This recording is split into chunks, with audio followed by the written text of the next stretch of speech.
He trained alongside the primary crew and will step in and if any of the 3 astronauts are unable to fly. Yeah, Dre's actually a classmate of mine, so fellow fly. Oh, yeah. Yeah, so we've worked very closely together. It's exciting to see him in this role. Yeah, Virginia native, selected as an astronaut candidate in December 2021. He completed his training in March 2024 and was subsequently named as the Artemis II backup crew member just months later in July. Before joining NASA, Andre worked at the Johns Hopkins University Applied Physics Laboratory, where he specialized in spacecraft systems engineering. His work focused on the systems that help spacecraft know where they are and how to get where they need to go. So obviously critical for missions to the moon. Yeah, he's a wicked smart guy. He's got like 15 degrees, I think, or something. Oh, my. So. And so now here we are back inside Orion, where the closeout crew, each one with either Reed or Jeremy. So it looks like Andre is with Reed. And this is a camera shot of behind Reed's head. So Reed, while Andre is buckling him in, it's a 5-point harness, Reed was configuring his control panel. Yeah, the displays. We're getting the displays ready so that they can monitor all of the systems and monitor the launch as they go. Christina there signing the wall.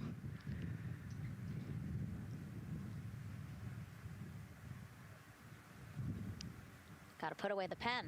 The pen could be foreign object debris or FOD, which is bad for NASA. We definitely want to make sure that we keep track of everything and we know where everything is, because the smallest thing could prevent us from launching or affect the equipment out there. Yeah, and you'll actually see that most of their tools will be tethered as well, so nothing can fall through a crack or drop.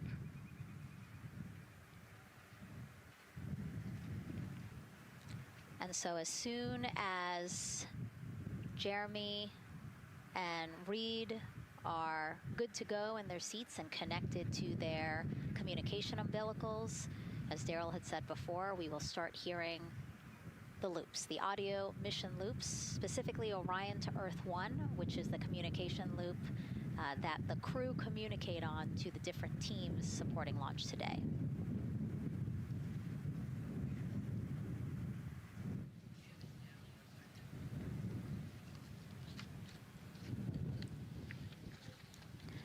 And as we said when we were in suit up, after they do communication checks, again, suit leak checks to make sure that nothing went wrong between the suit up room and here, and also to specifically connect them to the Orion systems.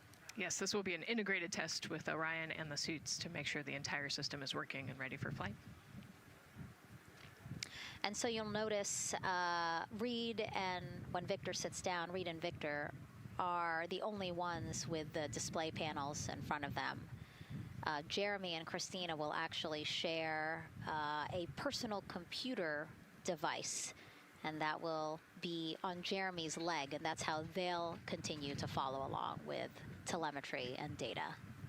Yeah, it's actually pretty cool. This is one of the technology demos that we're doing, and so they're going to plug into the system, and it'll be a screen repeater on that device for them so that they can see what the pilot and commander are seeing. OTC at MS2 is online for contact. This is OTC. Repeat. MS2 ready for comm checks. The MS2 ready for comm checks. MS2, OTC, Orion, Earth 1, comm check. OTC, it's MS2. Have you loud and clear on 1. You're welcome, sir.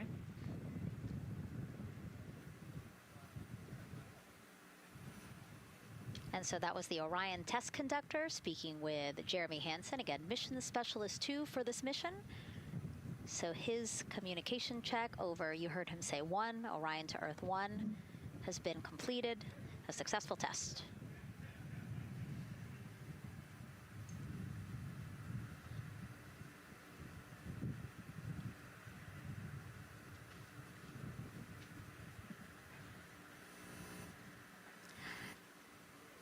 The rest of the crew here waiting in the white room. Again, as Nicole was saying, a little tight there for all of those folks. So Christina and Victor will wait until Reed and Jeremy are done getting buckled in. Yeah, I think 4 astronauts and 4 suit techs would be a tight fit in that capsule. Yeah, I mean, take a look at Bill. He's number 3 there, that the suit technician there. He is kneeling where Christina will be in order to get Jeremy situated.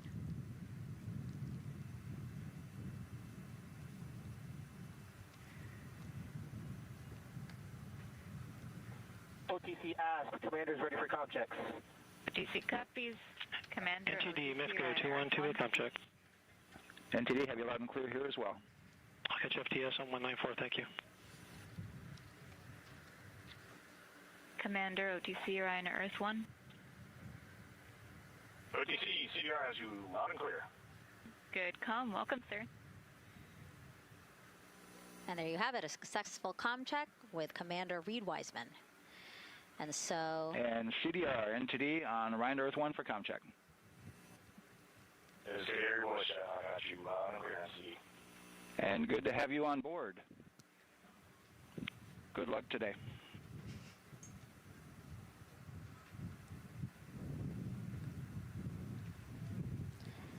And so now these 2 closeout crew members will finish up what they're doing here. Again, Nicole, walk us through what is happening here. They're connecting umbilicals, is what we said. Yeah, they're strapping them in, so they're getting their restraints connected. It's a 5-point harness with a quick release, and then they're connecting the umbilical, which has 3 different, actually 4 different connections. So it's got the air in, air out, the water for cooling, and then the comm as well, the communication cable. So they're going to make sure that all of those connections are good to go, make sure the crew's receiving the cooling and the air. And then we heard the comm check as well. So they're just making sure the umbilical connection was good to go, getting them strapped in and ready. And then they will move on to Victor and Christina. And so while we wait for that to happen, why don't we get another check of the launch countdown milestones with Daryl and the launch team.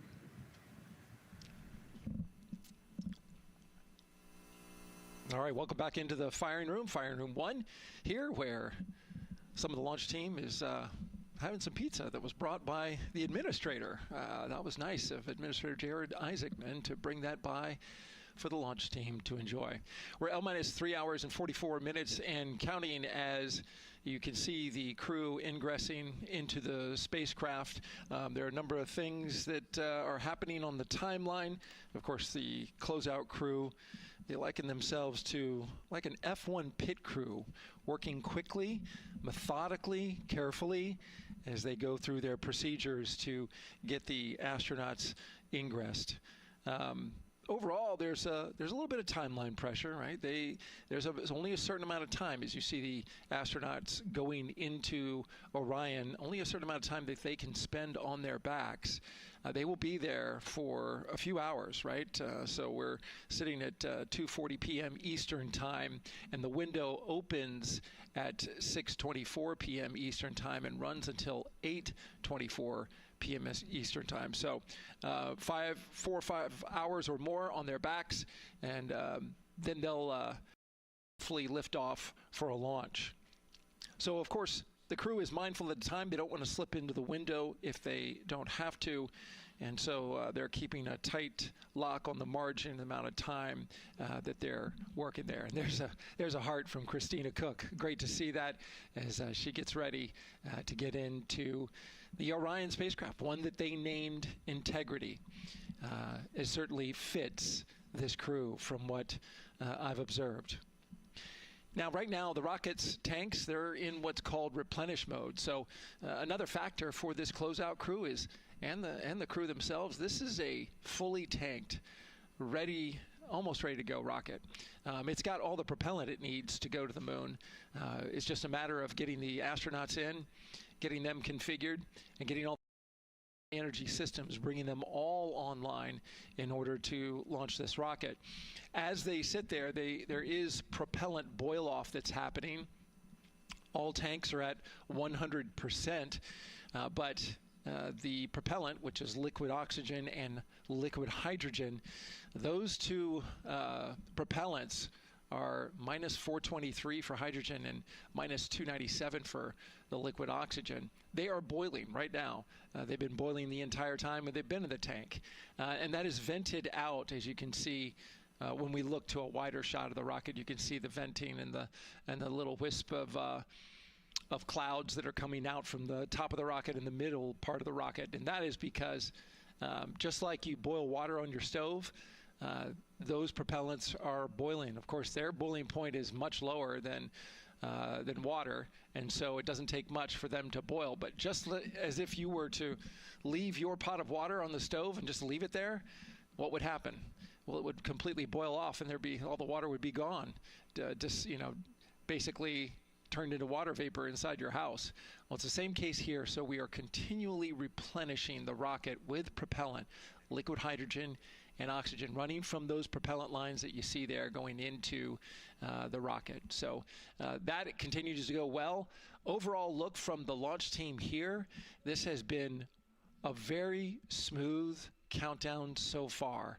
The cryo tanking went exceptionally well, and the launch team is really in a good mood right now. Cautiously optimistic, understanding that with a system this complex, you can have something unexpected happen.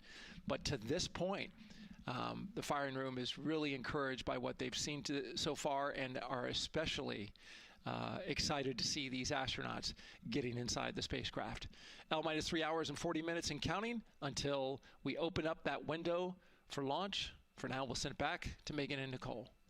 Thank you, Daryl. And, he mentioned that the crew decided to name Orion Integrity, and it was not something they came to easily. They really wanted to put in a lot of thought, and what they came down to is integrity is a value that NASA embodies, and also individually they felt like integrity is something that speaks powerfully to them.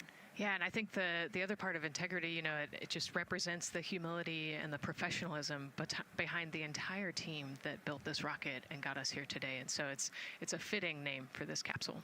Yeah, like I said, I think the crew said it took them a little bit to decide on what they wanted, but I think they made the perfect choice. I agree.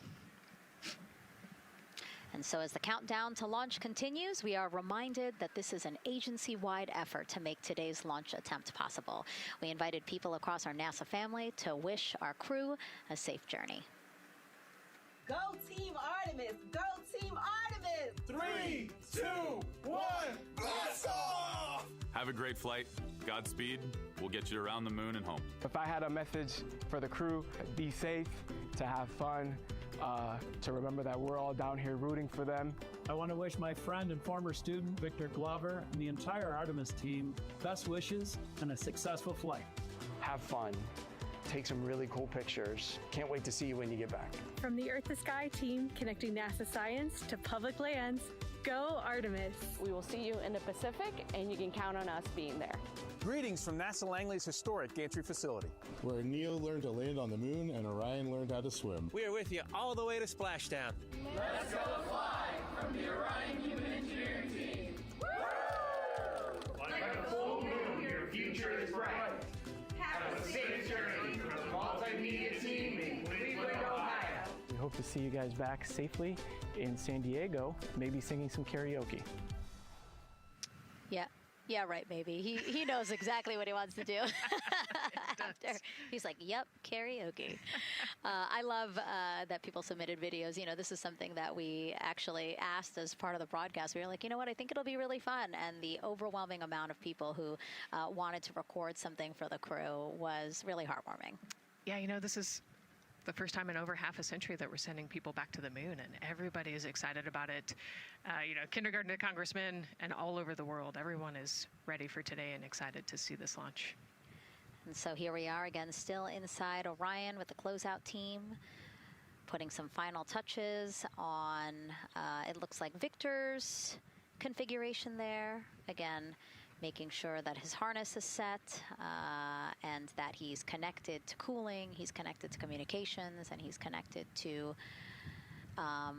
any other umbilicals that he needs to be connected to for Orion.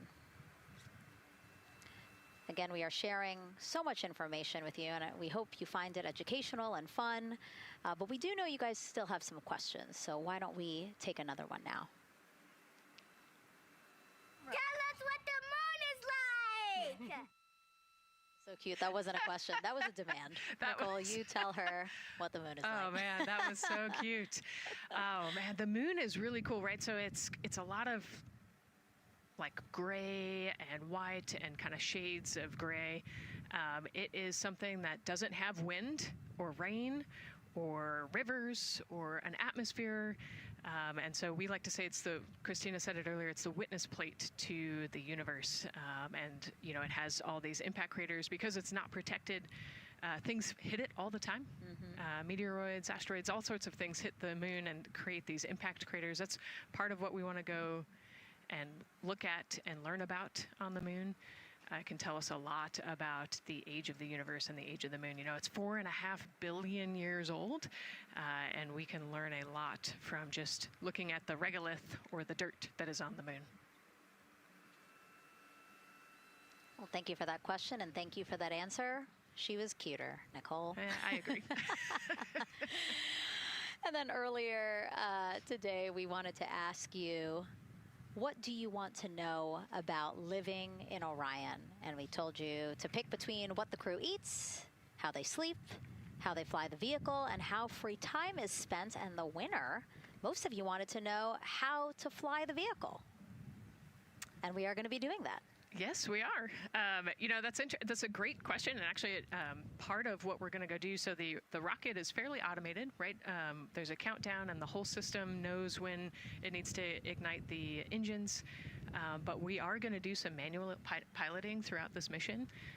Once they launch and they separate from the ICPS, they're actually going to do a rendezvous and proximity operations demonstration. So what does that mean? They're going to take that portion of the rocket and they're going to try to fly closely to it. And so they will actually take manual control of the Orion spacecraft and try to get nice and close to the other portion of the rocket that had just separated. And so you can see actually a little bit in the view that you have right now. So for Reed, the left-hand person, his right hand, there's a kind of a joystick, if you will, on the right side.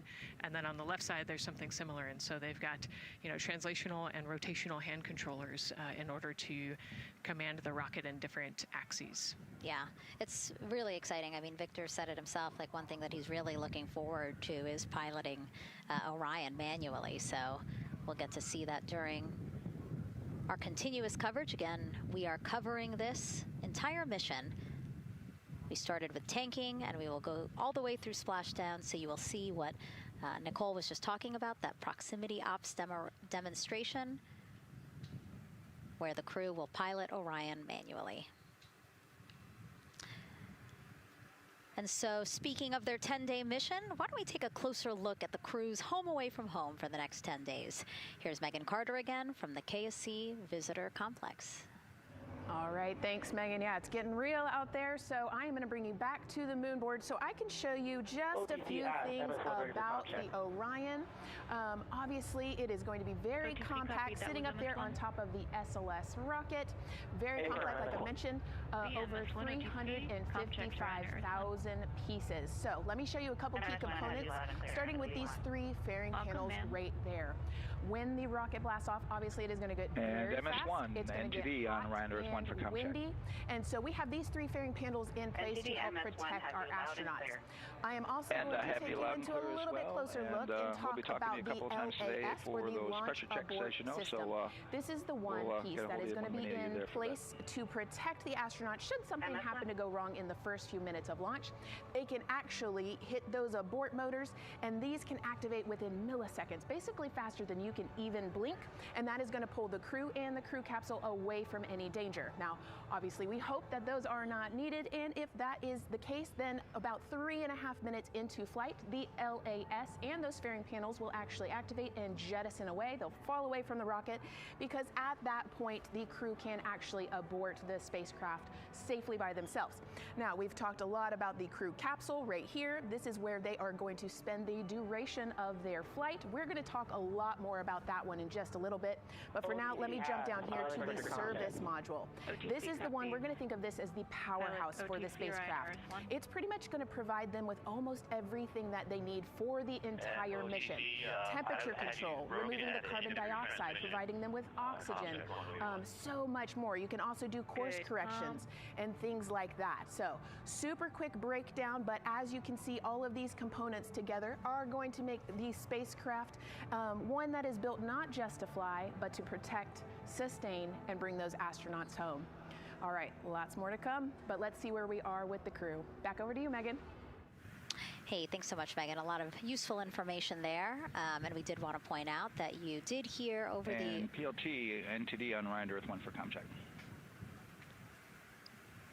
NTD PLT, I have you loud and clear on OE1. And I have you the same. Welcome aboard.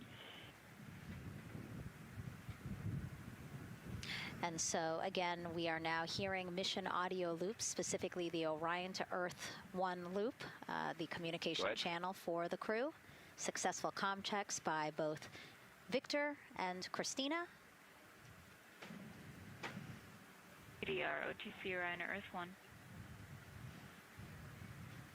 CDR. Yes, sir. Configure ARS to shoot mode per EPROC 10.1.1. Crew ingress and vehicle pre-launch config, step 1. 10.1.1, crew ingress and vehicle pre-launch config, step 1. Going in work now. And so see, now we are privy to some of the countdown procedures that the team is asking for the crew to do. Yeah, so they're going to work through some of these procedures and finish the ingress portion, as you heard in that procedure. So this is where the crew is going to start building their nest, if you will, running some procedures, getting the capsule ready for humans to be on board. And now look at the clock, 3 hours, 30 minutes and counting until the opening of our 2-hour launch window, and we are pretty good on time. We are as we are expecting in terms of when ingress will be wrapping up soon. And so now let's bring Gary Jordan, again, our commentator inside of Mission Control at Houston. Gary, let's check in with you about mission preparations. Hey, Megan, thank you. Yes, we're following along here in Mission Control Houston. OTC copies. And we'll stand by for those comm checks.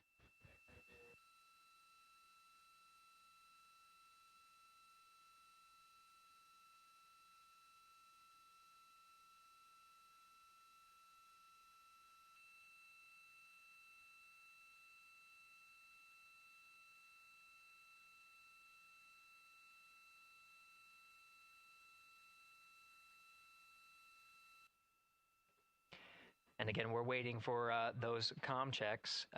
We did confirm from our IVA officer here in Mission Control Houston that all 4 suits have plugged in umbilicals. And CDR, NTD. Go ahead, NTD. Yeah, Reed, we're ready to proceed with the voice checks if you and everyone else is.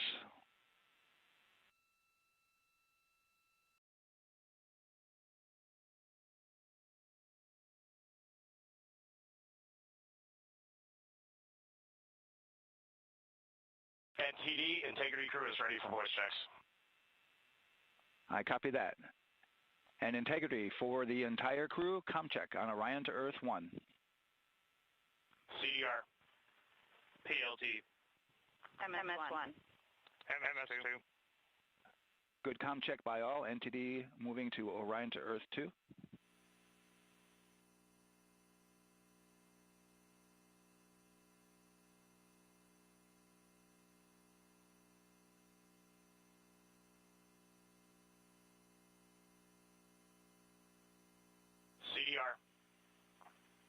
PLT. MS1. MS2.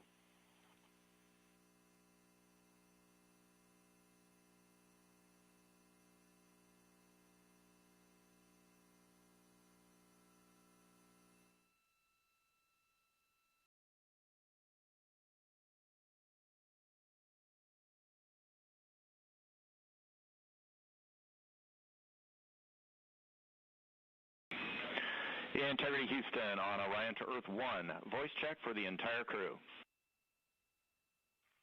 CDR. PLT. MS1. MS2. Houston has all 4 crew loud and clear on OE1. Stand by for 2.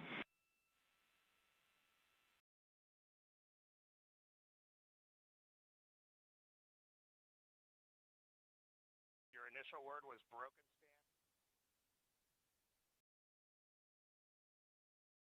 MS1. MS2. 4 crew loud and clear on OE2. We'll use 1 for the default. Houston out.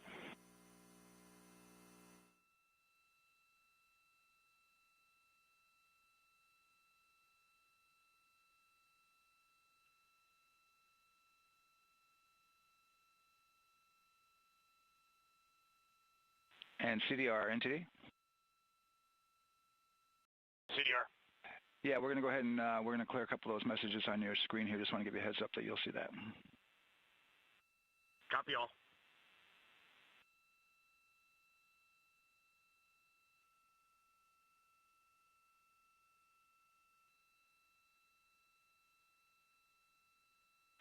CDR, OTC, Orion to Earth 1. CDR. Yes, sir. Perform crew suit leak checks per 10.1.1. Crew ingress and vehicle pre-launch config steps 2 through 4. Annunciation of LCC O-ARS-001 will occur. 10.1.1 crew ingress and vehicle pre-launch config steps 2 through 4. Going in work now.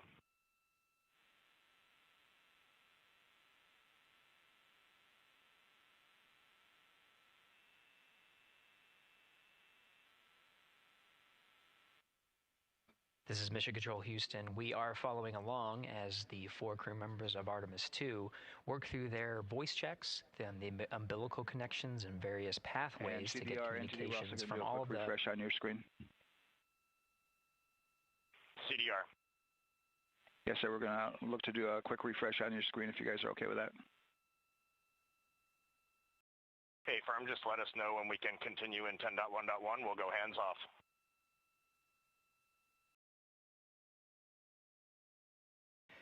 10.1.1 referring to the procedures that they have through the various phases of ingress and some of the checkouts needed to prepare for today's launch. Here in Mission Control Houston, the IVA or Intravehicular Activity Officer will be confirming the leak check status and watching as the suits pressurize to once again confirm that the suits are in a good configuration ahead of launch. Of course, for the teams here in Houston, launch is just the beginning. The first flight day is jam-packed with activities. Shortly after main engine cutoff, Integrity will enter into a coast phase while still attached to the in-rim cryogenic propulsion stage, or ICPS, and prepare to deploy the solar arrays. With power being generated, Integrity prepares... Go ahead, NTD. With that refresh, and you got to go to proceed with your 10.1.1. Picking up 10.1.1, step 2.3 through 4.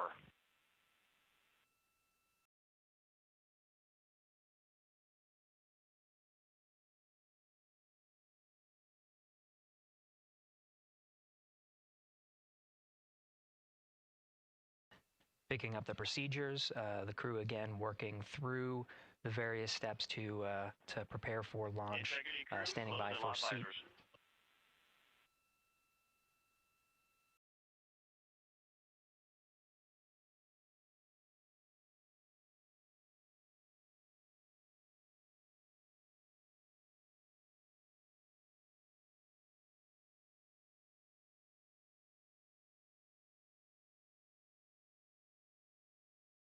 This is Mission Control Houston with visors closed. The pressurization tests can commence. We'll stand by for word of a good leak check on all 4 of the crew member suits for the Artemis II mission. Again, this is the very beginning of a very busy flight day for our 4 crew members. After launch, they have a series of burns to prepare for. The first major burn being the perigee raise maneuver that allows them to continue in low Earth orbit, and the next being the apogee raise burn that puts them in a high Earth orbit. This is an orbit that takes them around the Earth for nearly a day, 23.5 hours to be precise, and allows the teams, including the astronauts and the flight control teams, to check out critical systems ahead of committing to the next day's translunar injection.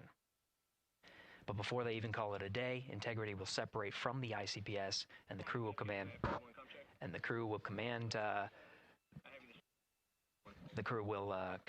the Orion capsule to separate from the ICPS and turn around and approach the upper stage, but not dock. This is to test Orion's in-space maneuvering capabilities and provide further confidence in docking to another lunar space vehicle like the Human Landing System that will be part of the Artemis III mission ahead of future moon landings.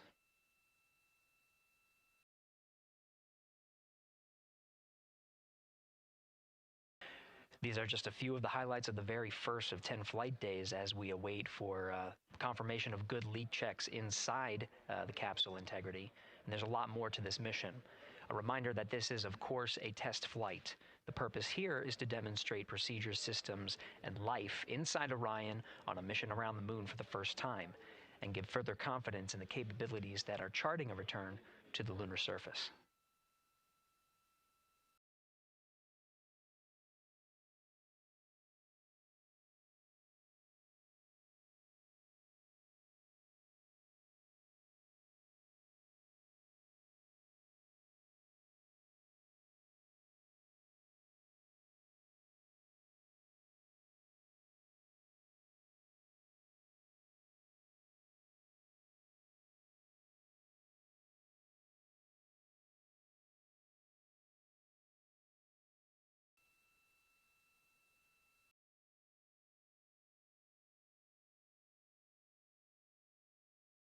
You may be able to see from this view the suits themselves inflating. This is, again, a pressure check, verifying that the suits are leak-free ahead of the ascent portion of today's flight. How you see the crew now with visors down will be the configuration of their ascent all the way through core stage separation, about a little more than 8 minutes after booster ignition.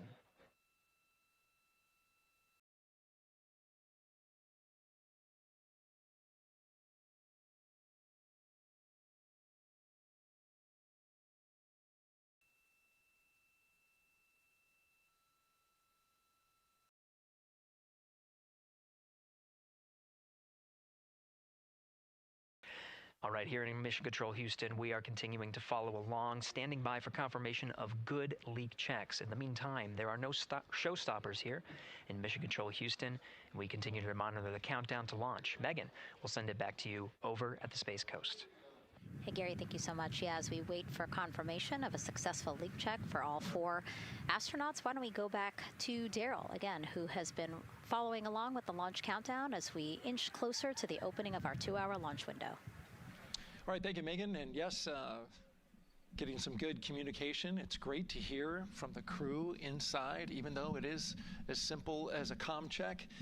It's really good to hear their voices as they move through those various comm checks and then get ready for their suit leak checks. Fantastic views inside Orion that you're looking at now. Give you an update on the weather outside. We're still 80% go for our 2-hour launch window, which starts at 6:24 p.m. Eastern Time and closes at 8:24 p.m. Eastern Time. That's the good news. The bad news is that we've got some rain showers that are starting to head in. Looks like it may miss the pad. Wouldn't matter if it rained on it or not, though. It's received some rain earlier today. Water isn't going to hurt anything out there at this point. But the rest of the area might be getting a little bit wet, which may include the hostess, so keep an eye out for that.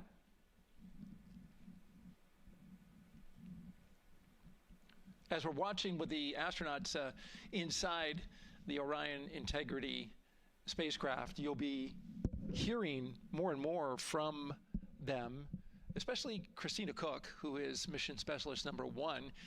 She not only is going to be making history. All crew, visors open, suit loop leak check complete. OTC. Okay, there you heard the suit leak check complete. They check those suits for leaks in astronaut crew quarters. They check them again inside the spacecraft. As you can see, the closeout crew, our astronaut support person moving around, turned off the camera, and so now we're looking from outside the Orion spacecraft, looking towards, oh no, let's see, get oriented here. Well, there we go. Back inside, we've got the view. But basically what I was saying about Christina Cook is that she will have the role of reading. CM is ready for closeout, performing video sweep using drag-on camera. OTC.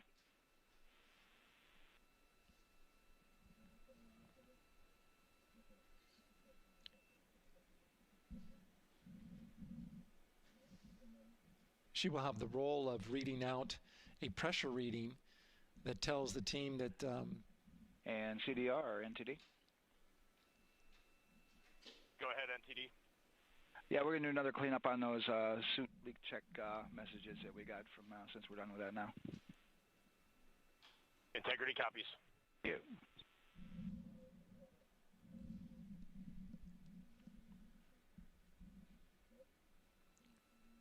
And that's communication going between Orion Commander Reed Wiseman and NASA Test Director Jeff Spaulding.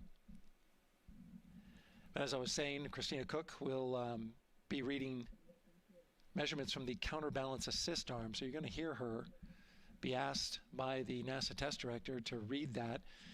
That CBA, counterbalance assist arm, it's mechanically latched by the closeout crew using tools, but there's a hydraulic assist. It's pneumatically opened and closed, rather, with a pressure assist that helps open it up. Not only that hatch, but also the last hatch. There's 2 hatches there that we'll see that will be closed. But this is in case of an emergency out there at the pad. If the crew, for some reason, needed to exit quickly, then they would exit the spacecraft by pulling that lever, which would open both hatches. Those hatches are heavy. The Orion hatch is hundreds of pounds. HHD cameras 1 and 2 both set to record. OTC copies.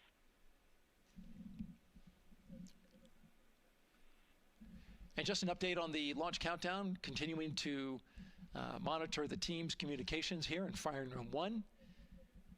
Everything going really smoothly so far. We don't have any significant open constraints to launch at this time, so we continue counting down. And for now, we'll send it back to the host desk with Megan and Nicole. Thank you so much, Daryl. And so we heard some of the communications over Orion to Earth 1, and it sounds like we are now moving into the hatch prep and closure phase. We will now start to see the closeout crew getting out of Orion soon so that they can start getting ready to, again, close up Orion close the 2 hatches and then get out of the pad. Yeah, the closeout team will take the hatch seals off, and they'll inspect the seals, make sure everything's ready to go, and then do a few last-minute configurations before they close that hatch. And then, like Daryl talked about, then Christina will have a role in looking at the CBA there. So. Yeah, you might have heard them say over the loops again that drag-on camera. So basically, it's a camera that they can move around, and you might have seen it in a couple of our shots already. But they will take that camera and literally go and inspect the seal that. There's 2 seals, actually, 2 seals that go around the entire area of the hatch just to make sure that everything looks good. And that camera feed is being directly shown to NASA teams who need to monitor that. Yeah, they want to make sure there's not a single hair or piece of dust on those, make sure that there's no damage and everything's ready to go so that the seal, they will do a leak check on this hatch seal as well. Make sure it passes. Yeah, and we'll know they're doing that because we will actually see one of the closeout crew members with a hand pump, and they will pressurize again just the seals, and they have to see if it will hold pressure for just a minute. And if it does, then they will go ahead to pressurize the entire Orion spacecraft, and then that again is to make sure that the spacecraft is holding the right amount of pressure. And that one's a lot longer. It'll take them like 8 minutes. Like it takes time to pressurize it, then they have to hold pressure, and then it takes time to depressurize it. Right, and they want to measure the difference in pressures at the beginning and end of that and make sure that it holds the right amount of pressure so that when they get to the vacuum of space, obviously the capsule holds its pressure. Yep. Okay.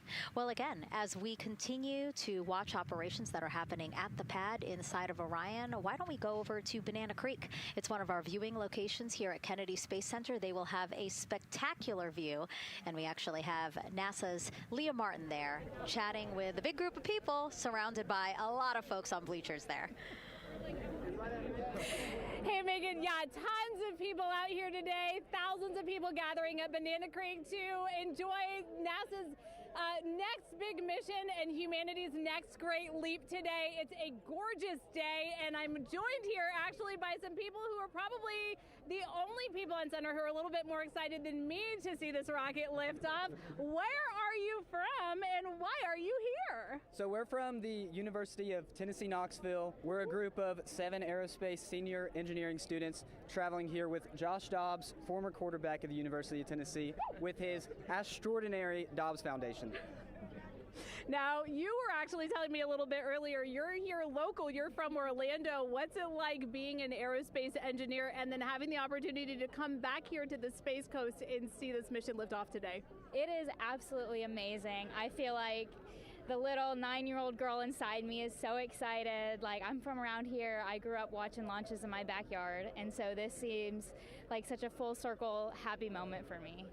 Now, you are an aerospace engineer looking hopefully to join the workforce in the future. How does it feel to be here and see firsthand what that work does? It's just so cool to see what I've been working for the last 4 years and then 12 years before that just actually be physically happening in front of me. It's something I never dreamed of as a kid. And I'm actually joined here by the pastronaut himself, Mr. Josh Dobbs. Now, you have a history with NASA as well. You did an externship here. And how did that kind of play into your passion for aerospace and then the foundation that actually provided this opportunity for these students today? 100%. So I spent a month here around the Artemis I mission, which was a tremendous opportunity to learn about the space program and also what's next. And so to be back here for Artemis II, and unfortunately, Artemis 1 went in the middle of the season, so it's surreal to be here for Artemis 2. And with my foundation, like, the goal is to be able to take advantage of the opportunities that I've had and pass them along to the future of the industry and give them the opportunity to see what all their hard work can accumulate into. So it's an honor to be here. We're really appreciative of all the engineers and all the hard work that's gone into this moment, and we're excited to watch history happen today. Absolutely, and as a group, I think if you guys had one well wish for the team today, what would you say? I think we can all join together and maybe say, go Artemis? Go Artemis. That was a fun interview, and again, just so neat to see all the people who are here. I mean, still hours before liftoff. Not even hours before liftoff, but hours before a 2-hour launch window. So people just really committed to being here and seeing it in person. Yeah, you can see the Banana Creek is already buzzing. Yeah. There behind Leah. You could hear the chatter in the background. It's an exciting time. Yeah, you could tell that it's a lot louder than we noticed because we just have very good mics. But, you know, she's obviously yelling over a huge crowd there. So super fun, super exciting. And yes, I hope that we all get to see liftoff here shortly. Okay, so as we know, Victor, Reed, Christina, and Jeremy will have their hands full during their mission. So for some of their test flight objectives, let's go back to Megan Carter at the moon board. All right, as we have seen from those camera views, their capsule is very compact, obviously. So let me show you a few cool things about this piece. The Orion capsule is going to only be about 16.8 feet in diameter and a whopping 10.5 in height. Think of it about the same cubic feet as 2 minivans. So obviously every piece of that capsule has been planned with purpose. And a really great example of that is going to be these seats that we have seen that live view of. Now these seats are going to be out for launch, re-entry, and splashdown, but in between they are stored in between to give them more room for daily activities and things like that. While they are on board, obviously they are going to have a lot of things to do. One of those is going to be to manually fly Orion, as we've discussed, but they also have several other objectives as well. And they are going to be doing lots of system checkouts, checking out the service module, making sure everything is working correctly. They're also, like I said, going to have a chance to manually fly. Now this was taken during one of their training simulations, but as you can see here, they will have advanced flight displays, hand controllers, touchscreen interfaces, so much to work with and practice with as well. Now, while on board, they will also have the ability to eat those shelf-stable meals that are designed specifically for microgravity. I think I saw somewhere that one of their meals is going to be mac and cheese and brisket, so that makes the Southern me very happy. All right, but they are going to have also some time to look at some things like power and propulsion. They will have 3 key propulsion systems that are going to help power Orion as well. And speaking of power, I want to bring you back to the service module real quick because I wanted to point out these 4 solar panels. These are going to take about 18 minutes to unfold like giant wings, and they're going to stretch 62 feet from end to end, and these are going to help power the service module and in turn provide what the crew needs for their journey. So as you can see, Spacecraft is built specifically for what we need and to guide them and get them home safely. All right, back over to you, Megan. Thank you so much, Megan. You know, it's taken thousands of people many years to get to us to where we are today. Let's meet some of the people of Artemis who've made this flight test possible. I am the Artemis Launch Director. I'm the Orion Crew Survival System Manager. I am the Artemis II Chief Training Officer. I'm the SLS Launch Integration and Mission Operations Lead. I am the Recovery Director. And I'm Boeing's Core Stage IPT Leader at Kennedy Space Center. And I am the Artemis II Entry Flight Director. And I'm the Closeout Crew Lead for Artemis II. Our job is to design the spacesuits that the crew will wear for the Artemis II mission. The team here at Johnson Space Center in the Orion Crew Survival Systems Lab does pretty much everything involved with processing the suits, designing the suits, qualifying the suits, testing them for the Orion mission. The role of the Chief Training Officer is to manage both the planning and the development of how we are going to train our astronauts and run our simulations for our flight control team for the mission, and then go implement that plan. Recovery team is responsible for 3 things. So recovery is what we call our nominal recovery situation, where we go recover the crew and the capsule at their designated landing site. Rescue is in case we do need to rescue the crew or they landed somewhere else that we did not plan. And then the retrieval is us getting the capsule if they did land somewhere where we did not expect them to. My job on SLS is to manage the operations architecture on the SLS program. One of the specific things that we do is support launch operations. It means a lot to be a part of this Artemis team, to show the next generation in seeing what may come. I am responsible for our core stage processing at Kennedy Space Center. My team is responsible for that core stage, and it's our responsibility to make sure that core stage is safe, built correctly, and there's going to be 4 of our astronauts, and it's going to get them to their ride around the moon. I've been a flight director for over 10 years now. I worked on the Artemis I mission, and after that mission completed, I was assigned as the entry flight director for Artemis II. I can't wait to see the hatch open after splashdown. That's when we know that our mission will be complete and the crew will have safely returned to the moon and back to Earth. Closeout Crew is responsible for getting the astronauts up to the white room, getting their helmets and gloves on, getting them into the vehicle safely, connecting all their umbilicals, making sure they're ready to go for launch, and then closing the crew module hatch. The reason we do this is to expand mankind's knowledge if I can be a part of that, doing anything, I want to do that. The launch director role really is to step back and kind of take that big picture view of launch. How are we doing on any NCs? How are we doing on our timelines, our procedures? Artemis II is a beginning.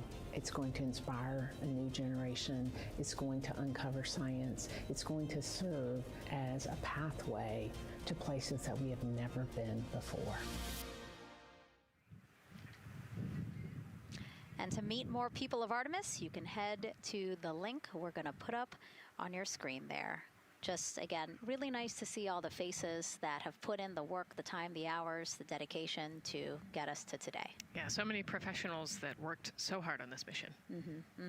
And what was really fun to see is, you know, we interviewed Taylor Hose, closeout crew lead, as he said, and that's who we are now seeing inside of the White Room as they are getting ready to close out Orion and close one of two hatches. We have the side hatch of the crew module as well as the launch abort system hatch, correct? Yeah, the astronauts are in the capsule. They're ready to go, and now the White Room is very busy as they're getting ready to close both of those hatches. That's a great shot right there where you can see them. Almost looks like they're doing that hatch seal inspection that we talked about.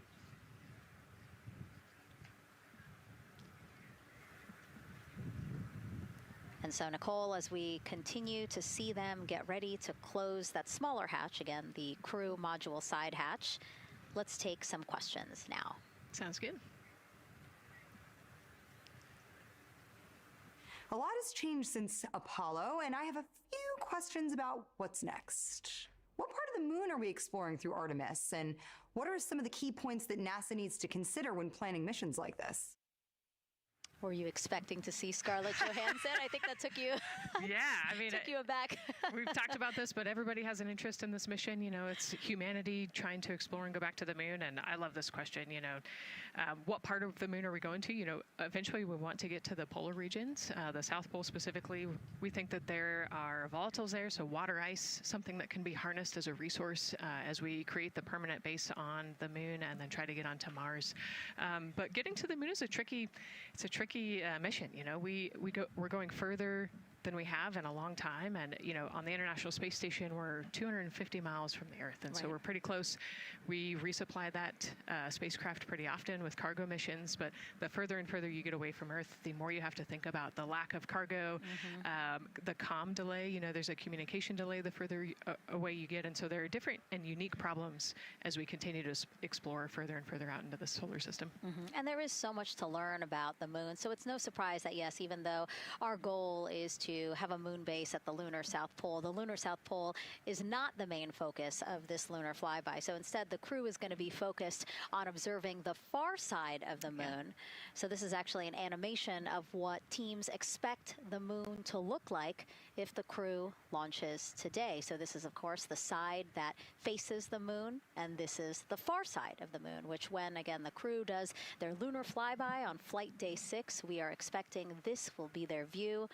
What an amazing view and an opportunity. Yeah, you know, there's so much to learn from this particular mission, because obviously we're not landing with this mission, and so they actually potentially could see the South Pole and kind of scope out what our landing regions look like in the context of the entire moon. But also they're going to see parts of the lunar surface that have never been seen before by the human eye, and so they're going to take these detailed notes. They're going to record themselves talking about what they see. You know, we do a ton of geology training as astronauts, especially this Artemis II crew. They did a ton of geology training working with scientists to learn how to pick out the unique portions that we want to go study. You know, what is the context of the moon? What parts of the moon look interesting and look different? You know, the impact craters that we talked about earlier. So really trying to take all the pictures, take all the observations, write down, talk about their observations, and record as much data as we possibly can for the researchers back here on Earth. Yeah, it's so important to, yes, we're all talking about what they hope to do during this 10-day mission, but you really do have to think about all the training that goes into this. I mean, you have 4 crew members who won't, you know, have the support the way that they've been having this. I mean, they'll be talking through communications, but you know what I mean? It's just them and the moon, right? So they need to be fully aware and equipped with everything that they'll need to do to be able to accomplish the objectives that we hope to accomplish during this mission. Right, and their specific flyby around the moon, you know, the lighting will be different and the path will be different depending on when we launch. If we launch today, it would be different from tomorrow. And so, you know, they actually had to learn the geography of the moon so that they can orient themselves when they're on the backside of the moon, because they're not going to have communication. You know, they're just going to have a, I think, 45+ minute blackout while they're, while they're on the far side of the moon. And so they themselves have to know what things look like on the moon, how to orient themselves, and how to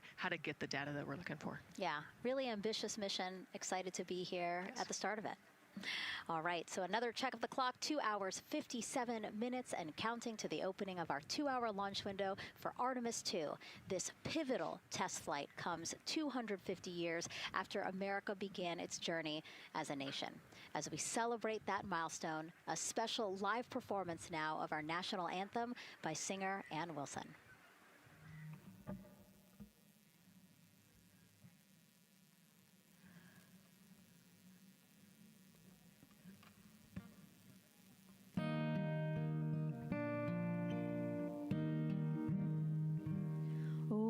Say, can you see by the dawn's early light what so proudly we held at the twilight's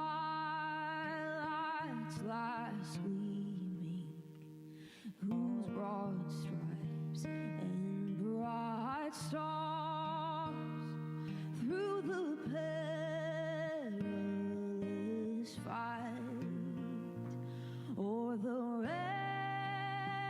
ramparts we watched, were so gallantly streaming, and the rocket's red glare, the bombs bursting in air, gave proof through the night that our flight was still there. Oh, say does that star-spangled banner yet wave o'er the land of the free and the home of the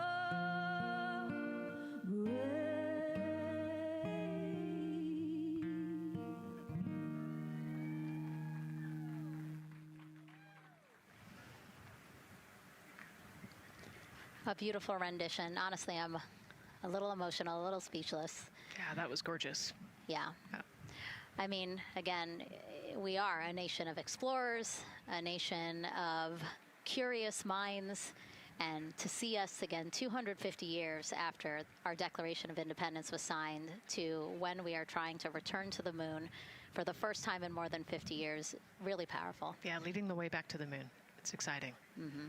And that's so important to us. You know, we do want to be the leaders in exploration, but we definitely know we can't do that alone. You know, we often hear NASA leadership say that, you know, this is not something one nation can do. This is something that is a collaboration of nations, and that's why we have European countries. We also have Canada, again, joining us on this ambitious test flight. Yeah, of course, you know, it goes back to the old proverb, if you want to go fast, you go alone. If you want to go far, you go together. And we want to go far. We want to get onto Mars eventually, and so we're going to get to the moon first, and you can't do that alone. So thank you again, singer Ann Wilson, for that beautiful rendition, again reminding us of what it is we are trying to accomplish for all, by all. We are now back inside the White Room with the closeout crew. Again, backup astronaut Andre Douglas, number 2 there, just outside in the White Room, which is right outside Orion there, with the crew seated comfortably inside. As you can see, they've dimmed the lights a little bit. The crew has the opportunity to set the ambiance, if you will. They were given the opportunity to adjust the lighting as they see fit, again, just so that they can get comfortable. It's kind of like when we are on a plane and you get the opportunity to... Sure, yeah, you don't want the bright lights in your eyes. Also, you want to be able to see the screens well, or see the, the tablet on Jeremy's knee well, so they're going to adjust the lighting to what makes sense for the mission. And we saw in that very quick shot there, our best camera view of the two hatches is actually that drag-on camera, like we were saying, that kind of moves around. So sometimes it's hard to show that. So there you have it. You can see that the closeout crew has closed the side hatch.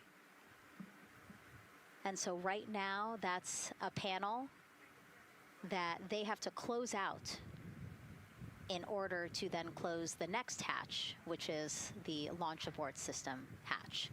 And so, Nicole, can you just quickly, again, talk to people about the two hatches, again, crew module first, and then the launch abort system hatch? Yeah, so the crew module hatch is the one they're working on right now. They just got closed. You can see he's torquing those bolts down.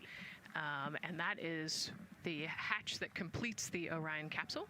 And then you have the launch abort system, which actually is kind of almost a shell that goes around the capsule and holds onto the capsule during launch. And it has its own separate engines that can pull the capsule away from the rocket safely in the case of an off-nominal data point. So it's actually looking at roll rates and attitude and thrust and all sorts of different data in order to make sure the launch is safe. And if it's not, then the launch abort system will pull the crew module away and get them into a splashdown zone safely.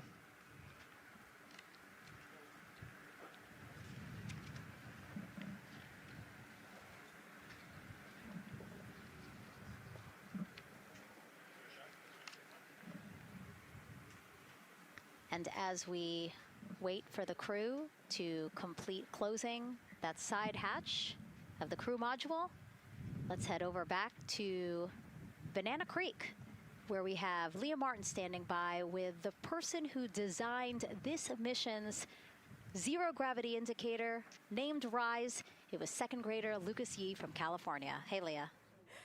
Hey, Megan. Yes, of the many special guests we have with us today, I think one of our most exciting guests is Lucas, who's joining us, like you said, all the way from California.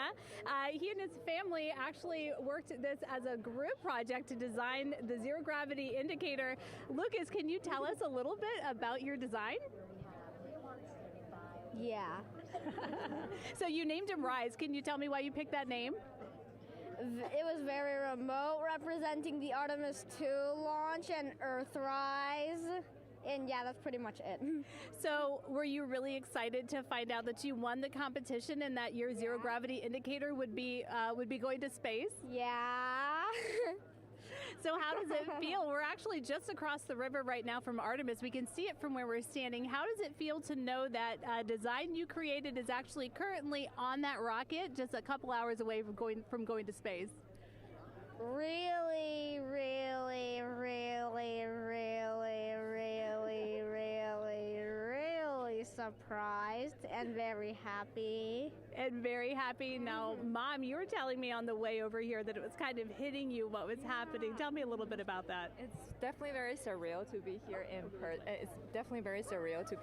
person. That Commander Weissman said that it's for all and by all, that we couldn't have said it better. We're just very grateful to be here. Super, super excited.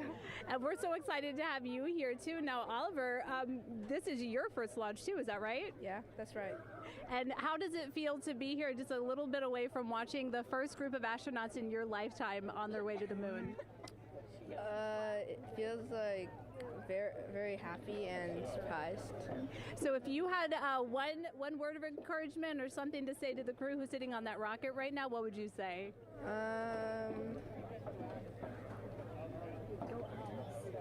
What? Go Artemis. Go Artemis. Thanks so much, Megan. I would say have a nice trip. Yeah. You would say have a nice trip? I did hear that answer. I would say have a nice trip. You know, Leah, that was a hard question. You know, it's really hard to come up with the spot what to say to the crew who's about to make history today. Yeah. And so the Artemis II crew, again, ZGI, zero gravity indicator. It's a plushie, a soft toy that is brought in to the spacecraft with astronauts so that it can be a visual indicator for when we have reached the weightlessness of space, right? Yeah, you saw a little replica there that Lucas had, and then in some of the views in the cabin view, you could see it swinging and hanging earlier. So I think actually Jenny was the one who installed it into the capsule. Oh, really? Yesterday, yeah. So. Oh, we have to unpack a lot here. We got to talk about Jenny, who we will get to here in a second. But then, yes, we will also go back into the capsule so that we can show you where the ZGI is now. But the ZGI was chosen by the crew after a contest where the crew asked for submissions. They got submissions from around the world to, again, design their ZGI that is going with them to the moon. It's kind of like any other road trip. You need clothes, food, a map, your favorite toy. Really. Except this toy has a job to do up there because this is a zero gravity indicator. While not a scientific instrument, this safe and soft object tells the strapped-in astronauts that they've reached weightlessness. For Artemis II, the crew wanted a one-of-a-kind ZGI, so we asked you to come up with it.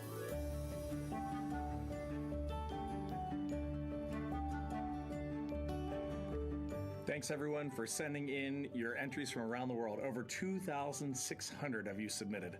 And we loved seeing all of your contributions. It was a really difficult decision because each design had a unique quality that stood out to our crew.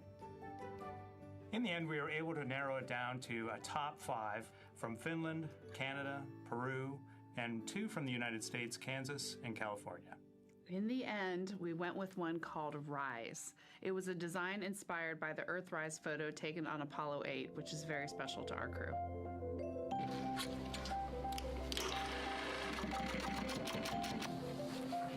With the winner chosen, next came the task of bringing it to life here in the Thermal Blanket Lab at NASA's Goddard Space Flight Center. This lab specializes in custom materials to protect sensitive spacecraft equipment and is perfect for creating a ZGI that meets the rigorous safety standards of NASA. Because you have to be concerned with whether the thread's going to outgas or if it will hold up, if it's flame retardant. This is the Rise ZGI doll. All I have left to do is to close the opening here and hand sew the hat on, make sure its stuffing is stuffed in there, and we have our pocket here for the SD card. And on that tiny SD card will be millions of names submitted to virtually join the crew aboard Orion. Got Rise. Not the real one, obviously, but this is a replica. I mean, so clever for Lucas and his family to design. Yeah, I love that he replicated the famous picture that we all love of Earthrise, and then I love that the bill represents the space in between the moon and Earth. It's just such a cute and wonderful way to represent this mission. Yeah, and again, Earthrise, very important to this crew. It harkens back to the picture that was taken by the Apollo 8 crew where they saw Earthrise, and so very appropriate since, again, now here we are going to see Earthrise again with this mission. Yep. So yeah, so this is little Rise here. And then you heard in that video that there is an SD card that is zipped inside with the real ZGI with the crew. So get this, more than 5 million people submitted their names as part of NASA's Send Your Name to Space campaign. And actually, Christina said that her niece and nephew's names are inside that SD card. How cool is that? Her nieces and nephews are going to go with her. Yeah. Love this. Love that people are engaging in such a cool way. And actually, if we take a look back inside of Orion, we can actually see the actual ZGI inside with the crew. As we said, the purpose of a zero gravity indicator is to show when we've reached the weightlessness of space. Now, I know that it's probably dark in there because, as we said, the crew decided to just dim it a little bit for them. But here again, as we see, Reed on your left, Victor on your right. Below Victor, or next to Victor, again, because they're on their back, it's a little weird. It's a little hard to explain their orientation. But between basically Victor and Christina is where Jenny Gibbons has placed the zero gravity indicator. And Jenny, who, again, Nicole just brought up, Jenny is one of the backup crew members. So we mentioned how Andre is the backup crew member for the NASA astronauts. Jenny is the backup crew member for Jeremy. Yeah, Jenny's one of our Canadian astronauts, and yeah, so she's been also helping with preparations for today and helping get the white room ready, get the capsule ready, and she's actually going to be a Capcom for Artemis II as well. Yeah, she's from Calgary, Alberta, completed astronaut training in 2020, mechanical engineer, combustion scientist, and actually before becoming an astronaut, she was an assistant professor. So again, another very well-accomplished person on the team.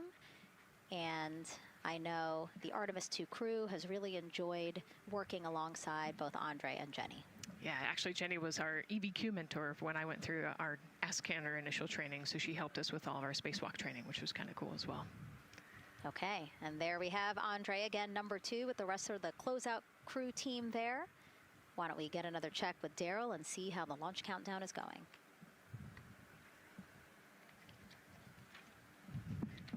Still going quite smoothly here from firing room 1 here at the Kennedy Space Center. Launch team working no major constraints to launch, which is great news. We did get an update on a weather balloon that the launch weather officer and his team released. This is an important weather balloon released right around the 3-hour mark. And what it told us is that winds are around 10 to 11 knots in the upper parts of the atmosphere. That's important information for the launch abort system should the astronauts need the LAS. This would, of course, pull the Orion spacecraft off the top of the rocket in case there were an emergency, and then take them offshore to a water landing in the Atlantic Ocean. And so the winds are pushing onshore. And because they're pushing onshore, the launch weather officer is keeping a close eye on the strength of those winds, because if the Orion were to come off the top, and it's powered by 3 rocket motors which can propel it or pull it especially fast off the top of the rocket, it would go up into the air thousands of feet and then splash down in the water. And if you've got wind pushing against it, you don't want that spacecraft to come back and land on land. So they're watching that very closely because of the onshore flow. That onshore flow is also what's giving us a little weather action down to the south of us along what's called the beach line, 528. We got a whole lot of people out there getting ready to watch the Artemis II historic launch. Well, they just got a good soaking. Line of rain showers, I should say, passed through that area and soaked the place. Certainly rain is a possibility, spotty showers from time to time, but overall the launch weather officer tells us that we are trending towards getting that stuff to all push to the west the closer we get to our launch window. A reminder, that window is from 6:24 p.m. to 8:24 p.m. Eastern Time. We don't have a specific T0 at this moment. There's a lot that needs to be calculated before we get there. We also need to get through the rest of the countdown on time. As of right now, we are right on time. The launch countdown is going exactly as planned. That's not something that we saw certainly in Artemis I. There was a lot of flexing in the timeline during those 3 launch attempts back in 2022. But so far today, on our first launch attempt, we're really enjoying some really solid countdown work, some solid operations by the launch team so far. And to quote our friend Lucas, who created Earthrise, we all really like that. We'll send it back to the host desk. Thanks so much, Daryl. Yes, we really like that, and we really like Rise and Lucas. So thank you for that. That was really cute. Okay, so again, here we are in the big box here. We have our full view of the rocket, looking glorious on there with, again, some clouds, but still weather is good for launch today. And then we have the closeout team continuing to do work in the White Room. We got confirmation that they have successfully completed pressurizing the counterbalance pressurization. Basically, as Daryl explained it before, the side hatch for the crew module is very heavy. So in order to open it, there needs to be pressure applied to it, and that's what we just completed, right? Right, that's exactly it. So the CBA, that counterbalance assembly that we're talking about, has to be pressurized. It's a pneumatic system to help. So in the case of an egress, Christina's the one that has to open that hatch. So once she gets it unlatched and unlocked, then that pneumatic system will help move the hatch. It weighs a lot, and so the average human cannot open that hatch by themselves. And so that's why we want to make sure that the system is pressurized, that it's not going to leak, and that it is ready to go in case they need to open the hatch. So that is complete, and now what is happening are the seal leak checks. So that is in progress. Again, 2 seals go through the entirety of the hatch, and we will take the seals to pressure, hold it for about a minute, and just make sure that it is holding pressure. Again, we want to make sure that the crew has a safe, pressurized environment in any sort of situation while they're in Orion. Yep, that's right. So we're going to take a look at it. We're going to take a look at the starting pressure, and then after a certain amount of time, we'll take a look at the ending pressure, and then there are certain tolerances that we will accept for flight. 2 hours, 37 minutes and counting from the opening of our 2-hour launch window today at 6:24 p.m. Eastern Time. After liftoff, it takes less than 10 minutes to reach Earth's orbit. Let's learn more about today's ascent profile with Gary in Mission Control. Hey, Megan. We are monitoring here in Mission Control Houston. Flight controllers are looking at data from integrity in the Space Launch System during the countdown. We're looking at some of the events happening in the White Room now and just making sure that all criteria is met to commit to launch and ascent today. It's the team you see in this room that would be looking after ascent, which is a very dynamic phase of flight. And after solid rocket booster ignition of the Space Launch System, it's this team that takes over control of the mission. There are voices you'll hear upon ascent, calls being relayed between Stan Love, the Capcom you see here in this shot in Mission Control Houston, that's the voice from this room, and the Artemis II crew on a communications channel aptly named Orion to Earth. Here are the calls you may hear during this part of the mission. Capcom Stan Love, his first call after responding to the crew's successful roll pitch maneuver at 30 seconds is AMT high. This notes that should we lose just one of the main engines, an alternate mission in low Earth orbit can still be achieved. At 1 minute 25 seconds, you'll hear max Q on PDL. This notes that reaching the moment of maximum dynamic pressure on the spacecraft. This event happens to be in line with a communication switch to another ground station, the Ponce de Leon Inlet Tracking Annex, located about 35 miles north of Kennedy. At 2 minutes 45 seconds, you'll hear SM primed, upper stage RCS ready. This means that the European Service Module propulsion system that's prepared for the next phase of aborts after the launch abort system jettisons, and the reaction control thrusters on the inner rim cryogenic propulsion stage that enable pointing and maneuvering are ready. At 3 minutes 50 seconds, you'll hear voice check on TDRS at the Kármán line. At this point, the launch abort system has jettisoned and revealed the Orion capsule underneath. This check verifies that the now exposed Orion antennas have a good signal over the tracking and data relay satellites, which is part of a geosynchronous satellite network and the same assets that are used aboard the International Space Station. This communication switch happens to be at the Kármán line, a widely recognized boundary about 62 miles, statute miles, or 100 kilometers above the Earth's surface, where the air is too thin for conventional aircraft to fly and marks the point where our astronauts leave Earth and enter space. At 5 minutes 16 seconds, you'll hear the call 3-engine press. This notes that if one of the 4 main engines on the SLS core stage were to fail, 3 engines can carry the crew to a nominal main engine cutoff and proceed with the expected mission timeline. This is an important call that gives more assurance of continuing today's moon mission. At 7 minutes, you'll hear expect nominal shutdown. You'll hear this call should the main engine performance be as expected up to this point. Shutdown plans can vary and may impact G-forces experienced by the crew or future burn plans, but a nominal shutdown is more indicative of continuing the mission on the expected timeline. At 7 minutes 30 seconds, you'll hear AOA open. This notes crossing into a new abort profile. At this point, an abort would use Orion engines to escape the core stage, and the altitude and velocity are enough to make it 1 lap around the Earth and aim for a splashdown in the Pacific Ocean instead of the Atlantic. And then, of course, shortly after 8 minutes, you'll hear nominal MECO. You won't hear MECO right away. Teams here wait until the core stage has separated and the trajectory is confirmed as expected before that call to the crew. Now, this ascent profile is approximate, as there may be calls that move a few seconds depending on the trajectory, and of course these are the calls and times for a nominal trajectory.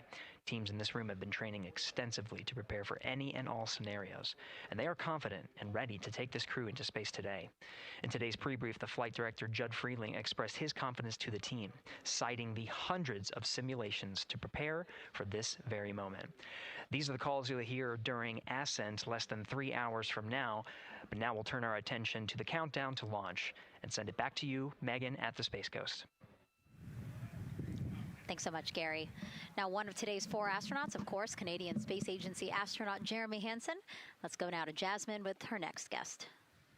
Thanks so much, Megan. Yeah, we're joining you live now from the Operations Support Building here at Kennedy, where crowds are starting to gather, and we're honored to have Lisa Campbell of the Canadian Space Agency joining us.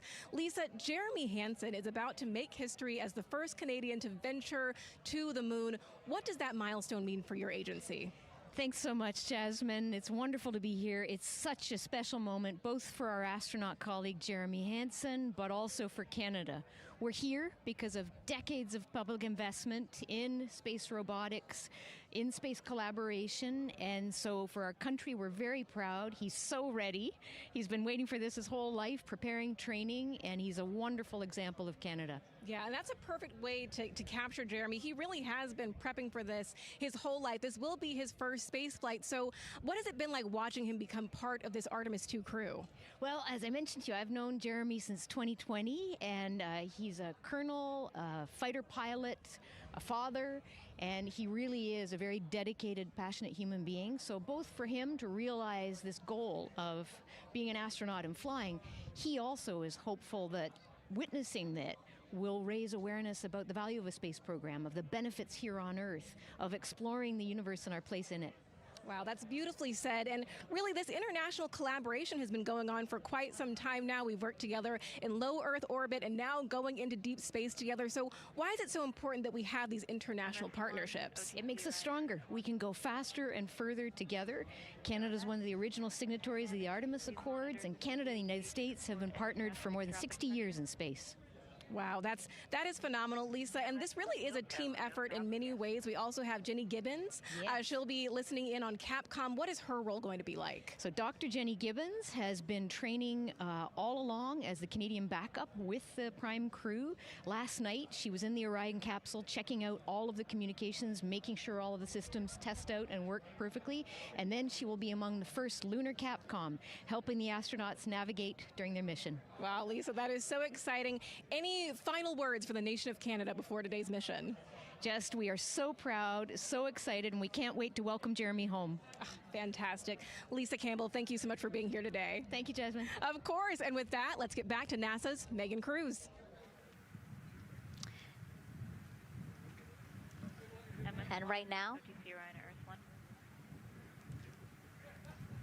go ahead. Ma'am, CBA press has been completed. Did you see any drop in pressure? And MS1, we saw just a little bit. It is just over 2,600 now. Copy. Thank you, ma'am. again, a call out to mission specialist Christina Cook. Again, it was her responsibility to monitor the pressure on the counterbalance system that will help open the side hatch. And she did report a drop in pressure, but it seems like it's within nominal limits. Right.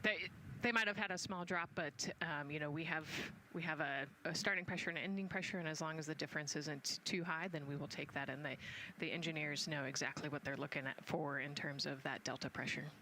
And so again, that milestone on the checklist of things that have to happen before they launch today, that is complete.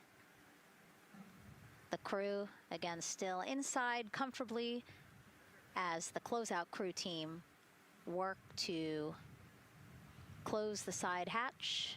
Again, a separate seal leak check, followed by a full cabin leak check, and then they will close the last abort system hatch. lots to do still in the White Room and marching down the countdown timeline well. And so Bill, again, number 3 there, he is holding a silver flex hose. That hose is what will be connected to Orion in order to do that cabin leak check. So again, it does seem like we continue to march down through the milestones in this countdown.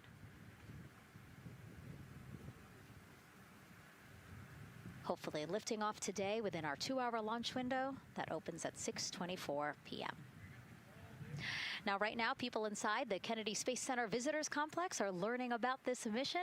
There are great exhibits there about the rocket and Orion, and of course, our Megan Carter with the moon board.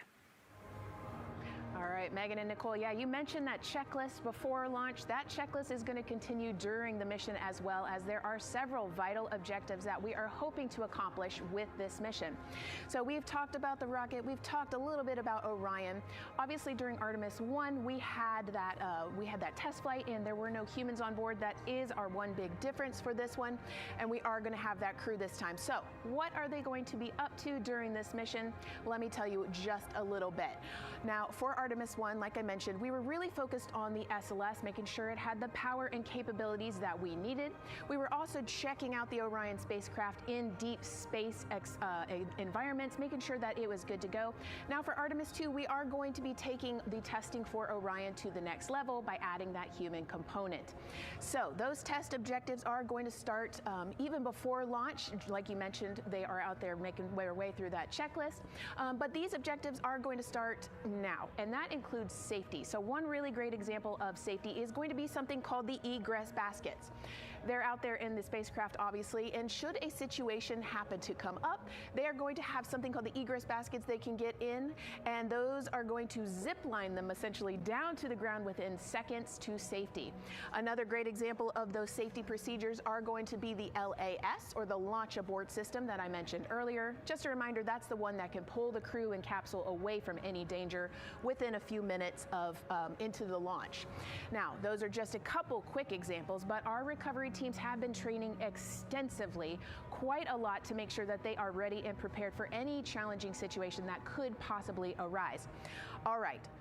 Several other objectives that we are going to be looking at are also going to be communication checkouts. That is going to be vital. I know we talked a little bit earlier about all the maneuvering that they're going to be able to do, but we want to make sure that they have full communication ability from space to ground so that we can fully support them here. We are also going to be checking out those life support systems. Obviously, we've talked a lot about the service module and what it is going to do for the crew, but we want to make sure that those life support systems are fully functioning, obviously, before we send them farther into deep space. That's going to be critical for them. So on top of being able to maneuver the spacecraft and check everything out, we are also going to be making sure that everything is fully functioning. So as you can see, big part of this mission is to make sure that the spacecraft, the hardware, and all the operations are working, and that the data is going to make sense. And speaking of recovery, we are also going to have the opportunity at Splashdown to recover that launch or that flight data, and we're going to be able to take that back, analyze it, and make sure there are if there are any enhancements we need or changes we need to make before our next missions, we'll be able to do so. So lots to do. They're going to stay very busy, obviously. And with that, I will turn it back over to you, Megan.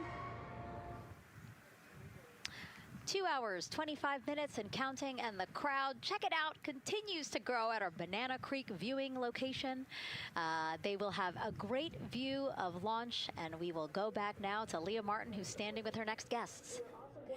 Hey, Megan, yeah, we're surrounded by thousands of people, some here local from the Space Coast, but we actually have quite a few people who have traveled a pretty far distance to be with us today. I'm actually joined here by a group from the International Space Station Ambassadors Program who have come from all over the globe. Saku, you're here from Japan. You've come, Val, from Mexico, and then we have brother and sister Cosma and Jesco here who are visiting from Germany. You actually told me that you participated in an in the NASA Rover Challenge in Huntsville. How was that experience, and how is it kind of participating there in Alabama and then being here today? So it is an amazing experience because you meet so many young people with visions, with dreams, with ideas, which inspire you and motivate you. And it's even better to be here now to see the SLS launch because we are going back to the moon, and that's what we're working for.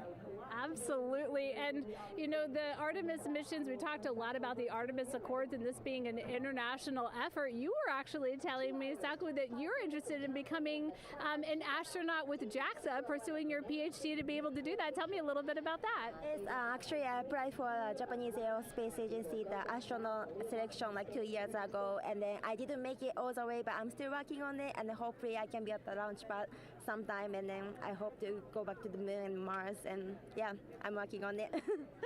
Absolutely incredible. And Val, you're from Mexico. We were talking a little bit about women in space. This is a team who, you know, is predominantly made up of women. What is it like knowing that Christina is on that rocket right now, about to be the first woman to travel around the moon? I think that's such an amazing news. It's just so inspiring that we are taking the first Black person and also the first woman to the moon. It's just the first step in humanity and a big step in equality as well. Megan, a lot of excitement here, not just in Florida, but from around the globe, and we're keeping our eye on that rocket, and we're ready to see it lift off. Thanks, Leah. Yeah, a lot of excitement, but also a lot of inspiration. Again, this is part of, or a big part of the reason why. 130.6. Good readback, aux 1 voltage, 131.3. I copy 131.3.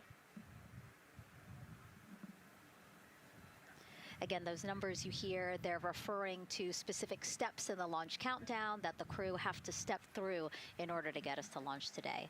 And so we were saying, yes, inspiration, a big part of why NASA does what it does. We want to go together, and we want to explore together to learn more about ourselves and here on Earth. Yeah, humans, I think, naturally want to explore, and so going together, like Lisa said earlier, we're going to go farther and faster than we possibly can alone. And, you know, what a way to celebrate that today. Yeah. Going back to the moon in the first time in over half a century. And we have that great shot there in our small box of the rocket on the pad. And at the very top there, our Artemis II crew. Right now, we know that the crew has begun the closeout crew has begun doing that cabin leak check. So they are currently pressurizing the cabin, and it sounded like it would take about 6 to 8 minutes for them to get to pressure, and then they have to hold that pressure for 5 minutes, right? Yes, that's correct. Yeah, so there's quite a bit of volume. You know, we talked about it being a 6-person tent. I think it's 330 cubic feet. Don't quote me on that number, but you know, they have to, like we talked about, take that initial pressure, wait 5 minutes, and take the second pressure. Yeah, and then it takes about 6 to 8 minutes again to depressurize the cabin. So this process will take a few minutes. OTC ascent switch configuration complete. OTC copies. Thank you.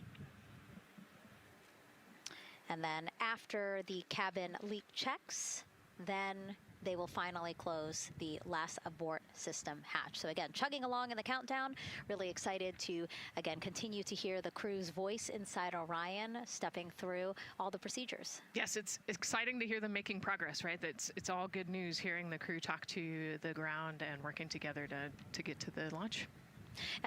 And what I think is really cool is that this is the first time NASA is going to have astronauts in low Earth orbit, but also in deep space at the moon. So here's a message from some of the crew aboard the International Space Station right now. Hello, Megan, and a big hello to everyone around the world counting down together to the launch of this historic flight test. If we weren't in microgravity, we would also be on the edge of our seats. Here on the International Space Station, all of us are honored to have the chance to wish our fellow explorers Godspeed. Throughout human history, the moon has sparked our imagination, curiosity, and wonder. With our return to the moon, we're not only going to be learning about its history, the history of our solar system and of our planet, but also about our place in the cosmos. We are so proud of the Artemis team and so excited for what you will see and learn on behalf of all of humanity during your trip around the moon. As we push the boundaries of exploration and expand our knowledge with scientific discovery, we advance our collective civilization together as one. Test flights are crucial to the mission of exploration. We all learn in test flight schools that the more challenging the missions are, the more incremental the tests should be. This Artemis II mission is one more increment on the way to further exploration. Thank you to the crew, our friends, for your dedication. And from the entire Expedition 74 crew, thank you to all of the teams that had a hand in getting the Artemis II mission to where it is today. Back to you, Megan, as the countdown continues. Oh, I love that so much. I just love seeing them there. And again, you have to remember the International Space Station is an orbiting lab. We learned so much there, and we're going to learn so much more from Artemis II, because this isn't just a test flight. It's an opportunity to learn more about the moon, deep space, and how humans can live and work so far from home. So here are some of the science objectives that NASA hopes to accomplish with Artemis II. Artemis II is our return of humans to the moon, flying around the moon on board Orion. But along with that, we're doing a lot of great science. One of the exciting things about the Artemis missions to the moon is that science is actually a fundamental pillar of why we explore, why we're going, what we're doing in Artemis. I think it's incredibly exciting that not only are we testing the vehicle, but we're testing science on board. Science where the astronauts are conducting experiments, science riding along with the astronauts. We have astronauts looking outside the window and really observing the lunar surface. It will help us understand the deep space environment. It will help us understand how that environment affects our astronauts, our systems, and life in general. So deep space is a challenge for us because you have to leave Earth's protective magnetic field. Here in low Earth orbit, the crew members are protected from some of the harmful radiation. Going to the moon, they'll no longer be protected, so they'll have a higher radiation exposure. Much like Artemis I, we have so many radiation sensors and detectors that are inside the capsule so that we can fully understand and appreciate the radiation environment for protecting our astronauts. In my hand here, I'm holding a tissue chip model. This is the exact design that's going to be flying alongside the astronauts. We'll be collecting samples from each of the crew members, and we can make these organ chips out of the astronauts themselves. So every crew member will have their own avatar on board, and then upon return, we can evaluate that deep space radiation environment and what that compares to the astronaut themselves. Not only are they going to help change the course of medicine for the astronauts, but revolutionizing that on Earth as well. We're looking at sleep, we're looking at team dynamics, we're looking at how you interact with the environment. We're also looking at the immune system, so what are the biomarkers? We're using saliva as a method to study hormones and different things in your body that may change during a mission like this. And then finally, how do we function after microgravity? You know, being close to the moon, then returning to Earth. Which will ultimately help us achieve our goal of getting humans to Mars. And then on top of that, we have an opportunity to look at the moon from deep space on the far side for the first time in over 50 years. Having human eyeballs and brains back around the moon is going to unlock a new generation of lunar science discovery. The human eyeball is capable of taking in so much data in just a split second. They'll be able to tackle impact history, volcanic history. They'll be able to look at how the albedo, or kind of the shade and hue of the moon and the color of the moon, can tell us something about how that terrain evolved over time. We're integrating science in ways that have never been integrated into human exploration before. We have a front room mission control flight controller position called the science officer. We have a brand new science back room where it's basically our brain trust of lunar scientists and geologists supporting the crews of the future. And Artemis II will allow us to really test how this works so that future missions are really set up for success. We'll also be deploying some CubeSats. They're small shoebox-sized spacecraft of their own. They're each provided by another country, one of our partners. As they conduct their research, they'll complement what we are doing at the moon with Orion. It is so incredibly exciting to be a part of this mission. It has been, really one of the privileges of a lifetime. I can see the work I'm doing benefit crew members right now and benefit the crew members in the future. So it's incredibly exciting and it's very rewarding. As this rocket launches humanity off of the Earth, we'll be setting the stage through our science to prepare humanity to leave Earth and explore the solar system. And what we learned during this and future Artemis missions to the moon will eventually get us to Mars. Here's Jasmine Hopkins again, now with Nikki Fox, Associate Administrator of NASA's Science Mission Directorate.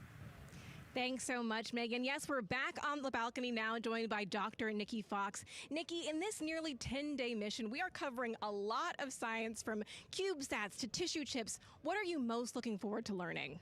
Oh my goodness. I think for me, the most exciting thing is actually being able to interact with the crew while they are flying, doing this historic journey on the far side of the moon. They are going to be seeing pieces of the moon that no human eyes have seen before, which is really spectacular. It's going to be an interesting trajectory. Some of it is in darkness.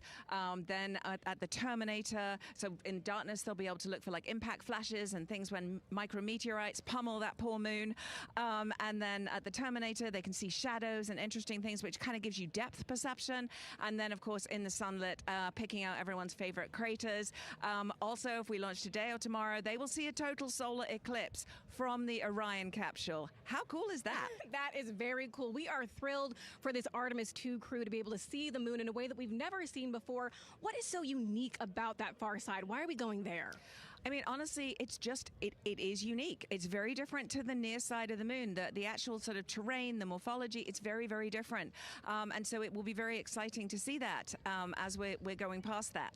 Absolutely. And Nikki, you know, we are performing a lot of science at the moon this year, actually, not just Artemis II. Can you speak to the commercial lunar landers we're planning to send? Yes, we are very, very proud of our commercial partners as they take our payloads for us to the lunar surface. And very excited. Next one up is Blue Origin's Blue Moon Mark 1 going. It's got some science on it. It's got the scalps that went on the Blue Ghost. So we'll be able to sort of look at that plume as it's coming down onto the lunar surface, and then also the laser retroreflector that will be the array that's up there too. So even on that first test flight, packing it with science as much as we can. Wow, Nikki, so much science. It's hard to keep track of everything. But the unique thing about Artemis II is we're sending crew. Can you speak to the importance of the human element of science? Absolutely. I mean, we can program, like we do with our beautiful rovers on Mars, we can program them to do certain things, and it's what we think we need them to do. When you have an astronaut up there, they can make that sort of like really unique split-second decision. The thing I'm most looking forward to is when they think they're going to be looking here, is hearing one of them say, "Oh my goodness, look over there." And I think that's just incredible about how we do that. Also, flying our tissue chips with the astronauts, our Avatar experiment. Here we go, Avatar. Wow, look at that. And that's got the tissue chips samples that matched to the crew, so we'll be able to monitor the effects of microgravity and radiation on that human tissue as we prepare for more and more missions to the moon for longer and longer durations, and then off to Mars. Wow, Nikki, so much science ahead of us, but first we have to launch. Thank you so much for being here today. Thank you so much. Go Artemis. Oh, of course, go Artemis. And with that, let's turn it back over to the countdown with NASA's Megan Cruz. Nikki is so fun. She has so much energy and so much passion about the science. And again, yeah, it's just so important to remember that so much science is happening with this mission. It's not just to test out the hardware and the life support systems. Yeah, you saw the science video, and then we talked to Nikki. Man, there's so much going on, right? We talked a little bit about the lunar observations that we're going to do. And then, she talked about, made a really great point about, the human eye can pick things out that a camera or a robot can't necessarily pick out. And so that's why we're sending humans. But also, we're not just doing the lunar observations. The Avatar, that's a really cool experiment. They took blood samples from the crew, and then they used those stem cells to make bone marrow and create those little Avatar chips, which is so impressive. Feels like scientific, sci-fi movie stuff. Yeah. But, we're going to look at radiation. We're going to look at all sorts of different scientific experiments. We got the little CubeSats. We're going to go look at space weather.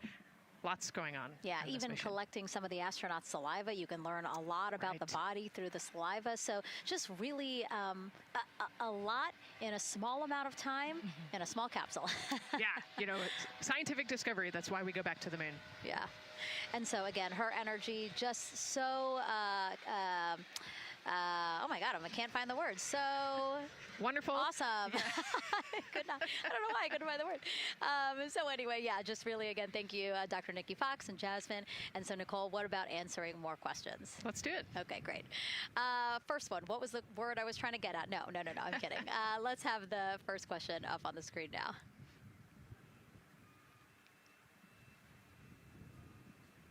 I know we got them. I see them being asked. And CDR OTC Orion Earth 1. Go. For your awareness, scrubber cycling is about to be restarted. Integrity copies.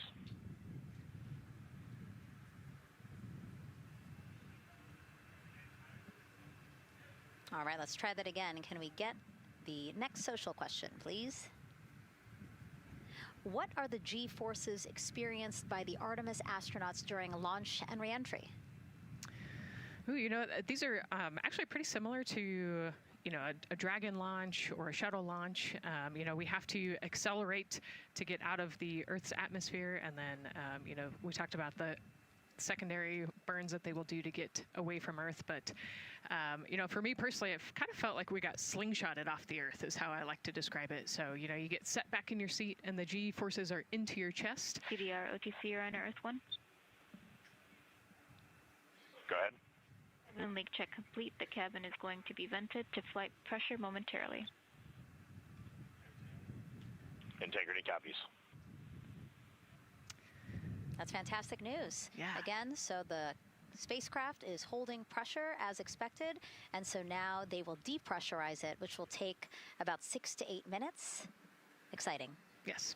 Yeah. Go ahead, Nicole. Like we talked about, continuing to march towards the launch. Yeah, so the G-forces are into your chest, and it's kind of a slow build, and you can get all the way up to 4.5 Gs into the chest during the launch, and often they have to back off on the thrust a little bit so that you don't get too high in the G-forces, and especially as we go through kind of max Q or that max aerodynamic force, so as they get through the thicker parts of the atmosphere.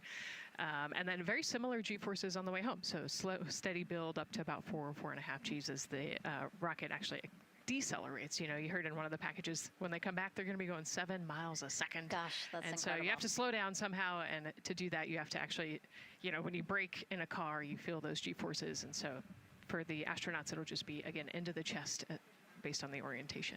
Great. Thank you so much for that answer, Nicole, and for that question. We're going to continue to try to take as many as possible. Again, you know how to send them to us at NASA Artemis. But now we again have another question for you, for our audience. We want to know, what part of Artemis II are you most excited for? Liftoff, Earth views from Orion, lunar flyby, or splashdown? Tell us again on NASA's Instagram or Twitch accounts, and we'll share your answers a little later in the broadcast. That's a tough one. I don't know what my answer would be. I know. I don't know either. I'm excited for it all, but that's a cop-out. All right, now let's head back over to Banana Creek. Again, the crowds there, really excited. People coming from all over the country, from around the world. Why don't we get another check with Leah Martin to see who she's caught up with now. Well, Megan, we were a little while ago talking to some students from around the globe. Today, we're actually talking to some local students who are from right here, locally, Merritt Island in Titusville.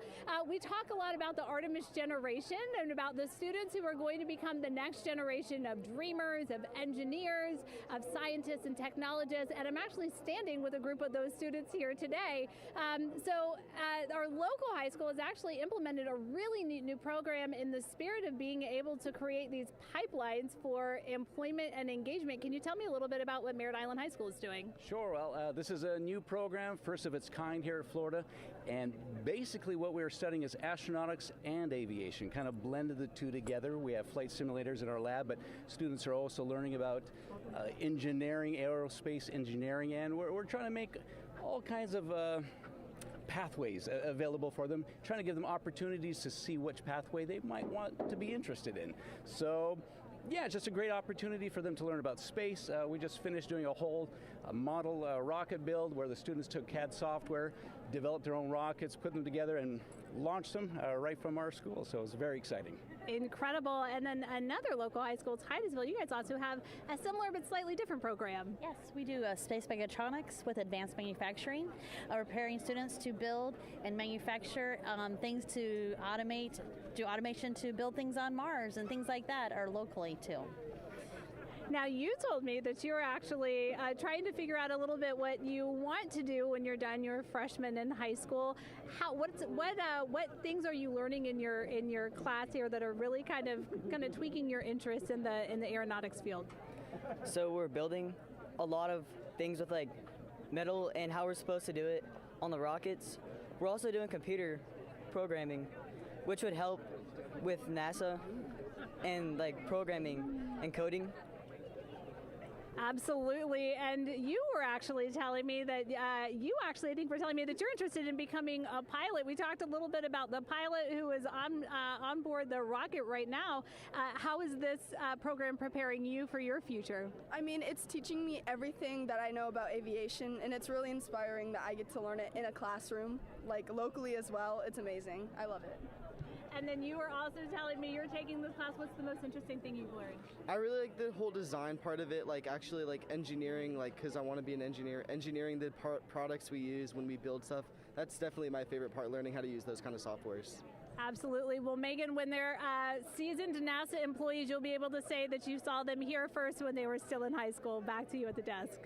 I can also say that they have fans. Nicole Ayers here. As soon as that girl said that she wants to be a pilot, Nicole went, yeah, why is that something that's so thrilling for you to hear? I mean, I love when kids in high school have goals and they set their goals high and they want to go do something. You know, the kid who wanted to be an engineer or a pilot, like, I love that. You know, find something that you're passionate about, go work hard at it, and go get good at it. Yeah, and speaking of passion, I mean, we definitely have a whole bunch of people here passionate about what NASA is doing here. Again, the lawn behind us just filled with media from around the world, making sure that they can help tell our story to everyone who is interested in hearing it. So back here in Florida, of course, we have NASA leadership also keeping a close eye on launch operations. Let's go now to Jasmine Hopkins, who is standing by with Lori Glaze, Acting Associate Administrator of NASA's Exploration Systems Development. Thanks so much, Megan. Yeah, we're honored to welcome Dr. Lori Glaze to the balcony now. Lori, this is our very first time having crew on an Artemis mission. How does that feel, and how does that change our overall approach to the mission? It's a really good question, and it really came home today when we were watching the crew walk out, and then we saw them get into their van and go out to the pad, and we've been watching them getting into the crew module. And so we've really put an enormous amount of rigor into assuring the safety of our crew. One of the most important things on this mission, different from Artemis I, is we now have environmental controls and life support systems. One of the most important things we're going to do on this mission is test those out and make sure that we can keep our crew healthy and safe throughout their mission. We also on this mission have an activated launch abort system, which we had the system for Artemis I, but it wasn't active. But we definitely had that active on this mission. We want the ability, again, if something goes wrong, to be able to have that ability to abort and get them back to the ground again, safe. Absolutely, Lori. I mean, as you're driving home, safety is paramount here at NASA, and your program is responsible for all of these Artemis elements. We have the Space Launch System, Orion, ground system. So how do you get everybody cohesively on the same page for a day like launch? And that's a great question, and it's really been wonderful to watch our teams working together. We have the ground systems, which are kind of the bookends of our mission. The ground systems help prepare us to get the rocket ready to take off. They're doing all of the loading of the tanks right now and getting the crew into Orion. And then at the back end, they'll be there to recover the crew when they land in the ocean. But they know that their job is to make sure that that rocket is ready to go and that the crew module is ready to go. And then the rocket itself, the space launch systems, they know that their job is to deliver the crew module to the right point in space so that they can conduct their mission. And then again, they have to make sure that everything is ready, that they set them on the trajectory that is going to bring them around the moon and set them up to land in the right place in the Pacific Ocean. And that's their job, and they know how important that is. And they have to work closely with Orion, which again, they also have to work with all the other teams to make sure that everything's working together. And then on top of that, our flight operations teams, all the people on the ground, they're all working together. They know this mission doesn't work unless every single part of the mission works. Right. Lori, there are so many things that have to work together today. We can't wait to see what happens next. Thank you so much for being here. It's my pleasure. Thank you. Of course. And with that, let's take it back to the countdown with NASA's Megan Cruz. Yeah, and speaking of the countdown, 1 hour, 59 minutes and counting until the opening of our 2-hour launch window at 6:24 p.m. Eastern Time. This is a shot of Jetty Park. It's a nearby popular viewing location of rocket launches, and it is so great to see how many people are here. I mean, this is a Wednesday. Like, people had to take time off of school and off of work, but it's something that they felt like they wanted to do, to be here. Yeah, you know, I think just based on the chatter on the airplane ride yesterday, half of my airplane ride really? They were coming to see the launch. You know, everybody's excited and traveling from all over the world to come see this launch. And it really is a great day. We had some sprinkles here in the crowd, but for the most part, I mean, it's just a beautiful day to witness history. It is, yeah, you know, a little bit of sprinkles, but for the most part, the clouds are staying away, and you can see the blue sky behind us, so hoping for good weather in a couple hours. Absolutely. And so Dr. Lori Glaze mentioned what we learned from the Artemis II mission helps pave the way to sustained human presence on the lunar surface. So what are the objectives of this mission to eventually accomplish that? Let's check in with Gary in Mission Control for more. Thank you, Megan. Yes, the ascent teams are here in Mission Control Houston, working through their steps to prepare for a go for launch. Right up here on the front board, we're watching the teams in the White Room work through their checklist and closing the hatch as we verify ours, working as one NASA team. What Dr. Glaze said about working across the teams throughout the nation is true. It takes one NASA team to bring everything together and accomplish the mission objectives. The Artemis II is designed as the first crewed test flight of NASA's Artemis campaign, sending astronauts into lunar space to validate systems, operations, and human performance ahead of a more complex lunar landing missions. NASA has identified an extensive list of mission and flight test objectives that serve as a checklist to verify the capabilities needed to land humans on the moon. For the Artemis II mission, there are 5 overarching priorities that cover the mission and flight test objectives. First is, of course, the crew. As the first crewed mission inside the Orion spacecraft, this mission serves to demonstrate the capability of safely sustain the flight crew throughout the mission, including launch, the deep space component, and return. Number 2 is systems. This mission brings it all together to validate the performance of all ground and flight systems needed for a long-term lunar campaign, from launch infrastructure to spacecraft operations in deep space. Third is hardware and data. We'll be gathering performance data as much as possible over the Deep Space Network, but we also aim to retrieve onboard data and hardware after splashdown to gather additional insight and improve future Artemis missions. Fourth is emergency operations. The crew and flight control team will be testing emergency systems such as abort procedures, rescue operations, and contingency responses. During the flight, astronauts will rehearse a number of these procedures to ensure that in the event of a real emergency, the planned procedures and operations are sound. And finally, there's subsystem validation. Engineers will be verifying subsystems across the board to ensure reliability across life support, propulsion, avionics, and navigation systems aboard the Orion spacecraft. Human spaceflight is a complicated endeavor that requires precision and confidence across all disciplines. You may hear the phrase, human spaceflight is the greatest team sport, a few times in today's coverage, and it's absolutely true. Not only does it need mastery of specific components, but the integration extends across thousands of people and facilities around the world to come together and make it all work. A lot of the work from many people has led to this moment, a rocket at the pad with humans on board, ready to put everything we worked for to the test.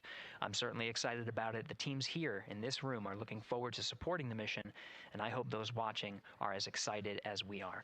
We are following the countdown here in Mission Control Houston. Everything continues to look good. Now inside 2 hours from the beginning of the launch window. With that, I will send it back over to you, Megan and Nicole.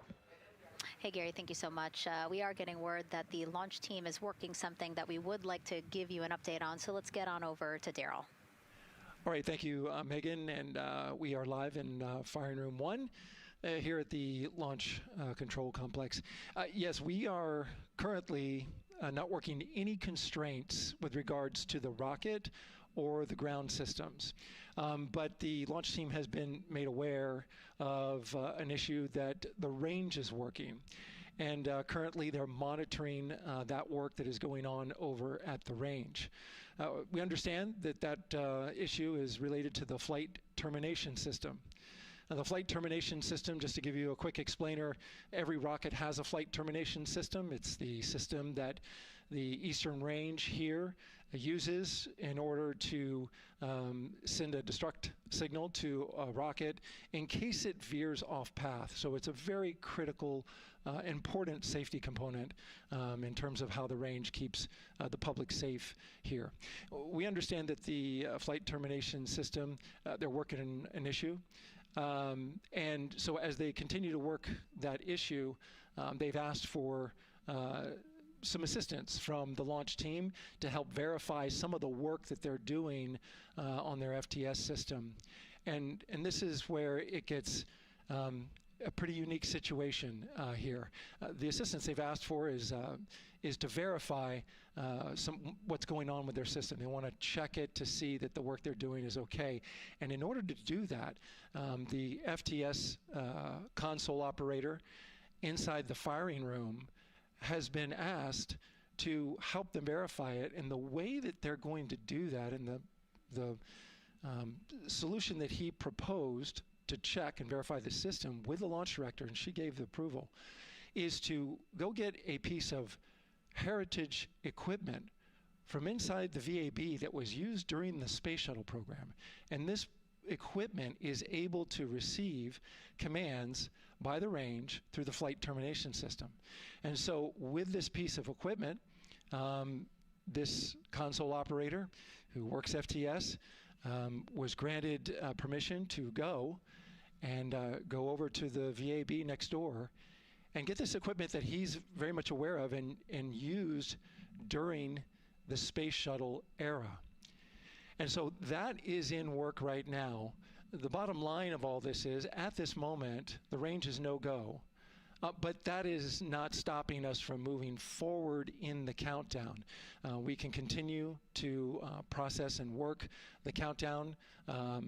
The closeout crew will continue to do their work, and the launch team will continue to do their work as well.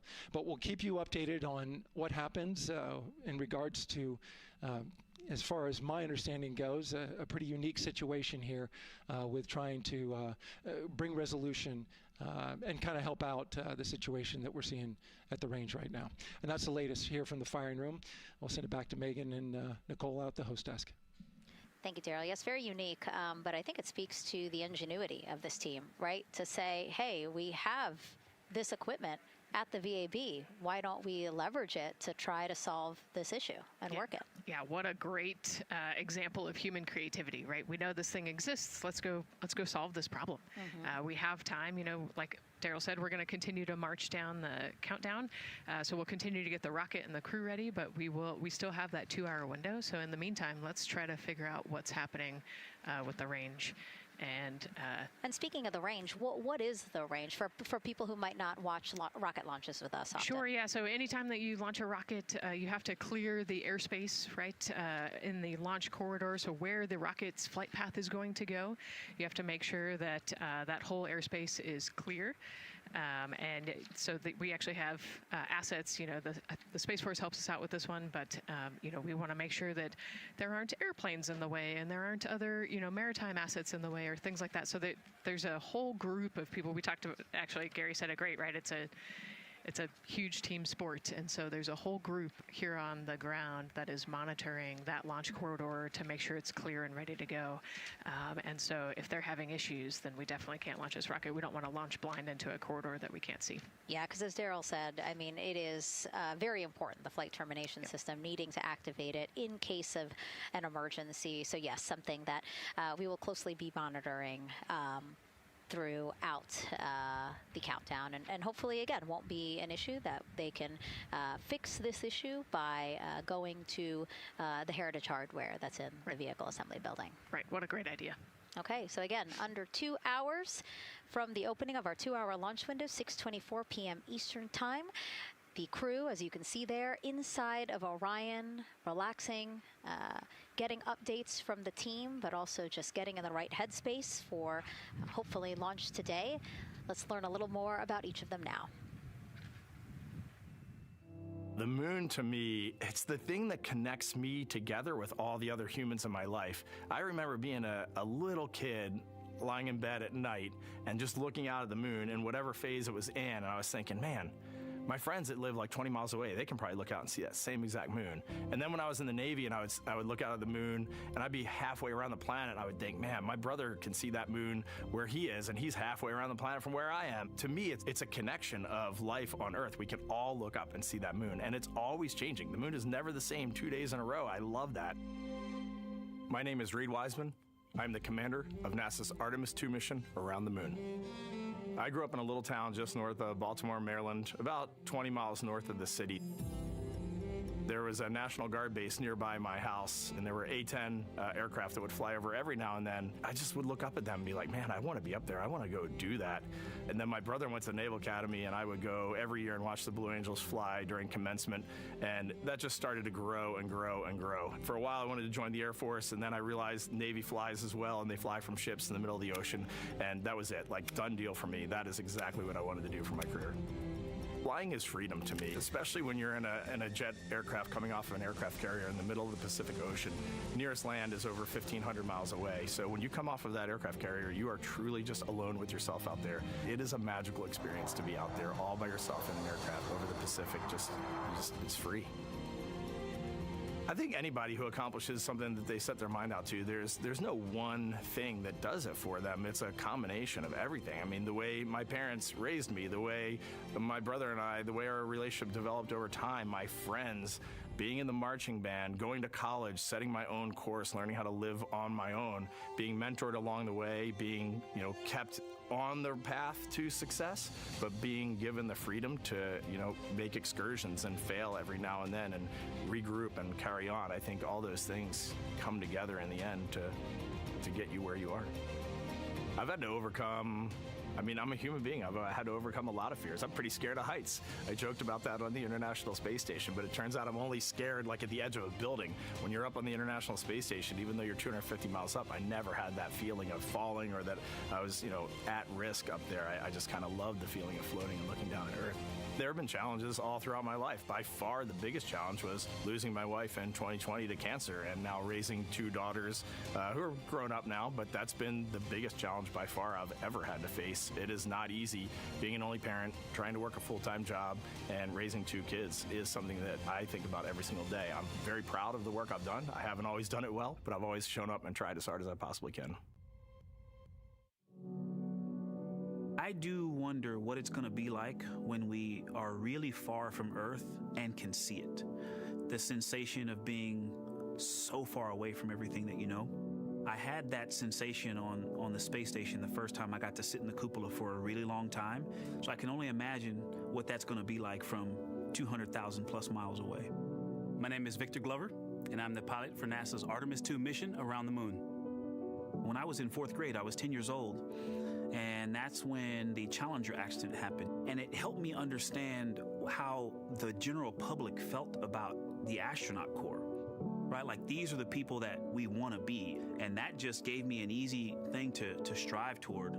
The biggest fear that I've had to overcome in my life is doubting myself. Going to college when no one in my family had gone to college was a huge risk. I had more confidence in my athletic ability than in my academic abilities. I could play football with those college students that I saw on TV. But my classmates that I saw in the lab and around the University Union, I didn't know if I had what they had. I think addressing that self-doubt was a part of, swinging for the fence and trying to go get an engineering degree, not just go to college, but get an engineering degree and then go do something challenging and technical like flying. Apollo is known for sending humans to the moon. Artemis has an opportunity to continue the Apollo story, but I actually think it's important for this story to stand on its own. Artemis is a new program, and we're trying to do new things. And it's great to compare and contrast. When you look at our spaceship, you can see parts that were designed, built, and integrated in another country. When you look at our crew, you see that our crew is international. There are also men and women. And I just think that comparing and contrasting makes the story even richer. The piloting role specifically, I will have an hour and a half or so where I get to fly the spacecraft by hand. We haven't flown that many spaceships. And so the ability to fly one actually in space on a test mission is just a really unique opportunity. I can't tell you how I'm going to feel when we fly by the moon and see the moon up close and the Earth from 250,000 miles away, but I don't use the word excited because I'm focused. You know, what we do, this is very serious and it's very risky, and we are all intimately familiar with that risk. And so if we go out there and we're successful and we can pass that baton on to Artemis II, that's something to really be excited about. I tell a story, which is one that my dad told me before the Apollo missions when he was just a very little boy. He was looking up at the moon with his mom, and his mom said to him, "Don't worry, Ronnie, we'll never get there." Fast forward maybe 70 years later, it's his daughter that's actually going there. And I think that long arc is something that we can all learn from. The idea that the seemingly impossible becomes possible if you just believe in it and are willing to work hard and come together to achieve it. My name is Christina Cook, and I'm a mission specialist for NASA's Artemis II mission around the moon. When I look back at my dreams as a kid, I definitely never thought I would actually get here. I was very pragmatic. Even though I'm a dreamer, I knew that the odds were way against me again, so I might as well do something I'm loving in the meantime. I definitely loved science and math in school and, did pretty well in those things, but I also loved being active. I was always outside. I loved things that made me feel small. I loved looking at the night sky, oftentimes between the pine tree branches, or I loved the ocean. North Carolina also has mountains, and when we go there, I just loved the vastness of all of those things. I loved how they made me feel and what they made me think about, and the vastness of the universe and how much out there was to learn. I'm drawn to exploring. I'm drawn to challenges that involve both mental and physical, and I'd much rather be solving problems wearing a whole lot of equipment and in a harsh environment, and that's just something I've carried with me ever since I was a kid. Thinking about the fears or challenges that I've had to overcome, there are just so many. I mean, basically, it's just that has been the journey. I always say to people, do what scares you, and that means I have to follow my own advice. So doing what scares me meant getting on a plane and going to the Antarctic, getting on a plane and going to study abroad in Ghana, applying to become an astronaut, opening the EVA hatch in the airlock and going out of it into the darkness, strapping myself onto a rocket. And so for me, I think that no matter what the challenge, recognizing that if people believe in you and you believe they believe in you, the challenges seem always a little bit easier. To me, the moon, it represents history. It is a witness plate. Everything that's ever happened to the moon is still written on the moon. Every single person has looked at the moon their entire lives. We see the same moon. That's something really special. It's just the epitome of a symbol of something that's in each of our hearts, but that's also represents exploration and reaching. I have this very distinct memory of seeing an image of an astronaut standing on the moon. It's burnt in my brain because I went back to it so many times in my childhood, and I would look at that image, and I know it had a huge impact on me that humans had walked on the moon. My name is Colonel Jeremy Hansen. I'm an astronaut with the Canadian Space Agency, and I'm a mission specialist on NASA's Artemis II mission around the moon. My elementary school years, I grew up on a farm outside of London, Ontario. I spent as much time as I could with my dad on the farm. I learned the value of hard work, for example. If I wanted to go to work with Dad, it was going to be a long day, and I was going to have to not complain, or I wasn't going to get to go the next day. I had a treehouse, I had a vivid imagination, and I changed my treehouse into a spaceship. I made all these dials and controls. I had circuit breakers for switches that I found in the barn, and I was exploring space in my imagination. The most important thing I did to get to where I wanted to go in life, which was flying fighter jets and eventually becoming an astronaut, is I shared those desires with other people. And it turns out, just like you don't go to the moon on your own, if you could, I would have done it a long time ago in my treehouse as a kid. You have to go as a team. I think the biggest impediment to achieving my goals was, of course, myself. And I think that's a common human experience. There are many times where just little things would get in my way, and my immediate interpretation of that was, well, now that goal's out the window. You know, people must have lifted me back up, and somewhere in the back of my head, that persistence came through. And I think that's a common human experience, to doubt ourselves. I've come to this, I guess, realization that I believe that we all have gifts to contribute, and the goal is to figure out how to use your energy towards adding positively to humanity's existence on this planet. But I love it when humanity sets big goals, like sending humans to the surface of the moon with an eye to eventually going to Mars, because when we do that, we can bring together genius from not just even in one country, but around the world. I've also learned from my indigenous mentors that they refer to the moon as Grandmother Moon. So you've probably heard of Mother Earth. They use Grandmother Moon because Grandmother Moon is responsible for the water in their community, just like the moon moves the water around the planet, affects the tides. And I think that's a really beautiful thing for us as we go back to the moon, to think about all the different cultures around the world and how they view the moon differently. And that's really neat because we all share that same moon in the night sky.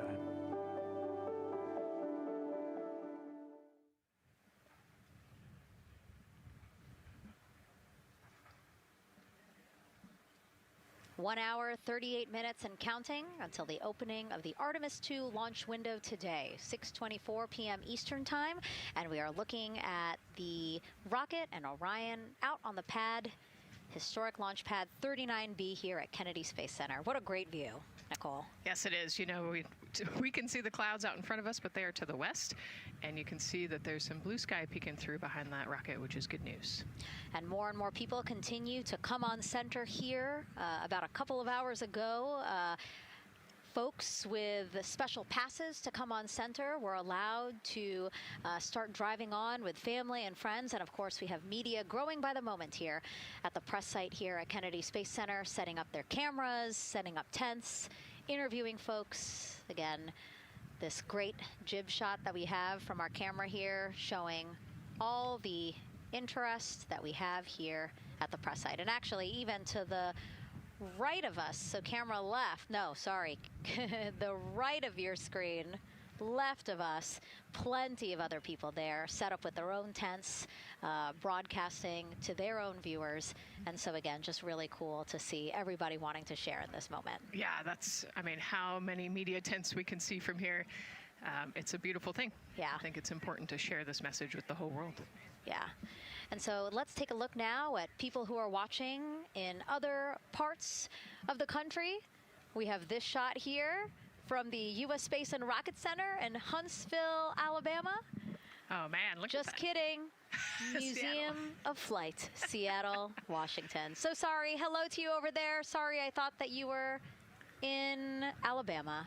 But here you are from Seattle, Washington. Again, the Museum of Flight. They must have had a special event to bring people there to watch, as well as a special event here. Now, correctly, the U.S. Space and Rocket Center, Huntsville, Alabama. Of course, they would have a lot of people here, and I'm sure this crowd will grow when we get closer to launch. Marshall, the home of the SLS rocket. Yes. Yeah, this is a great chat. You can see all the people there, and obviously you've got quite a few artifacts in there as well. Oh, now they know. Yes. Yeah, now they know. They're on the broadcast. That's too funny. Awesome. Hey, listen, it's all right. We can sit. We can sit and chill until we wait for the opening of the window. No, there they are. Yeah. Everybody's excited. Thank you guys for showing us your excitement. I know deep down it was in there. It's just that you felt like sitting at the moment, and that's all right. There's a little delay. Yeah, that's all right. Well, thanks so much to those supporting these watch parties and bringing them to us live here.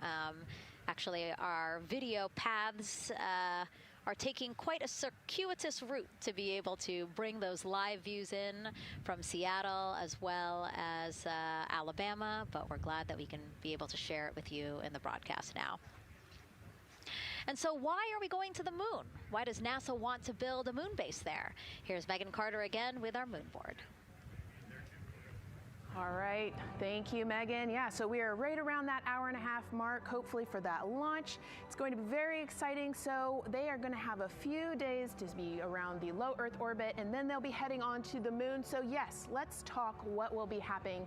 Why are we going to the moon? So obviously this is not going to be a landing, as we've discussed. They are going to be coming with 4,000 to 6,000 feet around the moon's surface, and this is going to connect us directly to our past. Those Apollo missions did have 6 lunar landings, and the Artemis campaign is looking to build on that past by going back to the moon, staying longer, and then going farther. So how are we going to do that, and why? We have obviously talked a little bit about that lunar South Pole, and we are focused specifically on the far side of the moon for this one for a specific reason. You might have guessed we're going to be looking for some resources especially, and that's going to be water or water ice. That is going to be giving us some really critical pieces for future missions. And as you can see here, we have identified 9 potential landing zones. So this is going to be a critical objective for our crew. Depending on when they launch, it will determine what is going to be visible, but we do have these 9 landing zones right here around the Shackleton crater. And as you can see here, a lot of that area is deep and dark, and that is where we are going to be looking for that water ice, because that is obviously going to give us not just water to drink, but as we know, that can actually be converted into our propellant potentially, that hydrogen and oxygen. So that is going to make the moon a critical place for that moon base, because we want to think of it essentially as a backpacking trip. If you have your tent and your hiking boots and your camping stove and all your gear, you don't want to take that out and be on the trail for the first day and then try everything out. You're going to test things out a little bit closer to home before you go out on that adventure. And that kind of goes for us as well. So the moon is going to be critical for us in the future steps towards our lunar landings, and then also for going farther on to Mars in the future. It's going to set us up for that deep space exploration, and we can't wait to see what they see once they get to that flyby. But for now, we are, like I said, getting closer. So I'm going to turn it back over to you, Megan. Exciting stuff. Again, the idea of accomplishing a moon base, like as we've been saying, sometimes things just seem like science fiction, and it's amazing that we're making it science fact. Yes, yeah, we're going back. We're going to scout it out, and then on the future Artemis missions, we're going to put boots back on the moon for the first time in over half a century. But we're going to stay, and we're going to learn from the moon, and we're going to, as Megan talked about, the water ice, and harness that resource, and, not only learn from the moon about Earth and about the solar system, but also figure out how we get to Mars from the moon. And so what we're seeing now back inside the White Room with the closeout team, they are removing basically fixtures that protected the crew module hatch while they did work around it, right, Nicole? Yep. Yeah, so anytime that you're moving around and working, there are some sensitive sensors and parts of the crew module that we don't want to kick or bump into, and so it's easier to just put a guard up while you're working in there and then take it down later. And so this is a visual cue for us that the team is getting ready to close the last hatch, again, the launch abort system hatch. Can you tell us about what the LAS is? Yeah, so launch abort system, this is, we have the crew module, and then what sits out basically on top of the crew module is the launch abort system, and it has its own motors, so that we'll arm it about 5 minutes prior to launch, and then it stays with the crew module until about the Kármán line, so that 100-kilometer point in space. Once the crew could safely get to orbit, it will actually be jettisoned and the crew module will then be exposed. So this is just a safety mechanism that stays on the outside of the crew module, and then as they monitor the attitude and the thrust and all sorts of the roll, all sorts of different data points to make sure the crew is safely getting to orbit. And once they are safely to orbit, then we will get rid of that launch abort system.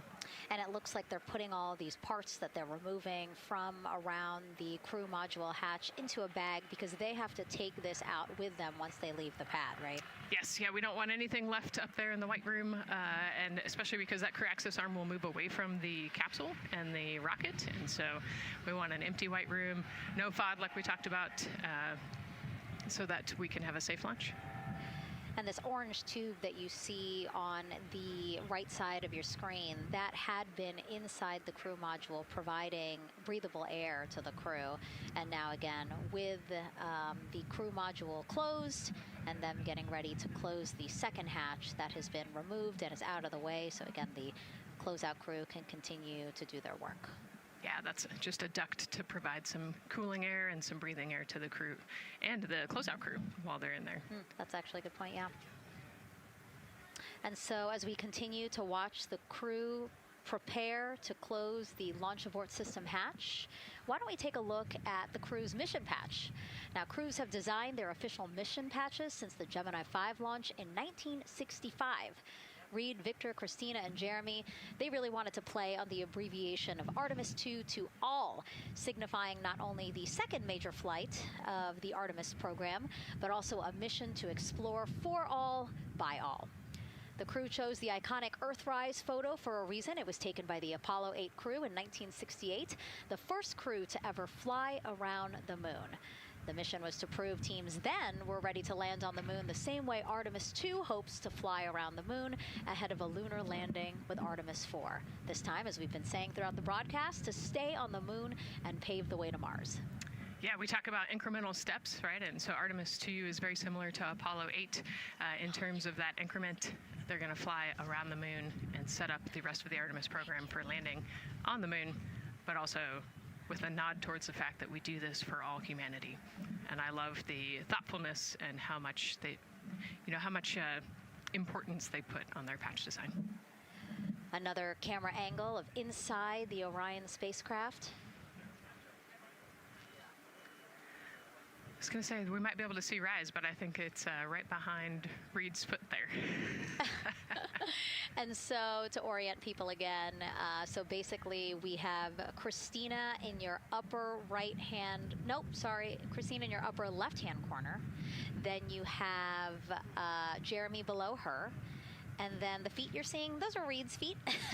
And then next to him, the upper right hand corner, that is Victor, who's unfortunately hidden by Reed's feet. But again, that is the orientation of the crew inside Orion right now. Now, earlier this week, the crew got to stick their patch on a wall just outside the suit-up room. You can play that video there now. You can see that crews have been doing this as part of a pre-flight tradition again. Wow, Reed just making sure that thing won't come sure off. It's flat.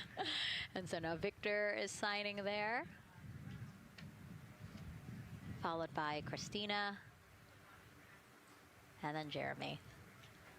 That's a fun tradition, and your patch is up there too. It is, yeah, ours is on the left-hand side there. It's a fun tradition. This is a really fun day too. They did this a couple days ago, but it's just another step that makes it a little bit more real that you're going to be launching soon.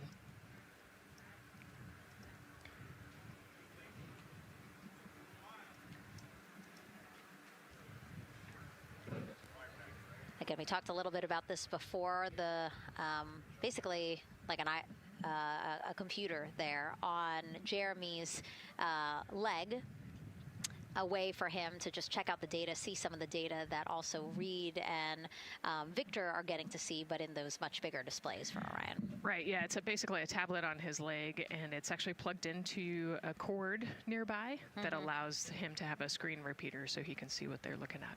And it looks like he's taking notes.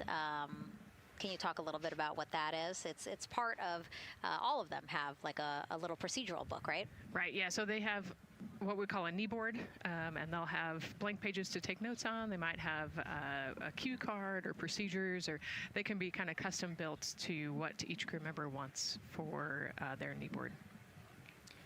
This mission, of course, built by people and companies in all 50 states, as we've been saying throughout the broadcast, and with our international partners as well. Let's take a look at some of the people playing such a big role in today's test flight. What we're doing here is a collaborative effort of hundreds of thousands of people. This is about the parts, the hardware, the software, the services, all coming together to make that mission possible. My dream for this space program is that we would not just push the boundaries, but that we push them together. And liftoff of Artemis I. We rise together, back to the moon and beyond.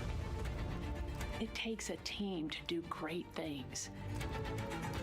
And Artemis has an incredible team. We have international partners. We have commercial partners and industry partners. It takes unity to accomplish great things, and that's what this mission's all about. We're not sending our money to the moon and lighting it on fire. We're putting that money right back into the economy in ways that benefit everybody. So every dollar that comes out of the Treasury that goes to support this mission goes back into the Treasury 3 times. What is very important to me is that we do it the right way, and that we do it with our values, that our industries grow, that our communities grow, that our families are healthy and safe and have amazing things to work on. Then we're going to build machines to go even further onto Mars. That is our generation, the Artemis generation, that defines the starting point of our exploration future. I just want to say thank you to all of the hands that have touched a part of this program and the hearts that have moved everyone to this goal, because we're going to the moon and we're going beyond. One team. One team. One team. One dream. What I really like about that package is, again, just reminding people that this is spurring so many jobs across the country. Yeah, across the country and across the world, right? The whole world has a part of this. The Artemis Accords are signed by over 40, 50 different countries. And so, yeah, we're taking all of the taxpayers' money and we're putting it right back into the jobs here in the U.S. And the money, too. You know, when we have more disposable income because we have good paying jobs, that's money that goes back into our economy as disposable income. So really, it is just an ecosystem that NASA is proud to be a part of. Right. Not only is it about the money and the economy, right, but it's also about the science and what we're going to learn and exploration. You know, on top of all of those things, we benefit the economy as well. Mm-hmm. Obviously, Nicole is a wealth of knowledge. We're very lucky to have her. We're going to be tapping into that knowledge throughout the broadcast, and we have been for now close to 4 hours. So thank you, Nicole. I hope you're holding up okay. Yeah, I'm loving it out here. It's been great. Let's learn a little bit more about Nicole. Her first mission to space was actually last March. She launched from here at Kennedy Space Center as pilot of NASA's SpaceX Crew 10 mission to the International Space Station. And what a beautiful launch that was. She spent 148 days in space conducting science experiments that could benefit us on Earth. For example, one studied the physics of liquids, which could help researchers deliver medicines more effectively. She also conducted an almost 6-hour spacewalk to help upgrade the orbiting lab's power system. Nicole is a lieutenant colonel in the U.S. Air Force and flew one of its most advanced aircraft. She was born in San Diego, California, and is a twin. That's a cute photo of the two of you. Oh, that one too. Young explorers, yeah. Yes, yes. That's so great to just see how far you've come. Again, I think that speaks to what we've been saying. Like, you know, just if you're passionate about something, go for it and see where that takes you. Yeah, I think that's a great example. You know, I was a serious little kid with really high goals and, you know, just kept working hard and never got bumped off the path and ended up here. Mm-hmm. And, I think it's a testament to the human, like we talked about, if you're willing to work hard, be a good team player, you can really get anywhere you want in life. And that's what I love to talk about. Christina has mentioned similar things, and so it's been kind of a theme for the day. Yeah, definitely a theme for the day, a theme for the team. The team has said the same, the crew has said the same sort of things. So absolutely, Nicole, thank you so much for being here. And hopefully only a little bit more until launch today. Hopefully. So today's Artemis II test flight will mark only the 7th time NASA astronauts will launch on a new NASA spacecraft designed for crew. And then controlling the flight will be Mission Control in Houston. Our Gary Jordan is inside with flight controllers. Hey, Gary. Hey, Megan, you are right. This is a significant milestone, and we may be putting the names of a few more astronauts in the history books today. The Artemis II crew is set to launch today will join a select list of humans to fly in a spacecraft for the very first time. And Artemis II, like missions before it, is a test mission. During ascent, the crew and the teams here in the room are prepared for a variety of scenarios. Some of these will be called out directly by Capcom's Stan Love during ascent, and some are a little more subtle. These calls can be split into 2 categories: alternate main engine cutoff or MECO targets and aborts. First, there are 2 alternate MECO targets, or AMTs. These note milestones to give flight control teams and astronauts an idea of what would happen after that moment should the core stage lose one of the main engines. First is AMT low. You won't hear it called out by the crew or Capcom since this happens right at liftoff. If the core stage loses one engine at this moment, an abort once around option could be made at main engine cutoff, meaning the crew could target a splashdown in the Pacific. The second is AMT high, which would be called out by Capcom's Stan Love around 22 seconds. After this moment, if the core stage loses an engine, we can still pursue an alternate mission in low Earth orbit to accomplish some of the test objectives. And at about 5 minutes, 16 seconds into the flight, you'll hear the call 3-engine press. This is a good moment. After this point, if the core stage loses an engine, we can still make a nominal main engine cutoff and pursue a moon mission as expected. Again, these MECO targets give the flight control teams and crew an idea of what lies ahead should one main engine be lost, but assumes we are otherwise continuing to a main engine cutoff target. This differs from an abort, where the Orion capsule separates from the Space Launch System prior to the planned separation time. There are abort options at every moment that integrity is attached to the Space Launch System, from the pad to more than 3 hours into the mission. During the first 8 or so minutes of powered flight, there are 3 abort options.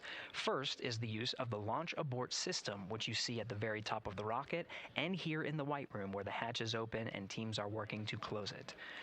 This particular abort capability can be used from here at the pad through roughly 3 minutes and 22 seconds into the flight. Next is an untargeted abort splashdown, or UAS. This uses Orion's service module engines to escape the SLS and becomes available immediately after the launch abort system jettisons.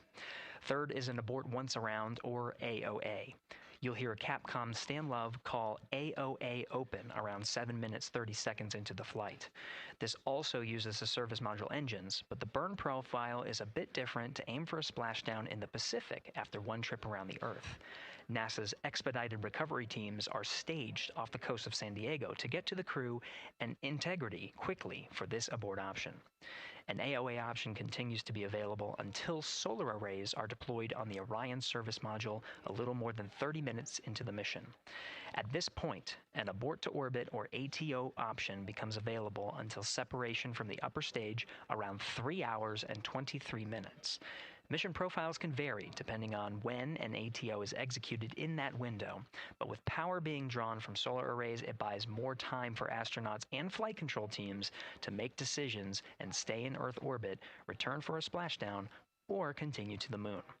The Artemis II crew and flight control teams are well trained on all of these scenarios, and the calls you'll hear to the crew on Orion to Earth may help them be in a ready state for whatever challenge may come their way.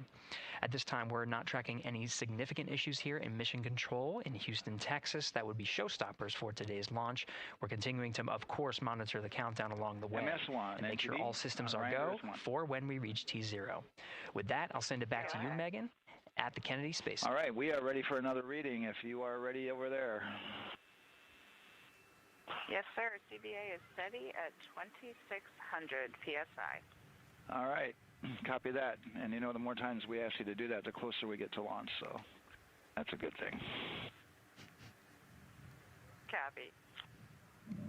You heard it there from NASA Test Director Jeff Spaulding.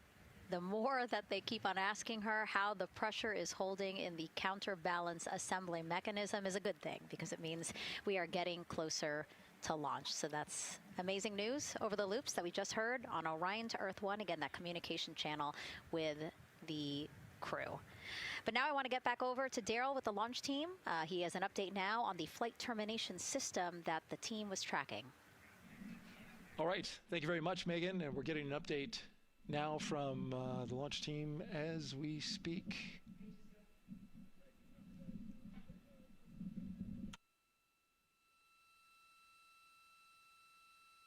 All right, stand by 1 second.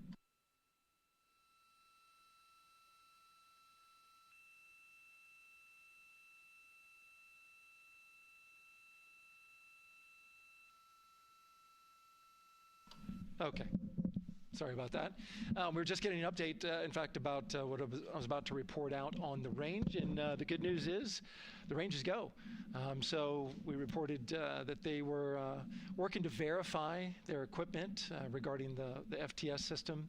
And they asked for a little of that verification work to be done by one of the FTS engineers here in the firing room. He went out to the VAB to get some legacy hardware to help out with it. But in the end, this is a fix that the range had come up with to get clearance, to clear the range rather, and to as well work the FTS system. And so now they are go. Again, the range is go. That is no longer a constraint.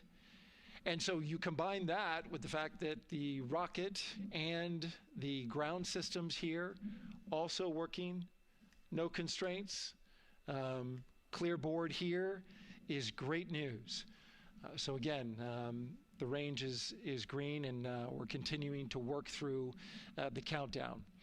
We got a weather update that came in to the launch director from Launch Weather Officer Mark Berger. He reported out that there's still a little bit of feisty weather activity that's happening up in the Titusville area. That's the city neighboring the Kennedy Space Center. Those showers had passed over Kennedy, and then now they're currently over in Titusville, currently still within that mile kind of constraint of flight through precipitation rule.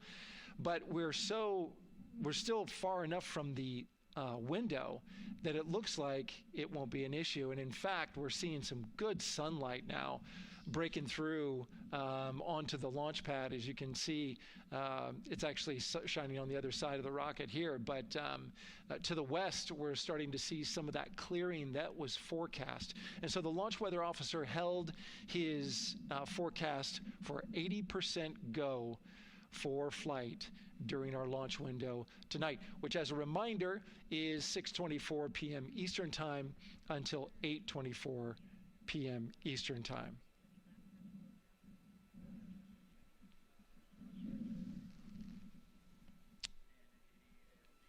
And we're also hearing that the last hatch closure, as you can see in the bottom corner of your screen, they're starting to work on that. That's the launch abort system hatch.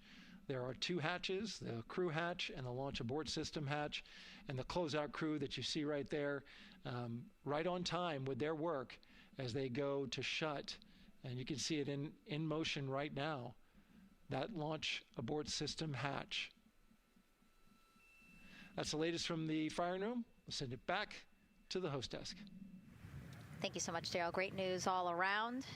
And yes, we did just see them close the last hatch. And now we are looking at a live view of Banana Creek. Lots of people there, I'm sure, relieved to hear that that issue with the flight termination system has been resolved. And we are go for launch. Go for launch from the range. Go for weather. And go from all of them, I would imagine. Yes, it's going to be exciting. The crowd is building. And as Daryl said, you can start to see the sun poking out here, and we can see all the clouds are moving north and moving away from us. So it's all good news. And so as we know, we have our Leah Martin down there at the Banana Creek viewing location, and she's standing by with some other guests. Hey, Megan, I don't know if you heard that huge cheer just now. If you heard a big rumble, as soon as Daryl said that the range was clear for launch, everybody clapped. It was super excited as we get to do some final countdowns. Standing next to me, I have Hudson and Maddox, the son of brothers here. And I asked you a little bit earlier, how excited are you to be here for launch? What did you say? I'm very excited.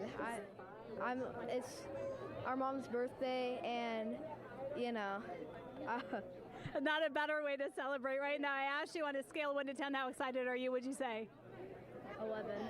Yeah, 11. I'm very excited. Super excited. Yeah. So, Megan, we've been watching the launch broadcast here and hearing some of the questions that you and Nicole have been asking and answering. And I actually wanted to ask these two kids, if you could take a 10-day trip around the moon and take 3 people with you, who'd you take with you? Well, I'd take my dad and my mom.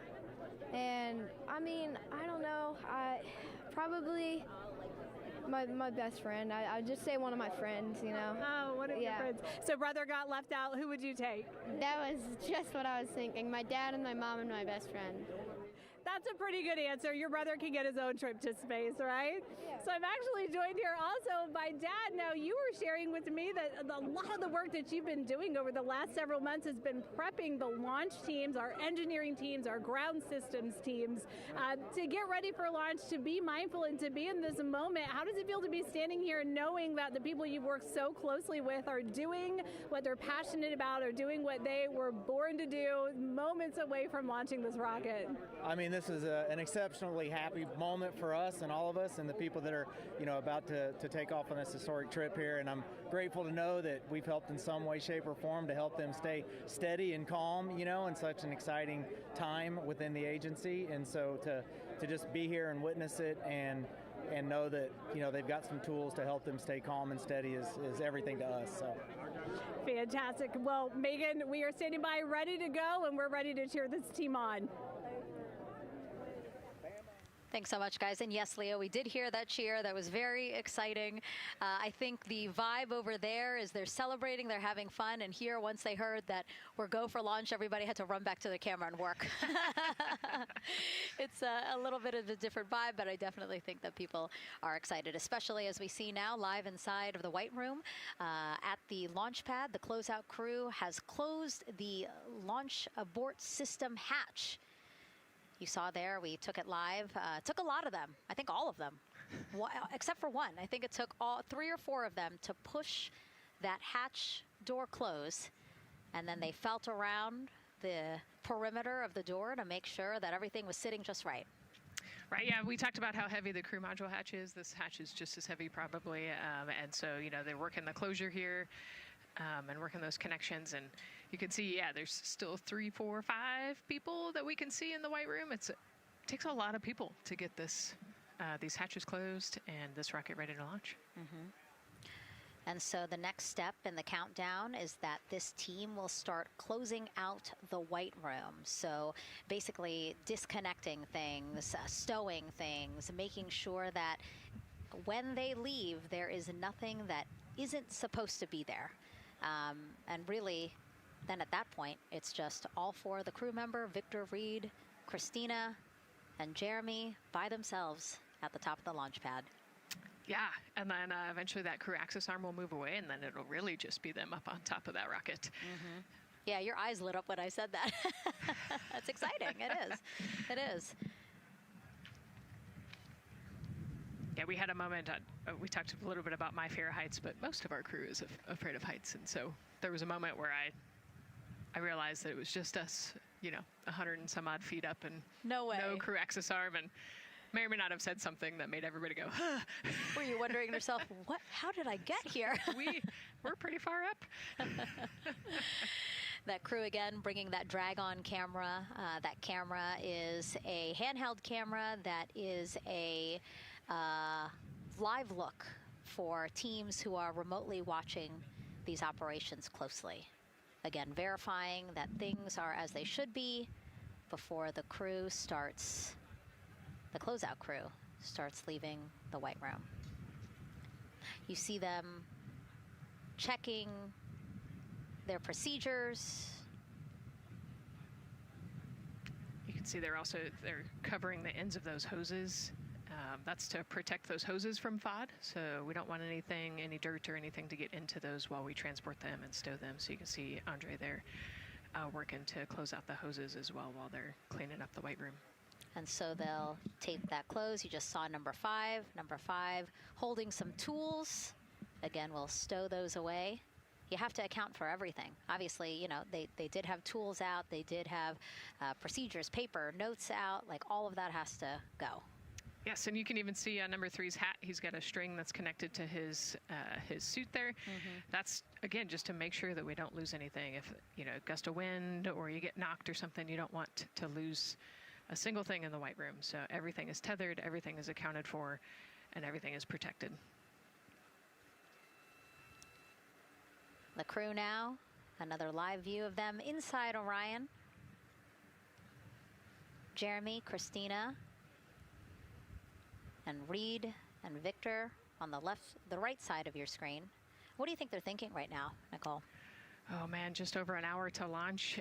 You know, there's probably a little bit of a lull right now, monitoring some systems, but you can see Reed's got his feet crossed. So I think just trying to relax and, you know, pass the time by maybe thinking through the items that they're going to monitor through the launch, you know, the different jobs that each of them have throughout the launch. And once they get to orbit, you know, this first day on orbit is actually really busy for them. They've got, you know, 2 burns that they have to monitor. They've got to get the system set up, and they've got to get the cabin set up. So there's a lot going on in the next 24 hours for this crew. I think they've got a couple sections where they get to take a nap, but I don't think they get a full night's rest for quite some time. So, yeah, you know, going through what's next. And so as we say that, I mean, imagine what it would be like to live in a spacecraft for 10 days. Let's take a look at what life will be like in Orion. Artemis II is our first crewed mission back to the moon since the Apollo program. A lot of the focus of Artemis II is really checking out systems to be sure that we're ready and well positioned for continued human exploration. My name is Susan Baggerman, and I'm the Chief Health and Performance Officer for the Orion program and the Artemis II mission. And this is 10 Days in Orion.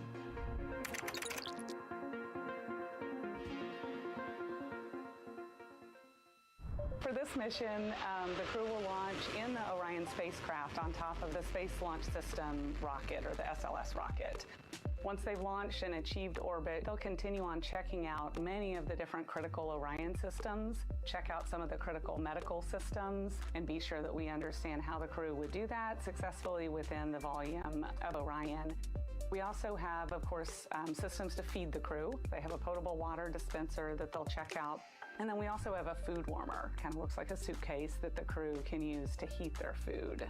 They're also going to check out the flight wheel system. We'll have the crew perform some initial exercises. Part of that is to ensure that the flight wheel is actually working, but part of it is actually to be sure that our environmental control systems are actually working. For sleeping, the crew will sleep in sleeping bags. Some crew members like to be very tightly bound up, and some like to float very free.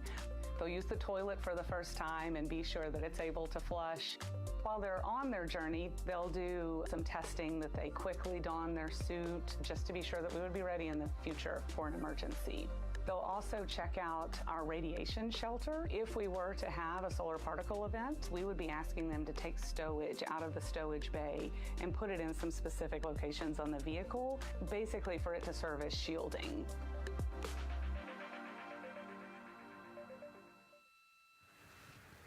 And so I want to talk a little bit more about what we just heard in that package. I am interested in the space food. So Reed, Victor, Christina, and Jeremy have a pretty big menu to choose from, so that's really cool. We're actually going to pull up a graphic now that kind of shows you some of the food that they're going to have with them on their 10-day journey around the moon. We know of more than 10 types of beverages. There's coffee, a mango peach smoothie, apple cider, lemonade. So those all sound delicious. And now I've just remembered I haven't eaten lunch. They're actually not too bad. I actually have a mango peach smoothie with me today. No way. Yeah. So you can see they come in these little packets here, but it's just kind of a dried powder that you add water to. So this would actually, you'd add 175 milliliters of water and let it sit for 2 to 5 minutes, and then you can stick a straw in it. You saw in that package they put a straw on the top septum portion there, and then you can drink it. And so this is the packaging. This is food that you brought up with you, or that you had while you were at the ISS. Yes. Yeah. Actually, this is all food that we have available to us on the standard, what we call the standard menu on the space station. And so, actually, the graphic there showed quite a bit of the standard menu that they're going to take with them. So, let's pull space it back food up, is space actually. food. Yeah, we can use the food that we have been using. You know, our food lab at Johnson Space Center actually creates that food, and then they stabilize it and they package it for us and everything. So they do a really wonderful job out there. We've got different types of food. You know, you can see I've got this is a soup, tomato basil soup, so thermal stabilized. It's already hydrated, so you just throw it in that food warmer that we talked about, and then you can eat it. But then we also I have some shrimp cocktail here that's, you know, irradiated, so it's in a package that protects it. I'll show you. I've got a brownie too. That's probably my favorite one. But are we eating it? We might, if you're. Yes. Look, see, they want us to eat. I don't know what happened, but it worked out with what we were saying here. So it's in an outer package to help protect it against, you know, radiation, and then it's in this inner package. And so this cosmic brownie, actually the trick, Anne McLean, my crewmate, taught me, the trick is you got to put this in the food warmer and get it nice and warm, and then you can get it. But so what we do is we just take scissors and you open it up, and then it comes right out. So these brownies are nice because they don't have a ton of crumbs, and so you can actually just eat it pretty easily in space. You know, if you imagine, that would not happen in space. It would not fall. But yeah, so we've got all sorts of things that you can actually eat. The menu's pretty good and pretty diverse on the space station, and then as you saw, pretty diverse for Orion. Nice. Yeah, that's amazing. And again, here's a look at the crowd that's starting to continue to grow here as we get closer and closer to launch. We are now under an hour from the opening of our 2-hour launch window at 6:24 p.m. Eastern Time. And so let's take some questions from social media. We haven't taken some of those for a while. You put that brownie away, Nicole, or I'm going to steal it. Nicole, we have another celebrity who submitted a question. Let's take a look. Okay.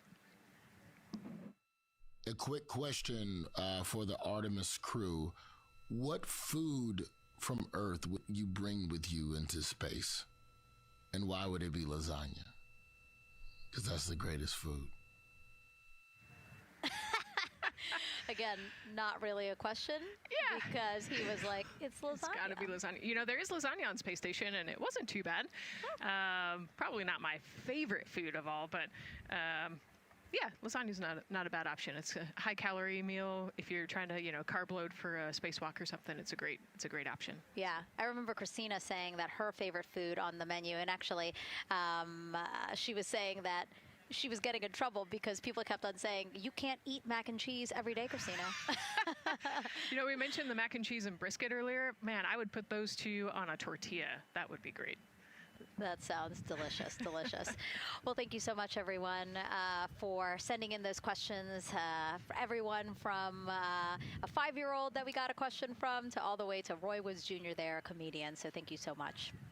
And if you're just joining us, welcome to the Space Coast of Florida, where we are counting down to liftoff of Artemis II. You see a beautiful aerial shot there of our rocket on the pad. For the first time in more than 50 years, we are sending humans to fly around the moon and back, and we're taking you all of you with us on this next chapter of human spaceflight. I'm NASA's Megan Cruz, and this is NASA astronaut Nicole Ayers. Great to have you here, Nicole. Yes, this has been a beautiful day. Excited. We're continuing to march towards this launch. Yeah, and if all goes as planned, this crew could travel farther from Earth than any other humans before them and see parts of the moon no one has ever laid eyes on. How exciting. Yes. Exciting is an understatement, I think. That's true. We're going to see the far side of the moon for the first time by humans in a long time. It's important. And as the crowd again builds behind us, more activity that you're seeing here at the Kennedy Space Center press site. We also have a ton of people gathering around the world to watch this history-making moment. So let's take a look at those watch parties now. Oh. That crowd has grown. We checked them probably like 30 minutes ago, and it was half that. But again, as we get closer and closer to launch, we are seeing more and more people gather together, wanting to experience this together and not just in a vacuum at home, you know? Yes, this is so exciting. Look at all of those people. Man. And now here we are back in Seattle, the Museum of Flight. Again, people gathered there to show their kid. We see someone walking in the second row there. His first crewed launch to the moon. How exciting. That is exciting. Hello, everyone. Woo. Oh, that's so great. And now let's get you up to speed on what's happened so far. Again, we are now within an hour of the opening of our launch window. So what has been happening so far today? Well, a lot. After waking up and grabbing a bite to eat, our Artemis II crew suited up inside the historic crew quarters, a tradition that dates back decades. Teams helped them into their custom Orion crew survival suits, and just like other crews before them, they gathered around a table for a card game to pass the time, but to also burn off any lingering bad luck before they walked in the footsteps of every NASA astronaut launching from Kennedy Space Center since Apollo 7 in 1968. They walked outside the Neil Armstrong Operations and Checkout Building to greet a crowd of family, friends, supporters before getting into their Astrovan for their security-escorted ride out to historic Launch Complex 39B. They got a close-up look at the SLS rocket, then walked across the crew access arm and climbed one by one inside their Orion spacecraft. After that, teams conducted final checks with the crew before closing both hatches, the crew module hatch, as well as what you're seeing there, the launch abort system hatch. And now we are back live at the pad where the closeout crew is getting ready to leave the White Room. They are now tethered, Nicole, because they are about to move some pieces that connect the Orion spacecraft to the White Room, correct? Yes, there's kind of what I would call a shroud. You can see them working that there. So it is actually connected, so that way the gap between the crew access arm and the crew module, and well, I guess that's the LAS there, is covered. But they're about to remove that so that the crew access arm is not connected to the rocket in any way, so that it can retract here in the next few minutes. And for how we're looking with the launch countdown milestones, let's go to Daryl Nail in the Launch Control Center. All right, thank you very much, Megan. And as you can see there, the finishing touches, as you've been talking about, to the LAS, which brings me to that subject, because we currently are hearing the launch team is working an issue that was reported out with the LAS. At least there's an issue apparently with a battery on the LAS. The engineer who is in charge of the launch abort system sits on console here, reported that a temperature for one of the two LAS batteries is out of range, and although it's not a constraint for launch right now, it would be when that temperature is checked inside of T-minus 6 minutes, which is inside of terminal count. So right now the team is working some troubleshooting on this issue. Going to follow, of course, along closely with what they learn. But again, a battery temp for one of the two batteries on the LAS is out of spec, and the team is working to understand, first of all, whether or not this may be a sensor issue, or is there an issue with the battery itself. So again, looking into it, troubleshooting and researching as we speak.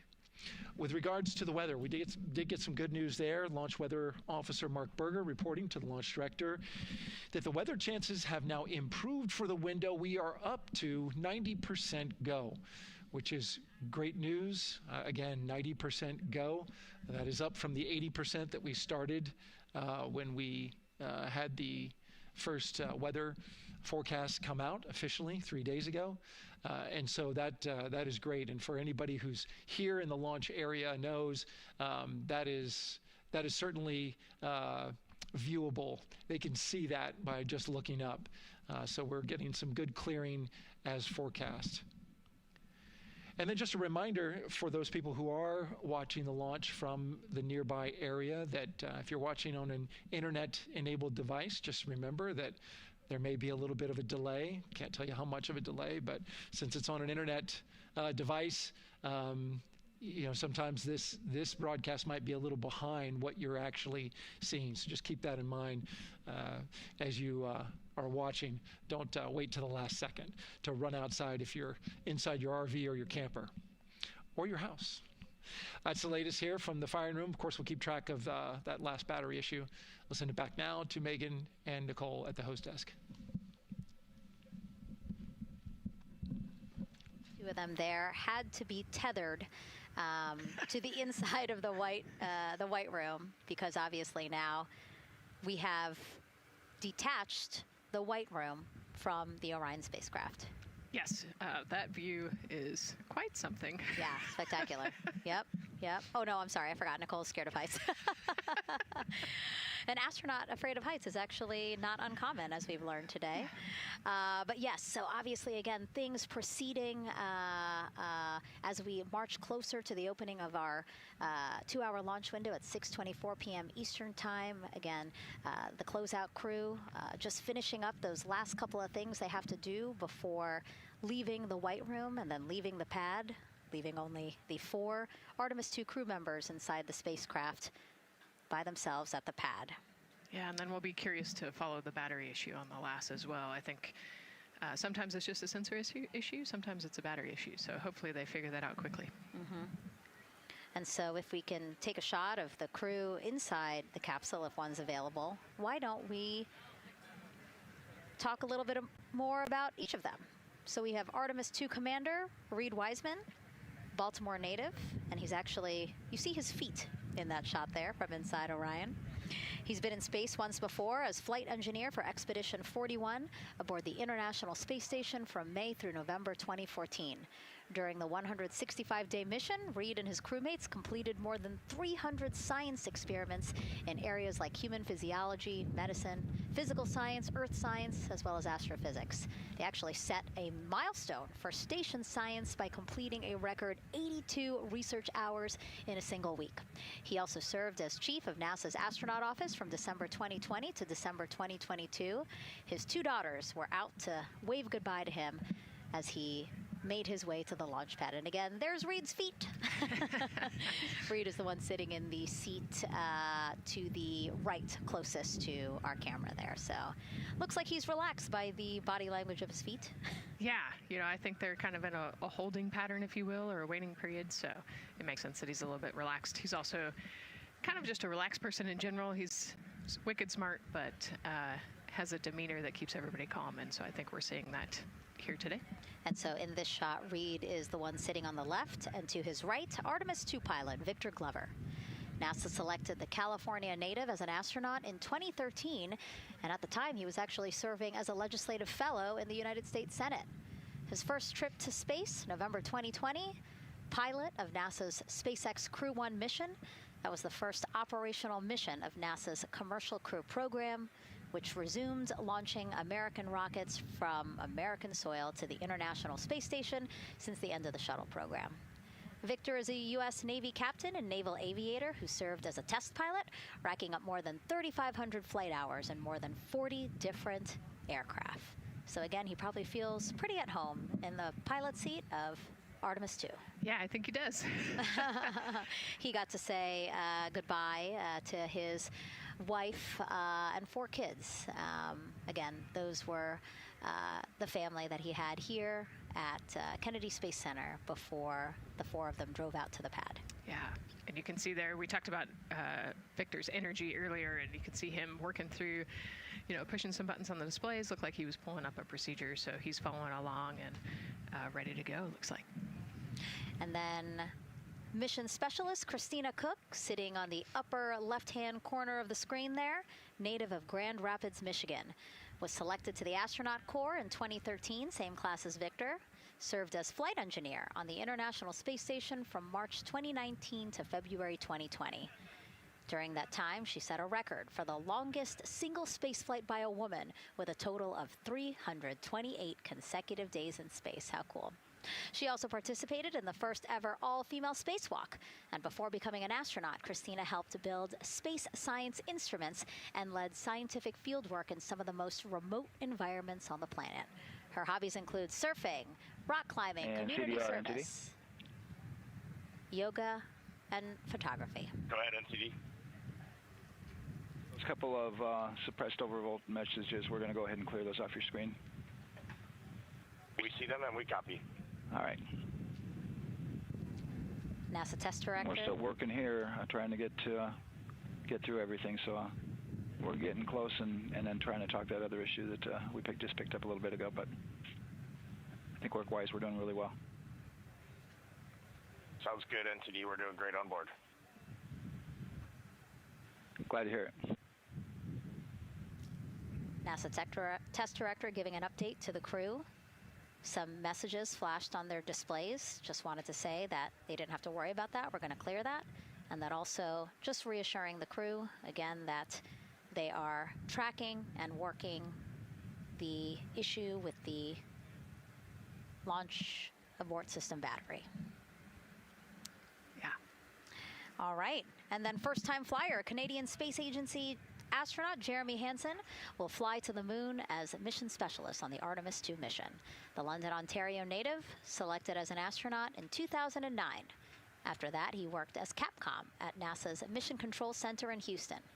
Capcom stands for Capsule Communicator and is the sole direct voice communicating with astronauts while in space. Jeremy also participated in training exercises, really cool ones like living on the ocean floor off the coast of Florida to simulate deep space exploration for a week. In 2017, he became the first Canadian to lead a NASA astronaut class. He also enjoys getting out on a sailboat, rock climbing, and mountain biking. He has a wife and 3 children. And he's the one that you see bottom left-hand corner of your screen. I know, I'm trying to see what he's doing there. Christina's looking too. And so there is your Artemis II crew inside the Orion spacecraft. And this is actually the 7th time NASA astronauts will launch on a new NASA spacecraft designed for crew. And if you're wondering about the first 6 crewed test flights, here they are.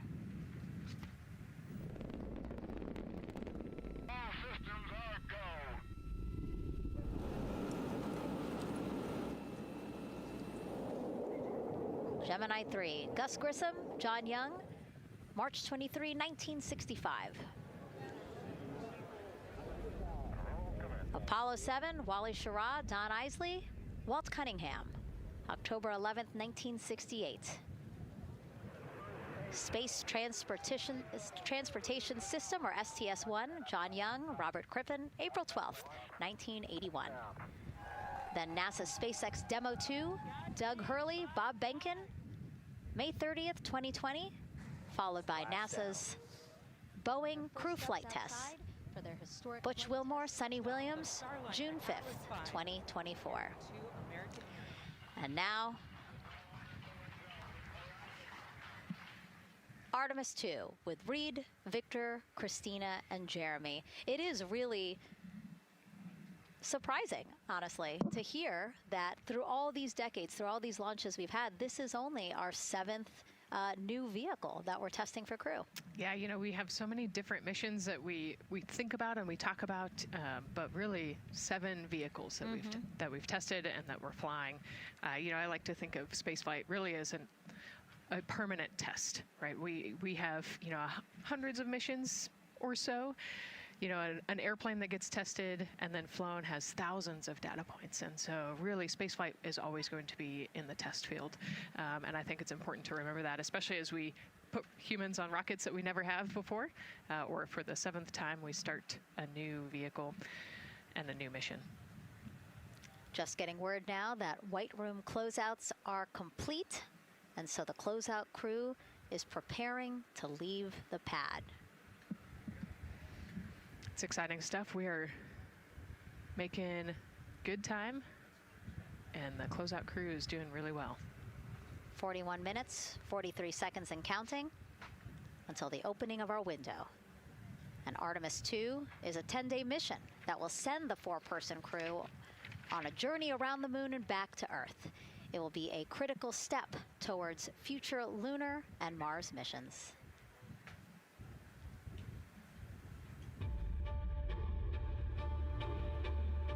We're going back to the moon because it's the next step in our journey to Mars.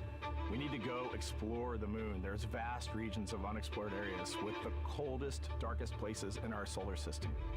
This is a test mission, and when we get off the planet, we might come right back home. We might spend 3 or 4 days around Earth. We might go to the moon. That's where we want to go, but it is a test mission, and we are ready for every scenario as we ride this amazing space launch system in the Orion spacecraft. But another reason we're going back to the moon is to fulfill NASA's mission, which is to explore the unknown in air and space, to innovate for the benefit of humanity, and to inspire the world through discovery. And when we succeed and when we accomplish the things that we set out to accomplish, that inspiration not only can set up new things to happen, but it also is a reminder in tough times that we're capable of doing great things when we work together. The thing I love about the moon is that it's not just a beacon for exploration and this platform of possibilities for incredible missions like this, but it has benefits. That's actually why we're racing towards it. Those benefits are really wide in nature. You have everything from innovation, technology development, not only for future missions going deeper into the solar system, but technologies that come back to Earth. You have inspiration, a whole generation of people starting this pipeline of STEM workers and manufacturers and operators that are excited to see what you can do when you work hard and you come together as a team. When I think about the 4 of us flying around the far side of the moon, seeing that Earth rise, taking images and video and sending them back to you, the feeling that I have inside is hope. We know that Artemis II is not the solution for humanity on planet Earth, but it is a contribution in the positive column. We hope that just for a moment that people will pause and say, wow, it's extraordinary when you look back upon the Earth with over 8 billion people, and you see this concrete example of what humanity can do, this extraordinary thing when we set big goals and CDR NTD to achieve them.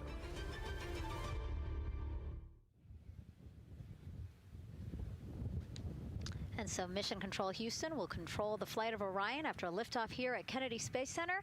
Here's Gary Jordan, who's embedded with that team. Gary, you might have to pause because we did just hear a call out to the commander in Orion. Will do, Megan.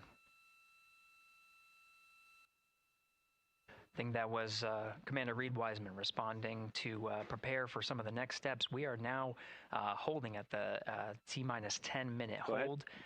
Expected a 30-minute hold. So we are well on the countdown.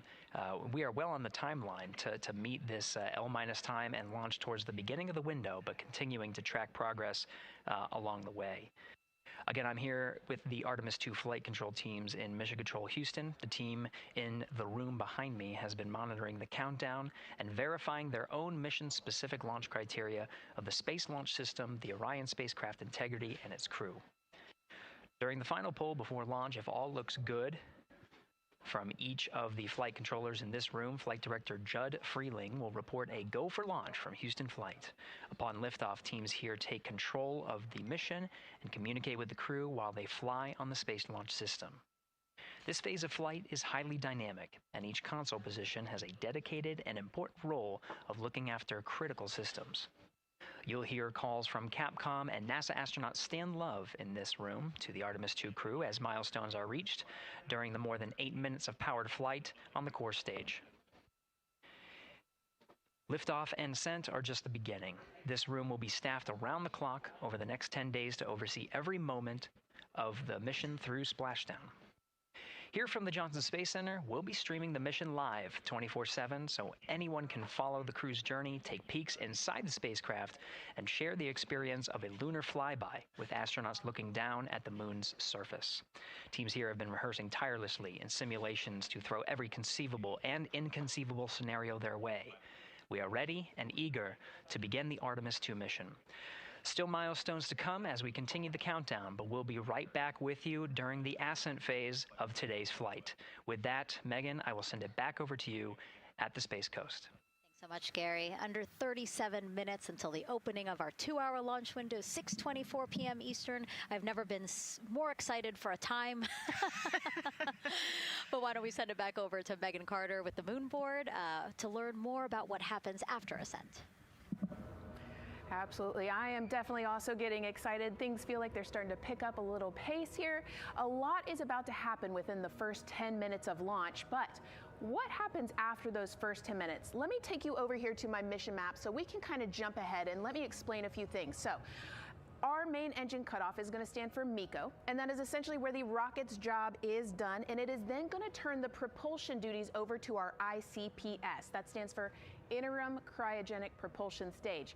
Don't try and say that too many times fast, but the ICPS is going to be right here, and that's our in-space propulsion. About 50 minutes into, after about 50 minutes into launch, it is going to conduct that first burn, and that's going to be the perigee raise maneuver. Essentially what that is going to do is going to raise the spacecraft from a lowest point of Earth just a little bit higher into space, and then they are going to conduct that nice path that's going to set them on that nice circular path around the Earth. That's when they're going to start to be able to really check out the spacecraft. The Orion spacecraft is going to be able to, like we've talked about, be maneuvered by the crew. They're going to check out those life support systems, and communication checkout's going to be vital at that point as well, obviously. Then they will be conducting that another burn, and that's going to raise them just a little bit higher again. And then they will, it'll be about time for the ICPS to separate, and they will start another lap around the Earth as well. Now, the ICPS, but even after it separates, its job will not be done because they will have the opportunity to conduct something called the Proximity Operations Demonstration. And this is going to be really important for our future lunar missions because the ICPS actually has a target on it, and the crew is going to have the opportunity to manually maneuver these spacecraft like we've mentioned and practice those docking maneuvers. Now, obviously, they will not be docking for this mission, but that is, again, going to be critical for those lunar missions in the future. Now, all right, after that ICPS has separated and they've done that second lap, they're going to conduct 2 more burns. And what these burns are going to do is set them up to the high enough orbit and a fast enough speed in order to conduct the translunar injection. This is going to be that critical moment and that critical milestone where they are going to produce about 6,000 pounds of thrust. And this is that point that is going to take them out of low Earth orbit into deep space, and it's going to set them on that nice path towards that lunar flyby. And I know we have talked a little bit about why this could be a record-breaking flyby and journey to the moon. And with that, I'm going to turn it back over to Megan so she can tell us just why. Yeah, she's talking about the distance record set by the Apollo 13 astronauts in 1970. They were 248,655 miles away from Earth, and this Artemis II crew might surpass that on flight day 6 when they fly around the moon by more than 4,000 miles. Yeah, it's a long ways.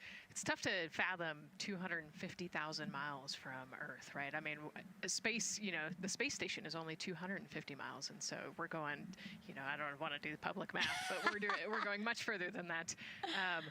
But it's important, right? Because we want to get back to the moon. We want to see the surface. We want to see the far side of the moon. And the way we do that is by breaking distance records. Yeah, and the exact distance record depends on exactly when they launch, like the time, the day. So we'll learn more as we go into this 10-day mission with the Artemis II crew.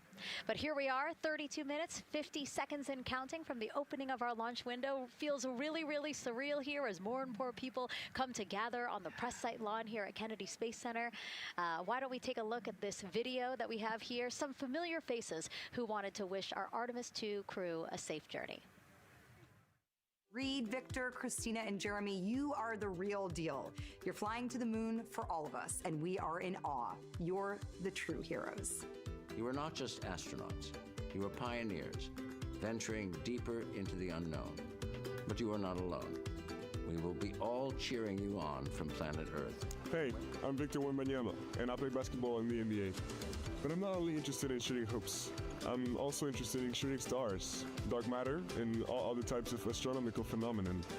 And to the Artemis II astronauts who are shooting for the moon, I wish them good luck and Godspeed.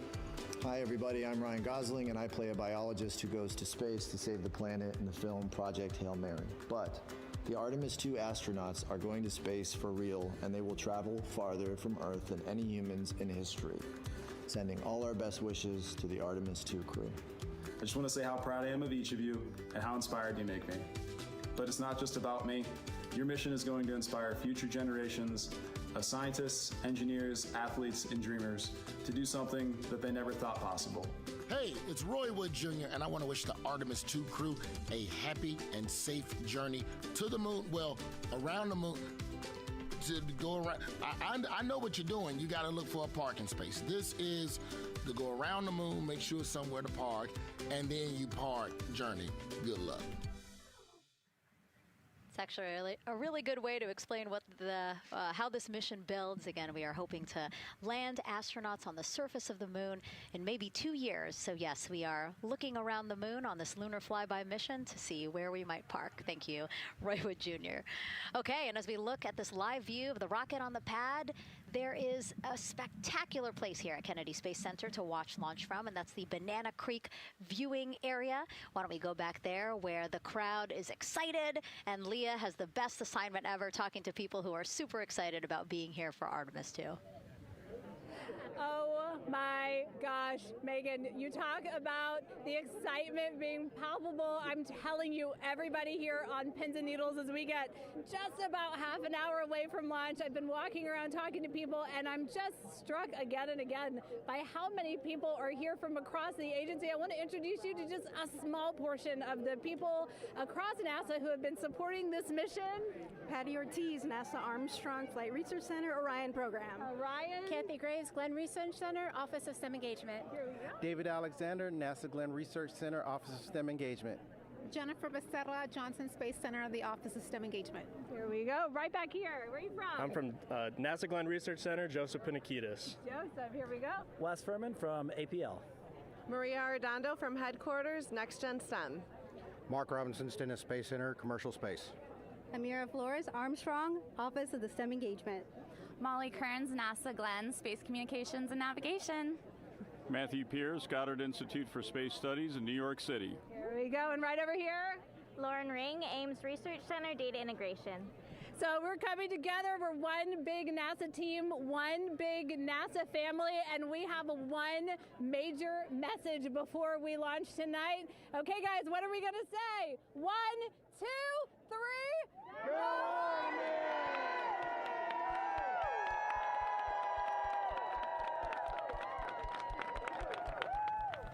Oh my gosh, that made me so emotional. That was so inspiring to see. I mean, wow, yeah, that was great. I mean, just to hear everybody say their position, what they're doing to support this mission is amazing, and I'm sure this was something that really rang true and resonated with NASA's Administrator Jared Isaacman, again, to see the workforce come together to do the work and then to be here for launch. So why don't we actually go over to him now with our Jasmine Hopkins at one of our other viewing locations. All right, Megan, thank you so much. The energy here on the balcony is honestly becoming electric as we get so close to launch, and now we are thrilled to welcome NASA Administrator Jared Isaacman. Jared, we're really entering a golden age of exploration. How will Artemis II set the pace for the coming years? Well, I mean, Artemis II is the opening act, right? This is the test mission. This is getting very comfortable with the SLS rocket, the Orion spacecraft. No humans have ever flown on this before, right? And we're going to put it through its paces. We'll go into Earth orbit for a little bit, make sure Orion's doing okay, and then we are sending them, right? We're going to send them farther into space than any humans might have gone before, 250,000 miles away, and it's going to set up for the subsequent missions. That's why we're going into the golden age of science and discovery right now, because you're going to see a moon rocket launch in 2027 when we do our testing with the lander. We're going to go for the landing on Artemis IV in 2028, and in parallel, we're going to build the moon base, right? And that is going to be filled with science discovery and tech demonstrations that's going to support the enduring presence we're trying to create on the surface. Absolutely. So honestly, history-making years ahead of us, you know, with Artemis 3 and 4. But first is Artemis 2. What will be our single greatest takeaway from this mission?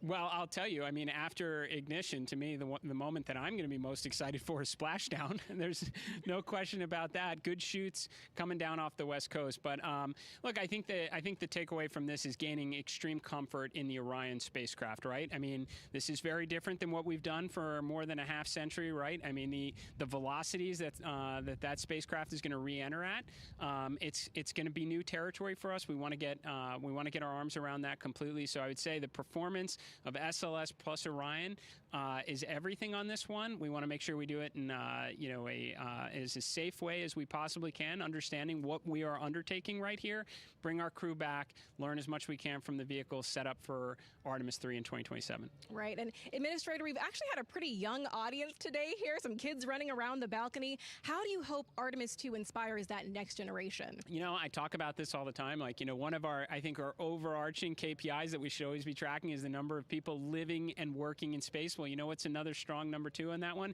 It's the number of kids that are dressing up as astronauts for Halloween, so that they grow up, that they're inspired to want to join in this grand endeavor, whether they come work with us here at NASA or they join in industry, but they're helping humankind venture out farther, pursue all the secrets of the universe. Yeah, I think we'll see a lot of kids dressed as astronauts this year. And finally, Jared, you've really made it a personal mission to get to know the people behind the work at NASA. Do you have any final thoughts, any final words before today's history-making launch? Yeah, well, one, I want to express a lot of appreciation. I'll tell you what, the 4 astronauts on top of Artemis II know this. It takes an army to pull a mission together like this, right? Across all 10 of our centers, all of our commercial partners, the international partners that come together to make this possible. My sincere appreciation for everyone who is currently working the mission right now, so getting them ready for launch, that will be watching over them in mission control, recovering this crew when they splash down off the West Coast. I have complete trust and confidence in your abilities, and everybody else who's not directly working on Artemis II. Artemis III is coming up next year. When this mobile launcher gets back in the VAB, we're going to start stacking. Wow, plenty of excitement ahead of us. Jared Isaacman, thank you so much for being here. Thank you. Thanks for being here. Of course. All right. And with that, let's get back to the countdown with NASA's Megan Cruz. Under 25 minutes and counting from the opening of our 2-hour launch window, and take a look at all these people behind us. I literally, every moment I turn around and I see the clock, I am like, oh, wow. Oh, wow. There are more people and less time. Yes, exactly, which is a great problem to have. Yes. Now, this first crewed test flight of NASA's Artemis program coincides with the 250th anniversary of our country's founders signing the Declaration of Independence. Exploration is a part of America's DNA, and it continues now with our return to the moon.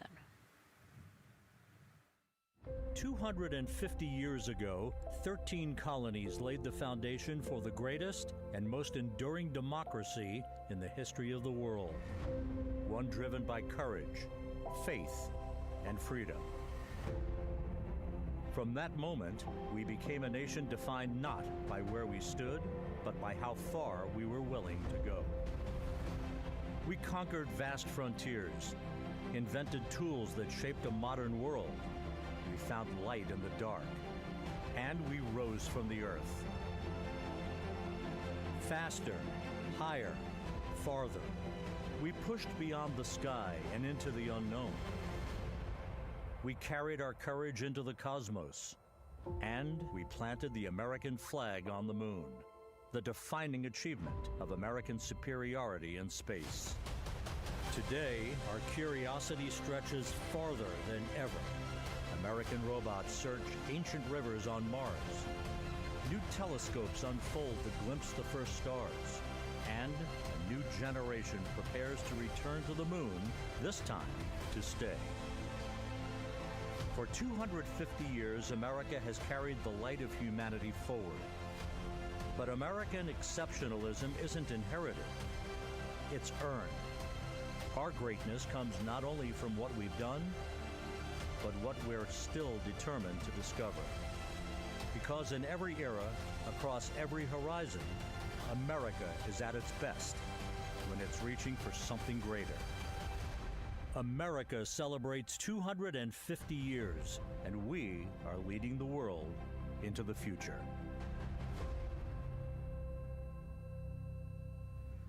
22 minutes, 15 seconds and counting from Artemis II, NASA's boldest test flight in a generation. The crew has said this often, that they hope it inspires children around the world. And recently, a group of kids here at Kennedy Space Center got a surprise of a lifetime while watching that rocket roll to the launch pad.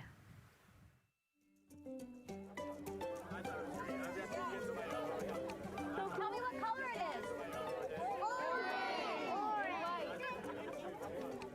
And who's going to be on that rocket? We're going to be on that rocket.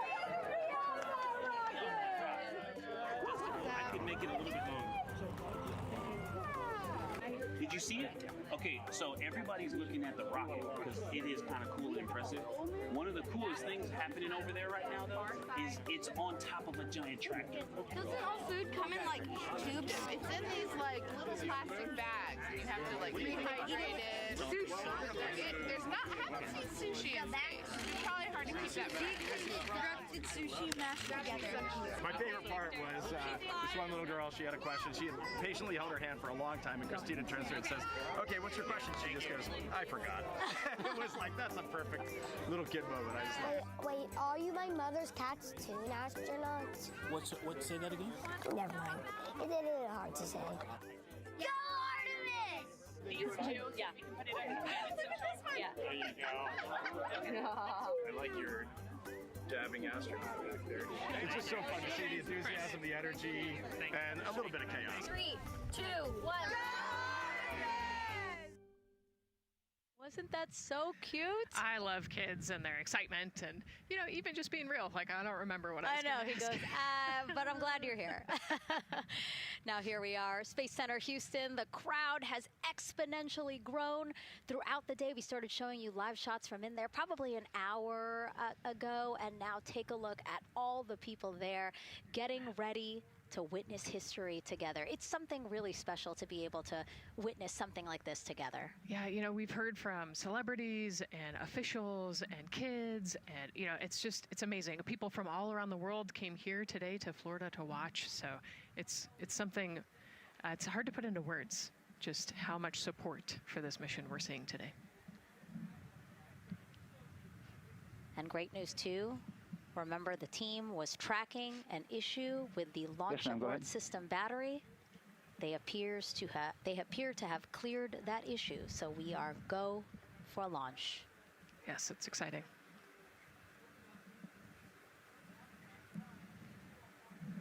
U.S. Space and Rocket Center here, Huntsville, Alabama, waving to the Artemis II crew sitting right there inside Orion. Inside of 20 minutes from the opening of our launch window, and right now we are targeting the top of that launch window, so we could be launching here in about 19 minutes, Nicole. Wow, I don't know if I expected this today. I'm excited, and, you know, I'm glad they were able to clear the problem with the battery on the LAS, and everything has gone really smoothly today. It's been great. The weather cleared up. It's a beautiful day for a launch. And so now, as we are so close to possibly launch now, just what are your final thoughts as we are about to embark on a mission back to the moon, the first time in more than 50 years? Yeah, you know, just so proud of the crew and all of the teams here on the ground that made this happen. You know, they are carrying the torch from the Apollo era into the Artemis era. And, you know, as the crew likes to say, they want to be the shoulders that the next generation. And let's see, GLS, can you help us with that, please?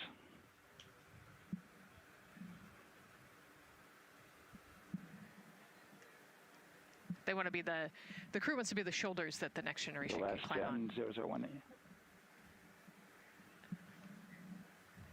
You know, I think it's in their patch. We're going for all. It's in the name of their capsule, integrity, representing humility and the professionalism of everyone that got them there today. So proud of them. We love them. We're excited for them, and we cannot wait to see what they see. Just leveraging everything we've learned so far as an agency, taking us from Apollo now to the launch pad here, 39B, with Orion and SLS poised to again fly us into the history books. And before we leave you now here at the host desk to get back into operations, we just wanted to answer one question for you guys. We asked you earlier on today, what are you most excited for? And we asked you to go vote on Instagram and Twitch. Instagram, you guys said launch. Twitch, you guys said lunar flyby. So I think you guys will all be very excited since we are now about 17 minutes from the opening of our launch window today. And so with that, as we approach terminal count, let's send it back to Daryl Nail in firing room 1. Daryl. All right, thank you, Megan and Nicole, and just want to give you an update on the launch abort system that you just reported that they cleared. They believe, they're convinced, this is an instrumentation failure. So there are 2 batteries on the LAS. The LAS, of course, and with the help of my 2-year-old son's model rocket, Daniel said I could use this, so it's okay. The LAS is right here. It's the tower above Orion. Orion capsule is inside of here. It's used to pull Orion off the rocket in case something's going on with the rocket, either on the pad or in flight. 2 batteries are bad. Well, I'm sorry, one of the 2 batteries reported an out-of-family temperature, and it was very much out of family. And so they checked their data going back into the vehicle assembly building where they recharged the batteries and worked on them. And they have good, solid data, they reported, that tells them that this is an instrumentation failure, that there's something wrong with the sensor. And so they took it before the mission management team, which has to accept the risk, any changes to launch commit criteria, which this would be one, and they all fully accepted it. So now we are clear as far as that constraint is concerned. And one quick thing as we count down now, we are getting into the final minutes before liftoff. There's a 2-hour window. We haven't quite set the T0 yet, but this is a list of the cutouts. There are 150 cutouts that are included for this 2-hour launch window, and that's important. They're in very small print. That's important because there's basically 16 minutes inside this window that they cannot launch, and these are because of small things flying in orbit. There's a lot more things in orbit than there were back in Artemis I when we had 35 to 40 cutouts. For that reason, because of these 156 cutouts, they're going to be managing the launch window as we go forward. So they may have to wait out one of these cutouts. They range in time between 2 seconds to 23 seconds, but you'll hear the NASA test director talk through that. We're getting ready to merge that loop from NASA test director Jeff Spaulding.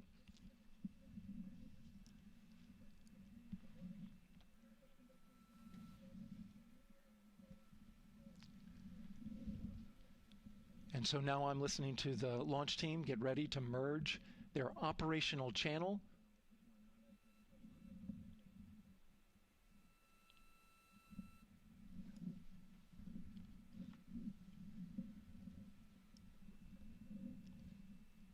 We're now entering one of the most consequential phases of launch day, and that's terminal count, the final 10 minutes. And OTC, NTD, N212 for comm check. Good comm. How me? I hear you the same. STC? 2. GTC? GTC is on 212. All right, copy that. NASA Test Director Jeff Spaulding confirming communications with his team.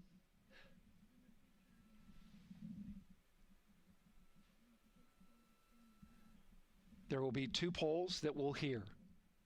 One from Spaulding, the NASA Test Director, confirming the ground systems and the launch team are ready to proceed.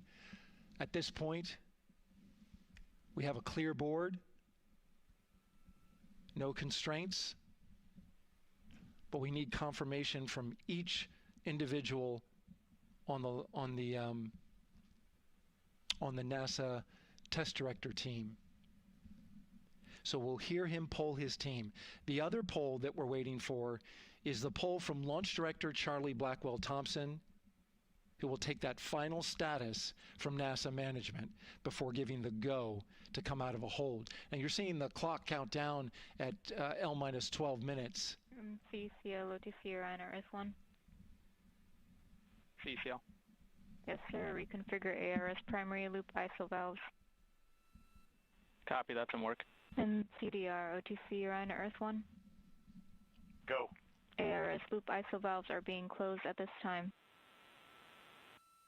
Integrity copies. NGDLP. Go. Yes, I had a discussion with Sea Ice and with MER Manager regarding the observation the Sea Ice had a few minutes ago. They were able to confirm with BCI photos that the condition that they observed has been there since 2025. MER Manager has had a chance to review the findings, and they do not have any constraints from either a Sea Ice or MER Manager perspective. Okay. Copy all. And Launch Director, NTD, you copy? Yes, sir. I copy. That's good news. OTC, CCL 212. OTC. ARS primary loop isolation valve configurations complete. Copy.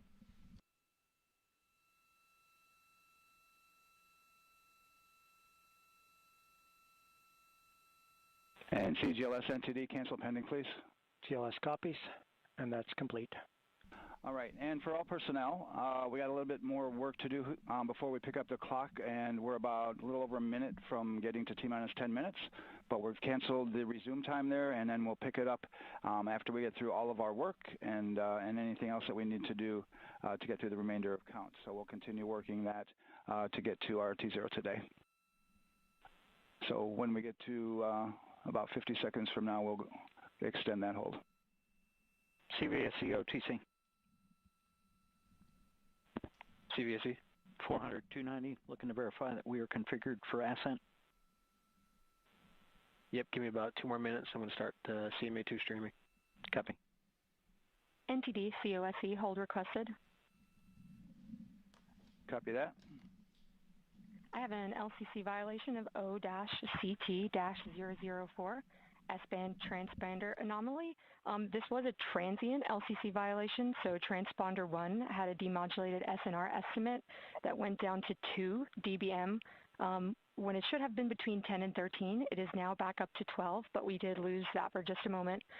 It does not appear that we lost our bit sync or carrier lock, which would be indicative that we lost our lock with the vehicle. So at this point, recommendation would still be go. However, we do have a pre-planned contingency procedure if we want to look at that. But again, this was transient, so we're back in a nominal range. All right, let's see, LPE NTD. Yeah, we're not seeing that hit, so I guess the question for COSE, was that less than 3 samples? Is that below our persistence? Stand by, let me look. It did look like it did persist for several seconds on mine, but let me take a look at the number of samples. Could I get a repeat on the affected LCC, please? Yes, ma'am. That's going to be O-CT-004. Thank you.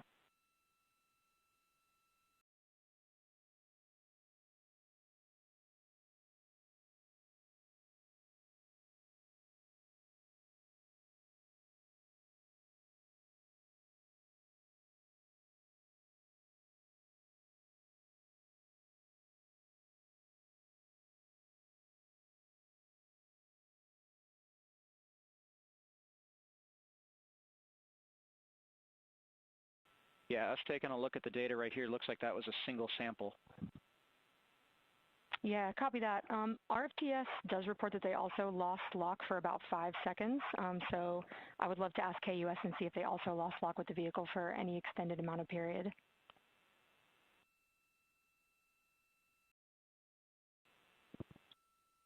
And COSE, while we're doing that, these are 1/10 hertz measurements, correct? So we would have had to lose it for over 10 seconds to get a second sample?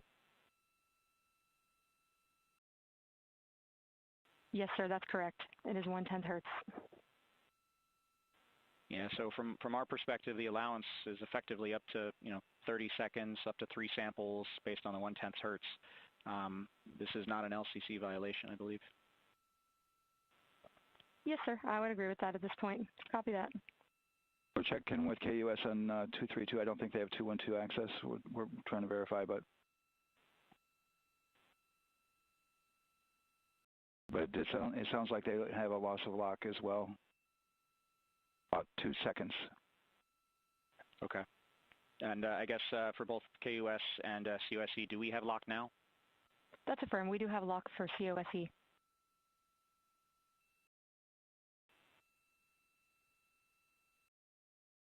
Yeah, so from the integration console perspective, we did have a temporary loss there within the allowable, and per the requirement, let's go. And this is Houston Flight. We have lock and we have good telemetry here in GSC. And KUS has reported too, they have good lock now. So with all of that, OSC, then are we in a go configuration per your LCC? Yes, sir. Recommendation would be go. Right. LP, you concur with that? Yes, sir. LP concurs go. And Launch Director? Yes, sir. Launch Director concurs go. All right, and I'm going to go ahead and just verify everybody has everything else complete, Launch Director, and if we do, we'll be ready to pick up the poll at that time, unless there's something else that you're aware of. No, sir. Let's verify all our work is complete, and I would like one last check of our constraints list. All right, let's see. OTC, are you still waiting for ComConfig, or are you... That is affirmed, sir. Okay, is that your only open item? Yeah, OTC, this is CVSC. That 400 step 290 is complete. Copy. Okay, so OTC, you're complete with all of your work? That's affirmed. All right, copy that. STC? STC is complete. And GTC? GTC is complete. Okay, excellent. All right, and LPE, just want to verify we have no open constraints at this time. No open constraints. We have a clear board, sir. Okay, tracking the same here. And Launch Director, with that, we are clear and ready to pick up the launch readiness poll with your go. All right, sir. I am go for the poll. All right. And for all personnel, this is the NTD conducting the Artemis II launch readiness check. Verify ready to resume count and go for launch. OTC. OTC is go. STC. STC is go.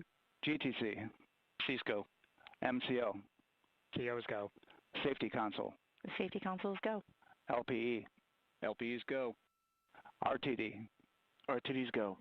Houston Flight. Houston Flight is go. ROC. ROC is go. And CDR. Crew is go. Copy that. Thank you, Reed. And Launch Director, NTD, our launch team is ready to proceed at this time. All right, NTD, I copy all. At this time, I'll perform my poll. Attention on the net. This is the Launch Director performing the final poll for launch, verifying no constraints, and go for launch. EGS, Program Chief Engineer. Artemis Chief Engineers are go. Copy, thank you. EGS, Chief Safety Officer. The Artemis CSOs are go. Copy, thank you. Range Weather. Launch weather is go. Thank you, LWO. And Artemis MMT Chair. MMTs go. Thank you, John. And Integrity Launch Director. Good Air was Charlie PLT. Thank you, Charlie. This is Victor. We are going for our families. MS1. This is Christina. We are going for our teammates. MS2. This is Jeremy. We are going for all humanity. All right, Charlie, your Artemis II crew is go for launch. Full send. I copy that. Reed, Victor, Christina, and Jeremy. On this historic mission, you take with you the heart of this Artemis team, the daring spirit of the American people and our partners across the globe, and the hopes and dreams of a new generation. Good luck. Godspeed, Artemis II. Let's go.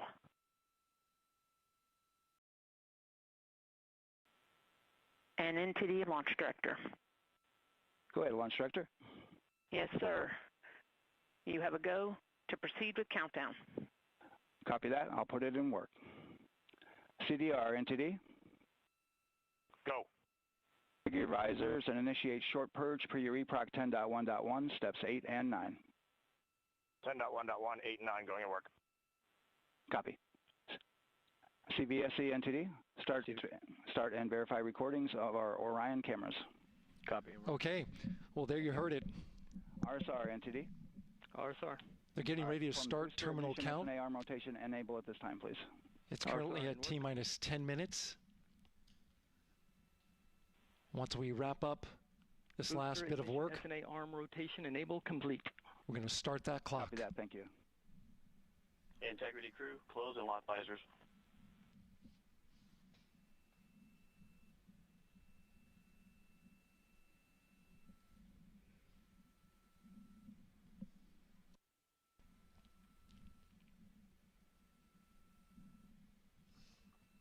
You heard an issue, worked in real time with telemetry lock on the Orion. It was transitory. It was very short. They checked the data, confirmed that they had a good lock. This was with the S-band transmitter on the Orion. Worked through that issue, looked at the data, and cleared it. All with the world watching. Impressive work by the launch team. So we have a 2-hour window, which starts in just a few minutes at 6:24 p.m. Eastern Time and goes until 8:24 p.m. Eastern Time. And ECL NTD will be waiting for your verification on the short purge. ECL copies. And for all personnel, once we get that short purge verification, we'll verify that we are clear to go, and then we'll proceed with the terminal count.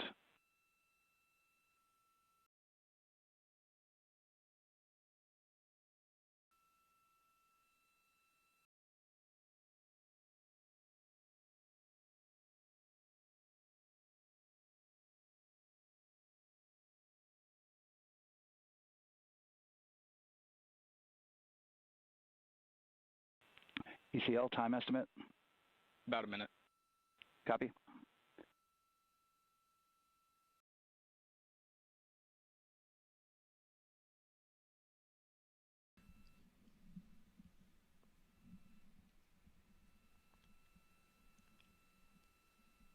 So we're going into the launch window, but not by much, it looks like. Just wrapping up some final work. And once that's completed, you'll hear NASA Test Director Jeff Spaulding ask for the ground launch sequencer operator to go ahead and start the clock. The ground launch sequencer is an application software.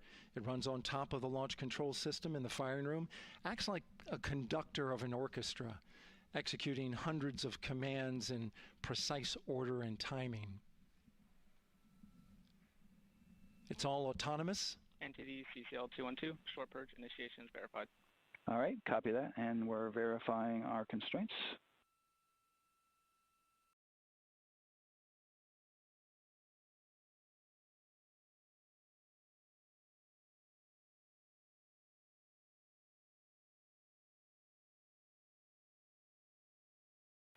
All right, and we're clear from cutouts. And with that, we're going to resume the clock momentarily. And CGLS, you can resume the clock on your mark. GLS copies. 3, 2, 1, mark. GLS mainline has been initiated. T-minus 10 minutes and counting.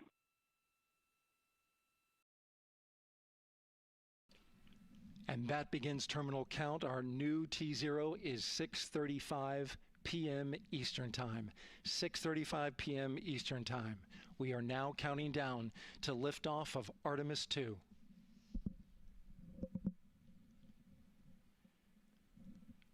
From now on, you're going to hear two voices on the loops. If everything goes nominally, NASA Test Director Jeff Spaulding, who's directly managing the launch team, and Alex Bendelos, the GLS operator who closely monitors the software. He has the ability to stop and restart the countdown.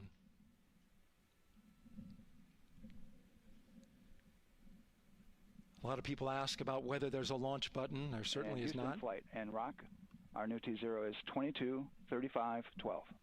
Houston flight copies. Rock copies. 22:35:12. Affirm. There you heard confirmation of the exact T0, 6:35 and 12 seconds p.m. Eastern Time. Again, our T0 is 6:35 and 12 seconds p.m.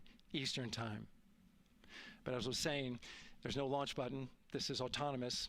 But there is a button that keeps you from launching, and that button allows the GLS operator to pause the countdown outside of terminal count and during terminal count and submit a hold to the next holding point. So the clock won't stop right away. If there's an issue, we'll go to the next stable holding point. This is how GLS configures the rocket and ground systems to a stable point where they can stop the countdown if that's needed. But right now, we are counting down. Our next big milestone, looking to retract the crew access arm. GLS is go for crew access arm retract. And there you see the crew access arm moving away.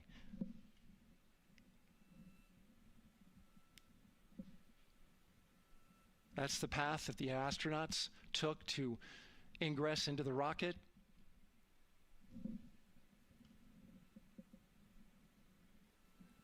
Until this point, that was their way off the pad if they needed to evacuate. But now with that arm retracting, the backup transitions to a launch abort system. And they'll begin arming that shortly.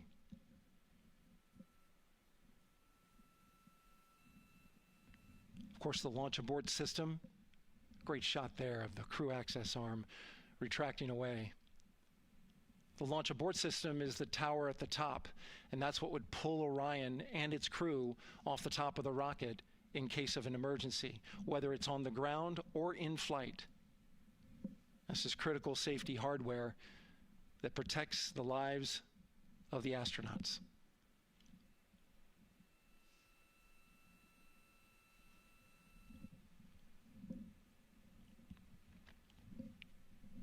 Starting at T-minus 6 minutes, the GLS will start bringing that and other high-energy systems online, starting with core stage pressurization.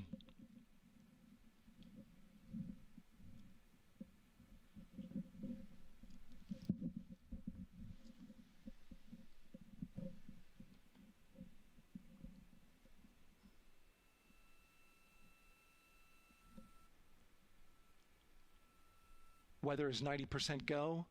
The range is go. All systems are go.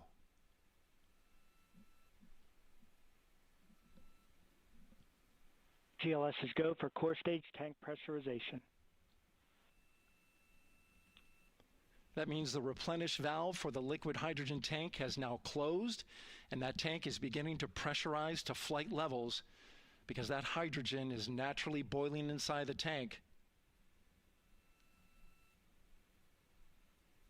We'll get the liquid oxygen tank a little later in the count.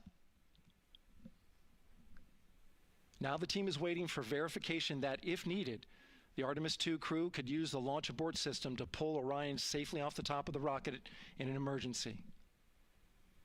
Let's listen in for that call. GLS verifies last capability available. And CDR, do you copy? CDR copies, last available. That's great news, and you heard the NTD verify that with the commander of the mission. GLS is go for FTS arm. Now work is being done to arm the flight termination system. This is so the range safety can send a flight termination command if the rocket flies too far off track. There's a brief built-in delay, so the launch abort system has time to pull the astronauts to safety first. GLS is go for LH2 high flow bleed check. All right, the high flow bleed check. That's so the cryo team gets verification that the RS-25 engines, all 4 of them, are in the proper temperature range for launch.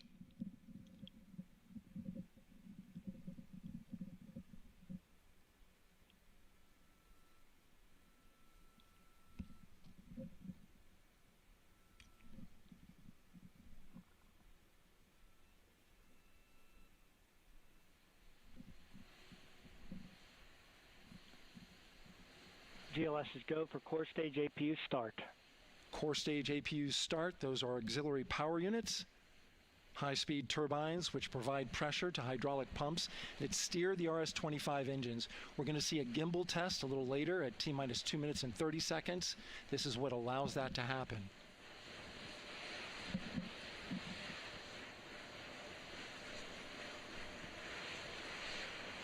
coming up in about 20 seconds. We're listening for go for purge sequence 4. That's a helium purge of the 4 core stage engines downstream of the propellant valve. This gets all the air and moisture out of there.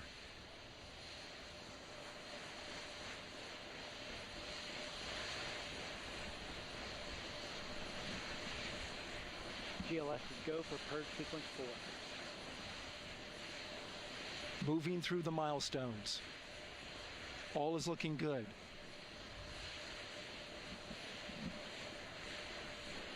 Coming up in just a few seconds, we're going to get that thrust vector control actuator test. This is a gimbaling of the engines.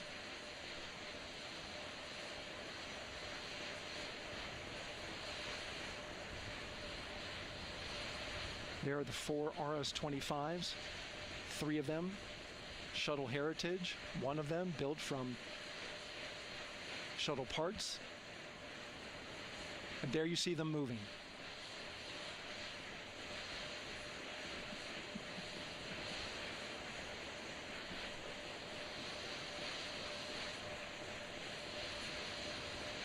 Now we're going to start moving the power from both the upper stage and the lower stage of the rocket to internal, taking ground power away and now going to battery power. GLS is go for upper stage to internal power. All right, power is removed from the rocket's upper stage, the ICPS, and it's been switched to battery. Same milestone for the lower core stage coming up at T-minus 1 minute and 30 seconds. Right now, the 4-person Artemis II crew is 248,000 miles away from the moon. And if all goes well, they will fly by it in 6 days. GLS is go for core stage to internal power. All right, there's the rocket's core stage, which houses 3 flight computers, is now on its own power. There's no more hold time because there's no more margin on these batteries. So we would have to recycle back to T-minus 10 to recharge if we had a hold.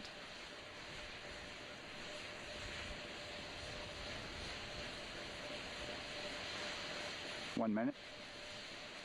Right now, the rocket does not know what the T0 is, but coming up at T-minus 33 seconds, control shifts from the ground launch sequencer to the rocket's onboard autonomous launch sequencer, or ALS. The rocket will count itself down, but honor any holds that could come from the ground.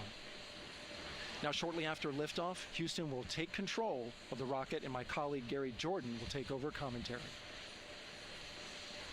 GLS is go for ALS.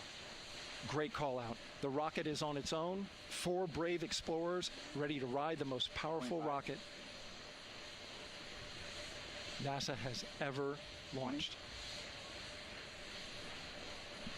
Sound suppression water is flowing. 15. And here we go. 10, 9, 8, 7. RS-25 engines lit. 4, 3, 2, 1. Booster ignition. And liftoff. The crew of Artemis II now bound for the moon. Humanity's next great voyage begins. Good roll pitch. Roger, roll pitch.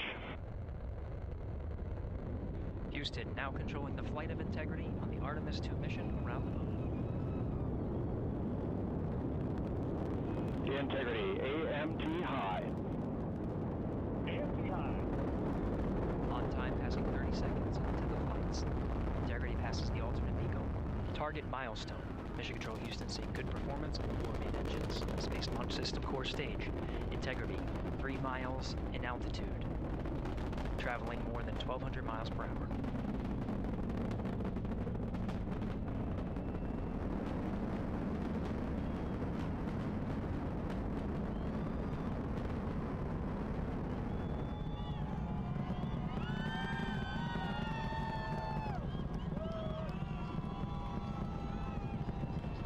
Mission elapsed time, passing 1 minute, approaching max Q. On, Ponce de Leon. Stan, we have you loud and clear on Ponce de Leon. Have you the same? Communication communication signal transfer confirmed as Integrity and its crew go supersonic. Approaching 90 seconds into the Artemis II mission.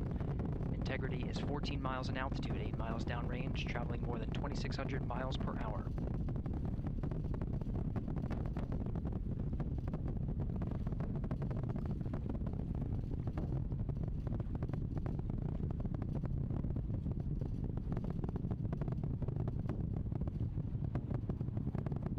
Minute 50 seconds of mission elapsed time, standing by for main engine throttle down to 85%, ahead of solid rocket booster separation, expected at the 2-minute 9-second mark. We see throttle down.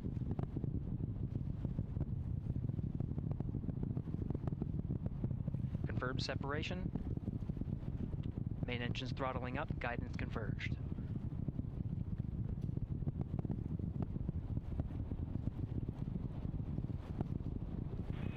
Integrity, guidance converged, performance nominal, upper stage RCS ready. Copy all, Stan. Integrity, SM priming complete. SM priming complete. 2 minutes 45 seconds of mission elapsed time into the Artemis II mission. Thrusters on Integrity and upper stage confirmed in a ready state, ahead of service module fairing separation.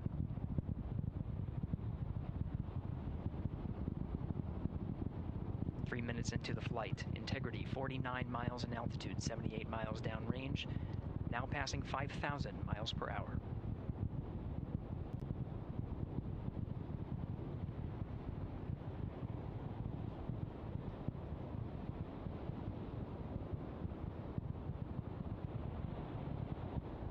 Standing by for launch abort system jettison. Houston Integrity, good last jettison, great view. Copy jettison, Team Eco 8+02. We see the same on board, Stan.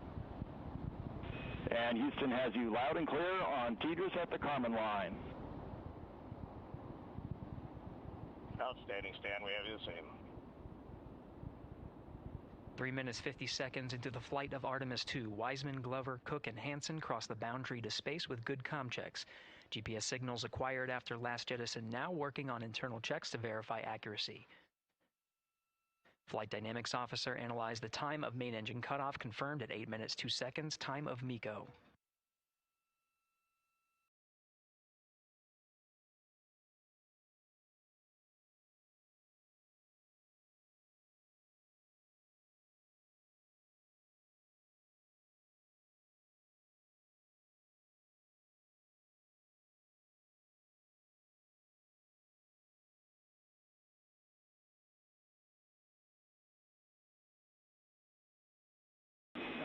Integrity, GPS processing. Outstanding, Stan. We see the same, and we have a beautiful moonrise. We're headed right at it.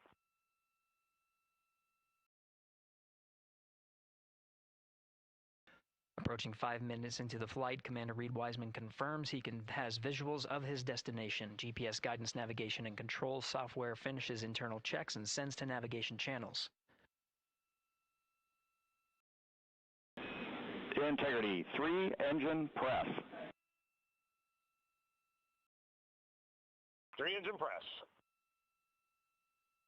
On time, now passing 5 minutes 20 seconds of mission elapsed time into the Artemis II mission. At this point, 3 good main engines are all that's needed to carry Integrity to a nominal main engine cutoff target. Though at this time, we're seeing 4 good engines here in Mission Control Houston. Integrity, 75 miles in altitude, 330 miles downrange, approaching 10,000 miles per hour.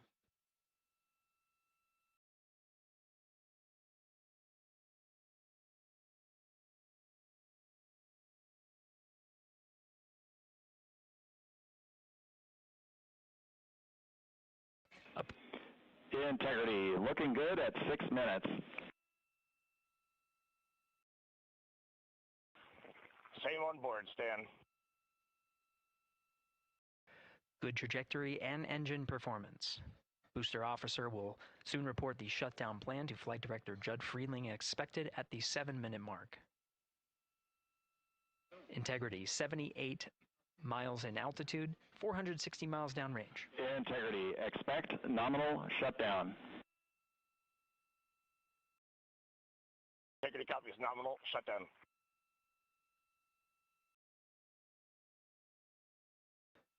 Six minutes, 40 seconds of mission elapsed time. Shutdown plan is as expected. Again, the time of MECO was confirmed at 8 minutes, 2 seconds into the flight.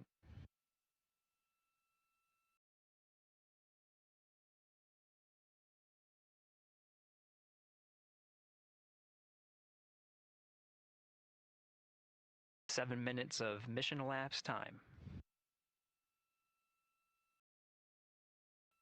Throttling down as we approach the abort once around option. Milestone at the 7-minute 30-second mark. Now 84 miles in altitude, 650 miles downrange, traveling more than 15,000 miles per hour. Integrity, AOA open. AOA open. The window is now open for an abort once around option that would target splashdown in the Pacific Ocean. Still following nominal ascent at this time.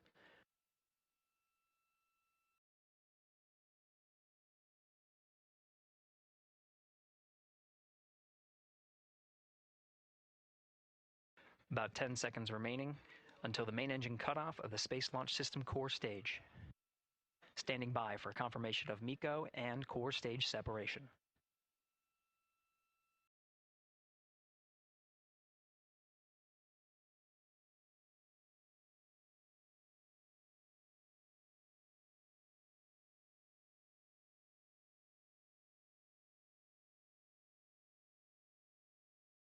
Integrity, nominal MECO, core stage separated.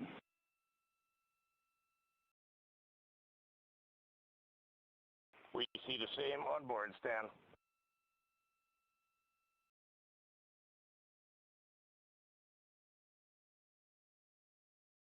Eight minutes, 40 seconds into the flight, we have a nominal main engine cutoff heading in the right trajectory on the way to swing around the moon.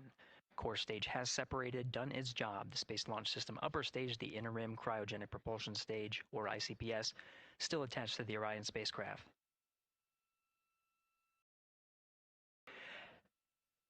Nine minutes of mission elapsed time. Integrity crew of Reed Wiseman, Victor Glover, Christina Cook, and Jeremy Hansen now in orbit around the Earth at the beginning of their journey to the moon.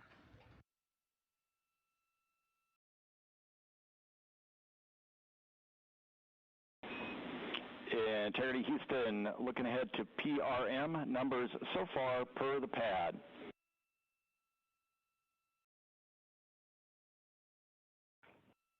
Copy that, Stan. Numbers for the pad.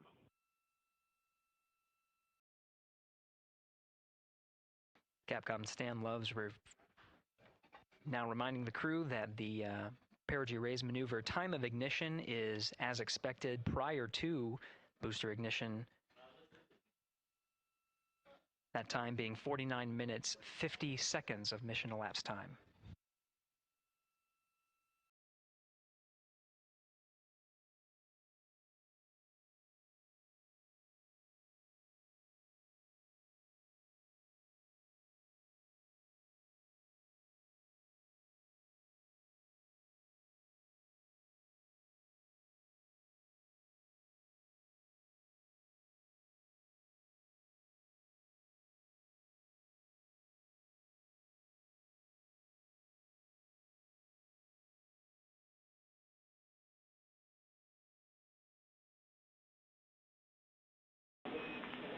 Integrity, good. NEDS deploy.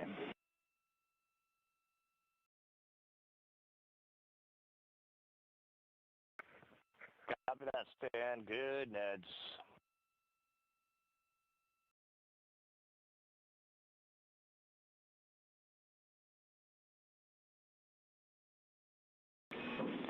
And Integrity Houston for PWD setup. Just a reminder, halfway open on the secondary. We copy that, Stan. Halfway open.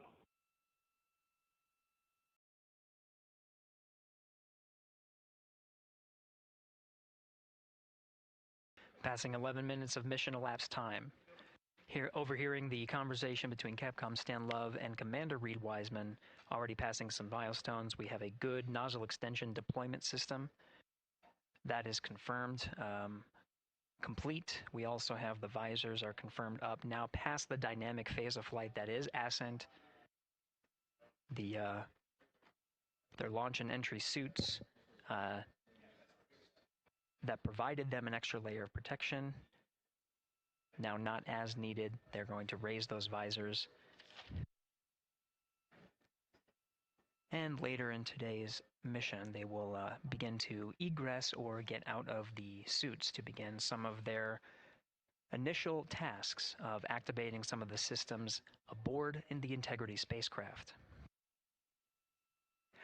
It's passing 12 minutes of mission elapsed time. Again, the perigee raise maneuver that's targeted near 50 minutes of mission elapsed time, 49 minutes, 50 seconds. That's what the crew is going to be working towards. The Commander Reed Wiseman, pilot Victor Glover will focus on preparing for that milestone. In the meantime, mission specialist Christina Cook and Jeremy Hansen will start some of the activation of environmental control life support systems. You may hear confirmation of their activation over the Orion to Earth communication network.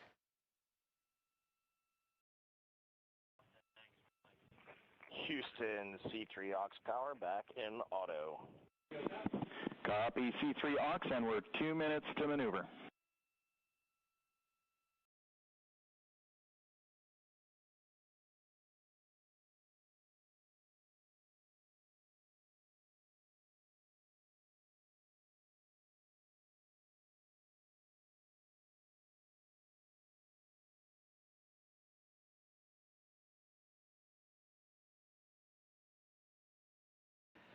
$13 minutes and 30 seconds of mission elapsed time. We're going to continue to follow the crew of the Artemis II mission. They are beginning their journey around the moon to verify the systems that will take us to its surface. An incredible ascent. Artemis II is underway. Reed Wiseman, Victor Glover, Christina Cook, and Jeremy Hansen begin their journey to the moon. Still milestones to come up as we await solar array deploy and the critical burns that will get Integrity into high Earth orbit around the Earth before engines are fired to get us around the moon. We'll keep tabs on Integrity and its crew from here in Mission Control Houston. But for now, we're going to send it back to you, Megan and Nicole at the Kennedy Space Center. Very jealous to hear how the launch experience was over on the Space Coast. Yeah, Gary, if people are just joining us, welcome back to the Space Coast, where we just saw Artemis II lift off 14 minutes ago. And wow, what an amazing launch, and an emotional one, too. As soon as the rocket lifted off, Nicole, you had tears in your eyes, I had tears in my eyes, and we had all these people around us cheering. It was amazing. Yeah, the energy was wonderful. I mean, it was a beautiful launch. You know, we've got 4 friends and family members headed to the moon. It's pretty amazing. Yeah. How does that make you feel as someone who, you know, is an astronaut as well, but also, as you said, friends? Yeah, so proud of them. You know, man, we don't have the words in the English language to describe this kind of an event, and pride, love, so many emotions. You know, they are truly breaking some barriers, and hopefully, you know, as Gary just said, they've got a long day ahead of them, so wishing them well on everything. But so far, what a beautiful launch to watch. Yeah, to be returning to the lunar orbit in more than 50 years. Maybe they go farther from Earth than any other humans before them. Maybe they see parts of the moon that we've never seen before. I mean, what a great start to what could be all of these milestones that we break in just a 10-day mission. Yes, what a way to welcome in the Artemis generation.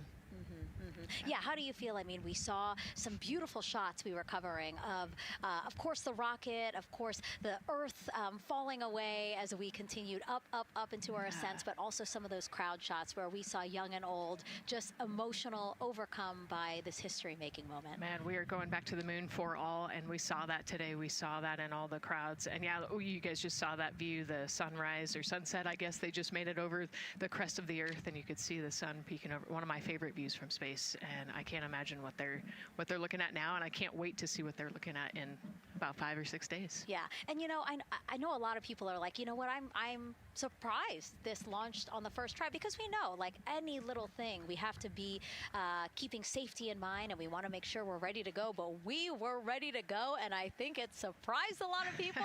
What a wonderful surprise on this Wednesday evening. It did, and it kind of surprised me as well. But, it's just a testament to the team here that has been working so hard on Artemis. Artemis 1, we learned a ton of lessons. We learned a ton from the wet dress for Artemis 2. We were able to go in, fix those things. We even had a couple mishaps today, not mishaps, but a couple, anomalies today that the team creatively came up with solutions for. It's just a testament to the teamwork that gets us to the moon. And so we can continue to watch Christina, Reed, Victor, and Jeremy on their way now to the moon in Earth's orbit and awaiting the next in-flight milestones, deploying Orion's solar arrays. So why don't we get back in with Mission Control and Gary. Hey, thank you, Megan. Again, we're following along in the action. It is a long day. They have a number of procedures they need to get to immediately in their timeline. And Integrity Houston, crosstie is on board per the ETSI-DEM. We copy, Houston. Thank you.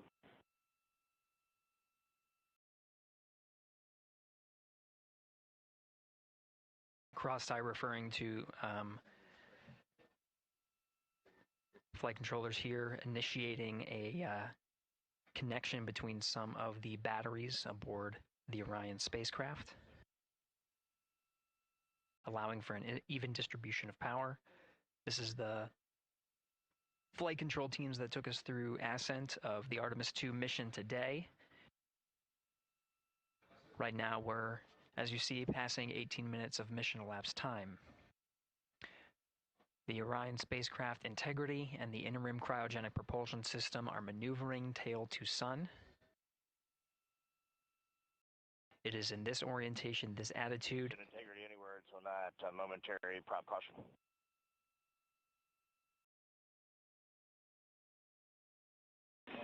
And Reed, no action. We're looking at it.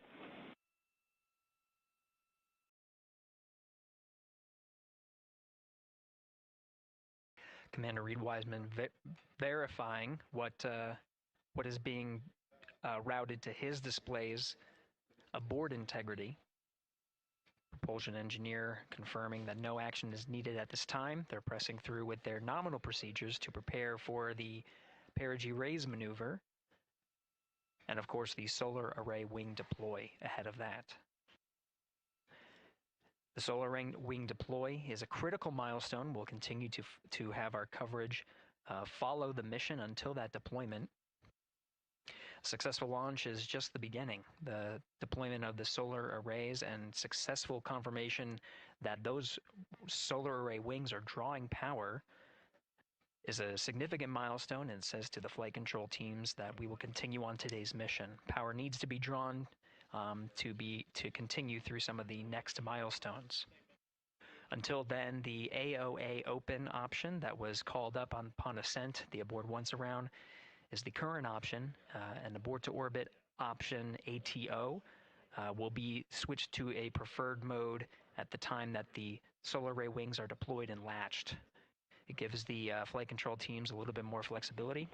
Integrity Houston, update on TDRS handover for your pad.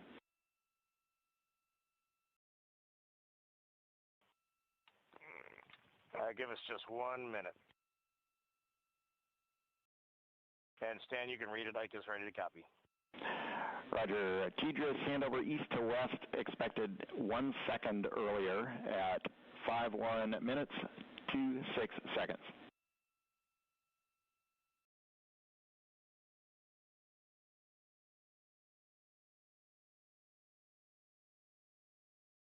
All right, Stan, we copy 1 second earlier for 5126 TDRS east to west, and saws are starting to deploy. Thermal knives are firing. We concur. Thanks for the report.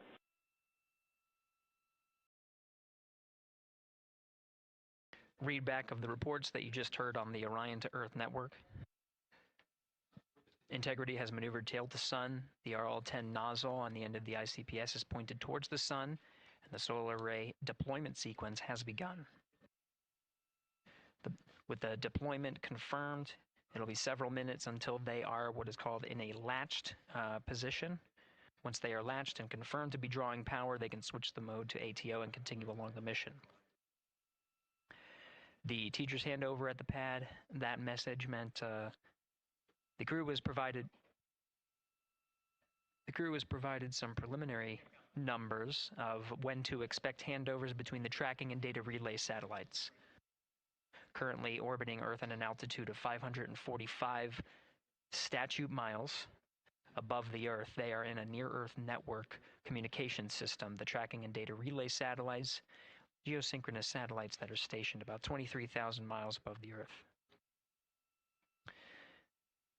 After the apogee rays burn, that occurs later today, the burn itself will put them in an altitude that surpasses the range of the tracking and data relay satellites, and they will transition to the deep space network today.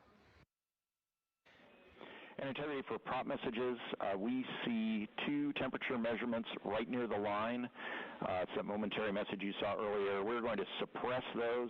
It's CM helium heater 2 T1 and heater 1 T1. They're going suppressed. Integrity, thank you. We see the same.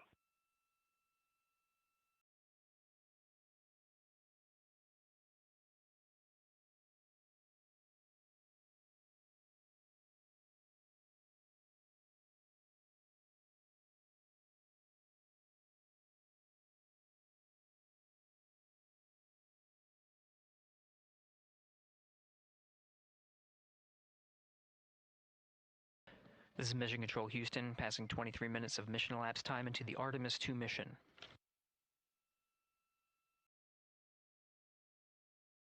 This is after a launch that began at 5:35 and 12 seconds Central Time, 6:35 and 12 seconds p.m. Eastern Time. Right now, the orientation you're seeing from our arrow visualization that translates some of the telemetry that we're getting from the spacecraft and puts it into a model so you can follow along on some of the milestones that we are following here. The RL-10 nozzle that you see at the left end of your screen, though it is currently not firing, that nozzle is pointed towards the sun, and the solar arrays are currently deploying. From this visualization, they look fully stowed in a position. Integrity, we are happy to report that Jeremy has the O2 sensors on. Copy O2 sensors.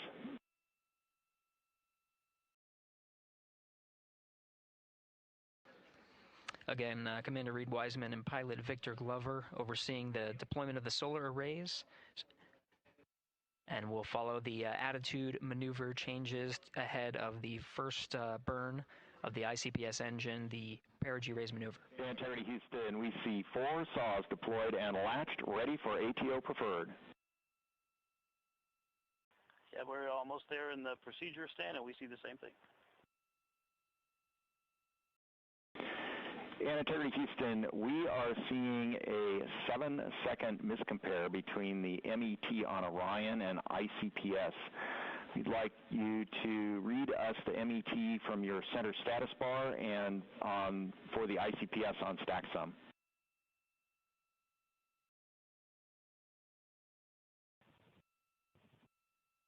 And Stan, we see a absolutely precise alignment. MET 25, 14, 15, 16, precisely aligned with ICPS MET. Copy, thank you for that. We'll investigate a ground issue. And Houston Integrity, ATO preferred set. Copy, ATO preferred.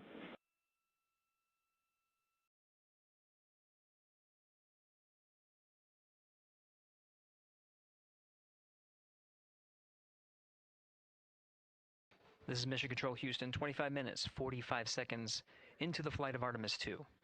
We have confirmation that all 4 solar array wings are deployed and latched. This is the configuration needed to switch to ATO preferred, which you did hear confirmed from pilot Victor Glover. That mode has been switched. There was also a discussion with Capcom Stan Love and Commander Reed Wiseman about the alignment of the MET clocks on the Orion spacecraft and the ICPS. Commander Reed Wiseman confirmed the clocks are in sync, no issues, they're going to investigate it on the ground. We're proceeding with today's mission. 26 minutes of mission elapsed time and counting.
This is Mission Control Houston. We're approaching 28 minutes of mission elapsed time into the Artemis II mission. At this point, we've had a successful liftoff from the pad at 5:35 p.m. and 12 seconds p.m. Central Time, 6:35 and 12 seconds p.m. Eastern Time. We've had a good main engine cutoff, core stage separation, and a good trajectory to begin today's mission. Right now, the spacecraft has maneuvered tail to sun. We're standing by for another maneuver to maneuver into the burn attitude.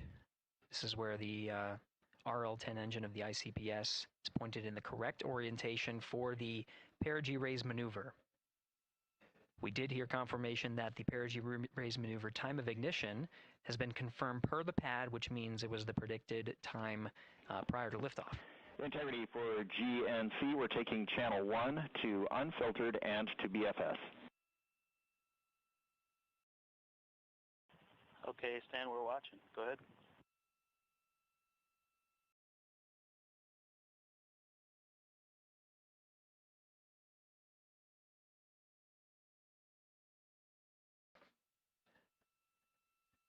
Capcom Stan Love reading up to the crew of Integrity.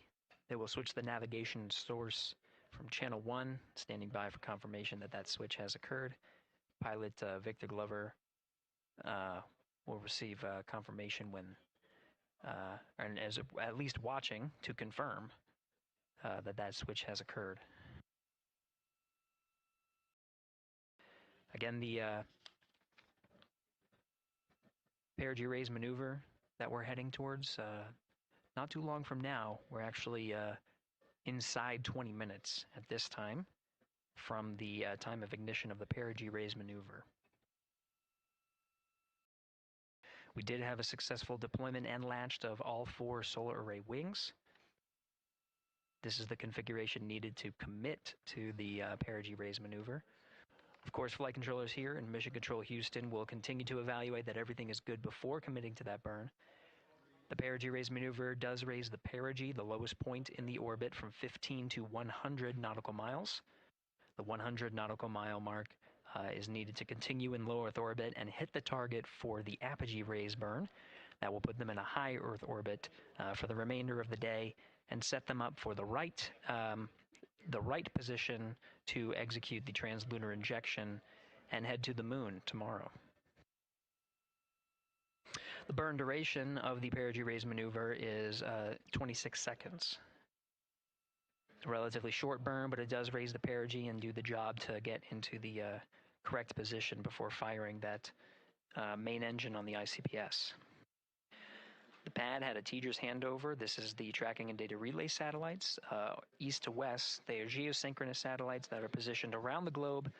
And as Orion makes its way around the Earth right now, above the west coast of Africa, at an altitude of about 923 statute miles, and counting.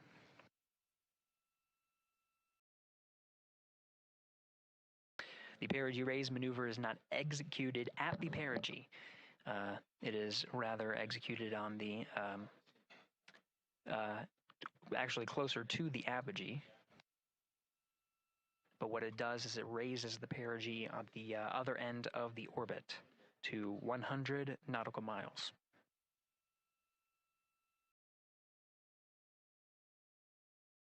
The 26-second duration burn does not conflict with the time that they've reported of the tracking and data relay satellite handover from TDRS east to west. Again, geosynchronous satellites that are used not only by Integrity today, but the International Space Station as well.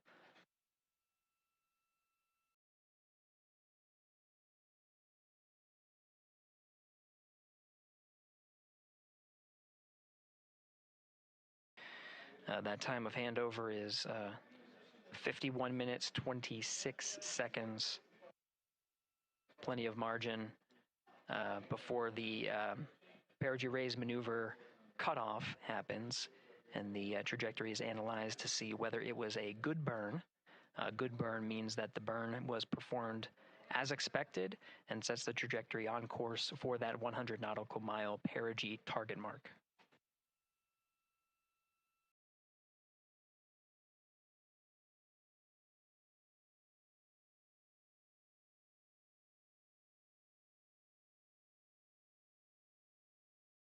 Again, for those sticking with us on NASA Plus and following along on our coverage, we will continue to follow and to cover the mission until, actually, we'll continue to cover the mission 24/7.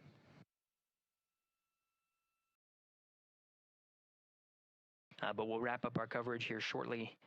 And now that solar array wing deployment has occurred on NASA Plus and Amazon Prime. Again, we will continue coverage 24/7 at the NASA YouTube channel. For those that want to see all of the upcoming milestones, there are select times where we will be coming back to NASA Plus and other streaming platforms. You can go to nasa.gov to find the latest on when to find those activities. Given that this is an operational mission, we do want to make sure that we are maintaining transparency in the mission and providing you all the information on what's happening in space as Reed Wiseman, Victor Glover, Christina Cook, and Jeremy Hansen head on their mission around the moon.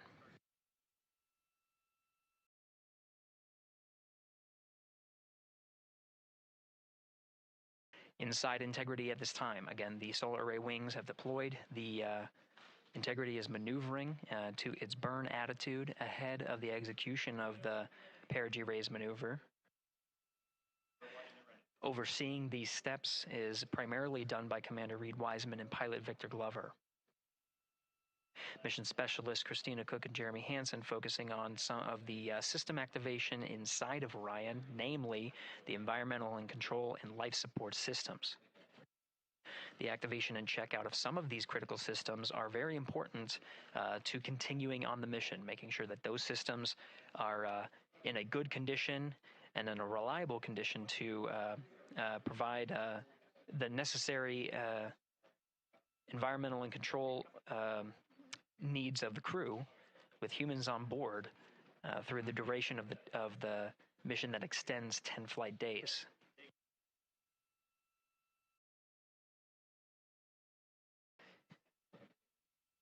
Standing by for an update to the perigee raise maneuver time of ignition.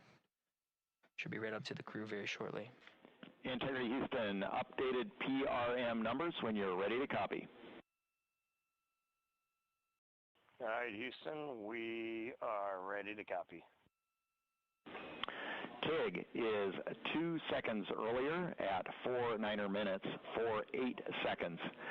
TGO unchanged at 26 seconds. 49, 48, TGO 26.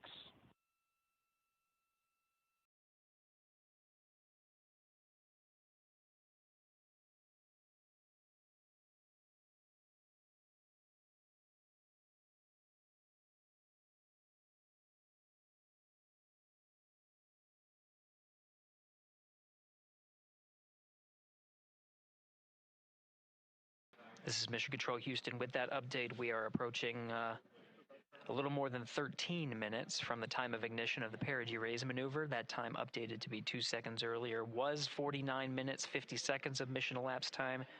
We'll now move to 49 minutes 48 seconds. The duration of the burn, that's what was referred to as the TGO, will still remain at 26 seconds. Relatively short duration burn, again, just raises the perigee of the orbit today.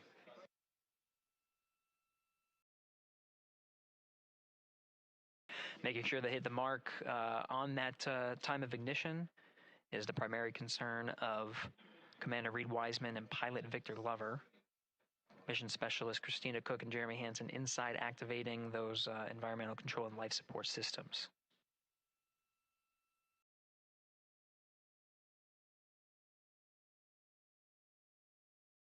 At this time, all 4 crew members are wearing the launch and entry suits.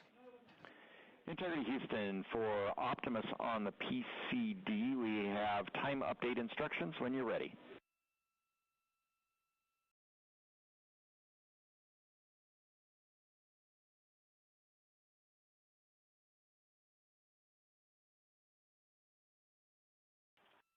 And Houston, Integrity, we copy. Hands are pretty busy at this time. I think we will call you back when we're ready for that. All right, that one is not urgent.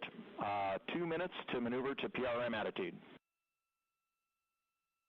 We are watching and concurred. 90 seconds-ish, maybe. Pilot Victor Glover confirming that maneuver less than 2 minutes. Again, that the point of that maneuver is to point the main engine of the ICPS, the RL-10 engine, in the proper orientation to execute that 26-second burn. It needs to point in the correct position to achieve the goal of raising the perigee to 100 nautical miles.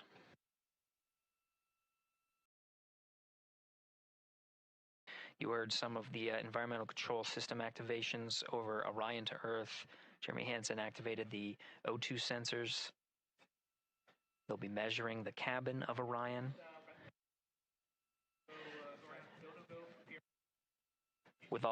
During all of the activations, here on the ground in Mission Control Houston, Flight Director Judd Freeling is doing a poll with all flight controllers in the room to see if we are in a go position to go ahead and execute the perigee raise maneuver.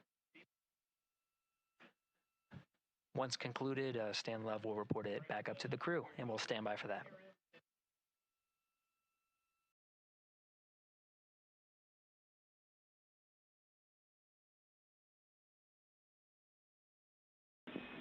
Integrity Houston, MCC polls go for PRM, pending attitude and saws.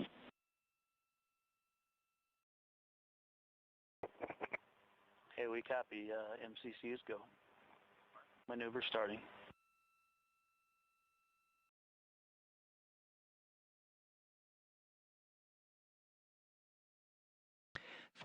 Minutes of mission elapsed time. The maneuver to the burn attitude has begun. The maneuver also is paired with reorientation of the solar array wings that have been deployed. They will have various positions throughout the duration of the flight. Of course, solar array is meant to maximize the draw of power from the sun. So when deployed, we're in a biased solar array wing configuration that was called solar normal. This allows for the greatest surface area of the solar array wings to be drawing power and powering up those batteries of integrity, of which a cross-tide was enabled between the 4 batteries, the 4 battery buses that are inside of Orion. However, However, for the perigee raise maneuver, the solar array wings will be put into a position to take on the loads imparted by the ICPS main engine when they execute the 26-second burn. You can see in the animation here, the solar array wings are in motion, and the attitude is being reconfigured to point the engine in the correct direction, those solar array wings being pointed forward.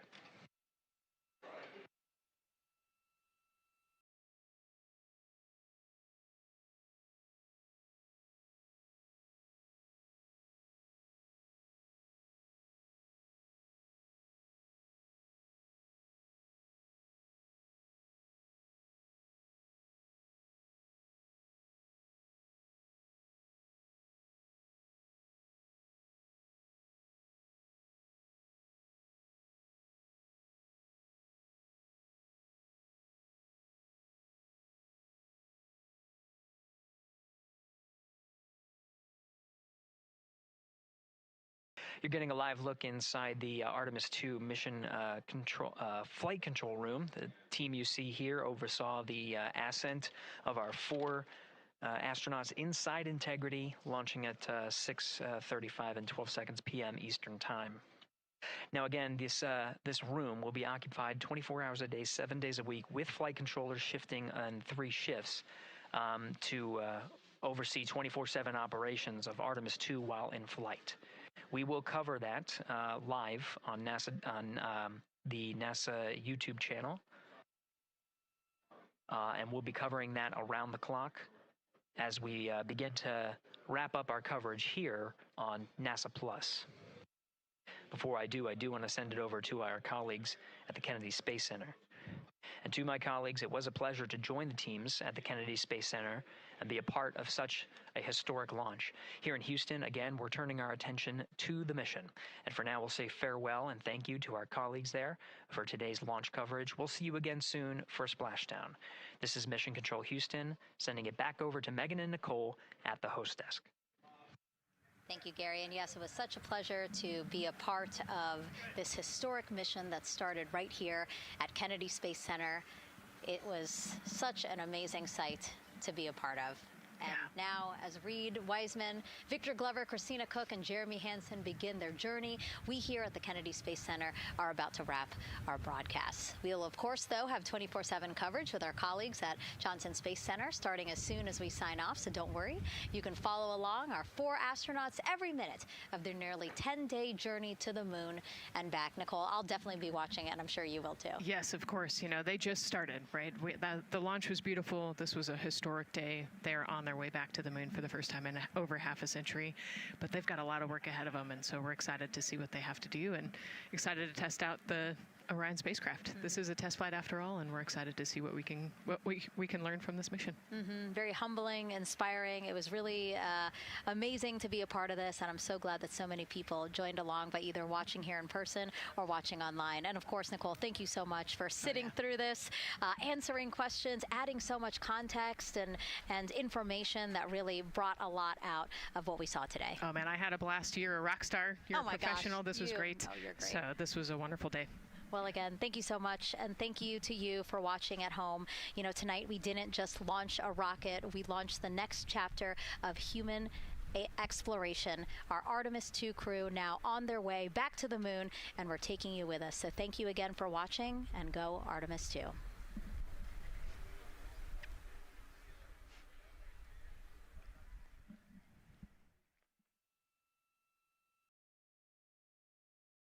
All 4 astronauts, and it appears all of them are undergoing their suit leak checks. Yes, a pre-flight tradition that we have seen with our crewed flights, the card game. The astronauts who have just left crew suit up and are now walking down a hallway. And here they are, NASA's Artemis II crew, taking their first steps outside for their historic test flight. And the 4 of them step into their astrovan. And off they go. Es momento de hacer balance de lo que ha sido este último parón de selecciones antes de un mundial que arranca en tan solo 71 días, ¿eh? Ya queda poquito más de 2 meses. La convocatoria la tendremos, imagino, un par de semanas antes. Y este parón, chicos, grosso modo, ahora entramos en lo bueno y en lo malo que ha dejado este parón, pero este parón servía para ver si algún futbolista reafirmaba su posición, para ver qué sucedía con la portería y para ver también si algún jugador levantaba la mano y le decía a Luis de la Fuente que dentro de esas 3-4 dudas que reconoció tener el seleccionador en la previa del partido ante Egipto, pues se puede resolver en su favor. Ayer le preguntaron a Luis de la Fuente en rueda de prensa, al acabar el encuentro ante Egipto, qué va a hacer, cuál es su trabajo de aquí a la convocatoria. Buena pregunta. Sí, qué tiene que hacer. Él dijo que no va a cambiar nada de su rutina habitual, de seguir viendo futbolistas, seguir viendo partidos y a partir de ahí configurar la lista. Creo que tiene pocas dudas, honestamente. Creo que tiene pocas dudas. Es verdad que puede bailar algún puesto, pero creo que el grueso gordo de jugadores que van a estar en el Mundial los conocemos. Es que si estuviesen todos sanos, yo te digo que de los 26 acertamos 24 o 25. Sí. Claro, si Nico no se recupera la pubalgia, si Mikel Merino no llega a tiempo, sus sustitutos ya plantean más dudas. Pero si están todos sanos, es verdad que eso lo tenemos bastante claro, aunque ahora vamos a ponerle nombre propio a uno de esos futbolistas que ha levantado la mano y que ha tenido que generar alguna duda en Luis de la Fuente, ¿no? Que también es lo que tienen por delante los futbolistas en los 2 próximos meses, el decirle a Luis de la Fuente, a ver, igual no soy mejor que otro de los futbolistas que has venido llamando. Igual no me conoces tanto, pero llego mejor a esa cita mundialista. Ponerle ese problema al seleccionador, tanto por el rendimiento individual como lo que sea capaz de aportar a su equipo. Y es verdad que yo creo que en este parón los futbolistas que llegaban con la vitola de nuevos han terminado por dar un rendimiento medianamente aceptable, unos más altos y otros un poquito más reservado. Pero en cualquier caso, me parece que de aquí a lo que queda para la Copa del Mundo vamos a ver a futbolistas llamar a la puerta de manera insistente. Sí, y me parece positivo que tengamos también el contexto de un partido insulso de España, sobre todo en cuanto a la primera parte, para ver un poco cómo reacciona el seleccionador. Y a mí en ese sentido, por ejemplo, antes, creo que era Adri ayer el que decía, oye, a mí me apetece ver lo de Víctor Muñoz el otro día de la cerámica, pero quizá en un rol titular o más importante. Bueno, ayer le vimos aparecer un poquito antes y creo que ya te hace intuir que su futbolista está creciendo dentro de la escala de importancia de la selección, que en un día malo aparezca el nuevo para intentar solucionarlo. Creo que habla muy bien de la jerarquía que se ha ganado dentro de este grupo. Bueno, al final tuvimos un partido que saldamos con notable alto, el de Serbia, y otro que ha probado raspado y gracias a la segunda mitad, porque es verdad que la primera mitad con la unidad B/C pues fue bastante pobre. Vamos a arrancar con lo positivo y luego hablamos de lo negativo. Por empezar por lo general, el partido ante Serbia en forma y fondo me tranquilizó mucho, porque es el partido que yo esperaba que fuese la finalísima, evidentemente ante otro rival con otro nivel, con otra exigencia, que condiciona el resultado, pero al final el rendimiento propio yo siempre defiendo que no lo condiciona el rival, lo puede complicar, pero tu predisposición, tu energía, los automatismos dependen muchas veces más de ti que del contrario. Y yo vi el partido con un 11 muy titular dentro de las bajas y de alguna duda que podamos llegar a tener y me quedé tremendamente tranquilo, sobre todo con la primera mitad, porque en la segunda ya hubo cambios, hubo rotaciones. Sí, pero es que incluso en la segunda la selección tiene combinaciones en el tercio final del campo, muchas de ellas de primeras, que no ves en otra selección, que no ves incluso en otro equipo habitualmente los fines de semana. Es decir, creo que la selección mantiene un nivel de inspiración bastante alto, hay mucha química entre futbolistas, se nota que cuando juegan juntos les gusta jugar juntos y se conocen bien, y creo que esto es algo súper positivo pensando en el Mundial. Además también en cuanto a energía, ¿no? En ser un equipo muy agresivo en ese aspecto, el querer buscar siempre ir hacia adelante, el intentar recuperar la pelota cuanto antes posible. Yo creo que en esa primera parte, o en ese partido ante Serbia, mejor dicho, España consiguió acumular esas buenas sensaciones y además, vaya, si tienes la posibilidad de que incluso gente que entra de refresco con debut como Víctor Muñoz y lo haga también, pues ya es un doble premio. Ahora hablamos de Víctor, antes quiero hablar de Rodri, porque claro, es verdad que el partido ante Egipto no cuenta ni con Rodri ni con Zubimendi, se notó mucho el tema del mediocentro, luego lo vamos a comentar, pero creo que más allá de los minutos que hemos visto de Rodri Hernández en este parón, veníamos de verle muy de cerca en la eliminatoria ante el Real Madrid, y aunque su City jugó mal y muchas veces le abandonó, creo que el último mes de competición de Rodri Hernández es muy positivo. Ya veremos qué decía Luis de la Fuente.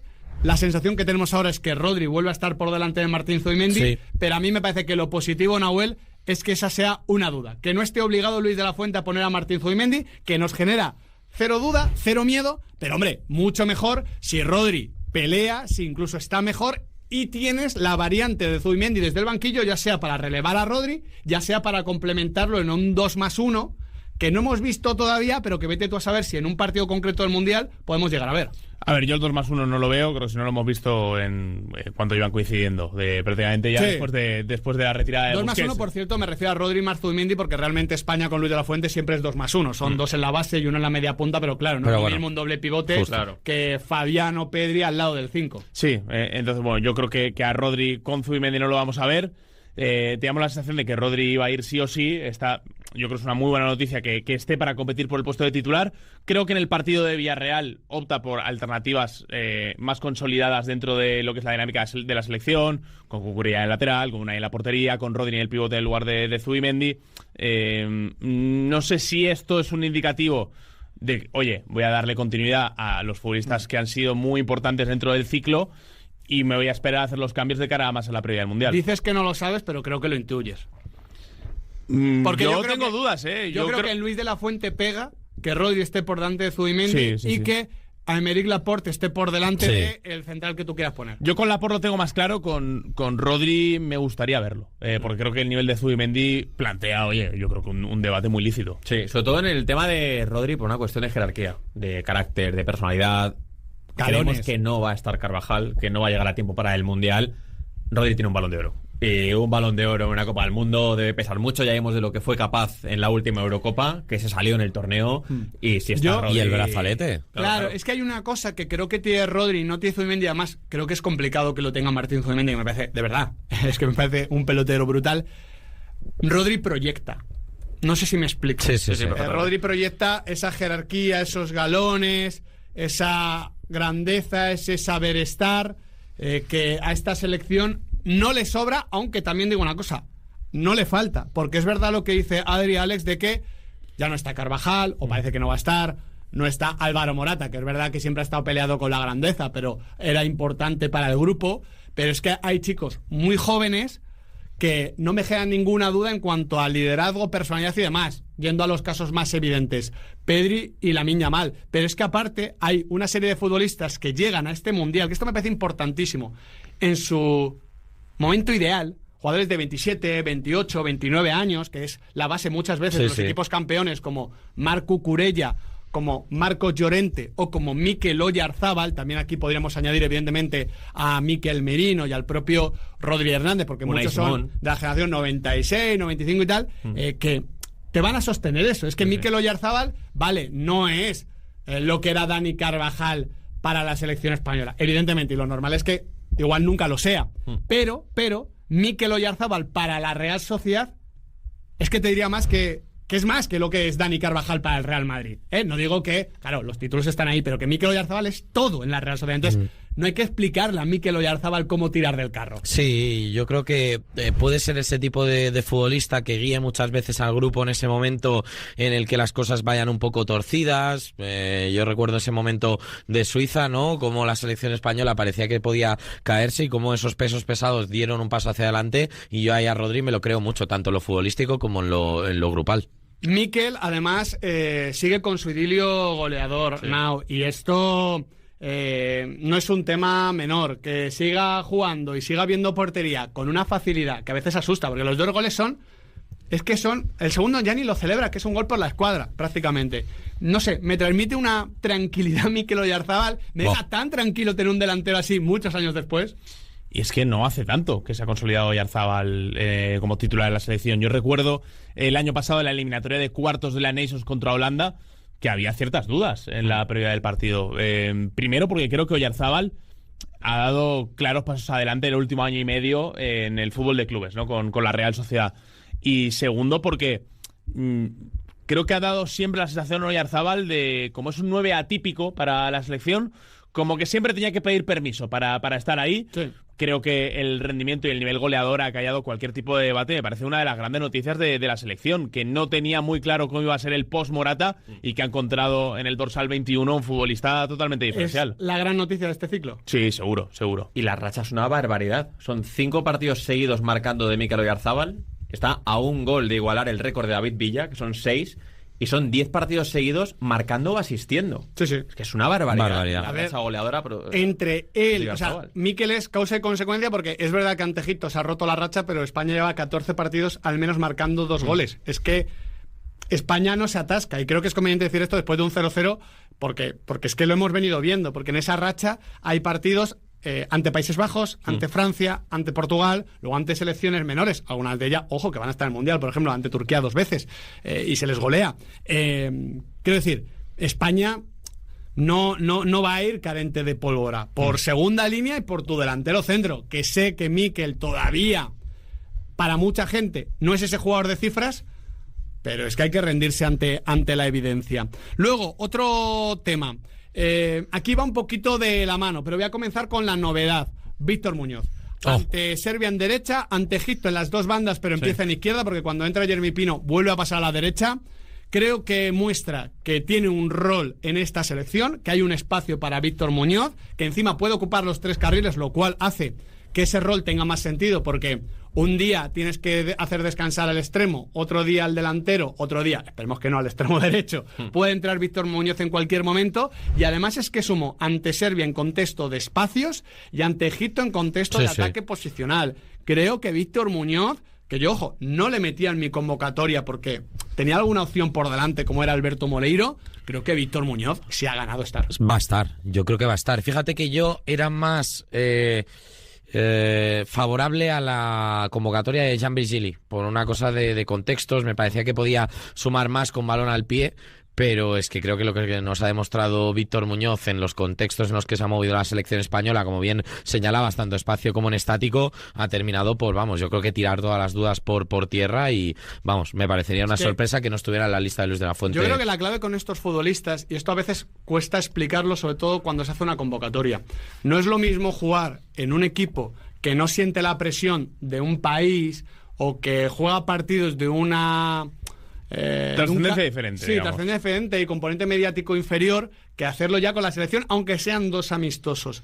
Y Víctor, además, me parece una cosa, y esto, cuando hablamos con él, creo que lo percibimos. Víctor es el mismo futbolista en primera división que era en primera ref, ¿vale? Pero es que además es el mismo futbolista en la selección de lo que es en Club Atlético Osasuna. Es decir, sube el nivel de exigencia y el rendimiento no baja. No baja, es el mismo. Valoro mucho la personalidad con la que se ha estrenado, la verdad. Se ha estrenado como un auténtico sinvergüenza. Es decir, el tipo no le ha pesado para nada el escenario, la camiseta, al revés. Ha llegado con ganas de reivindicarse y hacerle ver a Luis de la Fuente que está para sumar incluso en un torneo tan grande como un Mundial. ¿Quieres hablar de jetas? Venga, a ver. Futbolistas que si la cosa se atasca desde el banquillo, insisto, puede ser titular en este caso, Fermín me refiero. Pero como suplente, de verdad, es que me parece... pulsar el botón rojo del pánico. Tengo pánico, pulso el botón rojo, Fermín, algo pasa, algo cambia. Encima, como Fermín tiene gol, eso que pasa normalmente es un tanto bueno, a favor. Sí.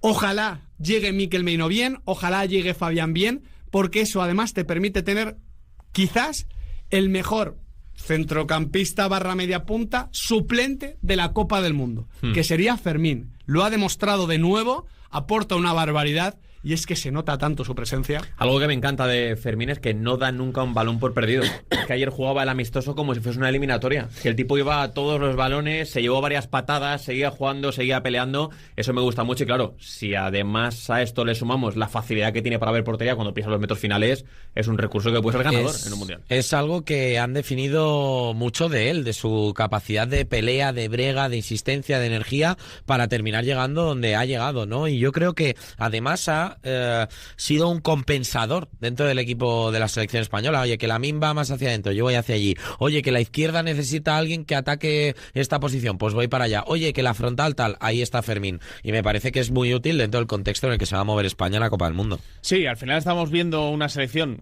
lo decíamos, desde la previa de la Eurocopa juega para sus extremos, y creo que Fermín es meter más pólvora.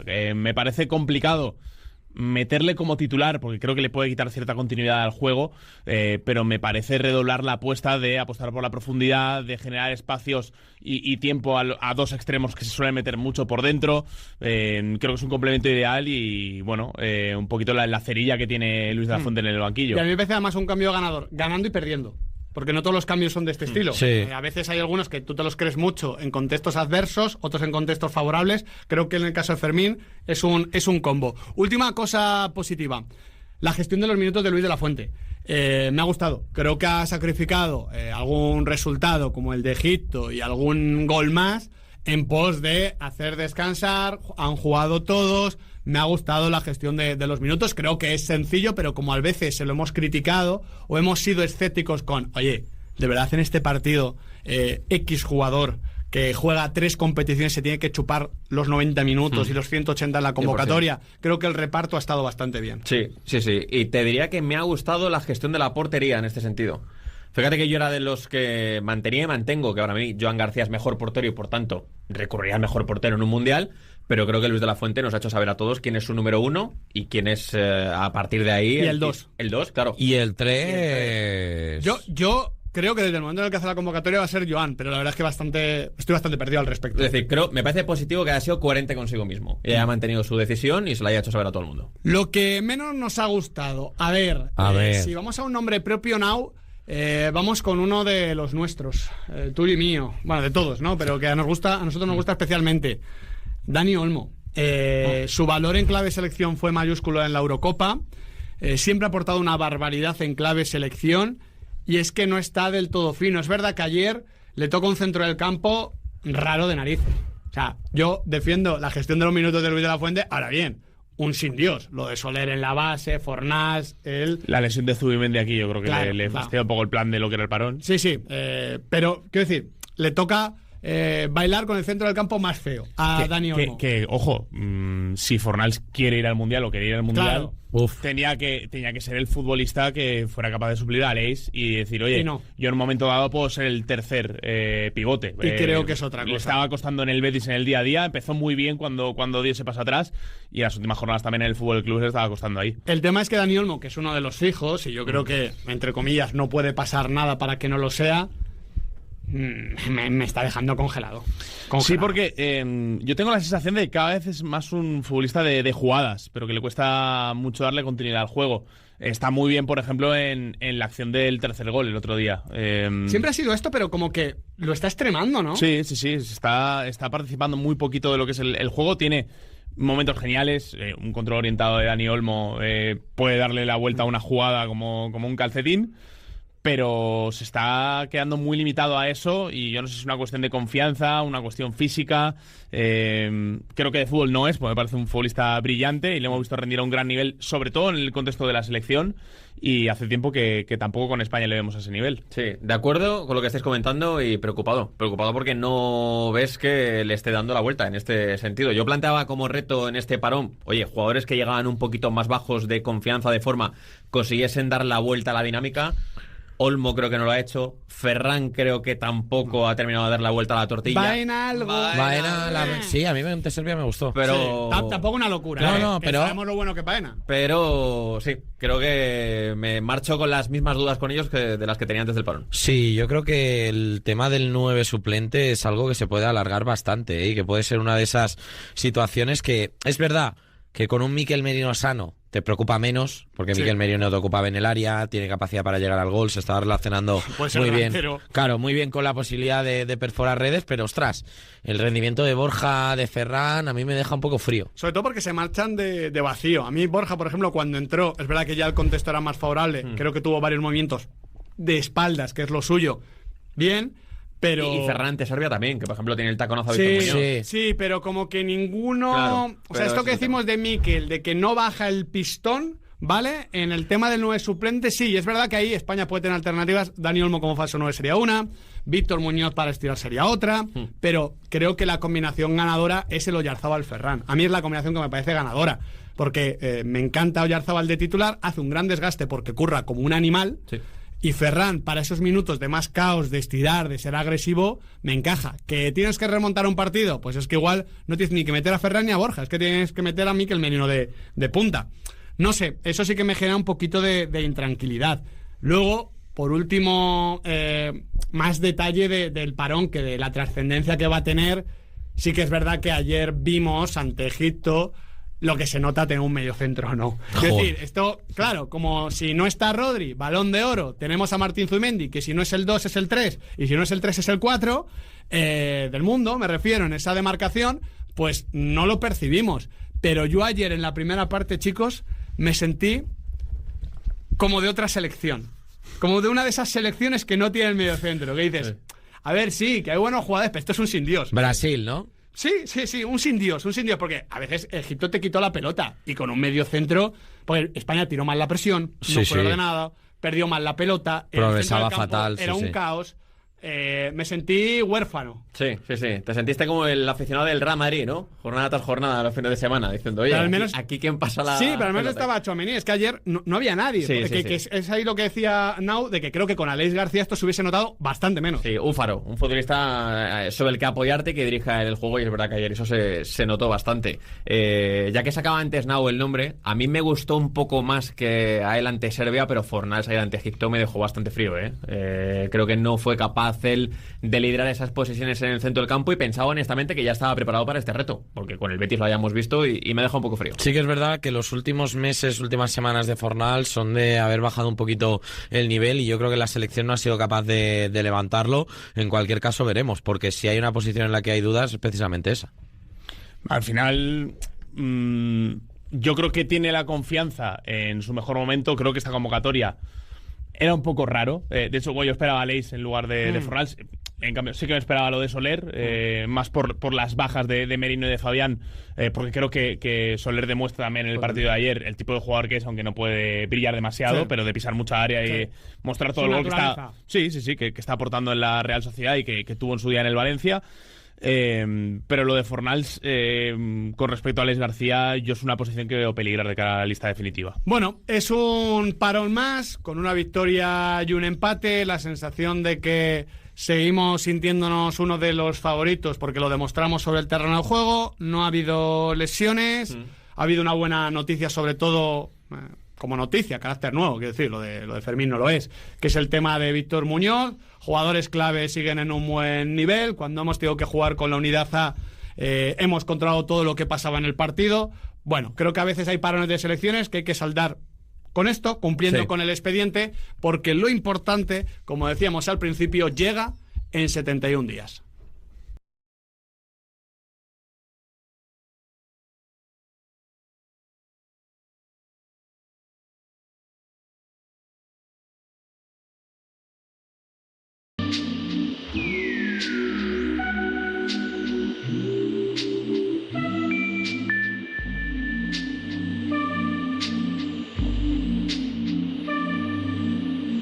Hola a todos y bienvenidos a este capítulo de Quantum FM. Hoy, nada más y nada menos que con Juan Maldacena. Pero antes de empezar esta entrevista tan esperada, al menos por mí, recordaros que estamos en las plataformas principales de podcast. Estamos en Spotify, estamos en iVoox, nos podéis ver en YouTube, y que os avisamos cada vez que hay un nuevo programa en nuestras redes sociales, las redes sociales de Quantum Fracture. Estamos en X, estamos en Instagram, así que os invito a seguirnos. Y, dicho todo esto, Juan Martín Maldacena, licenciado en Física por el Instituto Balseiro, ¿no?, en Bariloche, en Argentina.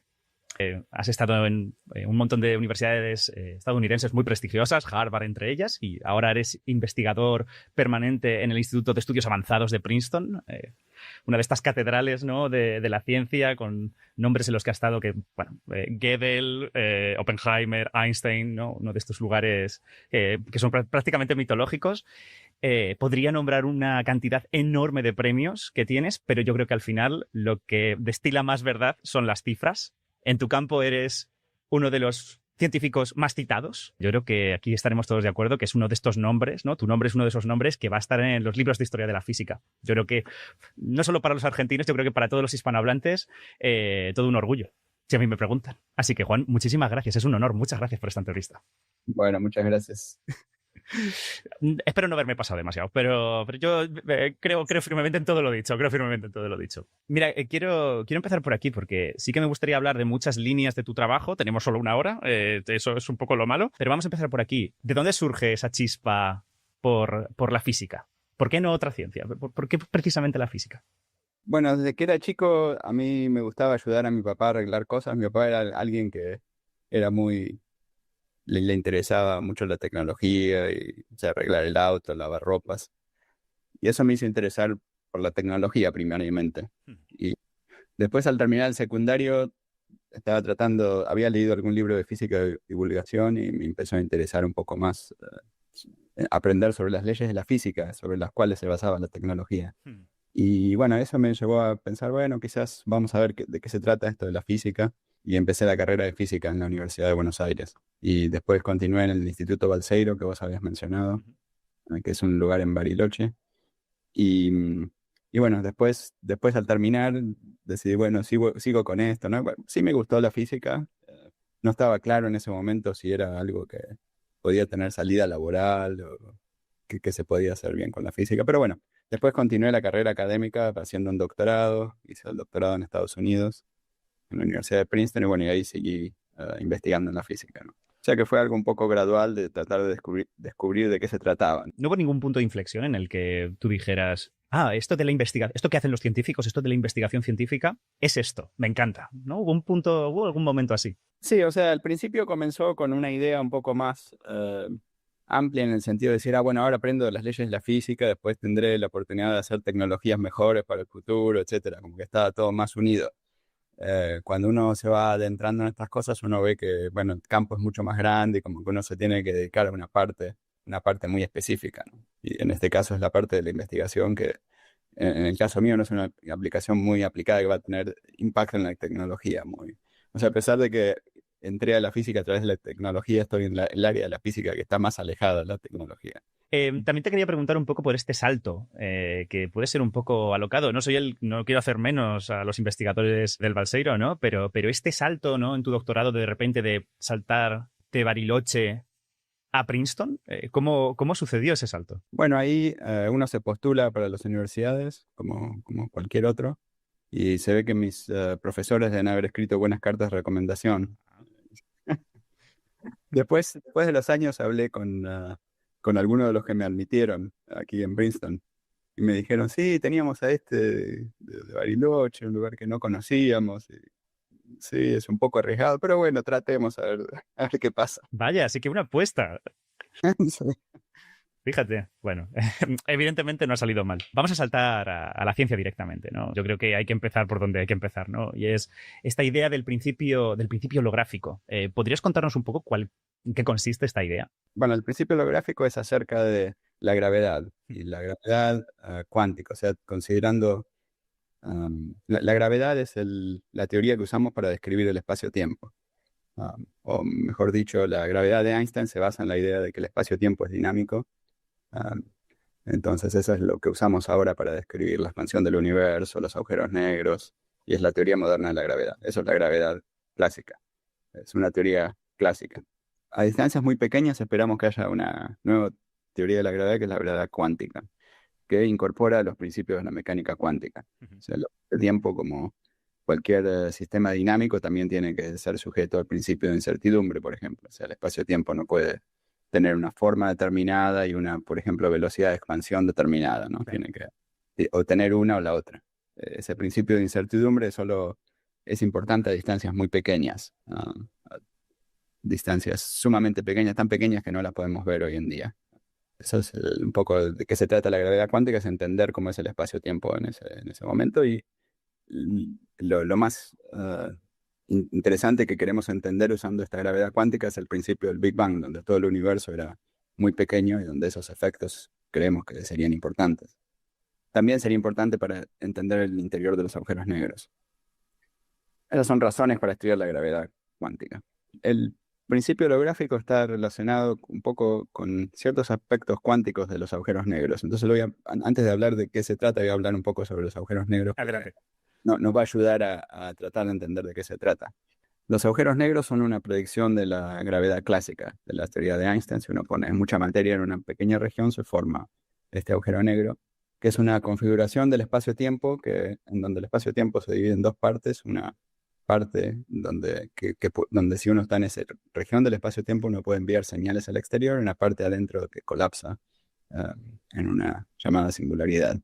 Investigaciones sobre los agujeros negros de los años 70 mostraron por Hawking, Bekenstein y otra gente encontraron que los agujeros negros se comportaban un poco como sistemas termodinámicos, o sea, que tenían una temperatura y también tenían una llamada entropía. Entropía es algo que normalmente en la física se asigna a las cosas que están a una temperatura finita, que nos dicen cuántas configuraciones microscópicas del sistema uno tiene. Es una manera de contar las configuraciones microscópicas usando mediciones de cómo cambia la energía cuando uno cambia la temperatura o cosas de ese estilo. Pero el hecho de que los agujeros negros tengan esta entropía es algo que se deduce en base a las leyes de la termodinámica si uno las aplica a los agujeros negros. Pero no sabíamos bien cuáles son las configuraciones microscópicas. Sin embargo, esta entropía tiene una forma muy particular que uno la puede calcular y es proporcional al área del agujero negro. O sea, si uno el agujero negro tiene un área que es la superficie del horizonte, que es esta región que separa lo que podemos, la región que podemos ver de la que no podemos ver del agujero negro. Y es algo muy extraño, ¿no? Las configuraciones de un sistema tendrían que ir con su volumen, ¿no? No con el área. Exactamente, eso es lo que uno pensaría. Y de ahí viene la idea esta de un principio holográfico en donde en la teoría de la gravedad el número de configuraciones no va como el volumen de la región, sino como el área, que se llama holográfico porque es parecido a los hologramas ópticos, en donde uno guarda una imagen tridimensional en una superficie de 2 dimensiones. Pero bueno, es otro concepto distinto a la holográfica. La idea holográfica, bueno, es esa idea general que de alguna manera debería ser cierta para la teoría de la gravedad. Más o menos este era, digamos que en los 90. Porque me gustaría saber eso, cuál era el ambiente en los 90 antes de que la correspondencia de SCFT surgiera. Bueno, aquí o sea, esta idea de que la entropía va como el área viene de los años 70. La idea original la tuvo Bekenstein y se hizo un poco más concreta con los resultados de Hawking sobre la temperatura de los agujeros negros. Después, en los años 90, hubo desarrollos dentro de la llamada teoría de cuerdas, que es un modelo, una teoría de la gravedad cuántica, en donde uno podía calcular la entropía de ciertos agujeros negros en forma microscópica. O sea, había unas configuraciones matemáticamente quizás un poco complicadas, pero con ciertos objetos dentro de esta teoría, en donde uno podía contar la entropía de los agujeros. O sea, la entropía es algo que habla de cuántos estados uno tiene en el sistema, entonces uno tiene que encontrar una descripción adecuada de los estados y contar cuántos hay, básicamente. Entonces hubo resultados en esta dirección y un grupo de nosotros estábamos trabajando sobre estos temas y de ahí fue cuando surgió esta idea de la correspondencia de esta llamada de SCFT, o lo que a veces ahora también se llama como holografía. La idea está basada en esto de los agujeros negros. Hemos hablado antes, pero uno la puede expresar de la siguiente forma. O sea, imagínense que uno tiene un universo con una curvatura constante, negativa. Son universos que no se expanden. Y uno se va muy lejos, entonces en esa región, desde muy lejos, uno puede describir toda la física que ocurre en esos universos en términos de una teoría que está en esa esfera que está muy lejos. Y lo interesante es que en estos casos la teoría que está en esa esfera muy lejos es una teoría relativamente sencilla, similar a las teorías que usamos para describir la física de partículas elementales. O sea, son sistemas cuánticos que la gente ya había estudiado anteriormente. No exactamente los que la gente había estudiado, pero del mismo tipo, digamos, del mismo tipo de sistemas. Y eso hizo que uno pudiera describir estos universos usando estas teorías que uno conoce un poco más. Y en realidad esta conjetura, esta relación entre estas dos teorías, las dos teorías son la teoría de partículas que viven en una región muy lejana, a veces la llamamos la frontera, y la teoría de la gravedad en el interior. O sea, para hacer una analogía, uno se podría pensar que, imagínense una bola de cristal, donde la superficie de la bola es donde viven las partículas, y el interior sería el universo descrito por la gravedad y la gravedad cuántica. Cuando te das cuenta de que existe una correspondencia entre las dos teorías, ¿qué se te pasó por la cabeza? Es decir, me parece como una cosa, como conectar dos cosas que en principio son tan diferentes, como de repente alinear una cantidad de puntos y ver que están todos alineados, como que me parece una proeza como muy grande, y me gustaría saber qué se te pasó por la cabeza cuando viste que existía ese dual. Bueno, había antecedentes de gente que proponía relaciones entre teorías, se llamaban dualidades. Como siempre, a hombros de gigantes, esto siempre pasa. Sí. Entonces ha habido relaciones entre distintas teorías de cuerdas, que la gente que parecían distintas, pero que cuando uno tomaba la interacción muy grande se transformaban en cosas similares. Y toda la estructura estaba muy restringida por las simetrías, por ciertas simetrías de la teoría. Y también había habido unos desarrollos anteriores sobre modelos de matrices, etc. No voy a entrar. Y entonces era un poco natural este nuevo paso de la relación que acabo de describir. Y parece no estar relacionada con los agujeros negros que habíamos hablado antes, pero después de mucha explicación uno entendería que están relacionadas. Hay pistas, ¿no? Exactamente. Hay muchas pistas, sí.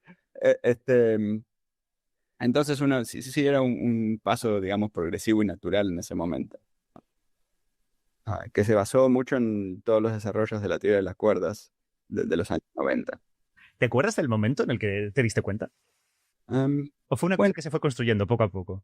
Fue una cosa gradual de que había una relación entre... Que había algún tipo de relación, pero exactamente decir cuál era la relación no estaba muy claro, ¿no? O sea, para muchos de los que estábamos trabajando había una cierta relación.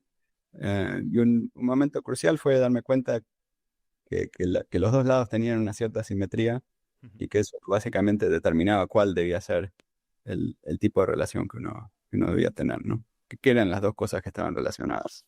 Entre las dos descripciones, es una correspondencia en principio simétrica, ¿no? En los ambos sentidos.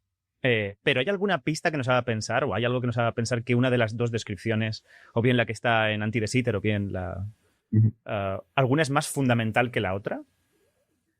¿O son simplemente dos idiomas distintos, como se diría, ¿no? Sí.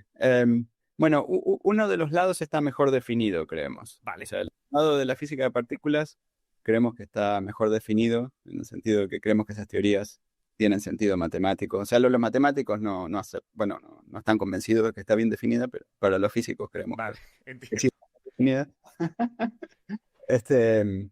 Por otro lado, la teoría de la gravedad, incluso usando la teoría de las cuerdas, no está tan bien definida como la teoría esta de la frontera. Pero muchos creemos que sí también debería estar igualmente definida, que es una relación entre dos cosas independientemente definidas. Aunque ese es mi punto de vista, hay otros que tienen puntos de vista de que solo la teoría en la frontera está bien definida. Yo creo que a DSCFT, incluso a un nivel como metafísico y filosófico, pues da que pensar, ¿no? Nosotros no vivimos en anti-de Sitter, vivimos en de Sitter. Bueno, vivimos en un espacio-tiempo con una constante cosmológica positiva, ¿no? El espacio se expande de forma acelerada.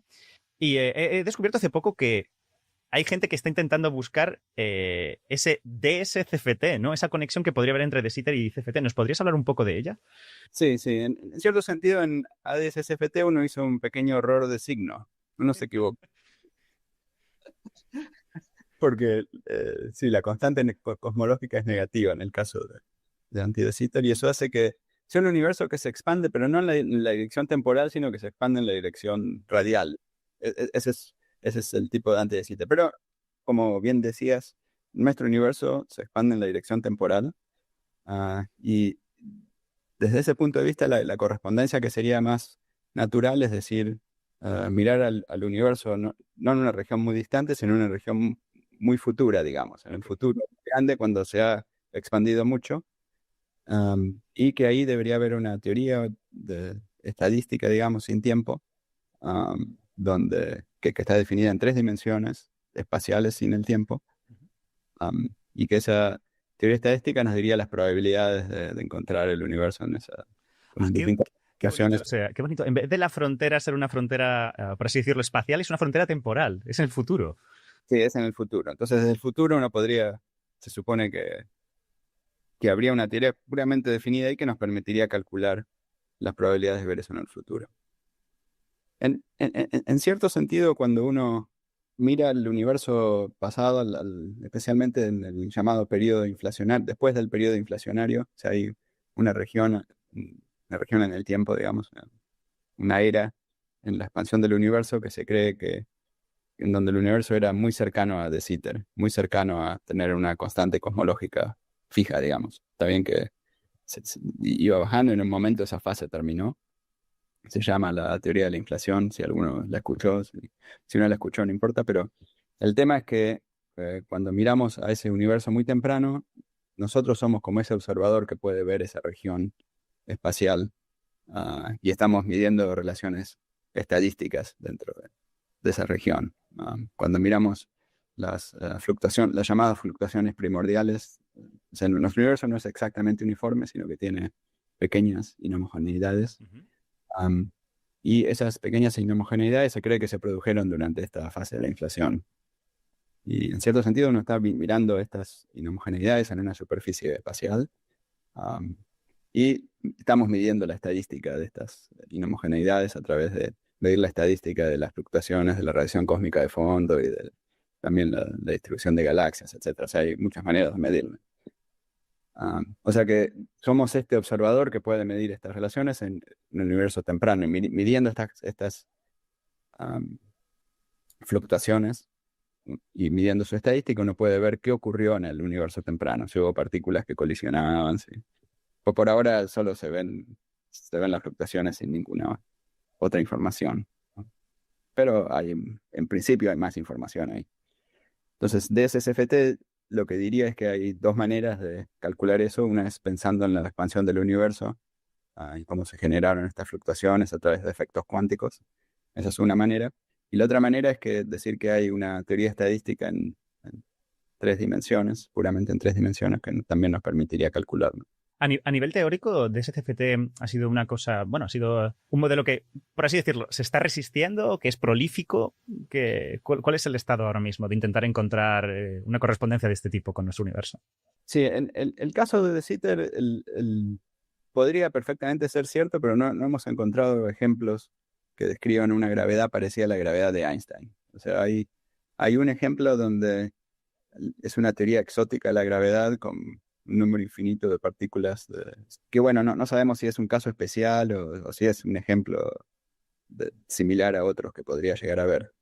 La razón por la cual es un poco más difícil es que, como te había mencionado antes, para el caso de ADS había unas ciertas simetrías que ayudaron bastante en identificar la teoría que corresponde a cada espacio-tiempo, bueno, o a ciertos ejemplos. Pero ese tipo de simetría, que se llama supersimetría, no es compatible con la expansión del universo.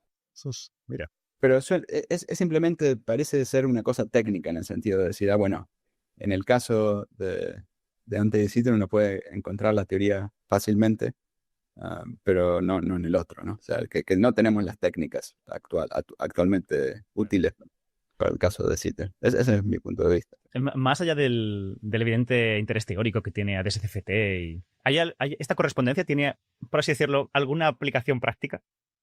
Bueno, depende de lo que uno llame práctico.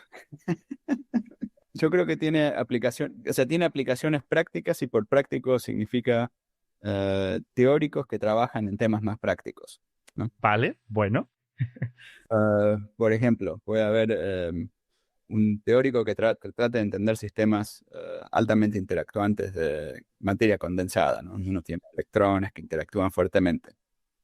Entonces, para esos teóricos, esta teoría de ADS-CFT puede ser como un ejemplo, digamos, o lo que llamamos un modelo de juguete, en donde uno tiene teorías de partículas altamente interactuantes. Algo que no dije es que esta teoría en la frontera es una teoría de partículas, pero donde las partículas interactúan mucho entre sí. Y son teorías que son difíciles de calcular. Es difícil hacer cálculos. Creemos que están bien definidas, pero que es difícil hacer cálculos en esas teorías. Y la teoría de la gravedad nos permite una manera más fácil de hacerlo. Si uno asume que la relación existe, en la teoría de la gravedad uno puede hacer los cálculos en forma más conveniente y más fácil, ¿no? Entonces, para estos teóricos esto es útil porque les permite tener un ejemplo de una teoría altamente interactuante, donde uno puede hacer hipótesis. Supongamos que uno tiene la hipótesis de que en las teorías altamente interactuantes hay ciertos comportamientos universales, o que ciertas cantidades tienen valores extremos. Entonces uno lo puede tratar de verificar con esto. Y también, al poder uno hacer los cálculos fácilmente, uno también se puede inspirar para hacer conjeturas sobre cosas que pueden ser ciertas en cualquier sistema. Por ejemplo, para dar ejemplos concretos de cosas que se descubrieron de esta manera. Un ejemplo es, están las leyes de la hidrodinámica que ustedes probablemente todos conocen. Bueno, al menos oyeron hablar de cómo se comportan. Bueno, a ver, si a mí me dices, escríbeme en Navier-Stokes, término a término, pues no te lo sé decir, la verdad, pero... No es que existen esas ecuaciones. Eso sí. Muy bien, estas ecuaciones se han conocido por mucho tiempo. En estas teorías, si uno tiene, por ejemplo, un agujero negro muy grande y está rotando, por ejemplo, entonces se comporta como una especie de fluido. En la teoría de partículas, ese agujero negro muy grande es un fluido a una cierta temperatura, etcétera, que debería estar gobernado por unas ecuaciones, por ecuaciones similares a estas de Navier-Stokes. Y cuando se trató de hacer un match preciso entre las dos cosas, bueno, una cosa interesante es que los agujeros negros en esta región se pueden describir a través de fluidos. Hay una correspondencia entre las ecuaciones de Einstein y las ecuaciones estas de los fluidos. Eso es un resultado que, bueno, la gente ya había visto un poco en el pasado, en los años 70, 80, pero aquí se hace bastante más, un poco más concreto, digamos, una relación bien precisa entre las dos cosas. Pero cuando se empezaron a estudiar mejor estas relaciones, se entendió que, bueno, se vio que el match no era la correspondencia no era completamente perfecta. Okay. ¿No? Había algunos términos que estaban en la versión de gravedad que no estaban en las ecuaciones estas. Y finalmente se descubrió que lo que pasaba era que faltaban algunos de estos términos en las ecuaciones de la hidrodinámica. Okay. Esos términos solo surgen en casos muy específicos de teorías que tienen unas simetrías con llamadas anomalías, que es un tipo de manera, es una forma en que las simetrías pueden estar realizadas en sistemas físicos, ¿no? Que pueden estar presentes en sistemas físicos. Pero bueno, esa lección que se aprendió a través de mirar estas cosas en gravedad nos permitió descubrir que estaban estos nuevos términos.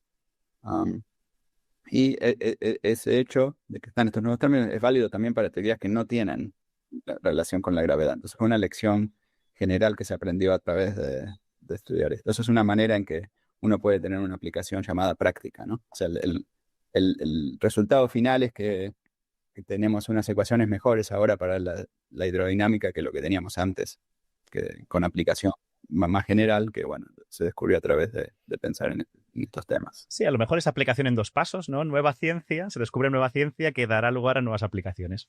Sí. Las aplicaciones más prácticas, bueno, todavía. Si uno piensa en aplicaciones tecnológicas como un mejor teléfono, etc. Por ahora, para eso vamos a tener que esperar. Más lejano. Saltando completamente de tercio, saltando completamente de tema, porque este me parece un paper muy divertido. Vamos a empezar por aquí. Agujeros de gusano, ¿qué son? ¿Cómo se descubrieron? Bueno, ¿cómo se intuyeron históricamente? Como habíamos dicho antes, la teoría de Einstein es una teoría donde el espacio-tiempo es dinámico, ¿no? Entonces uno se podría preguntar si uno puede tener un espacio-tiempo donde haya dos regiones que parecen muy lejanas en nuestro espacio, que están conectadas entre sí a través de un pequeño atajo, digamos. O sea, un agujero de gusano sería como un atajo en la estructura del espacio-tiempo. Uno hace dos agujeros y los conecta a través de una conexión que tiene una longitud mucho menor que la distancia entre los dos. Bueno, estos tienen si querés una descripción bien completa, tienen los primeros en hablar de este tipo de cosas fueron Einstein y Rosen. El texto de agujeros negros. Puede pensar en la solución original de Schwarzschild, que fue la solución de los agujeros negros, como describiendo no solo un agujero negro, sino dos agujeros negros que están, digamos, muy, muy lejanos y cuyo interior se conecta. En ese caso se conecta el interior. Entonces, a un dado instante del tiempo, la distancia por el interior es mucho menor que la distancia por el exterior. Pero es una geometría dinámica donde estas distancias van cambiando en el tiempo. Entonces, a un tiempo determinado esa distancia es corta, pero si uno intentara pasar de un lado al otro, la distancia se vuelve cada vez más grande y el espacio colapsa y uno se muere antes de poder salir del otro lado. Un día más, las leyes de la física prohibiéndonos romper la causalidad. Esto... Sí, exactamente. Sí. O sea, en este caso, uno puede tener esta relación, pero uno no puede romper la causalidad. Bueno, ¿qué es esto de romper la causalidad? Quizás lo voy a explicar un poco mejor para que la gente Por ahí no. Que se note que yo soy el divulgador, efectivamente. Hay un principio de la física que es que nada puede viajar a velocidades mayores que la velocidad de la luz. Pero si uno pudiera tener uno de estos, si uno tuviera estos dos agujeros negros, uno aquí y otro en la galaxia, no sé, cercana, uno pensaría que la distancia entre los dos interiores puede ser de, no sé, 1 kilómetro, digamos que sea un agujero negro de un tamaño de 1 kilómetro. Podría ser simplemente el tiempo, bueno, la distancia sería 1 kilómetro a través del agujero del interior, pero ya, no sé, los millones de kilómetros que hay. Por fuera, exactamente. Años luz que hay entre las dos galaxias, ¿no? Yendo por afuera. Si uno pudiera atravesar este agujero de gusano, uno estaría yendo más rápido que la velocidad de la luz. La velocidad de la luz en el exterior, o sea, a través del interior no, pero sería una cosa un poco extraña, porque diría que la estructura del espacio-tiempo mismo podría romper este principio de la causalidad, que es el principio que usamos para derivar también la relatividad general, la relatividad especial, la relatividad general. Sería una cosa extraña donde la misma teoría diría que no sería válida. Claro. O sea, es una situación extraña, pero algo muy interesante es que uno puede probar que si la materia obedece ciertas propiedades como la positividad de la energía, de un cierto tipo de energía, entonces uno puede tener estos agujeros de gusano instantáneos, digamos, pero uno no los puede atravesar, uno no puede ir de un lado al otro. En la mecánica cuántica, en la mecánica clásica esa energía siempre es positiva. En la mecánica cuántica no siempre es positiva. Entonces hay ocasiones donde puede no ser positiva. Entonces esto llevó a la gente a decir, bueno, quizás usando efectos de la mecánica cuántica uno pueda tener estos agujeros de gusano. Esos agujeros de gusano, por supuesto, les fascinan a los escritores de ciencia ficción, ¿no? O sea, a ellos y a todos, yo creo. Sí, sí. Sí, porque uno podría entrar a uno y salir por allá muy lejos. Pero para nosotros los teóricos de la física fundamental no nos gusta mucho por este hecho de romper la causalidad, ¿no? Y nos gusta el hecho de que, bueno, que está una propiedad de la materia protege esta propiedad del espacio-tiempo. Bueno, hay argumentos, digamos, que dicen que la energía puede ser negativa, pero nunca tan negativa como para ser capaz de ir más rápido de la velocidad de la luz en el espacio ambiente. Vale. Suena algo razonable que haría la mecánica cuántica, ¿no? Sí, bueno, se basa en propiedades sutiles de la mecánica cuántica. Eso es una situación bastante interesante, la relación entre la mecánica cuántica y la relatividad general, ¿no? A veces decimos que estas dos teorías no son compatibles, pero en realidad tienen una estructura tan como guante en la mano. Sí, yo la primera vez que me di cuenta de esto fue con el experimento el Quantum Eraser, ¿no? El borrador cuántico, que parece que puedes como manipular el pasado, pero luego no te deja. O la clonación de estados, o bueno, propiedades básicas de la mecánica cuántica no relativista, en el que podrías utilizar efectos en principio para romper la velocidad de la luz, pero te das cuenta de que hay un pequeño paso en un protocolo, hay un pequeño detalle y de repente no te deja. Es muy Los resultados se basan en la mecánica cuántica relativista, o sea, la llamada teoría cuántica de campos, que es la mecánica cuántica relativista en el espacio plano. Tiene ciertas propiedades que nos hacen. Pero algo que sí permite esta teoría son agujeros de gusano traversables, pero donde uno tarda más tiempo yendo a través del agujero negro que yendo en el espacio externo. El túnel más largo que yendo por fuera. Es que es más que todo un desvío, digamos. Sí. Pero, a ver, supongamos que uno tuviera un agujero negro estos de 1 kilómetro, digamos. Entonces, si uno de esos agujeros negros traversables, o sea, el tiempo que uno tardaría en ir entre aquí y la galaxia Andrómeda sería un tiempo mayor al tiempo que tarda la luz, ¿sí? Ese es el tiempo visto desde alguien de afuera. O sea, si alguien nos ve entrar en el agujero negro aquí de la galaxia, de la Vía Láctea, saldría en la Andrómeda, bueno, un tiempo, no sé, dentro de varios millones de años luz, ¿sí? Fantástico. Pero el tiempo que pasaría para alguien que está viajando sería muy pequeño, sería un instante, debido a que uno viaja bastante rápido, bueno, y además por los efectos de la dilación del tiempo, etc. O sea que es bastante similar a lo que ocurre con la paradoja de los mellizos, donde si uno viaja a velocidades muy, muy rápidas, el tiempo para uno pasa más lento, para los de afuera no. O sea, los de afuera ven que uno tarda mucho tiempo, pero para uno tarda poco tiempo. Ese tipo de cosas sí son permitidas de acuerdo a las leyes de la física, y hay soluciones que uno puede tener teorías razonables que se comportan de esa manera. Por teorías razonables digo, no la teoría de la naturaleza. Con las teorías de la naturaleza que conocemos ahora, si el universo se describe con estas teorías, no podríamos, o al menos no sé cómo, yo no sabría cómo hacer un agujero negro en donde una persona pudiera ir entre las dos galaxias de esta manera que acabo de describir. Sin que el agujero de gusano colapsara Sin que colapsara, etc.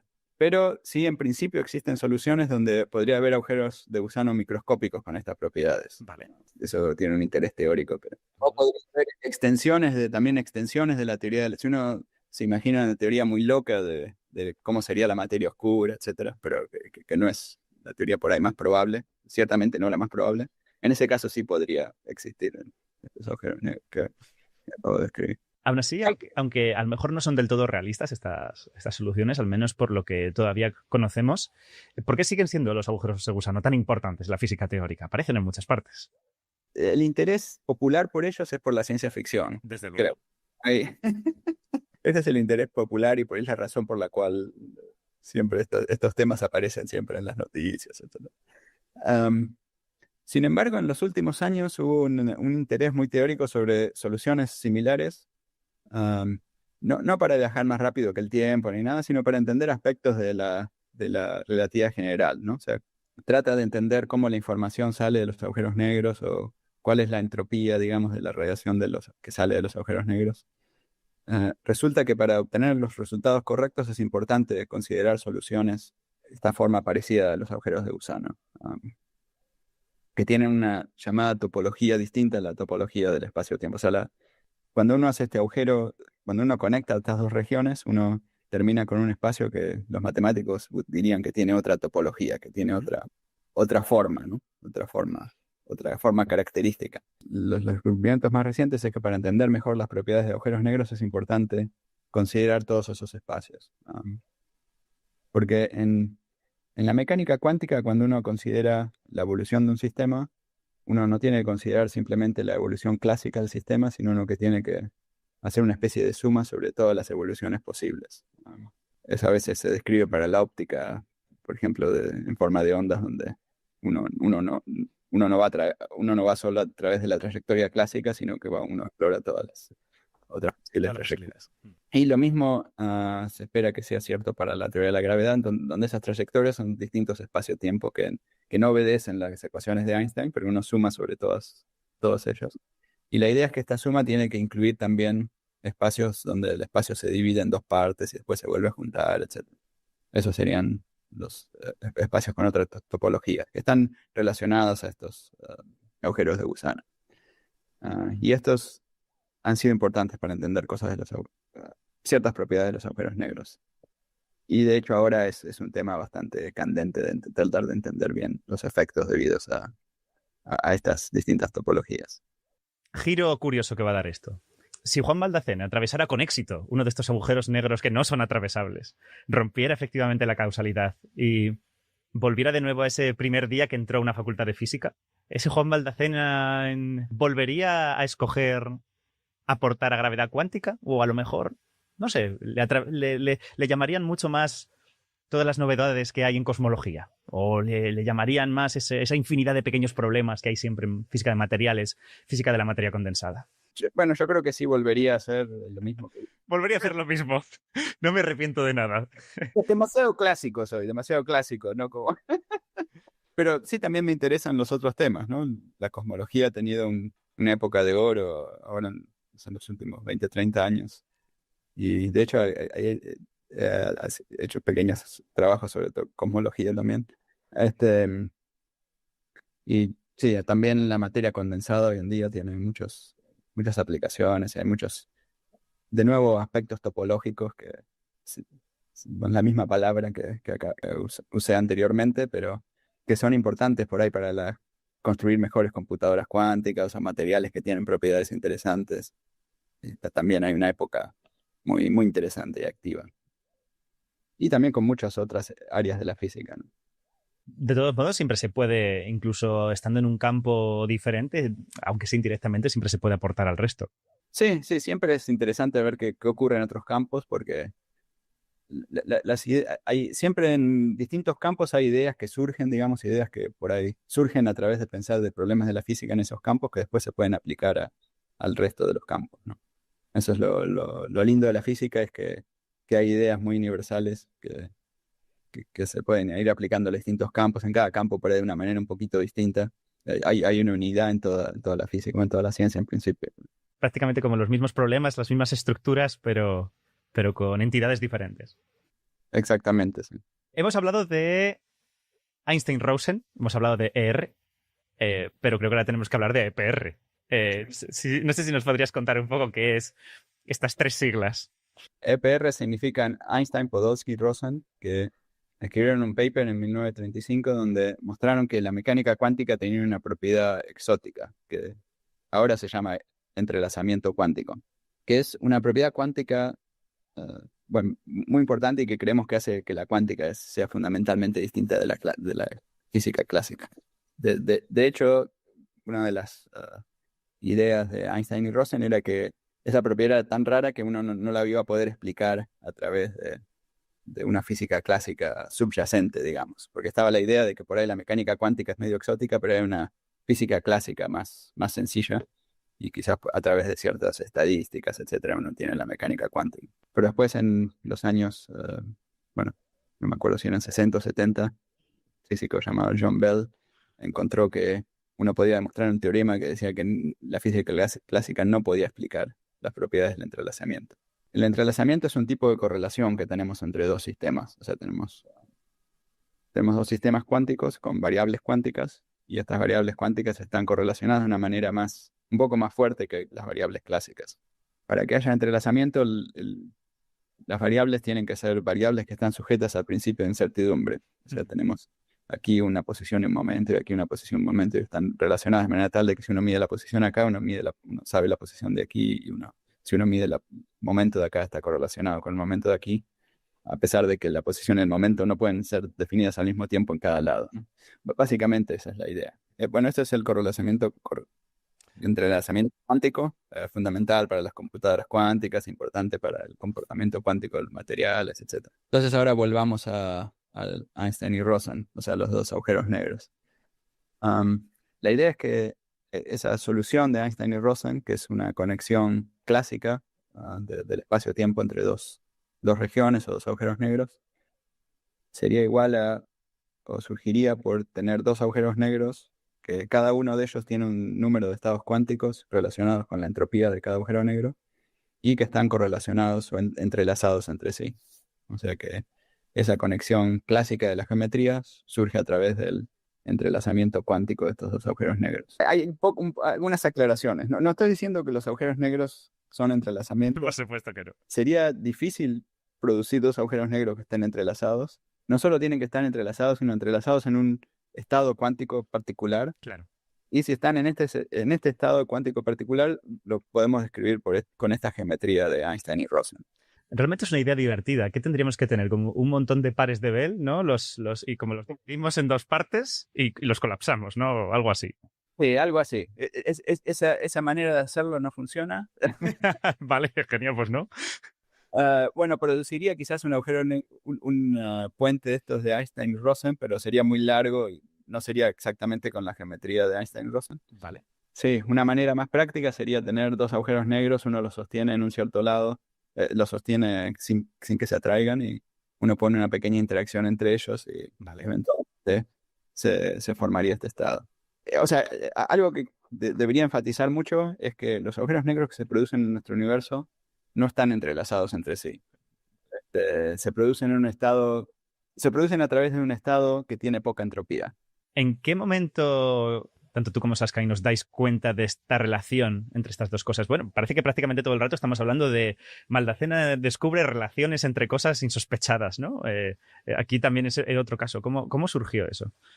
Bueno, esto en realidad tiene una historia larga. O sea, el primero en decir algo medio en esta dirección fue Werner Israel, y él encontró que uno podía pensar en esta solución de Einstein y Rosen como un estado similar al que uno usa para describir teorías térmicas, donde uno, en teorías térmicas a veces a temperatura finita resulta a veces conveniente describirlas en forma cuántica a través de pensarlas como un sistema que está entrelazado entre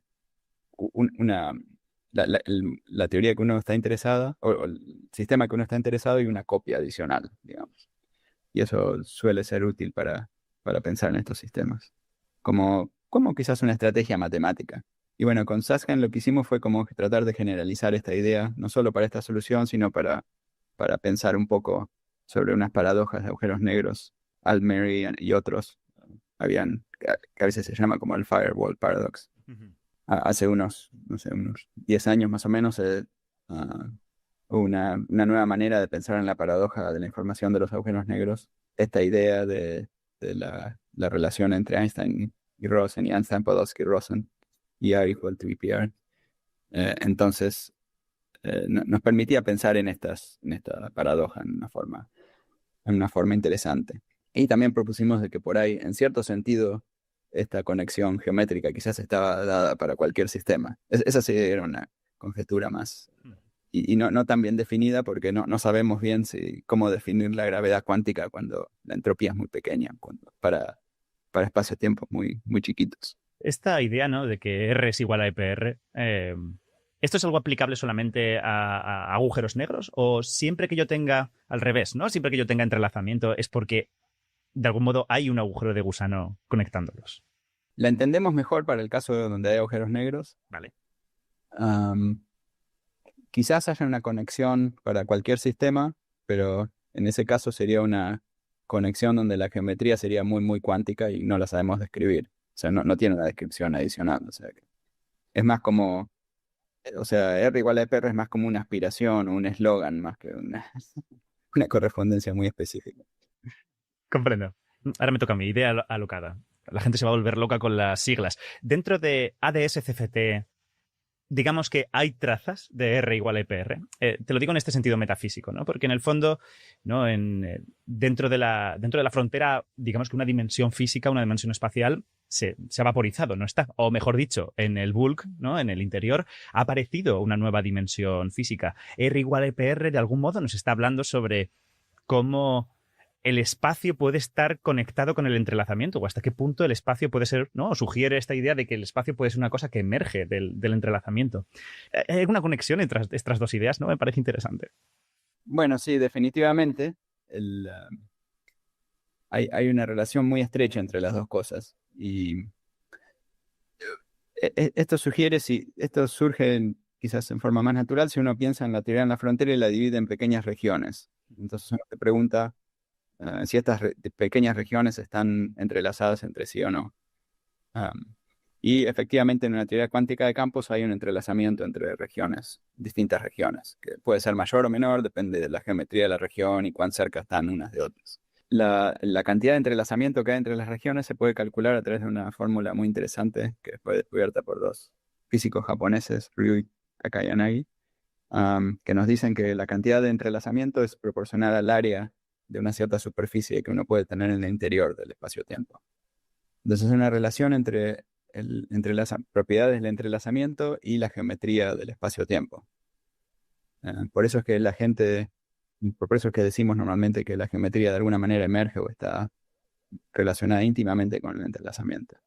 Cuando hablamos de emergencia, ¿no?, que también es adoptar ciertas posiciones filosóficas, ¿no?, cuando uno habla de este tipo de cosas, hablamos de que el espacio y el tiempo no son fundamentales y que lo que es más fundamental son estas relaciones entre partículas.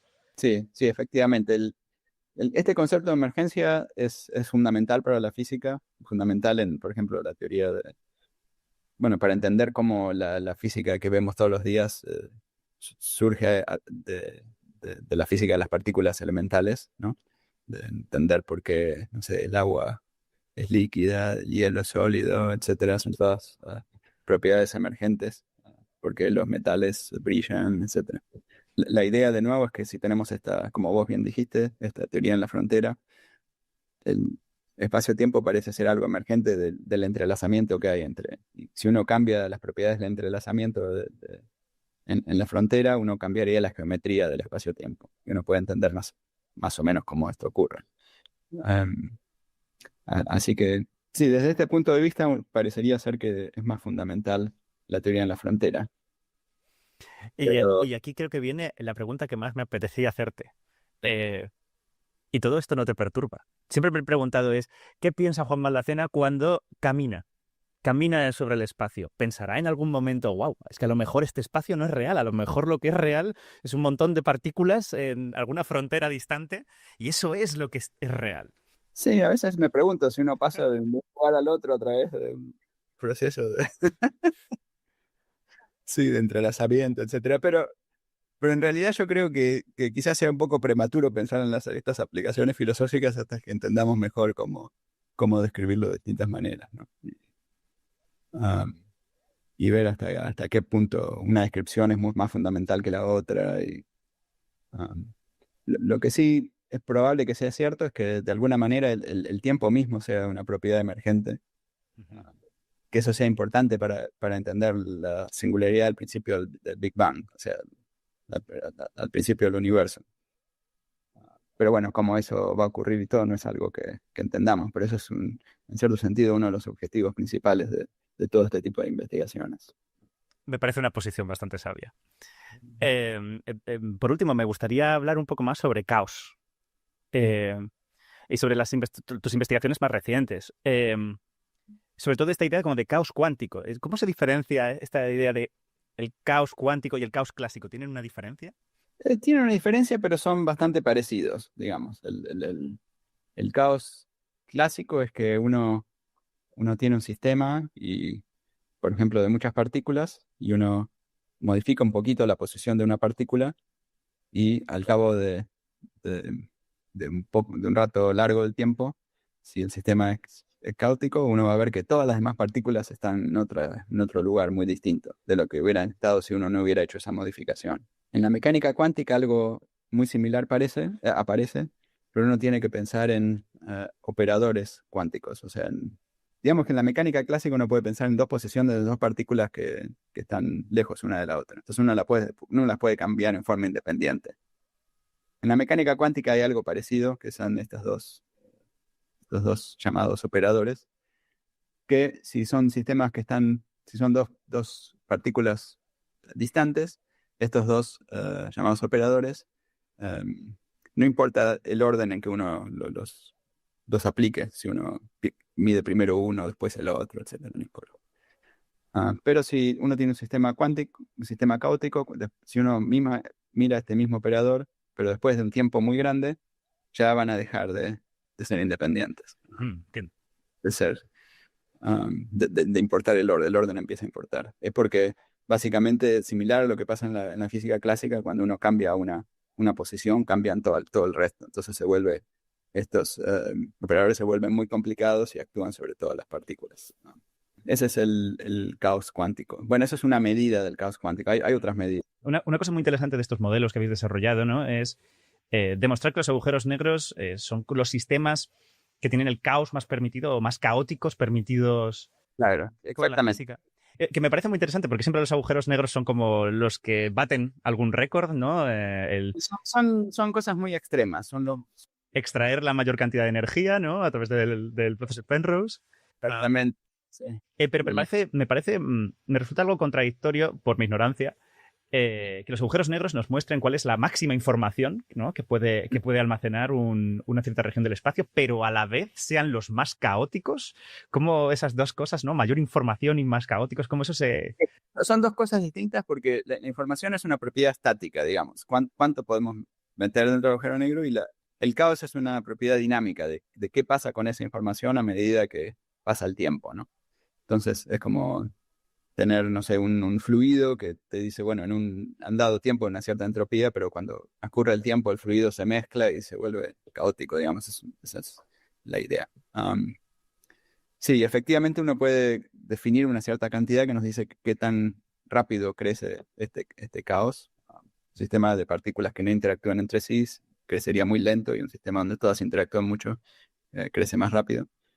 Pero lo interesante es que el agujero negro crece a una cierta velocidad, digamos, y uno puede tener la conjetura de que esa es la velocidad máxima. Y después, de hecho, uno puede... Bueno, Esta medida del caos que acabamos de discutir ahora la propuso Schenker y Stanford, y también Kitaev. Y después uno puede entender también que el agujero negro es el objeto para el cual el caos crece de la manera más rápida. Y uno lo puede probar, digamos, matemáticamente, que para cualquier otro sistema crecen igual o más lentos.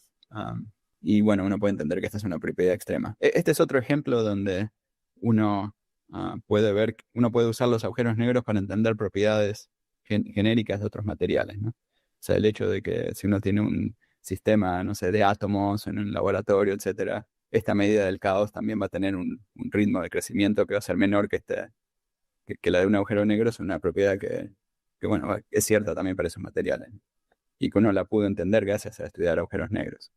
En esta búsqueda por entender mejor cómo el espacio y el tiempo funcionan a nivel cuántico, ¿cuáles crees que son los siguientes pasos, ¿no? Los siguientes problemas que hay que atacar? Bueno, ahora uno de los temas más candentes, como decía, era entender las propiedades topológicas del espacio-tiempo y cómo ellos nos afectan distintas cantidades. Estos efectos se han entendido muy bien para los agujeros negros y quizás haya alguna generalización para el caso de cosmología. Cómo estos efectos afectan a la cosmología no sabemos, quizás la afecten de alguna manera. En general, cuando se entendieron propiedades de agujeros negros, se entendió después otras propiedades de cosmología. Por ejemplo, cuando Hawking descubrió la radiación de Hawking de los agujeros negros, después se entendió que el mismo proceso produce las fluctuaciones primordiales, ¿no? O sea, esperemos que algo similar ocurra con las cosas que se están entendiendo ahora de agujeros negros. Al final del día es como más físicos esperando que los modos B se encuentren. Bueno, eso sí, bueno, eso es otra. Sí, esas son las fluctuaciones del espacio-tiempo. Eso demostraría, bueno, que la inflación ocurrió y además que la gravedad cuántica sí es cuántica. ¿Sí es cuántica? No, eso sería un paso, ¿no? Eso sería un paso muy importante porque ¿qué son los modos de eso? Están las fluctuaciones primordiales que habíamos hablado hace un momento, que son fluctuaciones de la densidad de la materia. Más o menos en el fondo de microondas las tenemos un espectro, ¿no? Medidas y ya las conocemos, están medidas, digamos. Pero si la teoría de la inflación es cierta, también debería haber fluctuaciones en la estructura del espacio-tiempo. Como el espacio-tiempo se tuerce un poco, que serían ondas gravitatorias de un tamaño muy grande, del tamaño del universo, longitud de onda comparable al tamaño del universo. Y si uno las viera, uno podría confirmar esta teoría de la inflación. Y bueno, también debido a que en la teoría de la inflación estas se producen por efectos cuánticos de la gravedad, de que uno estaría indirectamente también comprobando que el espacio-tiempo mismo está cuantizado. Pues vamos a esperar a ver cuando resuelven el problema del polvo y el gas galáctico, siempre fastidiando la partida, y vemos que hay. Una última pregunta, y creo que te la habrán preguntado muchas veces, es muy de actualidad, pero parece que es obligatorio ya hacerla. ¿Crees que la inteligencia artificial, ahora mismo que estamos viviendo esta revolución tecnológica, os ayudará en algún momento, o incluso si os está ayudando ya, a explorar nuevas ideas? Sí, yo creo que sí nos ayudará, ¿no? En cualquier proceso, bueno, en el pasado, cuando las computadoras permitieron hacer nuevos cálculos, se descubrieron nuevas cosas, ¿no? Por ejemplo, Wilson desarrolló el grupo de renormalización pensando en... Ah, mira, no sabía yo eso. Simulaciones. Sí, bueno, la manera en que aparentemente lo describió era que quería hacer la simulación de un sistema y para hacer la simulación necesitaba dividirlo en dos pedazos y después dividirlo de nuevo en dos pedazos para hacer una simulación más pequeña. Y pensando en eso se descubrió el grupo de renormalización. Y me imagino que esta es una técnica todavía más poderosa que simplemente hacer cálculos y también va a ser muy útil. La gente, digamos, otros investigadores están tratando de usarla de alguna manera o, bueno, la usamos para cosas pequeñas, pero... Escribir correos. Sí, hay cosas pequeñas para las cuales la usamos como la usa cualquier persona, digamos. Pero me imagino que en el futuro será todavía más importante, ¿no? Bueno, en algunos campos fue muy importante, como en determinar la estructura de las proteínas, etc. Pero en nuestro campo de la física teórica todavía no ha tenido una aplicación así tan espectacular. Bueno. Pero es muy probable que la tenga. ¿Se recibirá toda esa potencia con buen gusto o habrá reticencia? Bueno, yo creo que va a ser una simbiosis entre las personas y la inteligencia artificial, ¿no? Juan, con esto solo me queda agradecértelo. Muchas gracias por esta hora de física. Todo un gusto y mejores deseos con tu divulgación. Y hasta aquí este episodio de Quantum FM. Os recordamos que podéis escuchar este programa en las principales plataformas de podcast. Estamos en iVoox, estamos en Spotify. También podéis seguirnos en nuestras redes sociales. Os avisamos de todas las actualizaciones de este programa y el resto de nuestros vídeos. Y nada más, daros las gracias por estar aquí y un abrazo. Chao.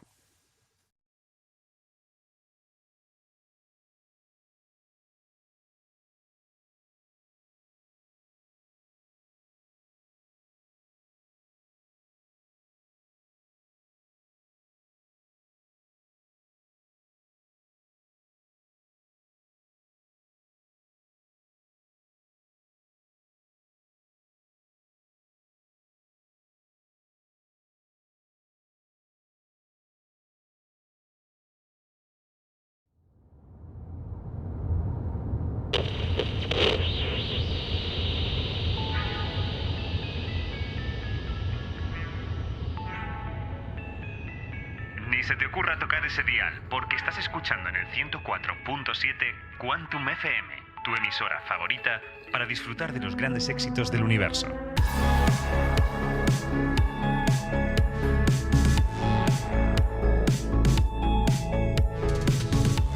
Bienvenidos a nuestra quinta emisión. En el episodio de hoy tenemos el honor de tener a una investigadora que, si ya era una top en lo suyo, ahora ha dado un salto más. Un salto que seguramente la lleve al espacio exterior. Sara García Alonso, leonesa, licenciada en biotecnología por la Universidad de León. Correcto. Doctora en, podríamos decir que es biología molecular, sí. Biología celular, ¿no? Podríamos decir por la Universidad de Salamanca. Has trabajado en varios centros de investigación aquí en España. Ahora mismo estás nada más y nada menos que en el equipo del señor Barbacid en el CENIO, en el Centro Nacional de Investigaciones Oncológicas. Y al margen de todo esto, que ya si no es como bastante impresionante, pues recientemente pues, has salido astronauta suplente de la Agencia Espacial Europea, la ESA. Lo cual constituye que tú te has vuelto de repente, has ganado el logro de Steam, el logro de videojuego de ser la primera mujer astronauta, candidata astronauta española. Logro desbloqueado. Logro desbloqueado, exactamente. Yo creo que la primera pregunta es ¿cómo ha sido esta súbita transición, ¿no? ¿Cómo ha sido pasar de Sara, la investigadora científica, a pasar a ser Sara, la astronauta? Está siendo muy loco y muy intenso porque, claro, hace 2 semanas de todo esto, entonces es un poco extraño el cambio, pero al mismo tiempo, como no ha sido convertirme de Sara la científica a Sara la astronauta, sino que tengo que ser las 2 personas al mismo tiempo. Es como que tengo el disfraz de superheroína, pero en el 90% de mi tiempo sigo siendo Sara García Alonso, la científica. Entonces tampoco he notado un cambio tan drástico. Es cuando me pongo la chaqueta, la bomber de la ESA, que empiezan a pasar cosas que jamás imaginé que podrían pasar. Gente que estoy conociendo que es extraordinario. Bueno, de entrada estar aquí. Bueno, tampoco me imaginé que se podría pasar y estoy encantada. Entonces, estoy viviendo tal cantidad de nuevas experiencias a diario que está siendo un poco abrumador en cierto sentido, pero al mismo tiempo tan interesante para una persona que le encantan las cosas nuevas. Qué guay. Que lo estoy living con ello, estoy muy feliz. Fabuloso. ¿Qué es lo más loco por ahora que te ha sucedido? Que tú dices, vale, esto ya está siendo surrealista, esto ya me bajo de aquí. Pues hombre, un house tour por el presidente ha sido muy loco. Venga, os enseño esto. Pues aquí tenemos la sala de ministros, aquí tenemos unos... Esto no me imaginé que ocurriría así en mi día a día. Es bastante bueno, es bastante difícil de superar. El objetivo de estos episodios es hacer monográficos de un cierto tema. Coger, por ejemplo, el Big Bang y desmenuzar el tema con un experto en la materia. Sin embargo, este programa va a ser distinto. Nos vamos a centrar en la figura de Sara, tanto en su vertiente científica como en su vertiente como futura astronauta. Y Sara se lo merece, ya que es una investigadora un tanto atípica. En contraste con el resto de episodios, me voy a callar un mes y os voy a dejar con la entrevista tal cual, que fluya sola. Si preguntas a cualquier persona y le pides que te describa a un científico, el imaginario colectivo le va a devolver algo así. Un hombre mayor, con bigote, pelos alocados, solitario, que vive en su castillo haciendo sus experimentos, con pocas habilidades sociales, desagradable incluso.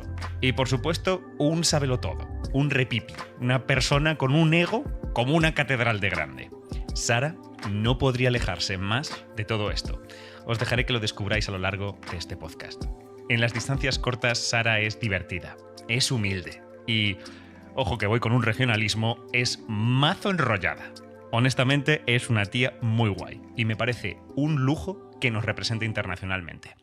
Disfrutad de todo lo que nos cuenta. Bueno, evidentemente ahora estás en toda la palestra pública por el tema astronauta, pero esto es un podcast en el que hablamos de ciencia y hablamos con investigadores que están en activo. Sí. En este sentido, quería preguntarte un poco sobre... Has estado como muy dentro de la investigación desde muy del principio, ¿no? Me recuerda a muchos colegas míos de la carrera que desde el principio como que la ciencia y ser científicos les molaba, hacían estancias en verano, tal, y he visto las mismas estancias. O sea, he visto ese perfil de chica que quiere ser científica. Entonces, me gustaría preguntarte un poco cómo ha sido ese camino, cuáles han sido tus motivaciones, cómo te surge esta pasión por ser investigadora. Yo sabía que quería dedicarme a la ciencia desde pequeñita. No tenía muy claro el qué, si quería dedicarme a la química, a la física, a la biología, no tenía muy claro. Sé que quería investigar. Yo era muy curiosa, me encantaba saber y aprender de todo y quería eso, dedicarme a algo en el que pudiera satisfacer esa curiosidad, que pudiera explorar. Y además quería, que eso también lo he tenido muy claro desde pequeñita, contribuir a la sociedad con esa investigación. Por eso elegí biotecnología en realidad, aunque cuando me metí en biotecnología tampoco tenía muy claro qué era eso de la biotecnología, pero cuando leí la definición del libro de utilizar los sistemas biológicos para aportar aplicaciones prácticas a la sociedad, dije, ostras, esto es lo mío, es a lo que me quería dedicar. Y luego es verdad que siempre me ha llamado la rama sanitaria. No quería estudiar medicina como tal, porque yo quería hacer investigación, no tanto tratamiento, pero esta parte de biomedicina, de investigación en cáncer, ya tenía curiosidad durante la carrera. Entonces empecé desde la carrera, ya en segundo de carrera empecé a picar puertas de laboratorios de ¿me enseñáis cómo funciona esto? Porque tenía mucha curiosidad. Todos los veranos estaba en laboratorios. En mis horas libres, cuando no estaba estudiando, me iba a un laboratorio a aprender cosas. Luego me hice el máster y de ahí me fui a Salamanca al Centro del Cáncer, porque ahí ya decidí que quería dedicarme a la investigación del cáncer. Y luego pues lo que toca, la etapa postdoctoral, y ahora estoy ya de investigadora, de senior. ¿Qué tal el equipo de Barbacid? Dale un poco de contexto a la gente que no sepa quién es Barbacid. Pues Mariano Barbacid es una eminencia científica en España que es mundialmente conocido, de hecho, porque participó en el descubrimiento de los oncogenes en los años 80, concretamente en el descubrimiento de Carras, y eso ha marcado un antes y un después en toda la investigación oncológica. Yo era fan suya también desde que era pequeña, y de hecho que yo esté en España ahora mismo es un poco por eso. Claro. En realidad yo no quería quedarme en España, yo no quería hacer el postdoc en España, quería marcharme al extranjero, concretamente a Estados Unidos, pero luego empecé a barajar la opción de quedarme en Europa. Pero tampoco quería descartarlo del todo, entonces pensé, mira, voy a escribir a la única persona por la que yo me quedaría en España. Y como no me va a contestar, pues ya está, le pongo el check y voy a otra cosa. Y le escribí, me contestó y me dijo que me contrataba. Y entonces dije, bueno, pues nada, me ha cambiado los planes, así que me tengo que quedar. Vamos a empezar por lo básico. Vale. Vamos a empezar por lo más básico de todo. Vaya, el cáncer. ¿Qué es el cáncer? El cáncer es decir, es una enfermedad horrible, eso yo creo que más o menos eso todo el mundo lo tiene. Creo que en eso podemos estar todos bastante de acuerdo. Pero exactamente, ¿qué es lo que causa el cáncer? El común a todos los tipos de cáncer, porque en realidad estamos hablando de más de 100 enfermedades distintas. No podemos hablar de el cáncer como algo genérico porque cada caso es particular, pero sí que hay una cosa común, que son células que proceden de nuestro propio organismo que por alteraciones en los genes pierden el control de su propia división. Entonces empiezan a multiplicarse y a dividirse de manera descontrolada, generando un tumor que puede ser maligno, que puede migrar a otros tejidos y al final causar la muerte del ser humano porque impide que el propio sistema y nuestro propio organismo funcione de manera normal. Entonces, a la hora de hacer un tratamiento, especialmente si quieres que sea un tratamiento personalizado, necesitas una clasificación molecular.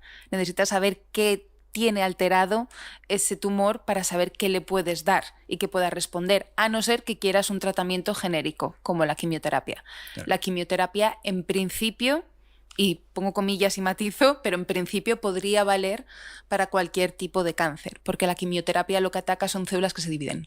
Vale. Eso es un problema, porque nuestro cuerpo no solo se divide el tumor. Se dividen otras muchas células. Es lo que tiene vivir, ¿no? Claro. Es lo que tiene vivir, que hay que reparar tejidos, hay que generar nuevas células sanguíneas, nuestras criptas intestinales tienen que regenerarse, los bulbos pilosos también, por eso se nos cae el pelo, por eso hay náuseas, por eso hay esos efectos secundarios tan drásticos de la quimioterapia. Pero como tratamiento genérico, valdría para todos los tipos de cáncer. Si quieres algo más preciso, hay que matizar dónde está el tumor, qué alteraciones tiene, qué pinta tiene ese tumor, y puede variar radicalmente, ya no solo por el tipo de tejido. 2 tipos de cáncer de pulmón pueden ser radicalmente distintos. Fíjate. Pero hay una cosa que comparten todos, y es la letalidad. Bueno, hay unos más letales que otros, sí. pero todo el mundo más o menos tiene en la cabeza que el cáncer es una cosa peliaguda, ¿no? Sí. ¿Por qué es el cáncer letal? Tan letal. Es decir, vale, si un grupito de tus células se han vuelto rogue, se han vuelto... Sí. Ya no atienden a órdenes. Pero ¿por qué eso tiene que ser tan peligroso? Por la metástasis, principalmente. Si todos los tumores quedasen confinados, como por ejemplo los tumores benignos, que pueden llegar a ser tremendamente grandes, pero están como encapsulados, no llegan a atacar los tejidos circundantes. Se quedan ahí, simplemente tienes una cosa que ha crecido mucho, como podría ser a nivel anatómico, vete tú a saber qué, vale. Que por lo que sea tienes una parte del cuerpo más desarrollada o cualquier cosa. Pero un tumor maligno llega un momento en que las propias células del tumor salen de ese tumor primario, entran en los vasos sanguíneos. Por esta angiogénesis, la propia célula tumoral induce la formación de vasos sanguíneos que hace que se irrigue, que tenga nutrientes, que tenga oxígeno, y esos vasos sanguíneos los utilizan las propias células para migrar a otros tejidos. En el momento que tienes células completamente fuera de control, como es una célula cancerígena, esparcidas por todo tu cuerpo, claro, implica que tienes múltiples focos para generar nuevos tumores. Y controlar eso a nivel clínico es muy, muy, muy complicado, porque tú puedes tener un tumor localizado en una parte de tu cuerpo, se te puede quitar por cirugía y luego evitar que se extienda, pero si tienes 20, claro, y si ni siquiera los puedes detectar, claro, se convierte en algo tremendamente letal, impide que tus órganos funcionen correctamente y al final acaba con la vida de los pacientes. Si pudiéramos controlar los tumores antes de que llegaran a metastatizar, el cáncer no sería tan letal. Una cosa que, claro, a mí me parece bastante flipante del cáncer es que ya no es solo una cuestión de que tus células hayan tenido un error y no estén funcionando bien de algún modo, sino que están conspirando contra ti de algún modo. Sí. ¿Cómo es eso? Es que son enfermedades realmente peliagudas, porque no es simplemente que tengan una alteración genética y de repente se vuelve cancerosa. No, es una acumulación de errores. Una acumulación de errores que puede venir desde una propia predisposición genética hasta tu estilo de vida. El humo del tabaco sabemos que causa cáncer, la exposición a los rayos ultravioletas causa cáncer, pero es porque has acumulado y acumulado y acumulado mutaciones. El propio envejecimiento, por lo tanto, causa cáncer. Esas células venían de tu propio organismo. Entonces, tu cuerpo puede reconocerlas o no. Es que estamos hablando de que una parte de nuestro cuerpo se vuelve contra nosotros. Entonces, lo interesante es eso, es como que es capaz de como cambiar las irrigaciones para volverse más chungo, claro, ¿no? Porque tiene como una adaptabilidad. Al final es como una selección darwiniana acelerada, que es lo que se habla de evolución clonal. Todos los que estén mejor adaptados porque resistan mejor la hipoxia, por ejemplo. Cuando el tumor se hace muy grande, la parte central no va a recibir suficiente oxígeno y en principio se moriría, pero habrá células que lo resistan mejor. Esas sobreviven y generan otro clon de células tumorales.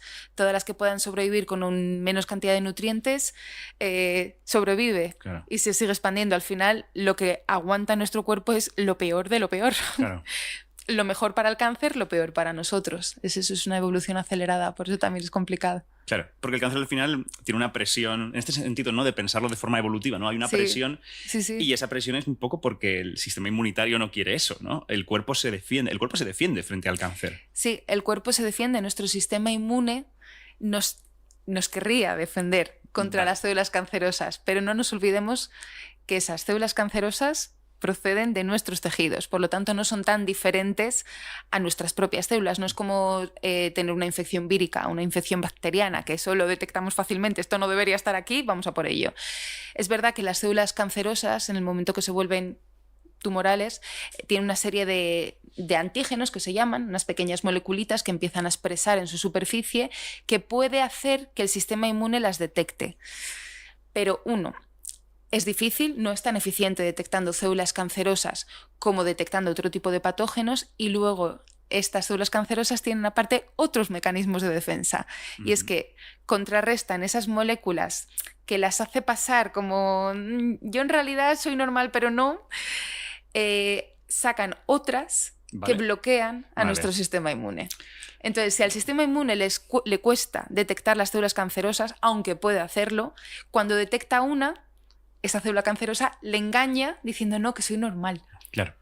Entonces la pasa por alto. Como se ha visto esto, que las células cancerosas se pueden defender contra el sistema inmune, ya los investigadores estamos intentando sacar adelante cosas que pueden ayudar al sistema inmune a luchar contra el cáncer. ¿Esto tiene que ver, tiene alguna relación con cuestiones genéticas? Es decir, ¿hay gente que es más resistente de algún modo al cáncer que otras? Hay cierta predisposición. Tener ciertas mutaciones te puede predisponer más a ciertos tipos de cáncer. El cáncer hereditario per se supone un porcentaje bastante reducido de todos los cánceres. Existe, pero es muy minoritario. No sé si está entre el 5 y el 15% dependiendo del tipo de cáncer. Te lo digo de memoria, a lo mejor me equivoco en el dato, pero es ridículo en comparación al cáncer debido a factores ambientales. Pero aún así, sí es verdad que tener ciertas mutaciones, ciertos que se llama polimorfismos, las propias mutaciones que todos los seres humanos tenemos que nos diferencian unos de otros, hace que seas más propenso a algún tipo de cáncer o más o menos resistente a ciertos tipos de tratamiento. A día de hoy se tiene en cuenta, pero no es lo que marca la diferencia en lo bien o mal que vayas a responder. Al final lo que tienes que analizar es el propio tumor a nivel molecular y tratarlo. Claro, es decir, si me secuenciaras el genoma y no podrías saber, pues tienes una probabilidad del 10% de sufrir cáncer de páncreas. Todavía eso no es ciencia ficción, o hay algunas cosas que se podrían... Hay predisposición, hay probabilidades, pero claro, luego hay un factor de azar tremendo.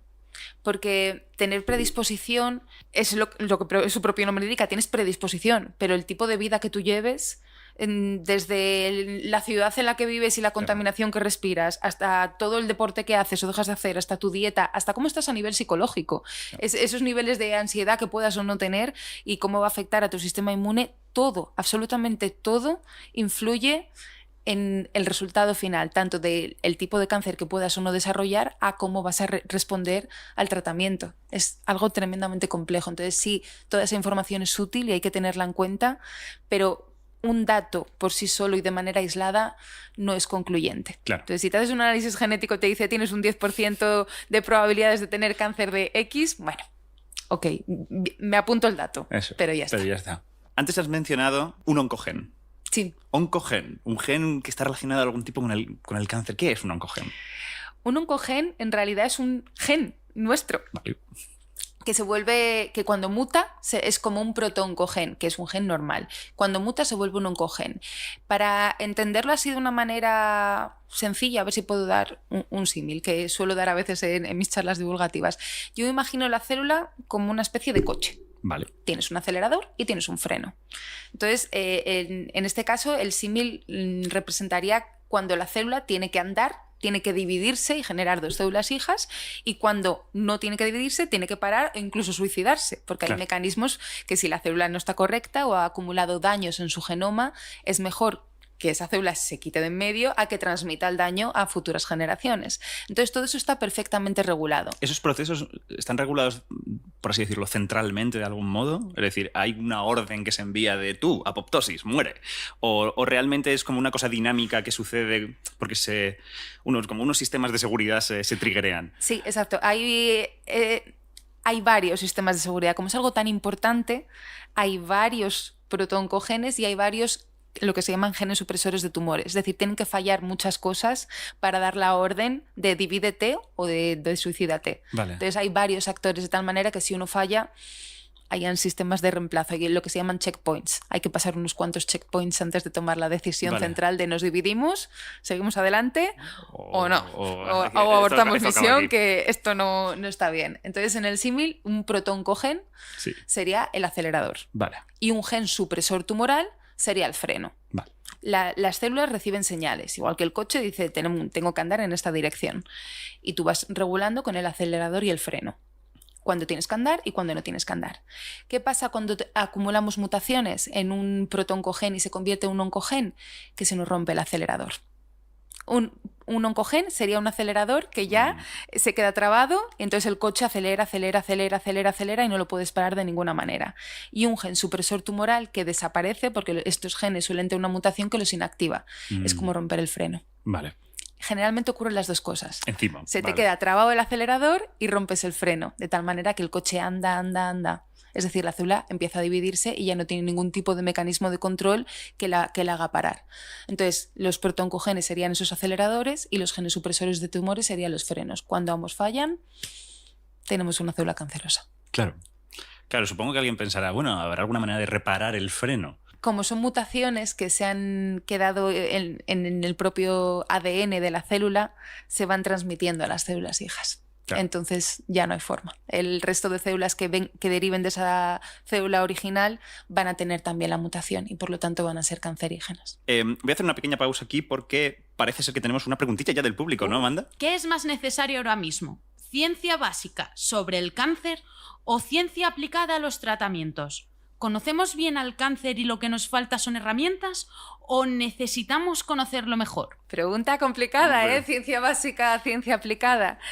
Para una persona además que hace medicina translacional. Claro. Yo soy partidaria de que la ciencia es intrínsecamente buena. Satisfacer la curiosidad humana es lo que nos ha llevado donde estamos y lo que nos permite seguir avanzando en el conocimiento. Entonces, para mí no hay investigación inútil o que no vaya a aportar algo de conocimiento. Me parece completamente necesaria. En mi caso es verdad que he elegido un tipo de investigación que se llama medicina translacional, que lo que busca es que los propios proyectos de investigación deriven de cuestiones médicas que ahora mismo son necesarias resolver y que los avances científicos tengan una aplicación directa en ese ámbito. Es lo que se llama en inglés from bench to bedside and back to bench, es decir, de la pollata a la cama del paciente y de vuelta a la pollata, que haya una interacción. Eso es lo que yo he elegido. Eso no significa que considere que es una mejor opción frente a la investigación básica, porque lo que conocemos en realidad, para mí, sería como si tuviéramos una librería gigantesca, cogemos un libro al azar y leemos la primera página. Eso es lo que conocemos. Entonces hay que hacer ciencia básica, sin duda, porque nos queda muchísimo por aprender. Una cura del cáncer, ¿no? Es, una vez más, en el imaginario colectivo, la cura del cáncer es como el futuro. Vivimos en 3050 y la cura del cáncer es como el hito tecnológico y biomédico como más fuerte de todos. ¿Es posible crear una cura del cáncer que cure todos los cánceres? A día de hoy yo lo dudo mucho, pero volvemos a lo mismo. Hay tanto por descubrir, hay tanto que no conocemos, que a lo mejor es difícil imaginar ese escenario porque ni siquiera existe, ni siquiera lo podemos contemplar a día de hoy. Entonces, con los conocimientos actuales que tenemos, una cura genérica para todos los tipos de cáncer lo veo muy difícil. De hecho, ni siquiera se llega a hablar de curar cánceres en la inmensa mayoría de los casos. A nivel clínico se habla de que el cáncer se queda en remisión, porque ni los propios médicos, cuando un paciente ha respondido al tratamiento y no quedan restos del tumor, no quedan restos de células tumorales, no se atreven a decir hemos curado el cáncer. Porque sabes que puede recidivar, es decir, puede salir una nueva célula cancerosa que acabe generando un nuevo tumor en cualquier momento.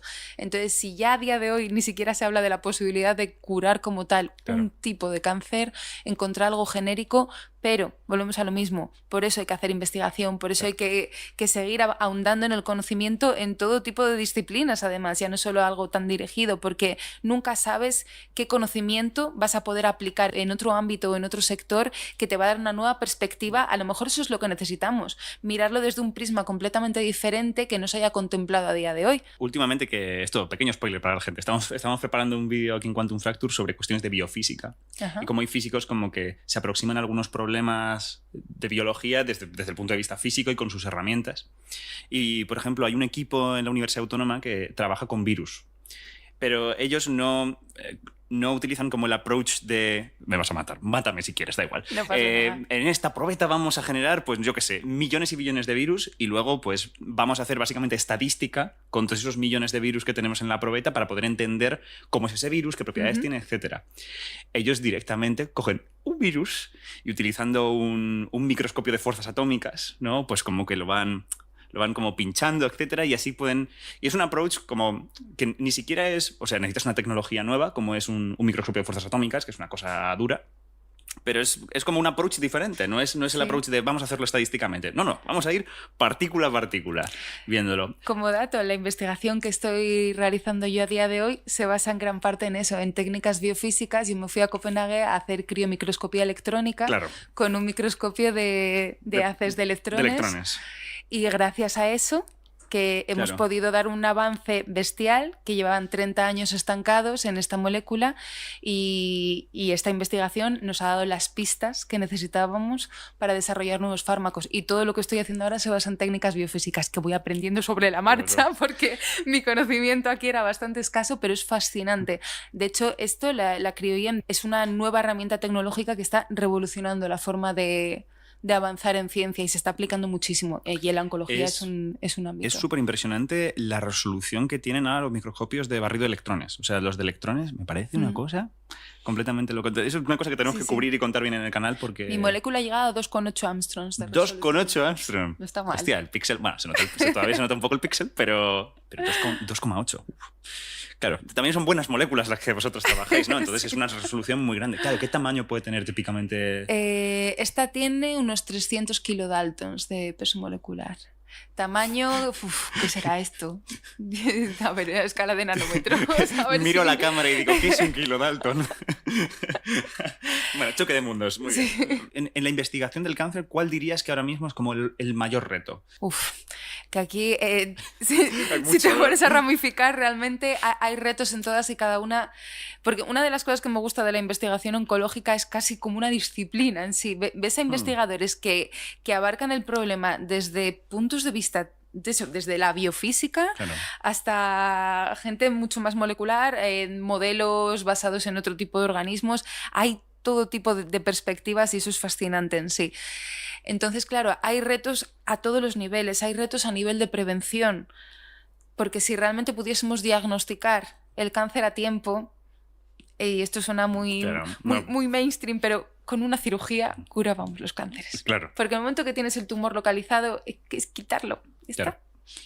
Cáncer, es fuera. A menos que lo tengas en un sitio muy delicado. Sí, pero en general la inmensa mayoría de los cánceres se curan por cirugía. Entonces, si tuviésemos una buena técnica de diagnóstico, podríamos mejorar mucho ahí. Es muy difícil también, por eso que hablábamos de que al final no dejan de ser células nuestras. Luego en el tratamiento hay un reto bestial en el tema de medicinas más personalizadas que no tengan tantos efectos secundarios en pacientes, porque ahora mismo hay tratamientos que es casi peor el tratamiento que la propia enfermedad y dejan a los pacientes realmente hechos polvo. Y luego la metástasis es un mundo en sí.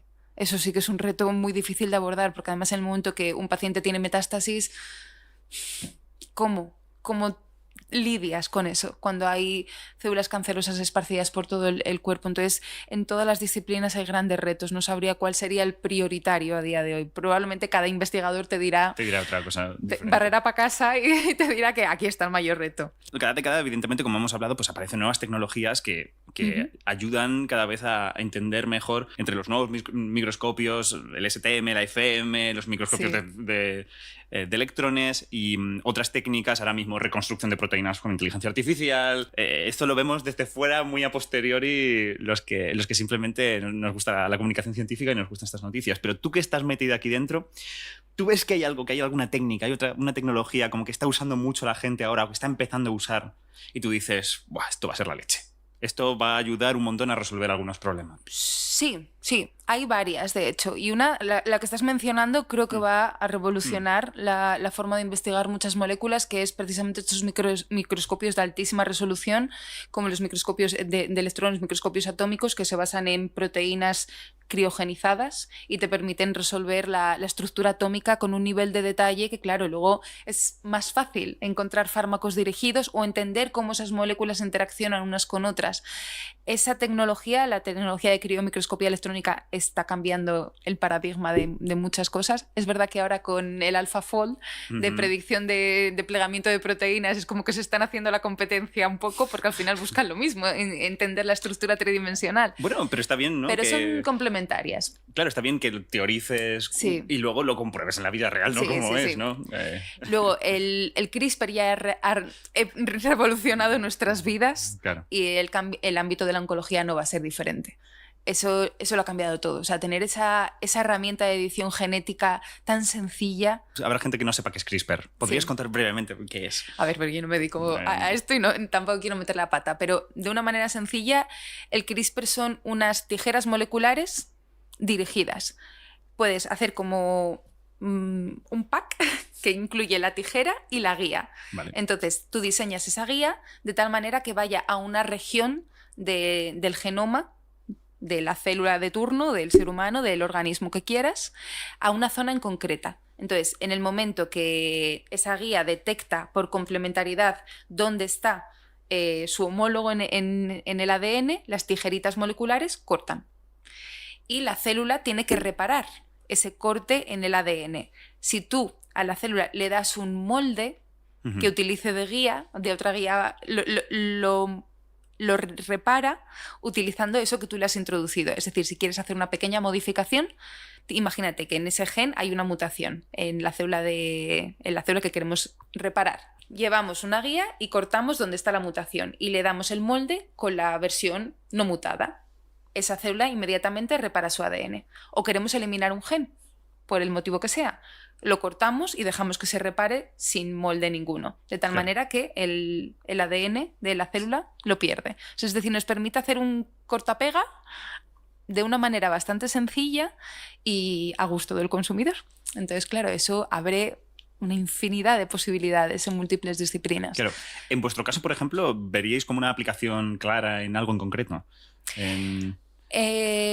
A nivel de investigación y como herramienta, millones. Como tratamiento, estamos hablando de meterle CRISPR a la gente, claro. Así. Todo lo que implique terapia genética se está avanzando mucho, pero hay que cogerlo con mucha cautela y luego hay mucha parte de bioética y de temas de legislación detrás que hay que manejar con muchísimo cuidado, porque son palabras mayores. Entonces, ¿cómo avance eso? El potencial es enorme, pero vamos con más calma a nivel de tratamiento. A nivel de herramienta para investigar es tremendamente útil. Y mira, hay otra tecnología que me parece muy, muy, muy interesante, también hilando un poco con lo del AlphaFold, es la inteligencia artificial en general. Para la medicina de precisión, ahora mismo una de las cosas que se está barajando para los pacientes de cáncer es integrar todo tipo de datos, desde los datos que ya se conocen de historial clínico, los datos de las aplicaciones con los wearables, con los relojes, desde tu ritmo cardíaco, la actividad deportiva que haces. Si, por ejemplo, te has hecho un test genético de el que sea, pues incorporas también ese tipo de datos. ¿Cómo estás a nivel psicológico? Hay aplicaciones que hasta evalúan si ese día has hecho el amor o no y estás más feliz. Todos esos datos, toda esa inmensidad de datos se integran para construir lo que se conoce como una especie de gemelo, un gemelo digital. Entonces puedes evaluar cómo ciertos tratamientos o ciertos hábitos de vida podrían impactar en desarrollar más o menos ese tipo de cáncer y si vas a responder mejor o peor. Algo similar, por ejemplo, está haciendo, y aquí voy a hacer un poco de publicidad, la Agencia Espacial Europea, con el tema de gestionar el cambio climático. Con todos los satélites que forman parte del sistema de observación de la Tierra, que están midiendo todo tipo de parámetros, desde la temperatura de los océanos hasta la cantidad de biomasa de los bosques, hasta el grosor de las placas de hielo, integrar todos esos datos, lo que quieren hacer es construir un hermano gemelo de la Tierra y hacer las simulaciones de cómo aplicar este tipo de política contra el cambio climático mejoraría o tendría un impacto o no. Lo haces, digamos, teniendo el resultado por adelantado para tomar unas decisiones correctas en la buena dirección. Pues algo similar se quiere hacer también en oncología. Me parece súper interesante. Quería pasar ahora a hablar en concreto de una de tus investigaciones. Espero que no pierdas suscriptores con esto. En absoluto. No, pero he estado leyendo y me ha parecido bastante interesante. Veo muy repetida dos palabras, dos siglas en tus artículos.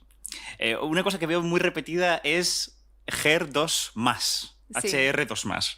¿Qué es eso?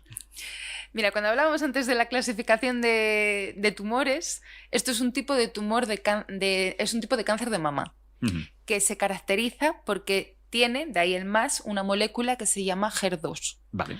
Esto se da en aproximadamente el 20% de las pacientes de cáncer de mama. Okay. Y lo que ocurre es que una célula normal también tiene HER2. Vale. Prácticamente una célula de la mama normal tiene. Una célula tumoral tiene 1000 veces más. Vaya. Y esa ¿Qué función tiene? Esa proteína está en la superficie de las células y lo que hace es transmitir señales, es como un acelerador, en realidad. Es el acelerador, vale. Es el acelerador. Cuando recibe una señal de un factor de crecimiento, de algo que le dice a la célula, ahora tocaría dividirse, inicia una cascada de señalización, va pasando señales a los distintos actores hasta que uno de ellos llega al núcleo y dice, aquí, vamos a dividirnos, un par de células hijas. Sí. Entonces, cuando esa proteína se expresa a niveles normales, se regula de manera normal el ciclo celular. Cuando en vez de 20.000 moléculas tienes 2 millones, eso está señalizando todo el rato. Es un acelerador que se ha quedado trabado. Entonces se genera cáncer de mama.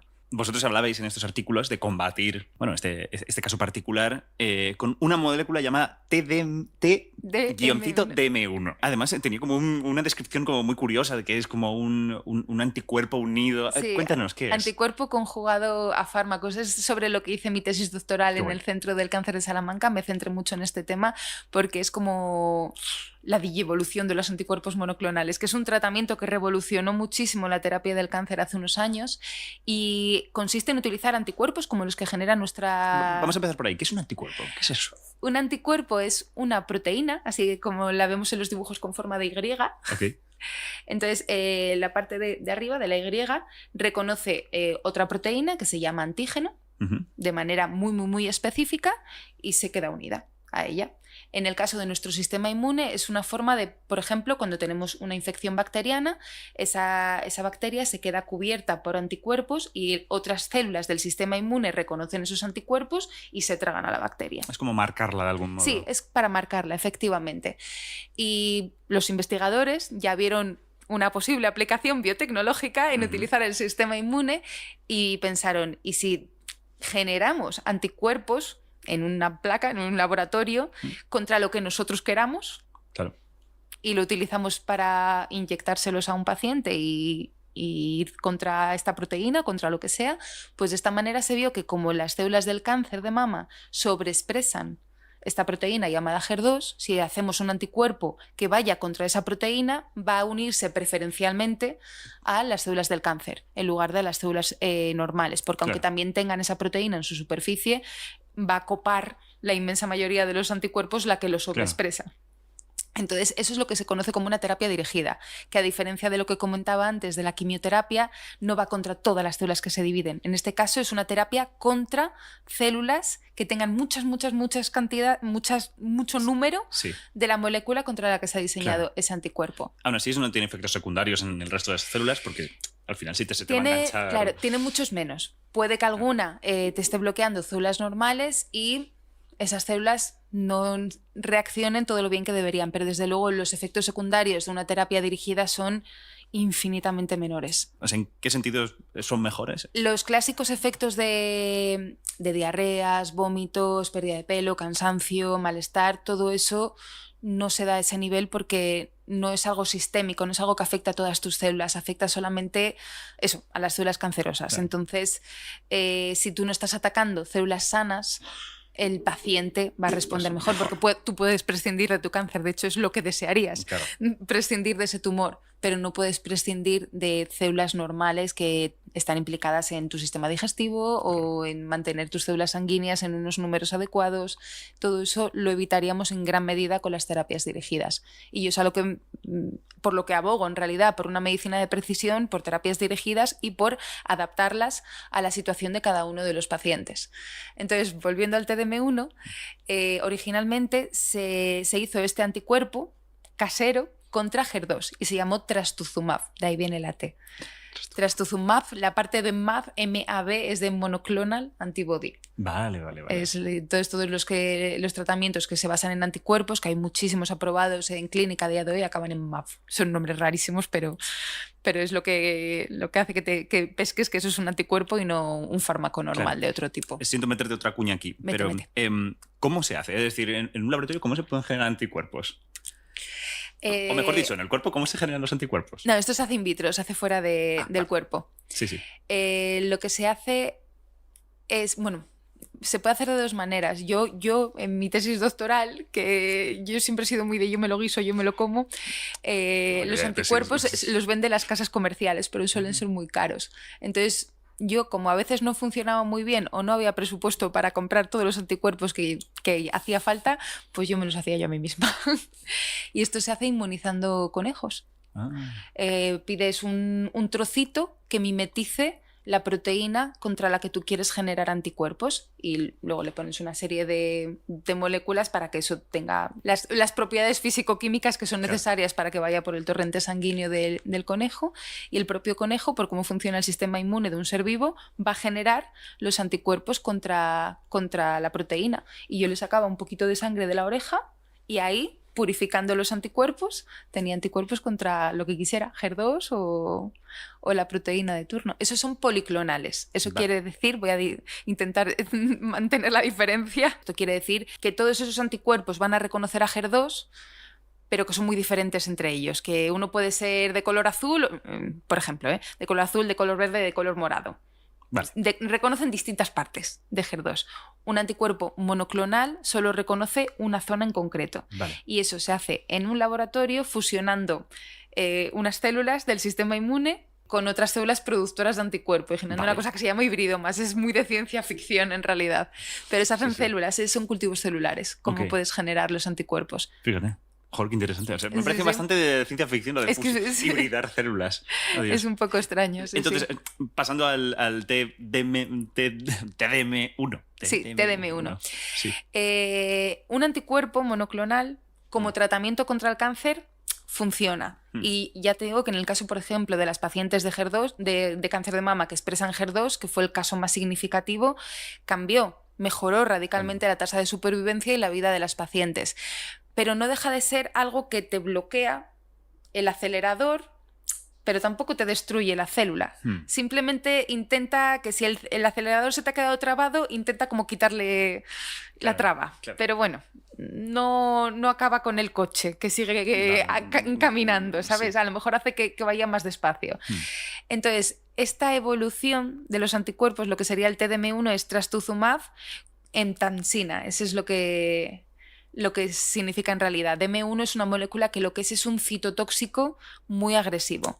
Si tú eso se lo das sin nada más a un paciente, como con la quimioterapia, el efecto secundario... El paciente preferiría tener el tumor a tener un tratamiento tan drástico. Qué bien. Porque sería como intoxicarle. Sí, venenarla, sí. Pero ¿qué pasa? Que si yo esa molécula tan dañina capaz de matar una célula se la pego a un anticuerpo de tal manera que solamente la dirija a una célula tumoral, claro, lo que hago es dirigir un fármaco muy tóxico donde yo quiero. Sería como una quimioterapia dirigida. Qué interesante, qué inteligente. Entonces, lo de anticuerpos conjugados a fármacos va un poco por ahí. Tenemos un fármaco muy potente y utilizamos como vehículo un anticuerpo para que se lo libere solamente las células del cáncer. Sé que estas rutas son horribles y tampoco pido que me lo expliques con total cuidado, pero la idea es como que se engancha a los receptores de la célula, sí. El citotóxico está como pegado y cómo acaba introduciéndose dentro. Esto también fue una parte de mi tesis doctoral, estoy ahí recordando cuando la tuve que defender. Esto es sobre todo por internalización. La propia célula, en el momento que le pegas algo a un receptor, como que invagina la propia membrana y lo absorbe. Vale. Y una vez que entra dentro se va funcionando las vesículas unas con otras hasta que se libera dentro de la célula. Hay una parte dentro de las células que se llama lisosomas, que sería como el estómago de la célula, donde están todas las enzimas que cortan lo que entra a la célula en trocitos. Esas enzimas separarían el fármaco del anticuerpo. Entonces el fármaco ya llega al núcleo y en este caso provoca daño en el ADN y hace que la célula se muera. Nosotros estuvimos estudiando el problema de todos los fármacos del cáncer, y es otro de los retos de lo que hablábamos antes en investigación oncológica, es que aunque tú saques un fármaco bestial o súper inteligente o innovador, ¿qué pasa? Que es lo que hablábamos, las células del cáncer están sometidas a una presión de selección continua, es como eso, evolución darwiniana acelerada. ¿Qué ocurre? Que surgen resistencias. Vale. Entonces lo que en principio funcionaba, al cabo de 5 meses, pues ya no funciona. Vaya. Entonces, mi investigación tuvo, pues que llevaba 5 proyectos en paralelo, entonces hice como 5 tesis fusionadas, fue una cosa muy rara. Una de ellas era estudiar por qué las células del cáncer de mama desarrollan resistencia a estos tratamientos. Y descubrí que era por estas enzimas que os he comentado, que serían del estómago celular, que ese estómago, curiosamente, en las pacientes que tenían resistencia, tenía un pH alterado, lo que hacía que las enzimas no funcionaran y por tanto el fármaco no podía ser liberado. Eso fue uno de los papers que publicamos durante la investigación. Y otra de las cosas que yo quise hacer y que he visto que ha ido adelante en ensayos clínicos es valorar la opción de utilizar el TDM1 para otro tipo de cánceres, porque solamente estaba probado, son fármacos que desarrollan grandes farmacéuticas, en este caso creo que fue Roche la que lo desarrolló. Entonces, yo valoré la opción de aplicarlo, por ejemplo, en subtipos de cáncer de ovario que también expresaran esta molécula. Y luego, utilizando la misma herramienta en otro tipo de cáncer, de colon y de páncreas, vi que había también cierta sobreexpresión de proteínas, de receptores que están en la superficie de las células del cáncer y que a lo mejor se podrían utilizar como marcadores, porque descubrí que estaban muy diferenciadas en las células del cáncer versus células normales. Además, trabajé con muestras que me cedieron desde distintos hospitales y propuse la idea de utilizar un ADC, que se llama un anticuerpo conjugado a un fármaco diseñado contra esa molécula como posible tratamiento. Qué guay. Entonces, sí, por ahí va todo. Y nuestro papel en este caso fue por ahí, distintas aplicaciones de fármacos que ya están aprobados o estudio de por qué las pacientes dejan de responder a ciertos fármacos. ¿Crees que son cosas bastante genéricas o que hay como casos muy concretos de pacientes con como diferencias clave que hacen que los tratamientos no funcionen del todo? En plan, como que realmente como que haría falta un tratamiento como hiperespecializado en cada caso para que la cosa funcionara. Parece que la tendencia va un poco porque cada caso, cada paciente, de ahí también lo de integrar tal cantidad de datos, cada paciente se tiene que tratar casi de manera individual. Porque tú analizas, vale, empezamos, tengo cáncer de lo que sea, de mama, de pulmón. Vale, bien, sabemos que tenemos estas opciones, podemos tirar por quimioterapia, por radioterapia, por algo más dirigido. Queremos algo más dirigido. ¿Qué tipo de cáncer es? ¿A qué células está afectando? ¿Qué proteína sobreexpresa? Luego, claro, analizas el perfil genético y tú tienes una batería de tratamientos, pruebas una, responde, no responde. Al final, cada caso es completamente particular y hay que evaluarlo de manera individual. Por eso es tan difícil lo de la cura contra el cáncer, si es que ya no son, si a 2 pacientes con lo mismo se les trata de manera distinta. Claro. Y depende mucho también del criterio del oncólogo clínico que les lleve. Si tú haces el tratamiento más de precisión posible para un paciente, pero ahora le he dado el fármaco 1, y vale, parece que hay cierta remisión o la enfermedad se mantiene estable, pero luego encuentro una resistencia, entonces le doy el fármaco 2. Vale, parece que funciona, le doy el fármaco 3, que estamos así toda la vida. Claro. Y al final reevaluar cada caso y ir adaptándote también, es muy duro, claro. Es muy duro para el paciente, es un coste a nivel sanitario que no todos los países se pueden permitir porque estamos hablando de terapias muy caras y muy precisas. No es la quimioterapia es, entre comillas, lo más barato, pero este tipo de medicina de precisión y este tipo de fármacos o de tratamientos, por ejemplo, los basados en inmunoterapia de las CAR T-cells, que están si quieres luego hablamos de ello, son tratamientos extremadamente caros. No podemos estar probando con cada paciente porque a nivel psicológico es muy duro para el paciente y a nivel económico es insostenible. Cuéntame esto de las, ¿cómo has dicho? Las CAR T-cells. CAR T-cells. Ahora en el tema de la inmunoterapia hay un mundo de opciones y están teniendo muy buenos resultados en general, además como un posible tratamiento más genérico. Dentro de que no hay tratamiento genérico para el cáncer, se ha intentado probar distintas cosas. Por ejemplo, potenciar el sistema inmune. Antes hablábamos de que las células se escapan del sistema inmune, uno, porque no dejan de ser células nuestras y al propio sistema inmune le cuesta responder y reconocerlas, y por otro lado, cuando las reconoce, la propia célula le engaña, expresando en su superficie moléculas que le dicen no, que soy normal, que no soy de cáncer, de verdad, te lo prometo. Entonces, lo que se está intentando es, por un lado, potenciar el sistema inmune con lo que se llaman inmunomoduladores, que es como darle un boost al sistema inmune. Si necesito que haya tantas moléculas y proteínas y citoquinas en el torrente sanguíneo, pues vamos a meter un poquito más para que sea más potente. Pero bueno, eso es muy genérico y tampoco es que funcione muy bien. Lo que está muy de moda ahora son lo que se llama inhibidores de los puntos de control, checkpoint inhibitors. Y lo que hacen es precisamente bloquear esas proteínas que las células del cáncer expresan en su superficie que engañan al sistema inmune. Al bloquearlas, también con anticuerpos, de hecho aquí se utilizan los anticuerpos monoclonales de antes, cuando viene una célula, un linfocito T, por ejemplo, que son las células que destruyen estas células del cáncer, al tener bloqueado esa proteína que le dice que soy normal, que te estoy intentando engañar, dice, no, tú no me engañas, he detectado estos antígenos, sé que eres cancerosa, te destruyo. Entonces, esto no tiene consecuencias en el sentido de desarrollar también patologías autoinmunes, ¿no? En plan de que, claro, si esos checkpoints los cortas, también estás afectando a otras partes del cuerpo. Sí, en ese sentido sí, pero... Con menos efectos Y nuestro sistema inmune, en teoría y en principio, no debería reconocer ni atacar nuestras propias células. Estas las está atacando porque las células del cáncer expresan en su superficie unas proteínas que las células normales no expresan. Por ejemplo, el caso de HER2. Vale. No es el mejor ejemplo, pero bueno, es un tipo de diferencia. Una célula normal tiene HER2 pero muy poquito, una célula del cáncer tiene mucha más cantidad. A nivel de lo que detecta el sistema inmune es una cosa similar. Va a detectar las células que tienen mucha cantidad de ciertas proteínas particulares. Lo único que las células del cáncer aparte les engañan. Entonces lo que hacemos es tapar eso que engaña de tal manera que las pueda reconocer mejor. Y lo que comentaba de las CAR T-cells, esto viene de Chimeric Antigen Receptors. Son nuestras propias células. Lo que se hace es extraer linfocitos T del propio paciente, lo cual es una grandísima ventaja porque luego no va a haber rechazos. Te estoy tratando con tus células, no con células de otra persona, se extraen in vitro y lo que se hace es una modificación del ADN de esos linfocitos, generándoles un receptor quimérico, es decir, parte ya estaba ahí y parte se lo hemos metido nosotros por ingeniería genética, de tal manera que se hacen como unos superdetectores de células cancerosas. Y al volver a inyectárselo al paciente, pues tienes muchas más células, muchos más linfocitos que además son tuyos y no hay rechazo y son unas máquinas detectando células del cáncer.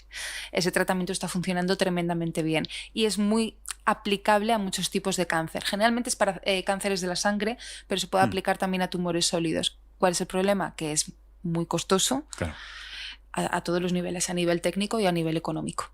Y no todos los hospitales, por ejemplo, están preparados para hacer ese tipo de terapias. Bueno, lo bueno es que la técnica está aquí ya y a lo mejor es una cuestión de tiempo que se abarate. Y que se puede implementar a un nivel más genérico de la sociedad. Exactamente. Voy a aprovechar este punto para que entren las preguntas del público, que llevo mucho tiempo pasando del chat. La primera, Sara, ¿has visto el trap del terraplanismo? Creo que sí. Siguiente pregunta. Me gustó mucho. De hecho, cuando llegue a casa creo que lo voy a revisualizar. Sí, por favor. ¿Por qué me castigáis con esto? Sara, si fuésemos capaces de modificar el ADN para arreglar esas células que se reproducen sin freno, ¿no curaríamos el cáncer directamente? La respuesta fácil podríamos decir sí, arreglas el acelerador y el freno y el coche sigue funcionando. El problema es que da un ejemplo muy simplista y al final la célula es un sistema tremendamente complejo, no deja todo su destino en manos de un único acelerador o de un único freno. Para que una célula realmente se vuelva cancerosa tiene que acumular un número muy elevado de mutaciones. Hay lo que se llaman genes drivers y genes passengers, por seguir con el ejemplo del coche. Hay genes que realmente son más importantes. Sabemos que hay tumores, por ejemplo, el oncogen que descubrió mi jefe, Mariano Barbacid Carrás, sabemos que está involucrado en el 25% de los tumores humanos. Atacar ese gen en particular, ya sea corrigiendo a nivel genético, lo cual a nivel de terapia no es muy válido a día de hoy, pero bueno, atacando ese oncogen podríamos en gran medida solucionar el problema, pero generalmente, aparte de ese gen, hay otros 4, 5, 6 que están alterados, de tal manera que si corregimos uno, probablemente esa célula siga siendo cancerosa porque ha mutado, ha acumulado una serie de mutaciones. Entonces no es tan sencillo corregir una única alteración. Y al margen de la cuestión técnica de cómo editas solamente las... Claro, por eso a día de hoy el abordaje que se hace es a nivel farmacológico. Todavía no podemos hablar de terapia génica. De hecho, yo en mi investigación Los modelos que utilizamos son modelos de ratones modificados por ingeniería genética, y en el momento que descubrimos lo que puede ser una buena diana, es decir, arreglando esta proteína, arreglando este gen, o quitándolo, o haciendo lo que sea, podríamos revertir este tipo de cáncer. Eso lo hacemos en modelos, pero luego sabemos que eso no lo podemos aplicar como tal a un ser humano, a un paciente, porque a día de hoy no podemos hacer terapia génica. Claro. Entonces hay que buscar una aproximación que sea un fármaco. Claro. ¿Cómo puedo hacer esto mediante una molécula? Bueno, entonces, es un debate bioético que a lo mejor es un pastel que hay que abrir en algún punto. Sí, ese melón hay que abrirlo en algún momento. Quería preguntarte por tu experiencia como investigadora. Es decir, tú has vivido toda una época de cambios políticos en las políticas de ciencia. Y me imagino que ¿cuál ha sido más o menos tu experiencia o tus opiniones sobre cómo han sido todos estos cambios? Es complicado, es muy complicado hacer ciencia en España. El mayor problema para mí es la financiación. Además, yo empecé en la Universidad de León, donde la financiación era muy, muy, muy escasa. O sea, el dinero que teníamos para sacar la investigación anual, dinero de proyecto, no te daba ni para pagar reactivos. Entonces, yo, aparte de toda mi investigación, hacía de técnico de animalario, hacía de técnico de poner autoclaves y esterilizar las cosas y preparar los propios medios, porque no había dinero suficiente. Los kits que a día de hoy los compras a casas comerciales y te ahorras muchísimo tiempo, yo me los hacía casero, miraba las recetas y me hacía los compuestos químicos, pues por ahorrar un poco de dinero. Eso es un problema. Luego, otro problema al que yo me he enfrentado también por temas de cambios de la ley y por también tema de financiación es cuando quieres hacer el doctorado y necesitas una beca. Y ahí me enfrenté yo, y ahora me estoy enfrentando con mis estudiantes de doctorado que están buscando financiación. Es un problema muy, muy, muy grave, porque hay un número muy limitado, la competitividad es extrema. Yo, por ejemplo, tuve la mejor nota de mi promoción y tenía una media de sobresaliente y no tenía opciones. Necesitabas más todavía. A día de hoy la evaluación de la FPU, que hayas tenido o no premio extraordinario de fin de carrera, te come casi un cuarto de la nota que te dan de currículum. Claro. Entonces, ¿qué pasa? Que solo la gente que sea ultra excelente a nivel académico puede investigar. Es que no siempre hay una correlación entre notas brillantes y tu capacidad como investigador. Entonces, que el sesgo, que el baremo siempre tenga que ser la nota media, pues complica bastante las cosas. Luego, aparte de que estas becas realmente, el salario que tienes es bastante bajo. Si lo comparas con otros países europeos, por ejemplo. Sí. Luego, la carrera científica, al final estás ahora ya con la nueva ley de la ciencia, es verdad que esto ha cambiado, ya se están estabilizando, es un paso adelante, aunque todavía hay muchas cosas que pulir, pero tú estabas condenado a concatenar contratos. Claro. Y ahora 2 años con este y búscate la vida para conseguir otra beca. Y ya estás contando los días que te quedan para pensar en la siguiente beca que tienes que pedir. Y te metes con 40 y pico años siendo becario y sin tener ni idea de cómo va a ser tu futuro laboral, porque llega un momento en que tampoco puedes concatenar más. Entonces te quedas con una mano delante y otra detrás. Claro. Otro problema al que te enfrentas. Y luego, yo ahora que también he ido subiendo y estoy ya, por ejemplo, en el punto de escribir proyectos y pedir financiación, la burocracia. Lo lento que va todo lo que hay que justificar. Yo ahora, por ejemplo, si quiero comprar un reactivo para desarrollar mi investigación y superar cierto umbral, tengo que sacarlo a concurso. Claro. Para demostrar que no estoy comprando a esta empresa por favorecer a una versus a otra. Entonces, hay muchos problemas a muchísimos niveles que lo que están haciendo es que investigar en nuestro país sea complicado, muy, muy, muy complicado, cuando en realidad hay centros de investigación maravillosos. Yo admiro al CENIO desde que empecé la universidad y ahora tengo suerte de trabajar ahí, y hay un talento bestial. Pero entiendo que mucha gente también se quiere ir fuera. Creo que las cosas están mejorando, pero que todavía queda muchísimo camino por andar. Una cosa que siempre he escuchado es que las investigaciones en biología molecular, en bioquímica, relacionadas con cáncer aquí en España, como que éramos muy punteros, que había gente muy buena trabajando, que como que despuntábamos bastante a nivel mundial.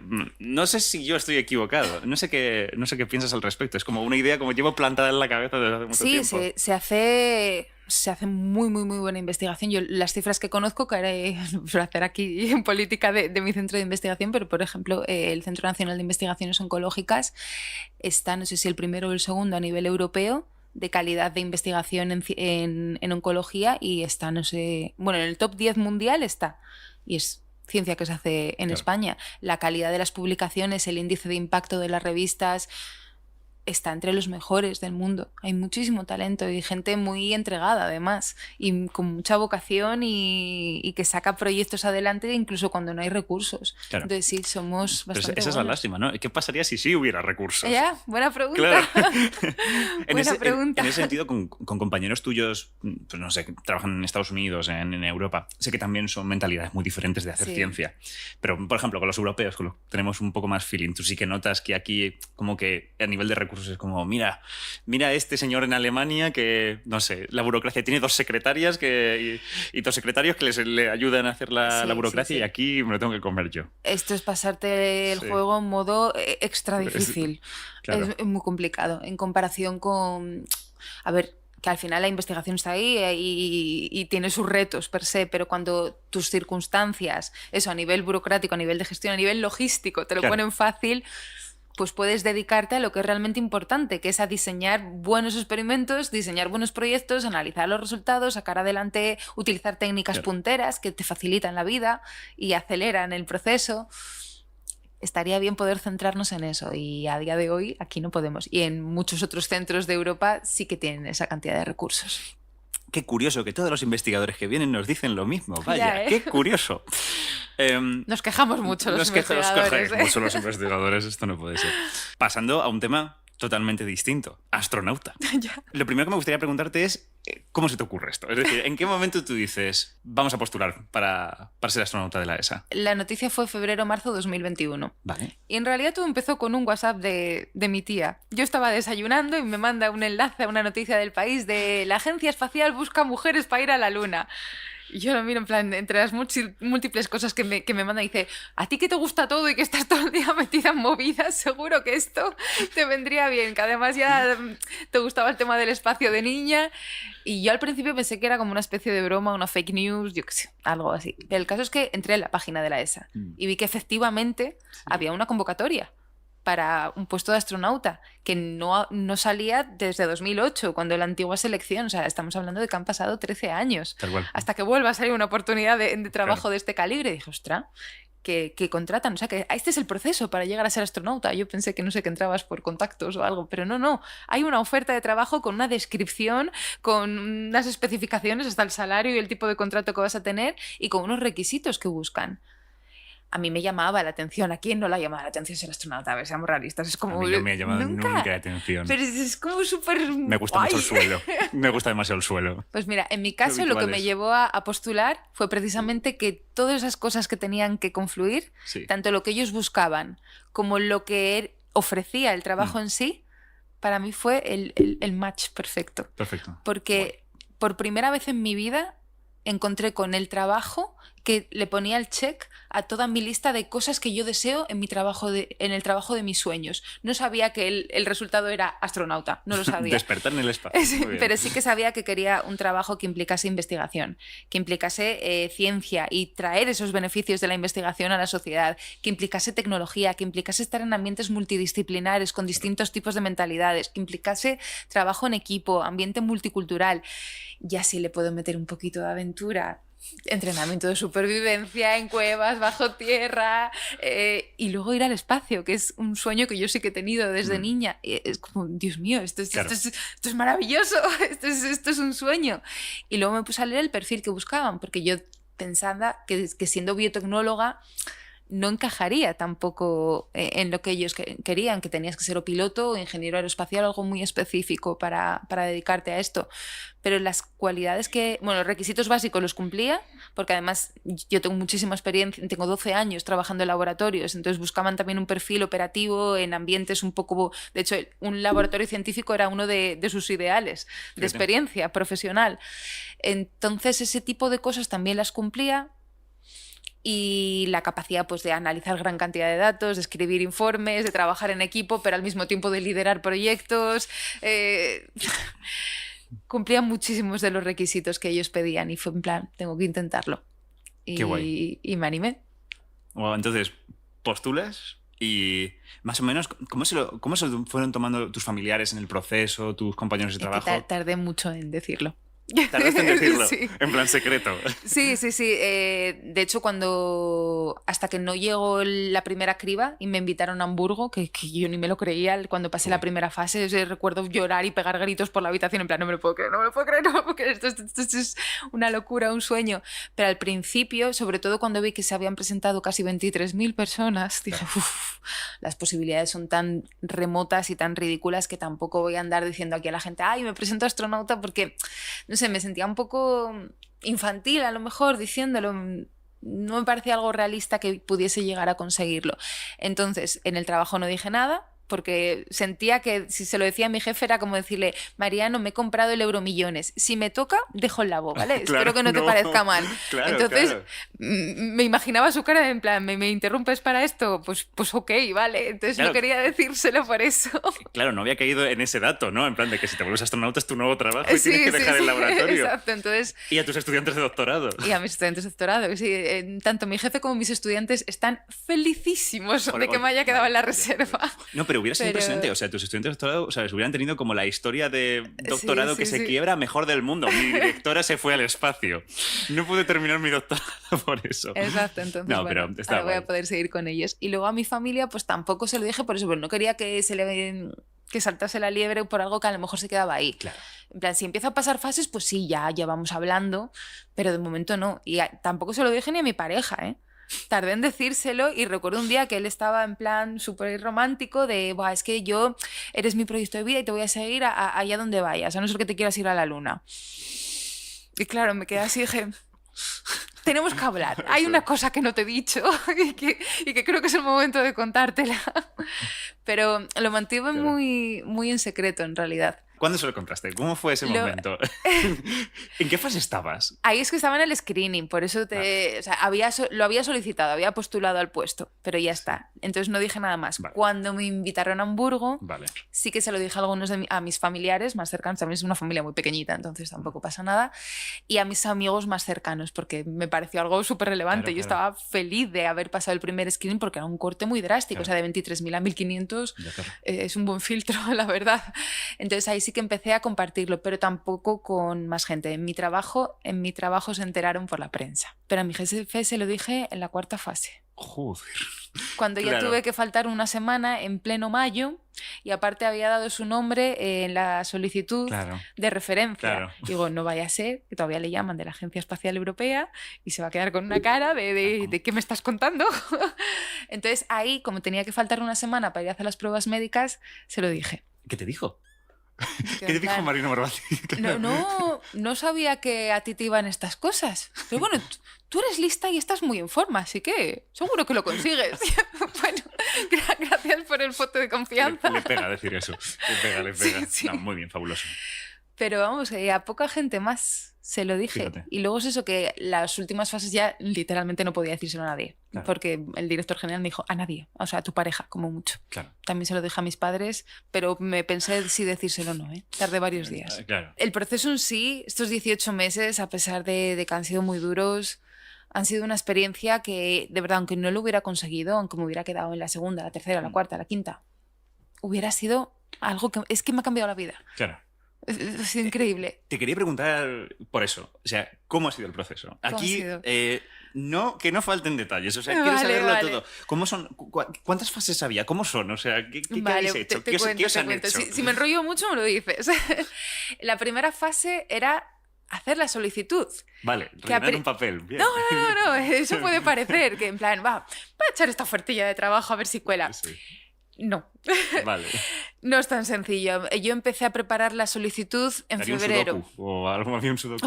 En alguna prueba ha habido cosas mucho peores simplemente para subir un documento que yo digo, esto será una prueba más, porque es muy loco. Yo llevo sintiéndome un agente secreto los últimos 18 meses de las cosas a las que me he tenido que enfrentar. Ha sido rarísimo. Pero ya la propia solicitud no es tan sencillo como lo intento y a ver qué pasa. Si lo intentas, realmente tienes que tener cierto compromiso. Vale. Lo tienes que echar en serio. Yo estuve de febrero, marzo a junio trabajando. Yo no he trabajado tanto una carta de motivación en mi vida. Fíjate. ¿Por qué? Porque tenías que, bueno, por supuesto, subir tu currículum Vale. en Europass, Fácil, check, cumplir los requisitos, check. Vale. Escribir una carta de motivación que se iba a tener muy en cuenta, y créeme, se tiene muy en cuenta, especialmente las últimas fases. Lo que digas ahí está escrito en piedra. Claro. Y puede marcar mucho la diferencia. Y luego tenías que rellenar el cuestionario más raro que te puedas imaginar, con preguntas tipo: ¿cuántos meses has estado aislado? Con el confinamiento es una pregunta que al final no es tan extraña en realidad, pero ¿has estado en misiones a la Antártida? Luego he conocido a unas 15 personas en este proceso que han estado en Concordia, en la base antártica, o sea que no era una pregunta tan descabellada. Si tenías licencias de vuelo, he conocido pilotos, todos los que quieras y más, si hacías submarinismo, deportes de riesgo, si habías estado en misiones secretas, en misiones operacionales, cuántos días al año tienes la vida de otras personas en tus manos, cuántos días al año te tienes que enfrentar a hablar en público, cuántos días al año gestionas situaciones de riesgo extremo, serías sujeto de experimentación, has trabajado con muestras humanas o con animales, o sea, preguntas súper raras, era un cuestionario larguísimo. Fíjate.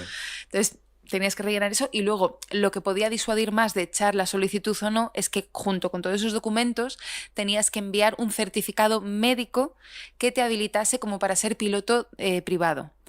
Ese certificado, aparte de que vale dinero, vale no sé si 120 euros, una cosa así, lo tienes que sacar en un centro especializado de medicina aeroespacial. Son 8 o 10 horas de pruebas médicas. Entonces tienes que ir a un centro especializado, yo tuve que ir a Torrejón de Ardoz, someterte a las pruebas, pagar el certificado y subirlo. O sea, que no es tan sencillo como hecho la solicitud. Entonces esa fue la primera fase. ¿Qué pruebas médicas para un piloto? Estas muy sencillas, en realidad sería como un chequeo médico un poco más exhaustivo, especialmente con el tema de la vista y del oído. Porque ahí si eres daltónico, por ejemplo, ya no puedes ser piloto y tampoco puedes ser astronauta, por poner un ejemplo. Claro. Pero si lleva gafas, no... No, sí, con vista corregida puedes. No me digas. De hecho, yo me había operado de miopía porque yo no veía nada, tenía 6 dioptrías de miopía, y el haberme operado me podría haber sacado del proceso. Lo han empezado a aceptar las operaciones de láser recientemente, y yo no lo sabía, que en plan cago en la leche. Claro. Al final las lentillas me valían y estar operada de la vista no. Fíjate. Pero sí hay mucha gente con gafas, fíjate. Que ha llegado al final y que están, de hecho, algunos de los astronautas de carrera usa gafas. Yo era como el único dato de astronauta. Para ser astronauta tienes que tener la vista perfecta. Era como el único dato y me lo acabas de romper. Sí. Qué bien. Tienes que tener vista perfecta, pero puede ser corregida. Que es en plan, eso es un poco de trampa. Pero bueno, lo que sí, hay ciertas patologías oculares que no se pueden corregir con gafas o lentes de contacto. Ahí lo de la vista perfecta. Claro.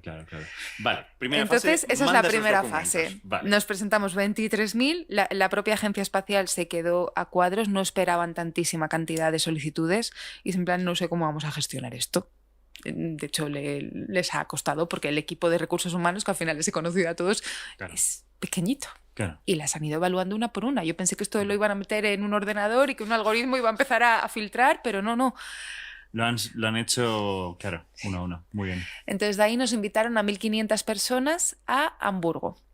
Un día de pruebas de inteligencia, por decirlo de alguna manera así genérica. Ahí te avisaban con un mes de antelación y te daban una especie de mini pack de entrenamiento, que también te digo, esas habilidades o las tienes o no las tienes. Ese pack de entrenamiento te ayudaba más a familiarizarte con lo que te vas a tener que enfrentar, que no pierdas 20 minutos en entender en qué consiste el examen y que vayas directamente a hacer el examen, pero no te permite desarrollar esas habilidades. Claro. Entonces había 3 exámenes genéricos, uno de física, otro de matemáticas y otro de inglés, no demasiado complicados, o sea, preguntas de instituto probablemente, de física y de matemáticas, pero claro, no tienes tiempo. Entonces, a lo mejor la típica pregunta de problema de matemáticas: un tren sale del punto A a 120 km/h en dirección B y 4 horas después sale, pero la tienes que contestar en 20 segundos, sin calculadora y sin papel. Entonces, ahí es donde radica un poco la dificultad, que no tienes tiempo de pensar, tienes que ir sobre la marcha. Entonces, era complicado, especialmente porque era un examen, luego otro, luego otro, luego otro, luego otro, luego 5 minutos de descanso, te comes unos cacahuetes y sigues otro, pruebas de concentración, pruebas de memoria, pruebas muy difíciles, muy difíciles. Yo todavía tengo pesadillas con una, que es la única que voy a contar así un poco por encima porque tampoco puedo dar muchos detalles, pero una de las pruebas de memoria era una hilera de números, de una voz te empezaba a decir números en inglés a distinta velocidad y con distinto tono, en plan 3, 5, 4, 4, 6, 7, 8, 5. Y podía decirte 10 o 40. Tú no sabías cuándo esa voz iba a parar. Y en el momento que se paraba tenías que empezar a reproducir todos los números a la inversa. Esa era una de las pruebas de memoria. Entonces, claro, eran pruebas duras.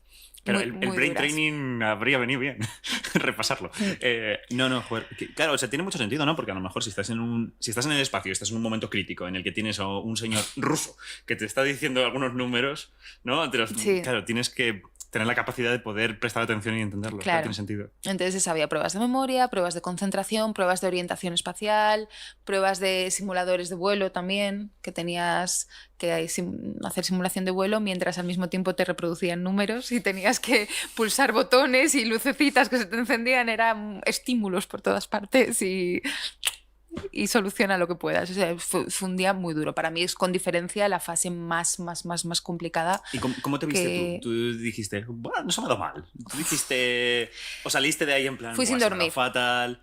¿Cómo que fuiste sin dormir? Fui sin dormir. ¿Cómo que fuiste sin dormir? Me metí en la cama a las 10, en plan, yo esto tengo que ir descansada, que me espera el peor día de mi vida a nivel psicológico y a nivel de capacidad intelectual. Me entró un insomnio que no pegué en toda la noche. Entonces ya con el estrés de son las 5 de la mañana, me tengo que levantar en 1 hora y media y presentarme a 12 horas de examen. Y nada, me tomé un par de bebidas energéticas y dije que sea lo que tenga que ser. Ya está. Sí. Pues de puta madre, ¿no? Sí, al final las pasé y bueno, fue muy duro, pero encima yo tuve un problema muy raro que si lo digo nadie me cree, ¿vale? Pero tengo testigos que me pueden dar la razón, ¿vale? Y es que mis huellas dactilares no funcionan bien. Yo tengo muchísimo problema con los móviles, con los lectores de huellas, porque a mí no me detectan. Entonces, en estas pruebas eran una pantalla táctil. Las respuestas eran todas en una pantalla táctil con tiempo. Entonces yo muchas veces me sabía la respuesta, le daba y no funcionaba.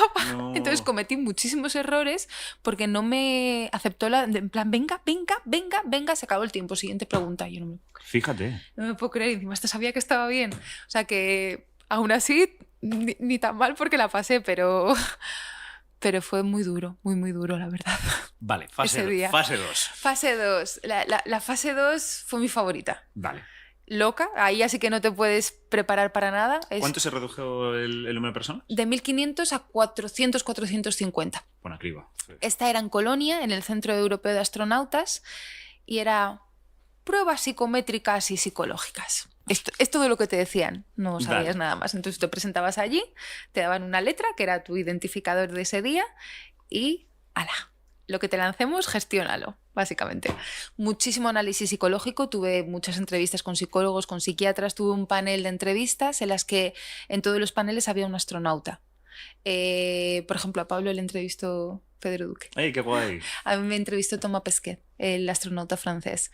Y sí que he leído en biografías de astronautas de la promoción de 2009, por lo que me han dejado caer, que al final, después de todo el día de pruebas, una de las cosas que marcaba la diferencia es que cuando estaban haciendo lo que se llama el debriefing, analizando todos los resultados de las distintas pruebas a las que te has sometido ese día, le preguntaban al astronauta que estaba en el panel, ¿pasarías 6 meses con esa persona en la Estación Espacial Internacional? Claro. Y que el astronauta dijese sí o no, realmente marcaba la diferencia de si pasabas a la siguiente fase o no pasabas. Claro. Y ese día me encantó la experiencia, me encantó vivirlo todo, enfrentarme a ese tipo de pruebas en los que el truco que a lo mejor yo creo es que te ponían problemas que son imposibles de resolver. Entonces lo que evaluaban realmente era tu capacidad de mantener una buena comunicación con tu equipo, de no perder la calma, de esforzarte y ser optimista y no luchar por el objetivo en sí. Porque si intentabas y si te obsesionabas con solucionar el problema, estabas acabado. Claro. Sobre todo además te engañaban, te daban como puntos si buscabas tu propio beneficio en vez del beneficio del equipo, o sea, sí. Te engañaban desde muchos ángulos, pero ese día fue increíble, la gente que conocí, es que me acompañaba desde una profesora de física que al mismo tiempo era piloto de British Airways y campeona de triatlones a una neurocientífica trapecista. Esas eran mis compañeras y otro fisiólogo que estaba en Concordia trabajando en la base de la Antártica. Y es como, qué gente claro. Más fascinante, encima todos súper buen rolleros, majísimos. Y recuerdo, yo no soy supersticiosa en absoluto, para nada, pero coincidió que esa prueba la hice el 22 del 2 de 2022, que se podía leer Los doses, all right. Sí, de un lado a otro. Y el 2 es mi número favorito, además. Yeah. Y ese día me regalaron este pin y como me hizo tanta ilusión, lo llevo siempre. Porque recuerdo ese día con mucho cariño. Qué fabuloso. O sea, que al final, fíjate que yo pensaba que estos test psicológicos son más, de algún modo, analizarte a ver si eres un psicópata o algo así. También, por bueno, ahí. supongo que también. Sí. Pero como que es más importante ver si al final vas a ser buen compa de piso. Sí, en realidad, en alguna entrevista he dicho, ¿y qué es lo que tiene que tener un astronauta? Y digo, vais a pensar que soy idiota, pero ser gente maja. Es que es el nexo, el mínimo común denominador que he encontrado de todos y cada una de las personas que han llegado hasta el final, que es gente muy poco vanidosa, con muy poco ego, que todo lo que han hecho no es para fardar de currículum, lo han hecho porque les hace felices y porque les ha dado por ahí y no van presumiendo de nada, y gente tranquila, que mantiene la calma. Muchísima gente es así. Y eso lo evalúan mucho a lo largo de todas las fases. Fíjate. Qué interesante. Entonces, esa fue la screening, Hamburgo, Colonia, fase 3. La siguiente ya fueron las pruebas médicas. Vale. Nos invitaron a unas 100 personas de las 450 que fuimos a Colonia. Y esta fue la más fácil porque no puedes hacer 100 nada. 100 personas, muy buena gente. 100 personas que eran muy buena gente. Sí. Entonces, básicamente estuve 5 días. En mi caso fue en Toulouse, en el Centro de Medicina Aeroespacial. El equipo médico eran un amor, todos y cada uno de ellos. Y nos trataron muy bien. Entonces, 5 días llena de cables, sometiéndome a todo tipo de pruebas, pero de verdad, todo tipo de pruebas que te puedas imaginar. Todo lo que se le pueda analizar a un ser humano, me lo analizaron. Te metieron en una piscina, como... No, ese tipo de pruebas se hacen durante el entrenamiento, ¿no? Era bueno. Desde resonancia magnética, ultrasonidos, las pruebas de la vista. 4 horas estuve haciéndome pruebas visuales, todo tipo de audiometría, timpanometría, bueno, de todo. ¿Qué crees? Que intentan diagnosticarte la cosa más mínima que pueda ser. Exacto. Cualquier cosa que pueda suponer un mínimo problema en la Estación Espacial Internacional, que en tu día a día no es nada. Es 100% benigno, pero allí no pueden arriesgarse a que una piedra en el riñón te dé un problema, porque no hay misiones de rescate. Claro. Entonces ahí son ultra exhaustivos. Y bueno, recuerdo por ejemplo que el que nos hizo la audiometría tenía una libretilla y nos iba pidiendo a todos que firmáramos un autógrafo. En plan, es que alguno de vosotros lo conseguirá. Entonces así ya lo tengo. Y yo me imagino al médico arrancando hojas. Pues nada, este no lo consiguió. A la basura. Aquí está. Entonces, bueno, esa fue la más sencilla porque no podías hacer nada. Es que había un profesor nuestro que hizo me va a matar por decir esto públicamente. Hubo un profesor nuestro que después de cada clase, en plan, después de terminar su clase en la universidad, ¿no? Pues se hacía una foto con toda la... Y literalmente nos dijo, por si alguno de vosotros gana un Nobel. Un visionario, en toda regla, pero mira, Farhad, al final... Un beso desde aquí, hombre. Máquina. Y después de esta fase 4... Después de esta fase nos invitaron a 50 personas al panel de entrevistas. Vale. Que esa fue criminal. Era una entrevista con 6 personas, directivos de la ESA. Todos eran el polimalo en esa entrevista. Todos. O sea, su objetivo era hacerte perder los nervios. Claro. O sea... de verdad, presionar, daba igual lo que respondieras, te retorcían todas las respuestas, como un típico periodista que te quiere poner en una situación muy incómoda y realmente sacarte de quicio. Entonces daba igual lo que respondieras, que no valía, y te insistían y te presionaban, te hacían preguntas tremendamente complicadas, respondías como buenamente podías y no era suficiente. Fue dura, fue una batalla psicológica. ¿Tú lo pillaste durante la entrevista en plan de, me están intentando jugar a esto? Me lo imaginaba, me lo imaginaba. ¿Tú crees que alguien perdió los nervios? En plan, alguien como que les... A lo mejor, no lo sé, Tal pero vez. hay un corte, así que a lo mejor alguno de los que se quedaron fuera, pues se debe un poco a eso. Pero yo recuerdo intentar mantener la compostura, porque además cuando estuve, tampoco te puedes preparar porque no sabes qué te van a preguntar, pero bueno, sí que puedes intentar hacer simulacros de entrevistas con otros compañeros. Yo estaba practicando con mi pareja y le dije, hazme algún día de poli malo, preguntas que me puedas pillar a ver cómo reacciono. Y recuerdo él diciéndomelo, piensa que si esto te ocurre no te están atacando, no te defiendas, simplemente responde, no te pongas a la defensiva o agresiva con ellos porque eso es lo que buscan. Entonces tú relájate, y tenía sus palabras resonando en mi mente. Entonces intenté mantener la compostura y estar sonriente y responder lo mejor que pude, pero en cuanto me cerraron la puerta, porque además yo en mi cabeza me lo estaba imaginando dando un portazo en plan, lárgate de aquí, me cayó una lagrimilla por la mejilla, en plan, soy idiota, no lo voy a conseguir jamás. O sea, fue un poco duro a nivel psicológico. Luego bien, me junté con el resto y a medida que íbamos tomando cervezas, todo se relativizó bastante mejor. Vale. Pero porque al final todos pasamos por lo mismo. Claro. Pero bueno, fue una experiencia muy interesante. Y luego llegó el Final Boss, literalmente, el director general de la ESA. Eso ya fue en París, en el cuartel general de la Agencia Espacial, con el director general, el director del programa de robótica y exploración humana, jefe de recursos humanos de la ESA y el director de la Estación Espacial Internacional. Tenían ahí como un cuestionario de unas preguntas que nos hacían a todos. Y esa fue mucho más amable. Yo ahí ya dije, sé tú misma y ya está. Y lo que tenga que ser. Y estuvo bien, esa la disfruté mucho, fue un día muy, muy agradable y luego a esperar. A esa llegamos 25, pero sabíamos que iba a haber un corte. No sabíamos a cuántos llegarían a la fase final, pero todavía no tenías... Y yo aún ahí no me veía dentro, ¿eh? En cada uno de estos puntos, ¿cómo fuiste evolucionando? En el sentido de, joder, un momento, ¿qué estoy pasando? ¿Qué estoy pasando a la siguiente? ¿Qué estoy pasando? Evidentemente eso incrementa tus expectativas. Sí, pero ya te digo, al mismo tiempo como desde el principio, no sé si es falta de confianza, no lo sé, simplemente que lo veía algo tan irrealizable, tan un sueño que estas cosas no ocurren, solo ocurren en las películas. Entonces mi objetivo solo era disfrutar del proceso, aprender, quedarme con nuevas experiencias, que a mí es lo que me gusta, es lo que me da la vida, pero no soñaba con poder llegar hasta el final. Es verdad que a medida que ibas pasando fases, claro, te ibas permitiendo fantasear un poco, ostras, si lo consigo, que ya estoy aquí en las pruebas médicas, que he llegado al panel de entrevistas, ostras, que me acaban de invitar a... Pero estaba en la sexta y todavía tenía dudas de que fueran a llamarme para ser parte del pool de astronautas. Todavía tenía serias dudas y no quería tampoco ilusionarme demasiado, porque además cuanto más lejos llegas, más duro va a ser el golpe también. Claro. Entonces no quería permitirme dejar de disfrutar del proceso para centrarme en el objetivo, porque en ningún momento me permití que eso fuera así. Pero claro, ya cuando te llama el director general, ese día fue muy bonito. ¿Cómo te lo tomaste? ¿Cuál fue tu reacción? Pues era el 11 de noviembre, yo me dirigía al CENIO, que además mis estudiantes de doctorado tenían que dar un lab meeting y querían que yo estuviera, pues lo habían retrasado por mi culpa, además, que cuando lo íbamos a hacer no estábamos. Entonces justo me escribe Pablo, porque Pablo y yo teníamos como un pacto interno de sé que nos van a prohibir decirlo al resto de candidatos, pero esto no se nos aplica a ti y a mí. Claro. Pacto de hermanos de que si nos llaman a ti o a mí nos lo decimos.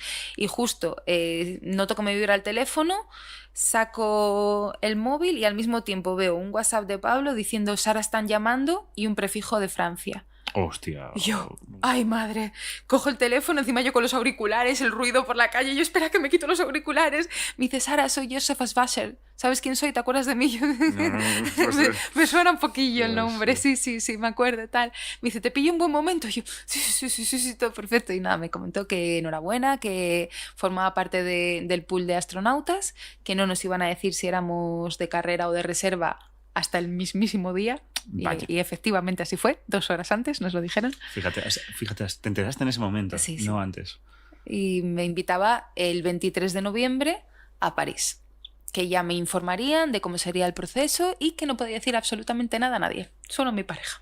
Pues nada, llamé a mi pareja, se lo comenté, todo esto mientras iba caminando hacia el CENIO, que llegaba tarde a la meeting, y fue en plan, Sara, céntrate en la ciencia, no pienses en esto, ya lo gestionarás luego. Ahora vamos a centrarnos en esto, pero... Y lo puse aparcado en un lateral de mi cerebro, por dentro estaba súper feliz.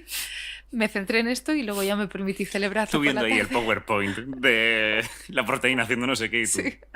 Joder, qué pasada. Y claro, yo me moría por contárselo porque a mis estudiantes sí que les había tenido sobreaviso, más que nada por lo que implica. Yo tengo una responsabilidad y un compromiso con ellos, entonces qué mínimo.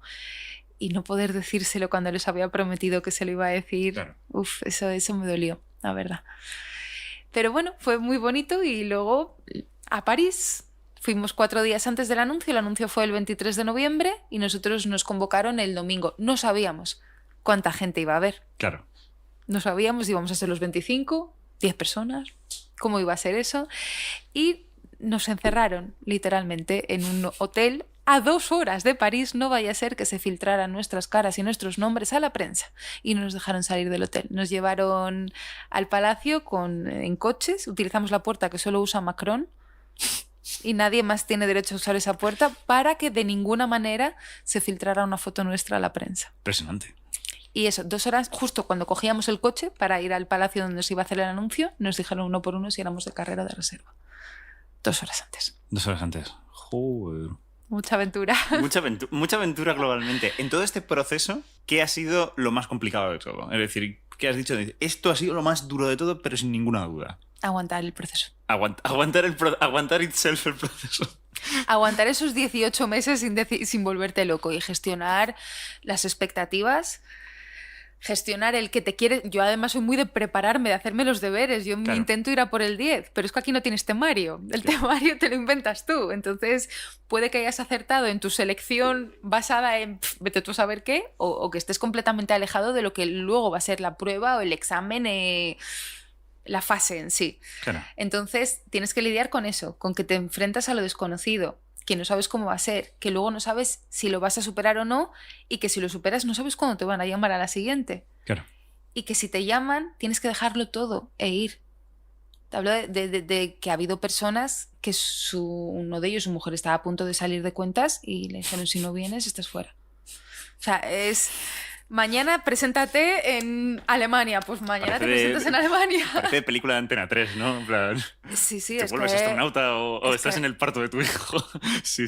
Wow, ha sido muy duro y lidiar con esa ansiedad, esa tensión. Esa tensión durante 18 meses cuando tú sigues con tu vida. Claro. Eso no, tu trabajo sigue ahí, claro. Tus quehaceres y tus obligaciones no desaparecen por este proceso. Entonces, aguantar los 18 meses es duro. Es duro. Yo tenía muchas ganas de que se terminara también, ¿eh? No te lo voy a negar. Está bien eso. No, ahora ya está hecho. Por contra, ¿qué ha sido lo más fácil? Lo más fácil... ¿Qué te has dicho? Disfrutar de cada una de las fases con la gente que te ibas encontrando. Eso era una delicia. Esa es la respuesta fácil. ¿Qué ha sido lo que has dicho? Esto, easy. Las pruebas médicas, porque ahí solo tenías que tumbarte en la cama y que te pusieran cables y examinad lo que queráis. Y como yo soy perfecta, pues ya sí, está, todo va a salir bien. Ya de momento que no tenías más agujeros donde poner pinchazos, ya ibas con el holter. El primer día de las pruebas médicas nos tomaron 25 tubos de muestras sanguíneas y una muestra de orina. Ya, bueno, pues ya está. Y me dice, bueno, esta es la primera muestra de orina. Claro. Y luego te dan la garrafa. La garrafa. Es una garrafa de 5 litros, sí. La tenéis que llenar. Tenéis 24 horas, aquí vais rellenando nuestras botellitas y luego vais trasvasando. Entonces nos ves a los 8, éramos 8, sí, haciendo las pruebas médicas en el taxi, rezando para que el taxi no pillara ningún bache, eso por un lado, y buscando un restaurante que estuviera completamente pegadito al hotel, por si te entraban las ganas, ir al hotel a recoger esa orina y volcarla a la garrafa. Bueno, ahí las cervezas venían bien. Sí. Las cervezas, sí, la verdad es que ha sido un poco glamuroso. Una cosa que he leído de todo el proceso es que vuestros nombres y vuestros datos eran cosas que no sabían los que estaban juzgando la selección. Es decir, ha sido una selección a ciegas. Sí. Al final, que el resultado haya sido, de todos los astronautas que han salido, haya sido bastante 50-50 mujeres y hombres, ¿no? ¿Qué te parece? Maravilloso. Me parece un dato que dice bastante en sí. Yo era 38 MP49, por cierto. O sea, 38 MP. Que realmente éramos datos. Obviamente cuando te están entrevistando, pues ya ven si se pueden hacer una idea, pero al final lo que evalúan es ese código. Claro. Y ellos sacan sus informes en base a lo que han analizado de ese ID. Y hablo de esto porque incluso estando en París, que esto puede sonar un poco fantasma, de seguro que sí que sabían ciertos datos, pero no. Estábamos en París, estaban preparando nuestras biografías para la página web, nuestras tallas de ropa para el uniforme que nos dieron, y no sabían nada de nosotros. Claro. Tenían las medidas antropométricas que nos habían hecho las pruebas médicas, que eran unas medidas para ver si cabíamos en la nave Soyuz. Es decir, a mí me midieron las caderas sentadas, ni siquiera el perímetro de caderas y el ancho de hombros. Claro. No midieron ni cintura, ni perímetro, ni nada. Entonces todas las mujeres éramos XL.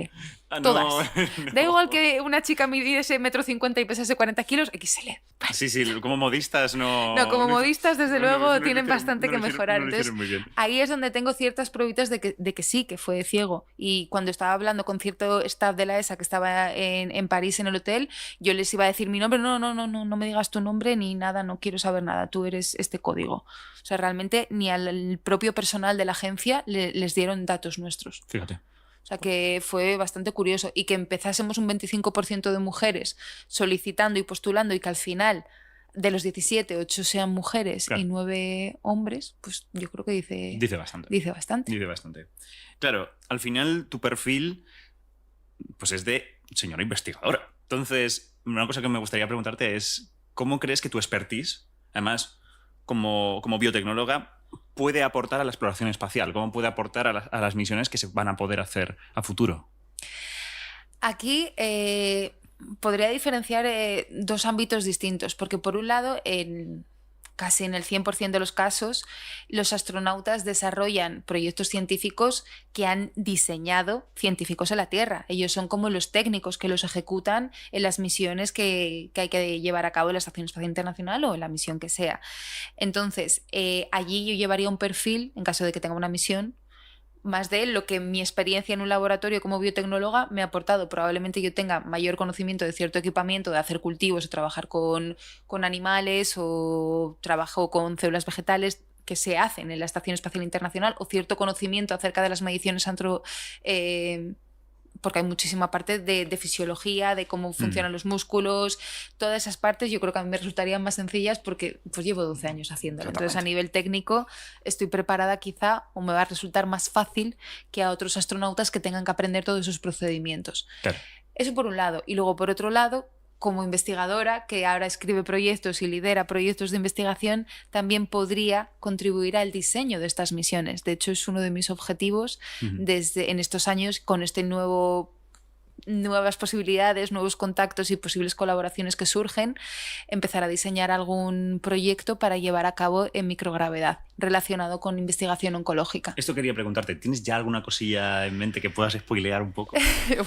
Estoy empezando ahora de entrada a ver qué cosas se están haciendo, qué oportunidades hay, pero claro, se llevan un número muy limitado y a la Estación Espacial Internacional proponen cosas gente de todo el planeta, ya no solo de Europa.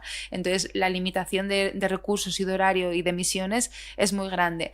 Pero, por ejemplo, es un hecho que la microgravedad afecta a las células tumorales en el sentido de que hace que se dividan menos, hace que migren menos, hace que expresen otro tipo de proteínas, que la estructura de las células tumorales sea diferente, cómo responde al sistema inmune también es diferente. Es como que la microgravedad mitiga los efectos tumorales de muchas células cancerosas. Qué inesperado, ¿no? Sí, en realidad sí. Entonces lo que puede estar haciendo es poner de manifiesto vulnerabilidades y nuevas ideas y perspectivas para tratar el cáncer.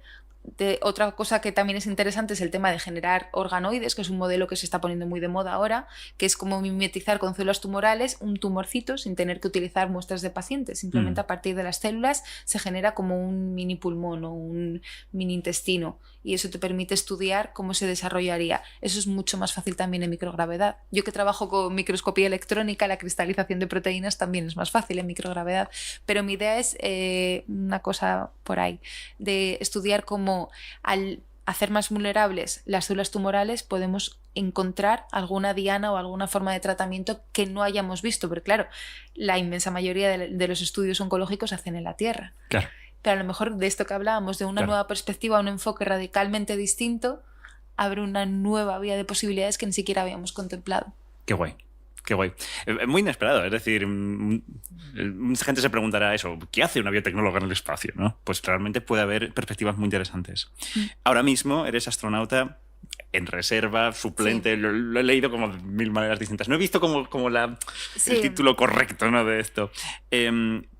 ¿Cuál va a ser tu estatus ahora? Porque tu compa Leonesi Sí. Él se va. Pues mira, de entrada sí que yo lo llamo de reserva y no suplente, porque para mí el término suplente implica que yo entro en sustitución de. Es decir, si alguien de los de carrera sale, yo entro a sustituirle y no está concebida así la reserva.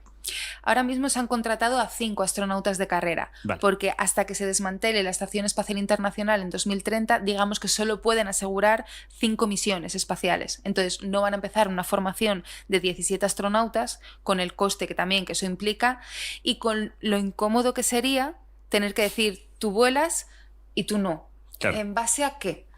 Ahora mismo tal y como está el panorama a 2020 y finales de 2022 pueden garantizar eso. Pero el sector aeroespacial está despuntando de una manera enorme. Lo que ha pasado con Rusia, por ejemplo, que ya no podamos depender de Roscosmos para los lanzamientos, ha limitado las oportunidades de vuelo. Ahora dependemos de la NASA. Claro. Pero si, por ejemplo, Europa desarrolla, que es una de las cosas que se están barajando, un sistema de transporte humano, no solo que podamos lanzar cargo al espacio, sino que podamos lanzar naves espaciales tripuladas, eso abriría una inmensidad de oportunidades. Luego también están las colaboraciones público-privadas. Es decir, de aquí a 2030 van a cambiar mucho las cosas. Y es muy, muy, muy probable que surjan nuevas misiones. Por eso está la reserva, para encargarse de este tipo de misiones. O desde el propio gobierno, como la segunda misión de Pedro Duque. Se puede, imagínate que yo u otro investigador propone una tecnología para desarrollar en microgravedad. O un experimento científico que pueda repercutir de manera muy interesante en la economía nacional. España puede promoverlo y ¿a quién va a usar? Pues hombre, a la astronauta española, lógicamente. Claro. No tirarían de otro. Entonces sí que hay opciones. Respecto a efectos prácticos, ¿cómo se materializa esto? Te diré que todavía estamos... Ni la propia agencia espacial lo tiene muy claro. Entonces aquí estamos los astronautas de 2009 y los de la promoción de 2022 haciendo una especie de sindicato de astronautas para gestionar un poco los contratos, los derechos y cómo va a ser todo esto en el futuro. A día de hoy yo tengo que mantener mi certificado médico. Una semana al año tengo que ir a someterme a todas estas pruebas que te he contado antes. Tengo que tener entre 1 y 2 semanas de entrenamiento básico. Lo que ellos consideren todavía está por definir, si será entrenamiento pues desde en piscina, lo típico para prepararte para una actividad. No creo que sea eso porque eso ya es mucho más avanzado. Lo que ellos consideren. Y luego tengo un contrato de 20 días de consultoría externa, en el que yo tengo que hacer misiones para la agencia espacial. En mi contrato empieza el 1 de enero, entonces esos días o me las asignarán ellos en plan, Sara, necesitamos que vayas a tal sitio, pues desde a dar una charla hasta inaugurar o hasta dar soporte o asesoría para el futuro de un desarrollo de una misión de algo. 20 cosas a su discreción que me irán llamando a lo largo del año. En el caso de Pablo, que sí que ha formado parte de los astronautas de carrera, él empieza ya el entrenamiento básico el 1 de abril del año que viene. Son 2 años de entrenamiento básico, luego 1 o 2 años de entrenamiento pre-assignment, que se llama, donde vas adquiriendo todavía más habilidades, y luego cuando le asignen una misión, empezaría el entrenamiento específico para esa misión. Por ejemplo, qué experimentos voy a tener que hacer y cómo se utilizan los cacharritos que voy a tener que usar en la estación espacial. Pero Pablo, antes de... el primer astronauta que vuele lo hará a finales de 2026. O sea que 2026 todavía queda. Y el orden de los 5 de carrera está por definir y depende de muchos factores. Con el ritmo que van las cosas pueden cambiar en 4 años. Puede cambiar muchas mucho. Cosas en el panorama aeroespacial. Por eso yo estoy bastante optimista. Creo que tengo un buen periodo de tiempo para hacer contactos, para aprovechar a hacer divulgación. Ahora soy embajadora de la ESA, entonces puedo no solo promover las maravillas del espacio, sino también las maravillas de la ciencia en general, de la investigación. Eso me encanta. Ahora, al ser los nuevos astronautas españoles, es una figura que sé que le van a dar peso, le van a dar rigor, entonces puedo abogar por mejorar las cosas de alguna manera. Eso es lo que quiero aprovechar, hacer colaboraciones, desarrollar o pensar posibles proyectos interesantes y, llegado el momento, intentar presionar porque alguno de esos proyectos interesantes se lleve a cabo y ya de paso, pues... Ya que tengo el titulín, pues ir a ver, pues hacerlo yo. Pues fabuloso. Yo creo que seguramente sucederá. Sí. Pues lo que me han dejado caer del gobierno, de la gente que lleva todo esto, del CDT y demás, es muy probable que seas ya no astronauta en reserva, sino astronauta Sara en el espacio. All right. Sara, me temo que estamos acabando, pero me gustaría hacerte como una pregunta final, ¿no? Vale, y es, viendo toda tu trayectoria, yo creo que la gente que nos ha visto lo polifacética que eres. ¿Cuál es la mayor lección que podrías compartirnos? Normalmente aquí en Quantum Fracture nos ve mucha gente, muchos chavalitos y chavalitas que están en el instituto, que están... ¿Qué les dirías? Yo una de las mayores lecciones que he aprendido, y cada año que pasa lo constato más, es que hay que abrir la mente. Y voy a empezar a matizar con todo esto. La forma que tenemos de ver el mundo no es necesariamente la correcta, es nuestra forma de ver el mundo. Y la vemos a través de un prisma, que puede ser una visión de túnel más pequeñita o puedes expandir tu mente y empezar a integrar las opiniones de otras personas y ver distintas perspectivas.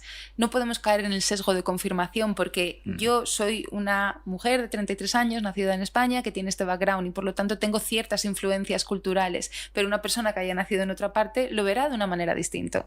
Esto es muy aplicable en temas de investigación porque tú a veces te obcecas con una hipótesis y realmente quieres demostrar esa hipótesis que era cierta, pero si dejas de tener en cuenta otras opiniones o lo que la propia biología o la propia física, química te está diciendo, puedes caer en errores muy graves, simplemente por pensar que tu forma de ver las cosas es la correcta. Entonces hay que escuchar, hay que tener la mente abierta a todo tipo de opiniones y pensar que esta es mi forma de ver el mundo, pero no es la forma en la que el mundo funciona. Y estar dispuesto a cambiar eso. La gente que he conocido en el proceso tenía mucho esa mentalidad.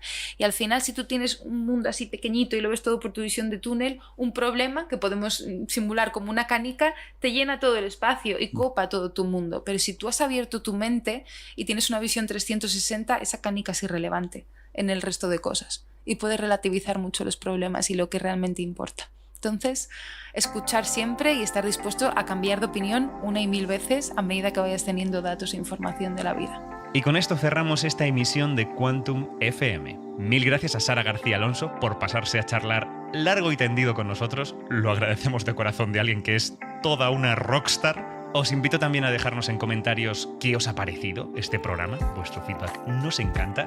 Y seguidnos en la plataforma en la que estéis escuchándonos. También seguidnos en nuestras redes sociales, Quantum Fracture, y os mantendremos informados del próximo episodio para que lo veáis en directo.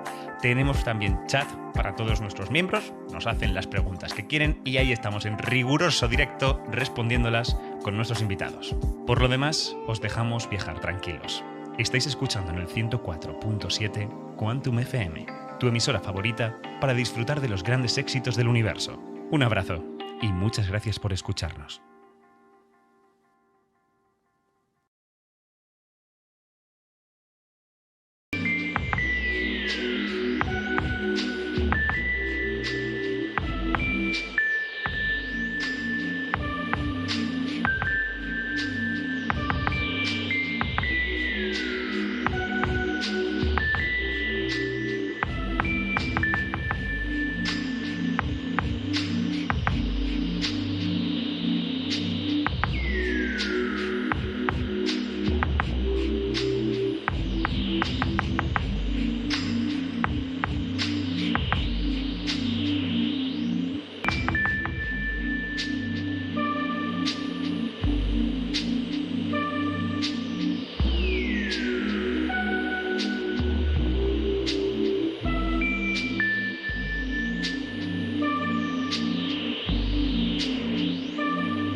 ocurra tocar ese dial, porque estás escuchando en el 104.7 Quantum FM, tu emisora favorita para disfrutar de los grandes éxitos del universo.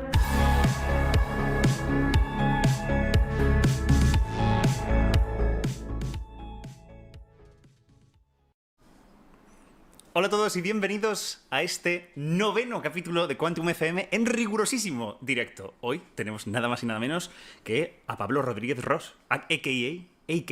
Pablo Ros. ¿Qué tal, Pablo? ¿Cómo estás? Aquí estamos, muy bien. Encantado de estar aquí, un placer. Me hace mucha ilusión.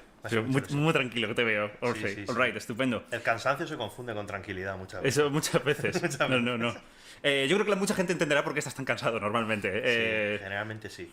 Eso, te veo que siempre estás a 1000 cosas. Sí, bueno, voy un poco a lo que puedo, ¿no? Estoy un poco cansado porque he sido padre hace poco y es verdad que ahora me tengo que aprovechar muy bien el poco tiempo que tengo para hacer todo lo que quiero hacer, y la verdad es que siempre se me quedan cosas en el tintero, pero consigo hacer cosas. Pues te agradezco un montón el tiempo, que estés aquí con nosotros. Te agradezco, de verdad. Ahora es muchísimo más caro mi tiempo, muchísimo más. El valor aumenta. Oye, antes de presentarte con pelos y señales, antes que nada, saludar en los controles de todo este barco, nunca mejor dicho, a Amanda. ¿Cómo estás, Amanda? Aquí estamos. ¿Qué tal, Pablo? Bienvenido. ¿Cómo estás? Muy bien, aquí encantado de estar con vosotros. La verdad es que un placer y se está súper a gusto y súper cómodo y... Esto está bien. Todo bien. Aquí en el set de Quantum Tranquilidad, FM. todo bien. Va, fabuloso. Antes de continuar, deciros que a Pablo, mientras poco a poco nos va a ir contando cosas y seguramente van a ir surgiendo preguntitas, os invitamos a que utilicéis el chat de miembros y nos hagáis las preguntas que queréis. Se las vamos aquí a transmitir a Pablo, que seguramente nos dará respuestas muy, muy interesantes. Solo hay un pequeño pero, y es que solo el chat está disponible para los miembros del canal, así que por un precio ridículo, un cafecito que nos estáis invitando, podéis haceros miembros y hacer todas las preguntas que queráis, que os invitamos, y además ayudáis mucho a que Quantum Fracture siga pa'lante. Eso por un lado. Después, si evidentemente este directo es una especie de bruto que después editamos, le ponemos música, sonido, etcétera, y lo volvemos a resubir aquí en el canal y también en las principales plataformas de podcast. Así que si queréis volver a escuchar todo este directo, os invitamos a que nos sigáis en, ya sabéis, Spotify, iVoox, Google Podcast. Allí estamos y estamos encantados de que nos podáis seguir allí. Más cosas, redes sociales. Os avisamos de cuándo hacemos todos estos programas por redes sociales. @Quantum Fracture, estamos por todas partes, así que también os invitamos a que nos sigáis. Y ahora, después de todas estas introducciones, Pablo Rodríguez Ros. Correcto. Pablo Ros, ¿por qué te quitas el Rodríguez? Mola más, o sea, la verdad es que Pablo Ros mola. O sea, todo el mundo te conoce por Pablo Ros. Al final tengo la mala suerte de tener el nombre más común en mi generación, según el INE.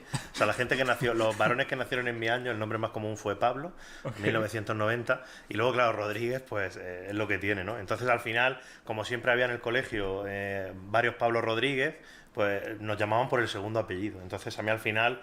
La mayoría de gente me conoce como Pablo Ros o incluso como Ros para diferenciarme de los otros ya. O sea que por eso se quedó así. Pues mola, marketingiano total. Sí, un nombre demasiado común. Hay que buscarse la vida. Menos más que no era García o algo así. Era Ros y más o menos salí por ahí. Bueno, Pablo Rodríguez Ros. Mucha R. Sí, la verdad es que sí. He nacido en Cartagena, cartaginés.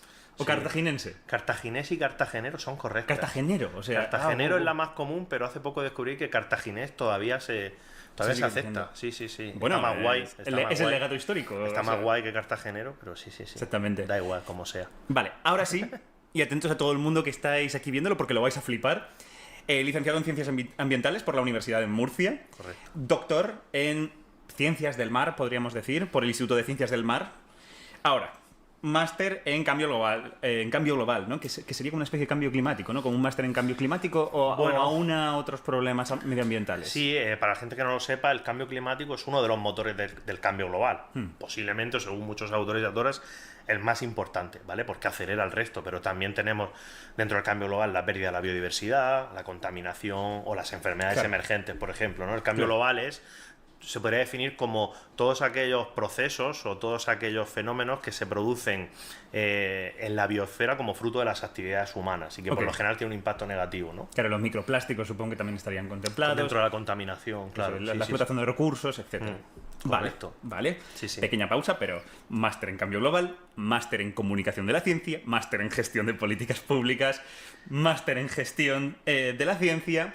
Aparte de eso, has trabajado como investigador en montones de centros por todo el mundo, en Reino Unido, en Estados Unidos, en Canadá, en Suiza incluso, y cosa bastante guapa, que has estado en varias expediciones científicas, que has estado por el Atlántico, has estado en la Antártida, ¿no? Cerca de la Antártida y en muchos otros mares. De todos los mares del mundo, los 7 mares, ya llevas 4 de 7. No, he estado en todos. Has estado en todos, literalmente. He estado en los océanos. A ver, bueno, los océanos, siempre hablamos de océanos en plural, pero ya cada vez se habla más de océano, porque en realidad están todos conectados y, bueno, son masas de agua que sí que tienen propiedades diferenciadas y tal, pero al final, desde el punto de vista de la oceanografía, cada vez se habla más de un único océano, ¿no? Yo sí he estado trabajando, he estado en todos, en el Ártico también he estado, pero es que no estuve trabajando, estuve de viaje hace unos años, estuve en Islandia de viaje hace 8 o 9 años ya, y luego cuando estaba en Canadá trabajaba en un centro de investigación del Ártico,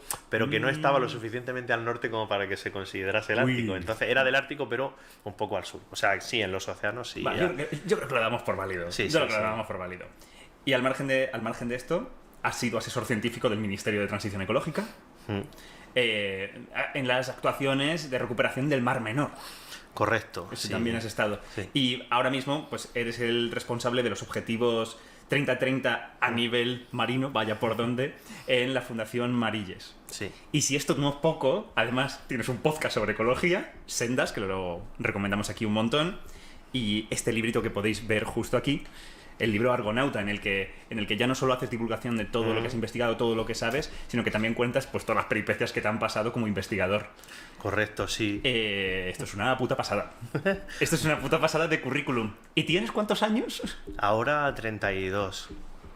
Sí, Vaya. Sí, pero ya, bueno, sí, he hecho lo que he podido, ¿no? De hecho, el libro es parte de mi... El libro es muy autobiográfico y acaba como cuando yo tenía 29 años. O sea que sí, ahora estos 3 últimos años, pues ya que dejé la investigación científica, ya he estado más trabajando pues más en temas de siempre utilizando la ciencia, pero tanto en la administración pública como en fundaciones, haciendo un poco siempre de bisagra entre la sociedad, la ciencia, problemas ambientales, las administraciones y un poco intentando combinar, yo creo que los retos ambientales del presente pues se tienen que afrontar así, claro. Y no hay otra manera. Hablaremos de todo esto a lo largo del podcast, evidentemente, pero quería empezar con esto. ¿Por qué esa pasión por el mar? ¿Por qué esa pasión por el océano en concreto?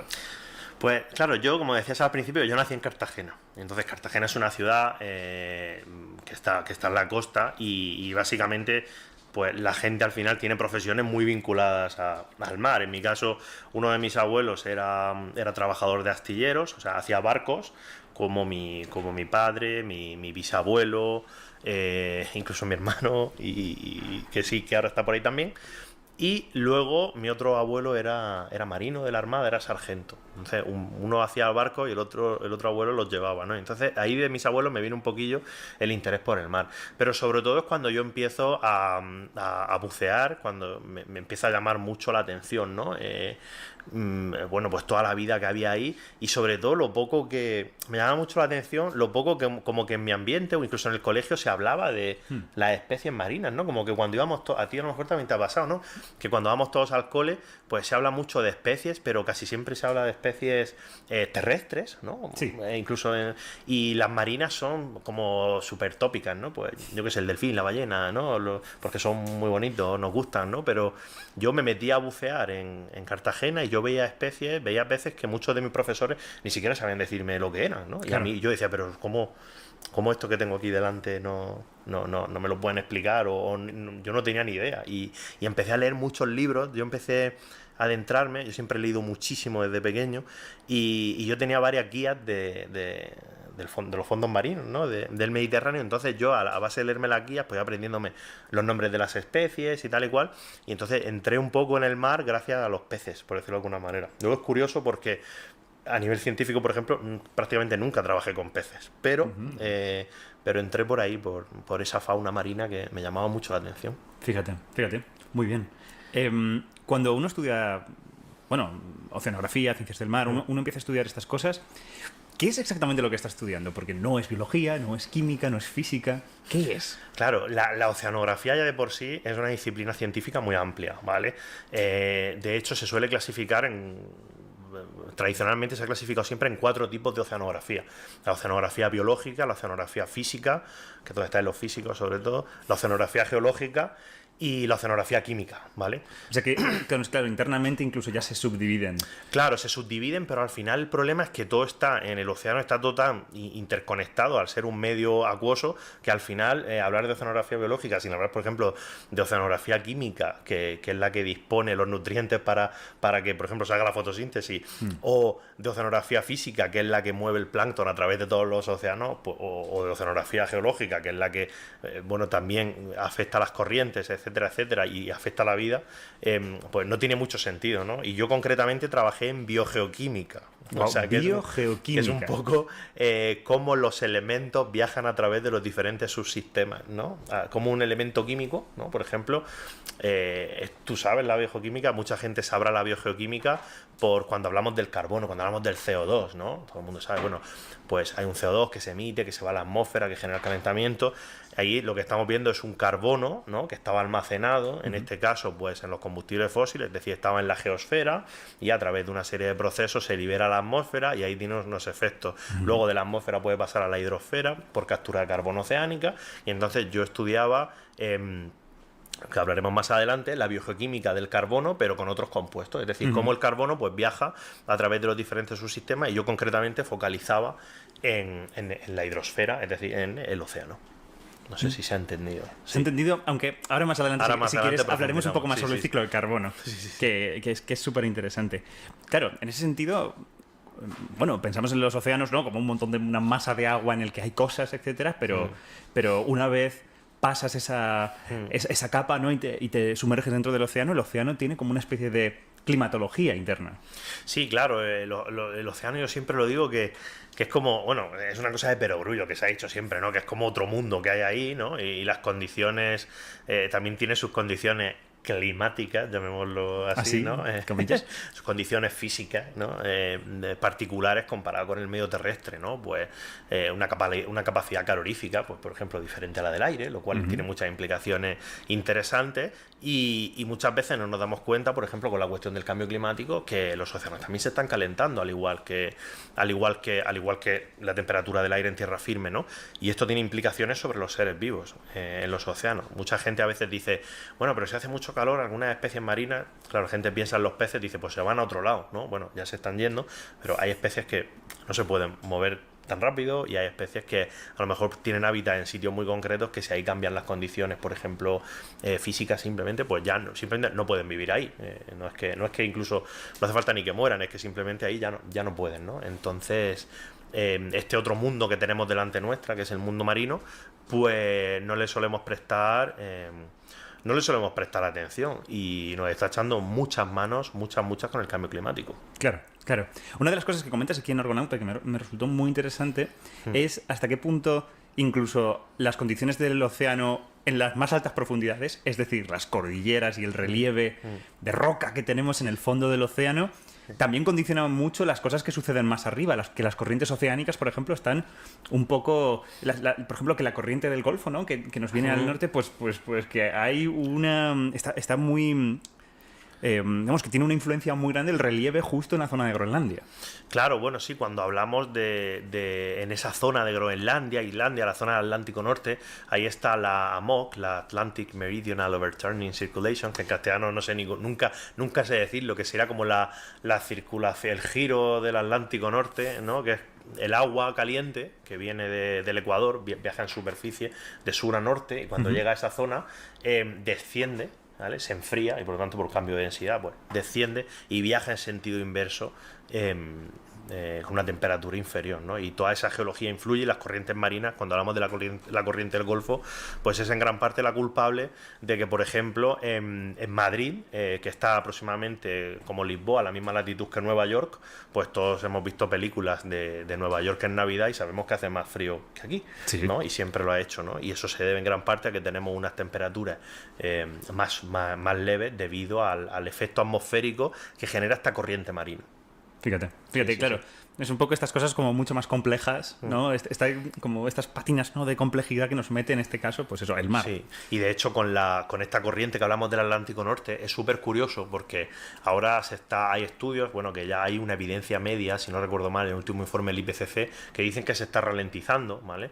Y sí que sabemos que en otros tiempos geológicos, en otras eras de la Tierra, cuando esta corriente se ha parado, se han producido glaciaciones a nivel global, ¿no? Entonces es como que incluso que el cambio climático pueda acabar generando, ¿no? Hay alguna hipótesis, ¿no?, que dicen que esto podría pasar, muy poco probable, pero sí que es cierto que, claro, cuando una corriente marina tan grande y que tiene tanta importancia sobre el clima, sobre todo sobre el clima del hemisferio norte y concretamente de la zona donde están los países más ricos, pues...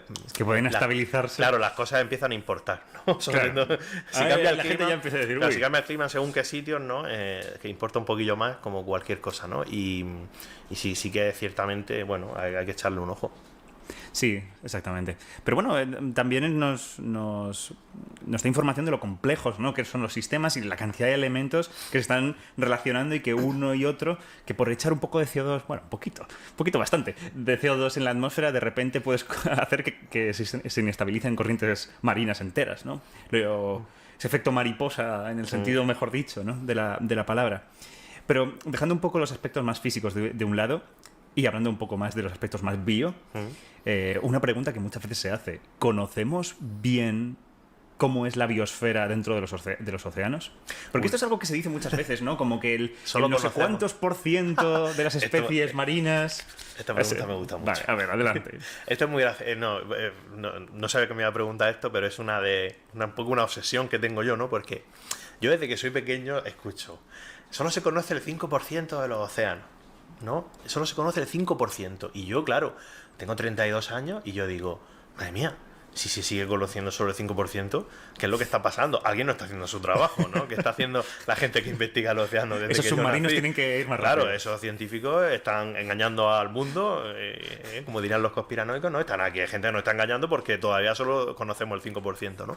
Entonces me puse a investigar, primero si afirmar que conocemos un porcentaje del océano o de la vida del océano tenía mucho sentido o no, ¿no? Y la verdad es que científicamente no tiene mucho sentido dar un porcentaje. Pero me puse a investigar un poco de dónde venía, ¿dónde viene eso del 5%, no? Y entonces vi que las noticias más recientes las decía gente que trabaja en algunas fundaciones europeas, ¿no?, vinculadas al mar y tal. Y luego me puse a investigar y eran descendientes de Jacques Cousteau.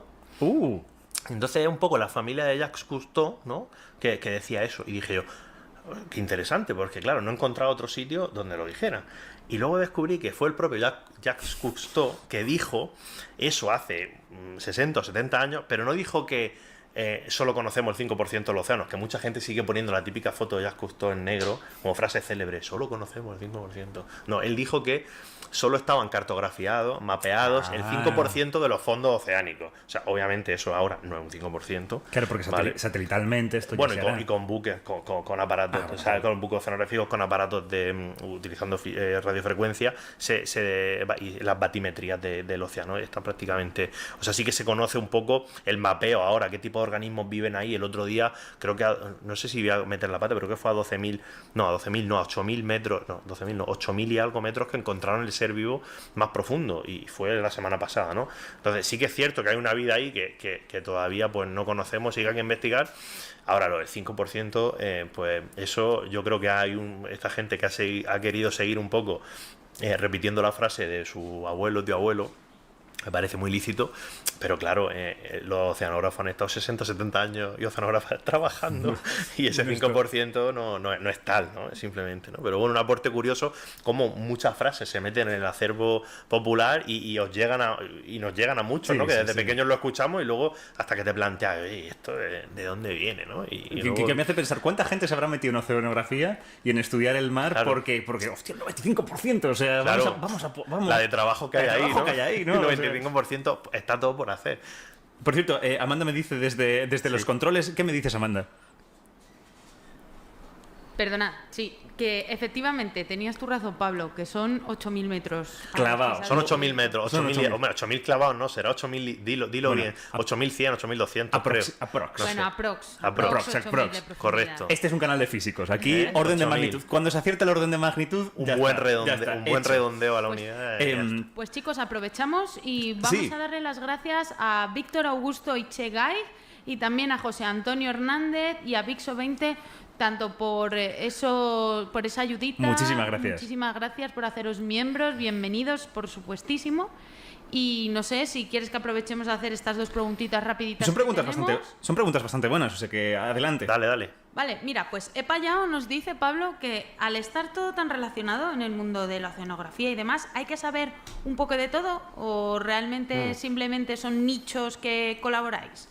Y luego la otra, que también te la dejo ahí, es ¿cuál es la mayor barrera que bloquea el progreso de la investigación en los océanos? Uy, qué buenas preguntas, madre mía. Pero esta gente, la primera, respecto a si hay que saber un poco de todo, creo que eso al final se le puede preguntar a cualquier disciplina científica, ¿no? A los físicos, pues por ejemplo, alguien que es físico le podría decir también, ¿y qué pasa? ¿Que hay que saber de agujeros negros y de grafeno, ¿no? Quiero decir, pues al final cada uno se acaba especializando, ¿no? Sí que es cierto que en cuanto a formación, se te da esa formación diversa y sí que se te forma en todo eso, ¿no? Yo estudié ciencias ambientales. No estudié ciencias del mar y sí que uno de los dramas que tanto en ambientales como en ciencias del mar como licenciatura, luego el doctorado sí lo hice en ciencias del mar, pero uno de los dramas es que claro, lo que es difícil es que se te den bien todas esas cosas. O sea, por lo general se te da bien la oceanografía biológica y la química, o a lo mejor se te dan peor la física o la geológica, ¿no? Es raro que a alguien se le dé bien todo. Claro. Sí. Claro. Y esa mayor barrera que desde la oceanología se encuentra?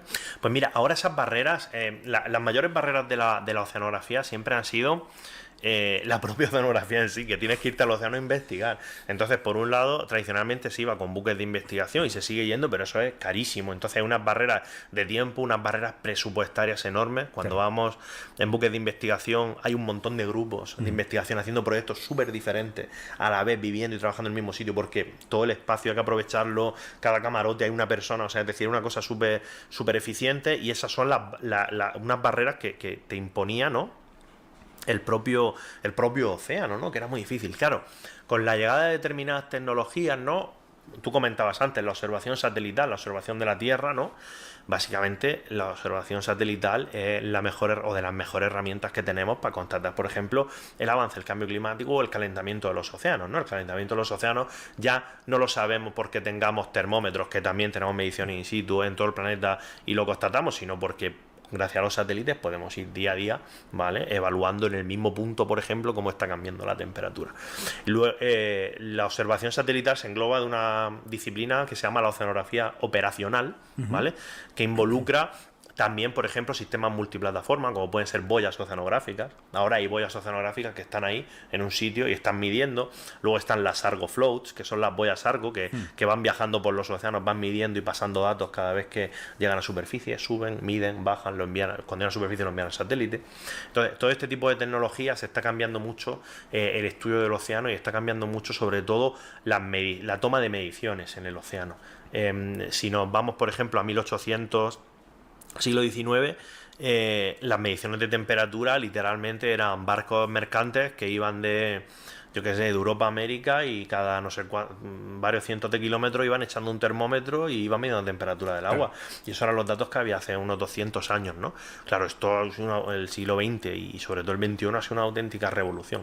Ahora, de hecho, hay gente que vaticina que las campañas oceanográficas que van a cambiar, de hecho ya están cambiando. Yo en alguna expedición que estuve ya había grupos de investigación que enviaban un aparato. Un dron, claro. Me acuerdo uno que era un citómetro de flujo, que es el aparato que se usa para cuando nos hacemos una analítica de sangre, ¿vale? También, y nos dicen, pues tiene la hemoglobina, la hemoglobina no sé si lo miden ahí, pero bueno, cuando te cuentan los glóbulos blancos, número de plaquetas y tal, pues eso también se usa en el océano para medir microorganismos. Pues había uno de estos que los iba midiendo constantemente y aparte lo identificaba con una especie de cámara, no sé, una locura. Y era un aparato tecnológico súper sofisticado, pero que al final necesitaba solamente de una persona que fuera allí, lo montase y que eso funcionase, ¿no? Y a lo mejor antiguamente, pues para hacer una toma de muestras, una cuantificación de microorganismos marinos y aparte una identificación de especies, a lo mejor necesitaba 3 o 4 personas, ¿no? Cada uno experto en lo suyo, ¿no? Y ahora pues esta tecnología te permite eso, lo cual pues le quita un poco de romanticismo a la oceanografía, pero también lo gana en seguridad humana, ¿no? Es lo que está pasando con los submarinos también, ¿no? Ya... Quiero decir, bajar en submarino, yo no lo he hecho, pero está muy chulo, ojalá pudiera hacerlo, viajar a las profundidades, pero claro, al final dices, ¿para qué va a enviar a un ser humano a que sufra un riesgo enorme? Claro. Cuando total puede enviar un robot que lo estás viendo con un cable de fibra óptica desde el buque, estás viendo exactamente lo que está viendo, puedes manipular, puedes coger con las mismas pinzas que si estuvieras tú dentro haciendo así, ¿no? Y... entonces este tipo de tecnologías están ayudando muchísimo, están rompiendo esas barreras, pero todavía sigue habiendo, sobre todo el precio. La oceanografía es una ciencia muy cara y por eso también el punto positivo es que es una ciencia muy colaborativa. Claro. Saltando a otro tema, no tanto porque ya los estamos mencionando y como creo que va a ser una cosa de mención muy recurrente, estaría bien que lo hablemos y que pongamos como esas bases fundacionales. Cambio climático. ¿Qué es eso del cambio climático? Nunca lo había oído. No está por todas partes. El cambio climático son los padres, ¿no? No son los padres. Eso sí. tenía un canal, ¿no? Había un canal de Twitch ahí, ¿no? Creo que Alberto lo llamamos así. Pues el cambio climático. ¿Qué es el cambio climático? En relación con el océano, pues es un problema muy serio para el océano, pero como decía hace un rato, el océano también ayuda mucho a luchar contra el cambio climático. Exactamente, si no hubiera océano sería mucho peor. Si no hubiera océano, pues estaríamos bastante fastidiados, porque por ejemplo, yo hay un dato que lleva el IPCC, el panel intergubernamental de expertos en cambio climático, lo lleva repitiendo un montón de años, un dato, y siempre que habla de océanos, que tampoco ya cada vez habla más de océanos, pero este dato siempre lo repetía. Y yo cada vez que lo digo la gente se sorprende y digo yo, pero si esto, incluso gente experta, ¿no? Y es que los océanos han absorbido el 90% del exceso de calor que ha habido en la atmósfera desde 1970 hasta la actualidad, ¿vale? O sea, estos últimos 50 años, el 90% del exceso de calor fruto del efecto invernadero en la atmósfera lo han absorbido los océanos. Claro, esto ha originado que los océanos también se calienten muchísimo y claro, que estén superándose determinados puntos que de incertidumbre, no de no retorno, sino puntos de incertidumbre en el sentido que no sabemos qué puede pasar si se cruzan determinados límites en cuanto a la temperatura del océano y los problemas asociados que lleva eso. Claro. Yo creo que también para poner un poco en contexto, sí. y creo que es una cosa que no se conoce mucho, todo el mundo conoce el ciclo del agua. Yo creo que es muy conocido. Pero no es tan conocido el ciclo del carbono. ¿Qué es esto del ciclo del carbono? Bueno, el ciclo del carbono, al final, eso lo estudiamos en secundaria, incluso en primaria, ¿no? Cuando el ciclo del agua, pero se estudiaba poquillo. Yo creo que, como los profesores decían, no, pues esto a final de curso ya no... El ciclo del carbono siempre se ha dicho, ¿no?, que es el ciclo biogeoquímico más importante, por supuesto, más importante para los seres humanos, ¿no? Porque estamos hechos en gran medida de carbono, ¿no? Entonces, pues, como estamos hechos nosotros de ese ciclo, de ese elemento, pues es súper importante, ¿no? Si estuviéramos hechos de silicio, que a lo mejor en otro planeta están hechos de silicio, si es que hay algo por ahí, porque el organismo más cercano y más similar a la tabla periódica podría generar estructuras similares, pues bueno, sería el ciclo del silicio el más importante. El silicio también tiene su ciclo, todos los elementos de la tabla periódica tienen su ciclo, y el del carbono concretamente es uno de los más famosos, ¿no? Aparte por nuestro propio interés por el cambio climático, ¿no? Cuando hablamos de CO2, hablamos de un compuesto del carbono que forma parte del ciclo del carbono, pero también podríamos hablar de metano, ¿vale? Que es un gas de efecto invernadero 20 veces, del orden de 20 veces más potente que el CO2 y también forma parte del ciclo del carbono. Por comentar un aspecto interesante del metano, ¿no? Que no se suele hablar mucho, se están incrementando las emisiones de metano por derretimiento del permafrost en la tundra ártica y claro, como digo, 20 veces más de potencial que el CO2, potencial de efecto invernadero. Cuando se emite a la atmósfera hace más efecto invernadero, sube más la temperatura, más permafrost se derrite. Que es una putada, porque el metano se descompone en CO2. Sí, bueno, claro, aparte... Es que como es todo malo.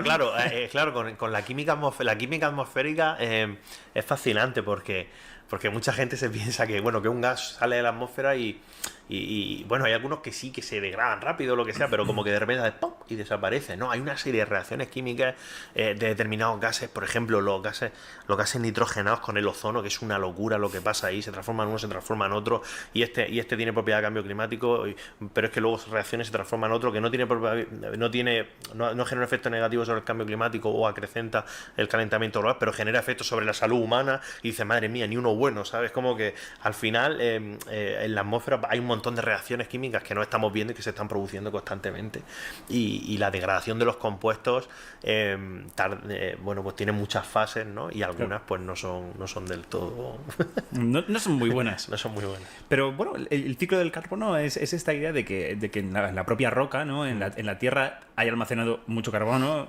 ya no solo en silicatos, que también ¿no? sino en un montón de minerales, ¿no? Y de algún modo pues ese carbono pues escapa al mar, escapa al aire, claro. Y hay un ciclo en el que todo ese carbono como que vuelve y se van como almacenando en varios almacenes, ¿no? Sí. Y que de algún modo nosotros, cogiendo ese petróleo de la Tierra, ese carbono que estaba almacenado, concentrado en ese petróleo, nosotros al devolverlo al aire hemos roto el ciclo del carbono. Claro, es lo que nosotros llamamos sumideros de carbono, ¿no? Y en los océanos también hay. Los océanos están absorbiendo CO2. De hecho, se estima que los océanos han absorbido el orden del 25% de todo el CO2 en exceso también de la atmósfera. ¿Y cómo lo absorbe? ¿Cómo lo absorbe? Bueno, principalmente mediante dos mecanismos, ¿vale? Lo que nosotros en oceanografía conocemos como la bomba, se llama bomba, pero porque es una traducción del inglés de pump. Vale. Claro, en inglés pump y bomb son bombas en castellano, ¿no? Entonces, bueno, es pump. Entonces hay una bomba química y una bomba biológica, ¿no? La bomba química es que por simple solubilidad, por diferencia de concentración, como la concentración en un sitio es mayor que en otro, en el aire es mayor que en el océano, siempre tiende a irse para abajo, ¿no? Y luego está la bomba biológica, que es bastante más interesante y a veces incluso divertida, que es como a través de la fotosíntesis, sobre todo el fitoplancton y algunos organismos fotosintéticos como las praderas marinas también, ¿no? Son capaces de coger el CO2 que hay en el agua, que viene de la atmósfera, y hacer la fotosíntesis, incorporarlo en su estructura, ¿vale? Y acumularlo en el fondo marino, ¿vale? Pero esto es algo muy habitual que muchos negacionistas del cambio climático dicen, que tengamos un montón de CO2 en la atmósfera, que eso está de puta madre. Porque, claro, eso es comida para plantas, entonces va a haber más plantas, las vegetaciones de la Tierra van a ser mucho más grandes, y que de hecho hay medidas de que son mucho más grandes gracias a que hay mucho más CO2 en la atmósfera. Sí, bueno, hay algunos, hay estudios ya, esto lo llaman el global greening, ¿no? El verdecimiento global. Pero claro, también hay que tener en cuenta que que haya más CO2 puede estimular el crecimiento vegetal, pero también las temperaturas elevadas y otro tipo de elementos asociados al cambio climático, y a que haya más CO2, también originan que el desarrollo no sea tan propicio, y se sabe que algunas especies vegetales pues desarrollan menos vitaminas, etcétera, etcétera. O sea, no es tan simple como que si hay más de este compuesto esto es bueno para todo el ecosistema o ya no hablemos de todo el planeta, que es mucho más complejo. Químicamente, de hecho, la fotosíntesis solo es como óptima, es totalmente eficaz en torno a una cierta temperatura. Si te pasas... Claro, al final lo que pasa con el cambio climático es que y no me río, es serio, que lo que pasa con el cambio climático es que se está produciendo una velocidad a la cual, una velocidad tan grande, este cambio climático, mucho más grande que otros cambios climáticos que ha habido, o que prácticamente todos que ha habido a lo largo de la historia de la Tierra, se está produciendo una velocidad tal que lo que tú estás diciendo ahora mismo es cierto, que es que los organismos no tienen la velocidad evolutiva es inferior a la velocidad a la que se está produciendo el cambio climático. Entonces, las plantas podrían adaptarse incluso podrían tener una plasticidad suficiente genética ya sin necesidad de mutaciones, etcétera, etcétera, para adaptarse a concentraciones mayores. Hombre, pues puede ser. Evolutivamente no les va a dar tiempo. Entonces, claro, las plantas están adaptadas a un planeta fruto de que hayan estado evolucionando durante millones de años, y ahora las condiciones pues son las que son. Sí, o al menos ciertas plantas que estaban, su media de temperaturas eran unas. Un cactus en el desierto sí que está adaptado a temperaturas extremas, pero una gran mayoría de plantas en muchas zonas del planeta pues no lo están, y las poblaciones que vivan allí o que sus economías se basen en eso, pues Claro, hombre, esto tiene unas implicaciones gravísimas sobre la agricultura, sobre todo sobre la agricultura de subsistencia que se realiza en determinados países, ¿no? Cuando en determinados países, ¿no? que determinadas variedades pues ya no crecen o crecen, como comentado, crecen, pero pueden tener propiedades nutritivas, incluso organolépticas, afectadas por el cambio climático, que tengan peor calidad. Y esto está siendo un problema. Cuando hablamos de cambio climático, hablamos de un problema de abastecimiento de alimentos en muchos sitios también. No es ninguna... Hablaremos ahora un poquito más sobre esto, pero bueno, no hemos hablado más sobre cómo el CO2 acaba en los océanos y se convierte en ácido. Ah, bueno. Sí, la acidificación de los océanos. Pues mira, para los negacionistas, por ejemplo, que los mencionabas antes, la acidificación de los océanos es el fenómeno relacionado con el cambio climático del que menos incertidumbre hay. Porque de cara a proyectar, sobre todo hablando de proyectar hacia el futuro, cuando proyectamos hacia el futuro, claro, el pH del océano es directamente proporcional, con un margen de error súper pequeño, podéis mirar las gráficas del IPCC, es directamente proporcional a la concentración de CO2 atmosférico. Claro. Además CO2 menos pH, ya está, punto. Y además es que es clavado, o sea, si la concentración del CO2 en la atmósfera es esta, el pH va a ser este y va a seguir esta trayectoria, ¿no? Y la acidificación, pues mucha gente no piensa que tampoco importa mucho, y a mí me gusta mucho el ejemplo de, si lo puedo contar, el ejemplo de que lo cuento en el libro, de un estudio que se le ha publicado en Nature, que publicaron desde el Consejo Superior de Investigaciones Científicas aquí en España, en el cual demuestran que, os recordáis que antes te comentaba que el que el agua caliente viaja desde el Ecuador hasta la zona Atlántico Norte, luego se enfría y vuelve por debajo en sentido inverso. Claro, lo que no te he dicho es que cuando este agua, ¿vale?, va desde el Ecuador hasta el Atlántico Norte, se va acidificando porque va cogiendo CO2 que hay en el aire. Entonces, cuando se hunde, ese agua está acidificada también. Entonces el agua vuelve en sentido inverso acidificada, ¿vale? Y se ha demostrado que esta acidificación de aguas profundas está impactando, por ejemplo, en el Banco de Galicia, que es una zona muy importante en España para las pesquerías, por ejemplo, ¿no? Y muchas especies pues habitan en esos ecosistemas e impacta concretamente la acidificación, que no lo he dicho, en los corales de aguas profundas, ¿no? Entonces, claro, cuando hablamos de acidificación parece que es algo lejos, pero es que es un proceso global y que tiene impactos, como siempre con el cambio climático, tremendamente locales, algunos de los cuales hemos descubierto hace 4 años, 5 años, 6 años, o no se han descubierto todavía, ¿no? Es decir, que podría haber implicaciones que ahora ni siquiera nos imaginamos, por no tener el suficiente conocimiento científico. Claro, sí, totalmente. Y también se debe un poco a eso, a la velocidad a la que se están produciendo los cambios, ¿no? A veces a la ciencia le cuesta pillarle el ritmo a los cambios y a detectar. Yo siempre digo que el cambio climático, a mí lo que más miedo me da es lo que no sé, lo que no sé yo, lo que no se sabe. Me encanta porque un argumento negacionista, o bueno, no negacionista, sino de gente que como que intenta apartarse mucho de esto es un problema y esto es un problema gordo, es decir, bueno, es que no hay suficiente conocimiento científico.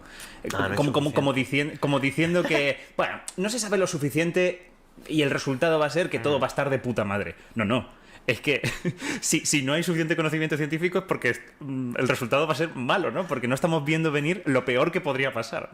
Claro, y la pregunta podría ser, ¿no hay suficiente conocimiento científico para qué? Eso. O sea, es decir, ¿cuánto conocimiento científico más necesitas para saber que esto es un problema? Porque esto ya se sabe, pero desde antes de que yo naciera, ¿no? Y tú. O sea, entonces, claro, es como, vale, no hay suficiente conocimiento científico a lo mejor para afinar en un caso concreto qué va a pasar exactamente con esto, pero de todas maneras, pero esto es una cosa que la comunidad científica en todo caso reconoce. Cuando tú, por ejemplo, que has navegado por los informes del IPCC, cada afirmación, cada frase del IPCC, al final, entre paréntesis, pone very likely, o sea, muy probable, confianza media, virtualmente cierto, que es como decir, bueno, virtualmente cierto, es como decir, esto no hay discusión posible, esto es como decir que el cielo no es azul, aunque el cielo no es azul en realidad, pues no sé qué, pero bueno. La discusión ya es epistemológica, ya pasa a la filosofía. Hay algunas cuestiones que dices, pero ¿cómo que no hay evidencia? ¿No hay evidencia de qué? Concretamente de qué falta. Eso yo siempre pregunto, ¿concretamente de qué? Y claro, luego no saben decir concretamente de qué, porque eso lo han visto en, yo qué sé, en algún medio chorra que habrán leído o lo que sea. Lo habitual. Aprovecho este pequeño espacio para dar paso a algunas preguntillas, ¿no, Amanda? Efectivamente, tenemos de LP Trevijano una preguntita que dice: ¿por qué no hay tanto interés en investigar las profundidades marinas? ¿Por qué crees que no se invierte tanto en ello? Y te dejo la última también, Pablo, de Vixo20 Mati, que nos dice: ¿cuál se consideraría un punto de no retorno en la contaminación? Supongo que se refiere también al cambio climático. Puntos de no retorno, eso es buena movida. Pero el interés de las profundidades marinas. Pues muy buena pregunta. Tengo un amigo yo que siempre está obsesionado con esa misma pregunta y siempre me dice: oye, ¿y esto no se ha hecho nada? Bueno, lo primero es que no se ha hecho nada, o se hace muy poco, porque es carísimo. Claro. O sea, es carísimo. O sea, investigar las profundidades oceánicas, pues se hace, como decía, por ejemplo, con submarinos, con ROVs. Hay unos instrumentos muy chulos. Por ejemplo, creo que con el que descubrieron el pez a 8.000 metros, creo que era un pez a 8.000 metros de profundidad, son landers, se llaman en inglés, que son landers de land. Entonces lo llaman landers porque son aterrizadores. ¿Vale? En plan, traducido sería aterrizador. Como quien aterriza en Marte. Claro, como quien aterriza, pero claro, un lander es muy gracioso. Yo cuando trabajaba en Escocia y estudiaba, tuve una asignatura de esto, y de hecho mi profesor era el que había ayudado a James Cameron a ir a bajar las Marianas. Y entonces, bueno, un lander es literalmente una estructura metálica, básicamente, que cae, ¡pum!, aterriza, o sea, llega al fondo marino y ahí se queda. Entonces suele llevar una cámara, suele llevar algún cebo, entonces lander cae, pum, y se queda ahí grabando un montón de tiempo, y entonces esas imágenes las va retransmitiendo y así se descubren especies, sin necesidad muchas veces ni de moverse ni nada. Claro. Entonces se llaman landers porque es literalmente tiro un cacho de metal con cosas adheridas que sé que va a caer como tiene que caer y que empieza a enviarme fotillos, imágenes y tal. Y esto es la forma más barata, ¿no? Ahora sí que hay mucho interés en investigar los fondos, las profundidades oceánicas, por un reto, un problema a nivel global que mucha gente seguro que no ha oído hablar, pero es el deep sea mining en inglés, la minería del océano profundo. Porque ahora se está planteando, bueno, que en los fondos marinos hay una serie de minerales, de tierras raras, muy necesarias para determinados sectores, y hay lugares en los cuales hay proyectos y es bastante interesante, ¿eh? Hay un país, no me acuerdo cuál es, uno muy pequeño afectado por el cambio climático, de estos que están súper fastidiados, que dicen que ellos no han emitido nada, pero que ahora ellos quieren aprovecharse de que en sus aguas tienen minerales, pues que ya que estamos, que a sacar los minerales de ahí, ¿no? Esto tiene unas repercusiones biológicas muy serias, ¿no? ¿Y la segunda pregunta? La segunda pregunta era sobre los puntos de no retorno. Bueno, los puntos de no retorno. Puntos de no retorno muchas veces son difíciles bueno, primero que un punto de no retorno, casi que por definición, a mí no me ha gustado nunca el punto de no retorno porque no son puntos. O sea, es decir, muy difícil saber dónde está el punto. Son como una especie de zonas donde vas cayendo al final. No es como, siempre se representan como con una montaña, ¿no? Y hay un punto, es verdad que hay un momento en el cual ya no hay punto atrás, pero no, quiero decir, igual de peligroso es estar en el punto de retorno como estar muy cerca del punto de retorno, y no se suele hablar de eso, ¿no? Muchos puntos de retorno pues los hemos superado, sobre todo a nivel local, respecto a temperaturas del océano. El océano, de hecho, está captando, hay alertas de que puede estar captando incluso menos CO2. Por ejemplo, el océano Antártico concretamente, de que puede estar captando menos CO2 precisamente por el calentamiento en exceso, ¿no? Y claro, eso ya es un punto eso puede acabar siendo un punto de no retorno en este caso concreto. Por ejemplo, así cosas que son rollo del IPCC, virtually certain, o un poquito menos. Por ejemplo, la supervivencia de los glaciales. Por ejemplo, si como 1,5 claro, ya está, o sea, 1 ya vamos a llegar. Claro. Y 1,5 tiene pinta de que... Bueno, sí, 1 ya lo hemos pasado, creo. Sí, 1,2 estamos ya. Sí, 1 ya se ha superado. Sí, 1,2, 1,3, 1,5. Es que, macho, esto es una de las peores cosas, ¿no? Que estudios sobre cambio climático, lo aprendes todo como nuestro punto ahora es esto, no vamos a llegar a esto, y de repente ya pasan unos años y de repente, coño, es que ya es ya estás en el siguiente nivel. Bueno, vamos a ver. No, los glaciares, ¿no? Los glaciares parece ser que ya hemos pasado por el punto de retorno de los glaciares. ¿Quién sabe si en el futuro si usamos carbon capture y con las técnicas adecuadas, a lo mejor se puede revertir de algún modo. Sí, las técnicas de carbono, el problema es que todavía, claro, las técnicas de captura de carbono tecnológicamente no están lo suficientemente desarrolladas, ¿no? Y de hecho hay mucha incertidumbre con este asunto porque algunas proyecciones de cambio climático asumen que estas tecnologías se van a desarrollar a un nivel que a lo mejor no se desarrolla. Claro. No lo sabemos, por cierto, yo por mi parte ojalá, pero no lo sé, no lo sabemos. Veremos qué sucede con todo eso. A lo mejor con superávits muy grandes de energía se puede hacer y allá a lo bruto. Pero que hemos estado hablando de 1, 1,2, 1,5 y a lo mejor alguien se nos pierde con todo esto. ¿A qué nos referimos con el 1? Bueno, pues básicamente el Acuerdo de París que se ha ratificado por Naciones Unidas y los estados que pertenecen a ella, ¿no? De limitar la temperatura a 1,5 grados para final de siglo. Como más 1,5 grados. Más 1,5 grados, el aumento a 1,5 grados para final de siglo. Coges más o menos la temperatura que tenía la gente en el siglo XIX, más o menos antes de que empezáramos a quemar carbono, luego petróleo, etcétera, y llamas a 1, pues aumentar 1 grado la temperatura global, que mucha gente dirá que 1 grado en la temperatura global, eso es poquísimo. Pues no sé, ahora ya incluso el IPCC hizo un informe muy chulo que era que comparaba lo que pasa si en vez, por ejemplo, si en vez de la temperatura aumentase 1,5 grados, se aumentase 2. No, fíjate, no voy a hablar ni de diferencia de 1 grado, te voy a hablar de diferencia de medio grado. Medio ¿vale? grado. Y en lo que respecta al medio marino, ¿vale? Los corales de aguas cálidas, sabemos que si la temperatura... los corales de aguas cálidas, para que la gente lo entienda, son los corales que vemos en los documentales, en las películas, los corales bonitos, llenos de peces, de colores, etcétera, etcétera.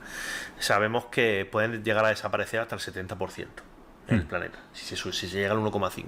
Pero es que si se llega a 2 grados, hay estudios que hablan del 99% que prácticamente desaparecerían en la mayoría de lugares, ¿no? Es una diferencia de medio grado, ¿no? Lo mismo sucede con la subida del nivel del mar. Subida del nivel del mar, que mira, voy a aprovechar aquí para contar una cosa, la subida del nivel del mar que es bastante interesante, ¿no? Que está relacionado con 1,52, que es... no te sé decir los números exactamente, pero yendo a lo más simple de la subida al nivel del mar, mucha gente, porque es lo que hemos visto en imágenes y lo que vemos por la tele y tal, dice, bueno, el nivel del mar sube porque el hielo se derrite, y entonces ya hace tiempo ya aprendimos que eso contribuye el hielo que se derrite, que está sobre tierra firme, porque el que flota tal al final no aumenta el nivel del mar. Pero es que hay un girillo más, que es que el océano se está calentando.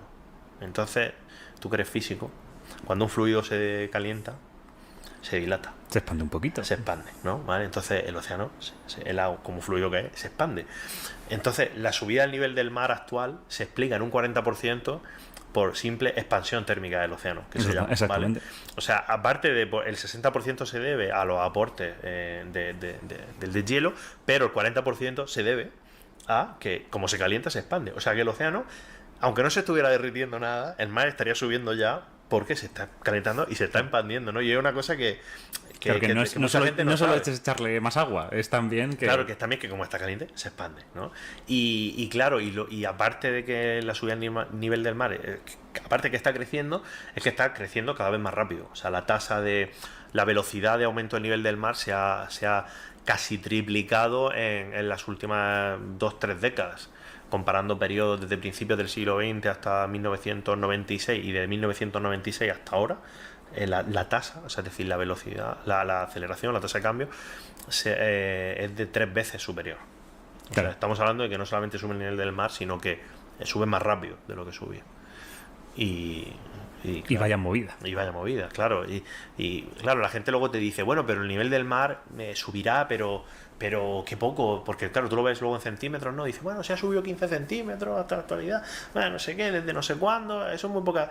Claro, pero al final no significa la subida del nivel del mar. El problema no es que tu casa o tú un día te vas a despertar con el agua al cuello o algo así, ¿no? Sino que cuando se produzcan determinados fenómenos meteorológicos, por ejemplo, muchos de los cuales son extremos y están relacionados, su aumento en frecuencia e intensidad están relacionados con el cambio climático. Cuando estos eventos se producen, pues los daños, por ejemplo, económicos son mayores. Entonces, estamos hablando también de una cuestión económica. Estamos hablando que si sube el nivel del mar, no va a haber dinero para construir la infraestructura necesaria para parar los impactos de estos fenómenos en todo el planeta. Entonces los países que se puedan pagar la infraestructura, que no creo que nosotros seamos uno de ellos, pues mitigarán, o sea, se adaptarán mejor a sus efectos, y otros pues no. Pues no. Sí, aparte de un montón más de cosas, ¿no? Que hay acuíferos muy cerca del mar que se contaminan de agua salada. Las consecuencias de eso para los agricultores que están más cerca del mar, pues es una cosa terrible. Sí, todos los problemas que puedan suceder de la gota fría, etcétera, todo eso empeora. Si sube un poquito el nivel del mar, eso aumenta cuando tú le añades todos los problemas meteorológicos que son más locales. Es mucho más complicado que simplemente decir, bueno, es que esta playa pierde de tantos metros. Es mucho más difícil. Se está retrocediendo la playa, cuando muchas playas retroceden por mala gestión sedimentaria, que es otro tema, ¿no? Que a veces, aunque no subiera el nivel del mar, hay playas que por simple dinámica o geomorfología del litoral pues desaparecen y se forman en otro sitio, pero bueno, ya también eso sería más largo. Playa en Madrid. Nos vimos, tú y yo, en la COP, ¿no? En la cumbre del clima que se celebró aquí en Madrid. Te quiero preguntar sobre esto porque tú también tienes mucha experiencia sobre esta conexión entre ciencia, sobre todo oceanografía, climatología, etcétera, y políticos, que es un tema muy delicado, ¿no? Sí.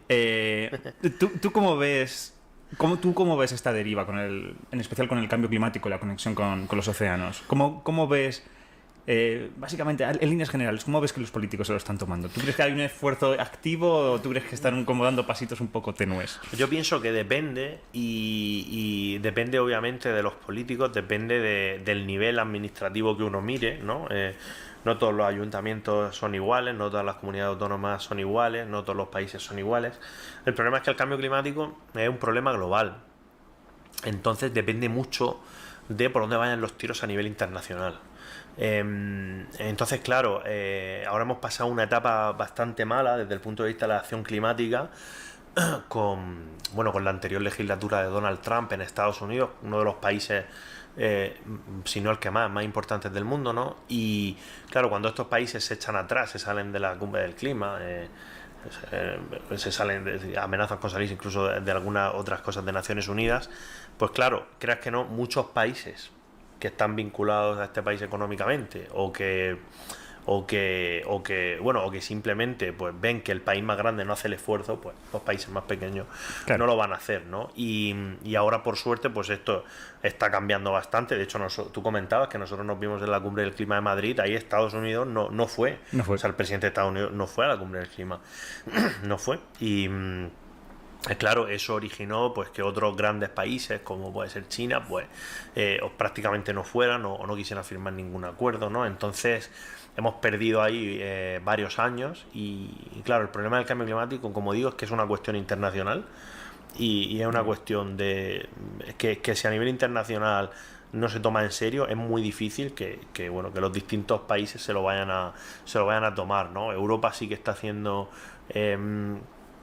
muchos avances, pero obviamente también porque Europa tiene un nivel de bienestar también muy elevado por lo general y claro, se puede permitir hacer determinadas cosas que otros países en vías de desarrollo, ¿no? o pobres pues no pueden, ¿no? Y claro, al final el problema es que el cambio climático, no el cambio climático en sí, el cambio climático es una cuestión científica, o sea, el cambio climático como hecho es una cuestión técnica, pero cómo se afronta, por suerte o por desgracia, una cuestión política prácticamente, ¿no? Aunque la ciencia debe asesorar de cuáles pueden ser las mejores medidas, ¿no? O más que las mejores o las peores, ¿no? Qué efectos puede tener una, qué efectos puede tener otra, pero son decisiones que se toman o que no se toman. Y el problema es que el tiempo, como decíamos antes, tú decías, yo me estudio las cosas y ya, pues claro, a los políticos les pasa igual. Cuando pasan 5 años, cuando no toman una decisión, actúa en el silencio administrativo negativo, digo de broma. O sea, cuando no toma una decisión, el planeta dice, vale, o sea, es decir, luego no puedes decir, no, voy a tomarla, no, el momento de actuar es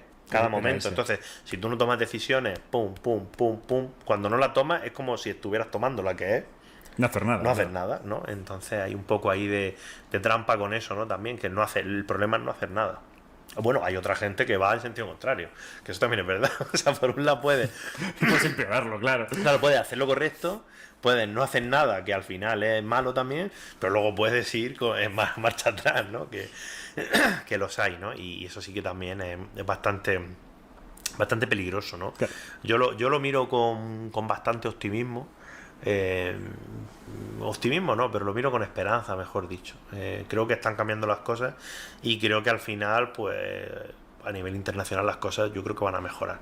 A ver si tenemos suerte y en las siguientes cumbres, pues se sigue avanzando, sobre todo una cuestión que a mí me preocupa mucho, que es el apoyo a los países pobres, ¿no? Para que ellos puedan tanto adaptarse a los efectos del cambio climático como mitigarlo, como en sus propios países, pues poder mitigar, desde sus países poder mitigar el cambio climático y adaptarse a los impactos negativos. A mí me preocupa muchísimo. Claro, ¿tú no crees que esta cosa compensatoria de pues Europa lleva contaminando 100 años o más, ergo tú, otro país en otra parte del mundo, deberías tener las mismas oportunidades de contaminar que las hemos tenido nosotros? Bueno, ese discurso legítimo lo tienen muchos países y no les falta razón,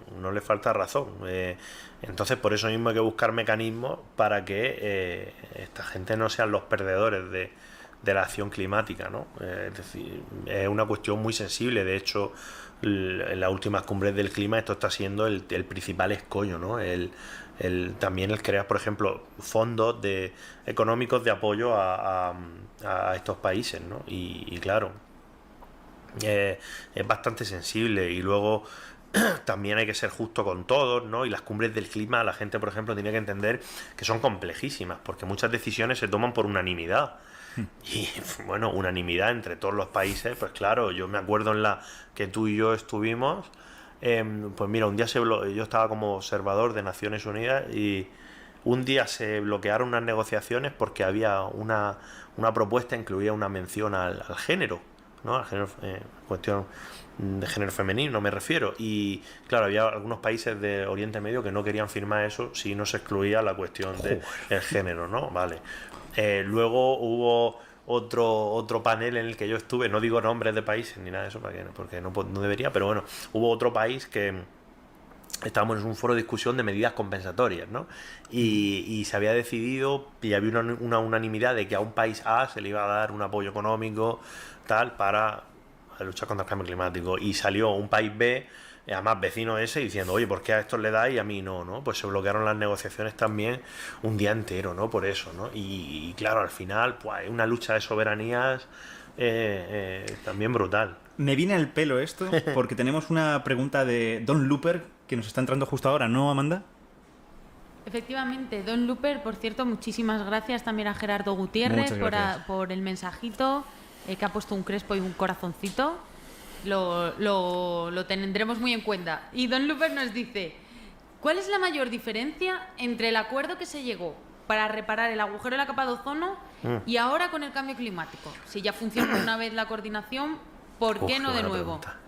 Eso, ¿por qué no podemos hacerlo otra vez? Ese es el ejemplo típico que se dice, si pudimos con el ozono, con el agujero, con el ozono no, todavía hay ozono, ¿vale? Y que siga habiendo, ¿eh? Y que siga habiendo en la estratosfera, porque la troposfera, a mí, por ejemplo, aquí en Madrid me genera ciertos problemas como asmático que soy. Pero, porque en la troposfera el océano hace sus cositas, en la estratosfera, ok, pero en la troposfera, cuidado. No, con el ozono siempre se dice, con el agujero de la capa de ozono, o el debilitamiento de la capa de ozono, siendo técnico, siempre se dice, bueno, si aquí se consiguió con el protocolo de Montreal, se consiguió actuar, ¿no? Y en 1987, si no recuerdo mal, se consiguió actuar y se consiguió, y ya hay signos, a fecha de hoy, ya está constatado que la capa de ozono se está recuperando, tal cual, no sé qué. Claro, pero es que es un problema que es mucho más simple, porque, claro, estamos hablando de un problema, por ejemplo, de sustitución. O sea, es decir, el océano se estaba deteriorando, la capa se estaba debilitando por una serie de compuestos químicos, ¿vale? Refrigeración, etc., todos lo sabemos en la historia, que producían esta serie de reacciones en la atmósfera. Claro, pero es que había otros compuestos químicos que no lo producían. Entonces, si la solución es simplemente, en este caso, tecnológica, puramente, una solución puramente tecnológica, que es decir, pues en vez de esto, uso esto, hombre, pues claro, es mucho más fácil. Claro, con el CO2, con el cambio climático y las emisiones de efecto invernadero, es que hablamos de cambios que afectan, como dice el IPCC, ¿no? Cambios que deberían producirse a una velocidad sin precedentes y de una magnitud nunca antes vista en el estilo de vida de las personas. O sea, es decir, eso no tiene... A mí que en la nevera de mi abuelo tuviera CFCs y la mía tenga otros compuestos, yo no me he enterado. La nevera pues refrigera y no me ha supuesto ningún cambio en mi vida. Mi abuelo tiene nevera, yo también. Y ya está, ¿no? Pero aquí estamos hablando de unos cambios muy bestias, ¿no? El quemar cosas y producir CO2. Sí. Y las cosas que hemos quemado las hemos ido cambiando a lo largo de la historia. Ahora quemamos más cosas porque tenemos un requisito de energía. Es una cosa que está en el corazón de nuestra civilización tan fuerte que ahora pensar en cambiarlo es cambiar algo muy elemental. Sí, claro. Es que ese es el problema, y sobre todo que está en la base de... Y en algunos países o países más pobres, ¿no? Como puede ser, por ejemplo, la India, claro, quema mucho carbón y está todavía, como tú dices, vamos quemando una cosa, luego la otra. Ellos están quemando una cosa que nosotros quemábamos hace tiempo, pero ellos están quemándolo ahora, ¿no? Entonces, claro, es que estamos hablando de unos cambios que es un reto, para mí el mayor reto que existe en el presente siglo. Unos cambios muy, muy bestias, porque nuestro modo de vida depende en gran medida de quemar cosas, ¿no? Entonces, bueno, pues transicionar hacia otros sistemas, no solamente desde el punto de vista energético, porque cuando hablamos de la transición ecológica, se suele hablar solo de energía, ¿no? O solo de quemar cosas y tal, pero también tenemos que hablar de restauración de ecosistemas, protección ambiental, es decir, recuperación de la biodiversidad. Es decir, hay que hablar de más cosas, ¿no? Incluso de sociología, economía. Claro. Incluso, recuerdo que en el IPCC incluso lo comentan, psicología. Claro, bueno, el IPCC de hecho literalmente habla de temas, hace unas menciones ahí a la salud mental, temas de psicología y muchas llamadas sociales. O sea, el IPCC de hecho... Hay una parte que va enfocada a la sociedad, que habla de lo necesarios que son, por ejemplo, las plataformas de diálogo y de búsqueda de acuerdos entre diferentes actores, entre sociedad civil, empresas, gobierno, o sea, generar este tipo de contextos para que esta gente se ponga de acuerdo y en cada país, en cada comunidad, en cada ciudad. Es decir, multilevel, o sea, es decir, en todos los niveles de decisión, y que se vayan produciendo estos cambios, ¿no? El IPCC lo dice claramente, que... Cambiando un poco el punto de mira, ¿no? El cambio climático es un gran problema ecológico, pero vaya por dónde, no es el único. Si tú tuvieras que decirme cuáles son los problemas ecológicos que más te preocupan, aparte del cambio climático, ¿cuáles dirías? Claro, te podría decir problemas ecológicos como ya conocemos mucho. Mira, te voy a decir, voy a empezar por decirte que el que te he comentado, que era el de la minería del océano profundo, que todavía no es un problema, pero lo puede ser, ¿vale? Entonces, yo me preocupo, como los seres humanos supuestamente no somos capaces de prevenir las cosas cuando sabemos que van a pasar y actuar en consecuencia. Ese Arrhenius diciendo, oye, esto del CO2 a lo mejor es un problema. Claro, bueno, yo al menos, como ya sé que eso puede ser un problema, pues lo digo. Luego otro problema es algunos fenómenos que se están produciendo a escalas, que se han producido tradicionalmente a escalas locales, pero se están produciendo a escalas regionales, incluso más grandes, ¿no? Como, por ejemplo, la eutrofización, ¿vale? Cuenta esto, ¿qué es la eutrofización? Pues la eutrofización básicamente es un crecimiento desmesurado de la actividad fotosintética y por lo tanto de los organismos que la producen, debido a un aporte excesivo de nutrientes, principalmente nitrato y fosfato, de las actividades humanas. ¿Estamos hablando de algas? Estamos hablando de fitoplancton, concretamente, que crece masivamente. Esto origina que en ecosistemas acuáticos pues se genere una capa, para que la gente lo entienda muy simple, e intentaré ser lo más riguroso posible, pero se genera una capa arriba que empieza a hacer la fotosíntesis, pero esta capa es tan densa que impide que la radiación solar llegue al fondo. Como la radiación solar no llega al fondo, en el fondo las praderas marinas, por ejemplo, son incapaces de hacer la fotosíntesis. Los peces, como no hacen la fotosíntesis, no capturan CO2 y emiten oxígeno, por lo tanto los niveles de oxígeno empiezan a disminuir y las formas de vida asociadas, como los peces, pues empiezan a morir, ¿vale? Esto que se ha producido siempre, todo el mundo ha visto un estanque que lo ve verde, que ve que a veces incluso los peces se mueren, o en algún lago.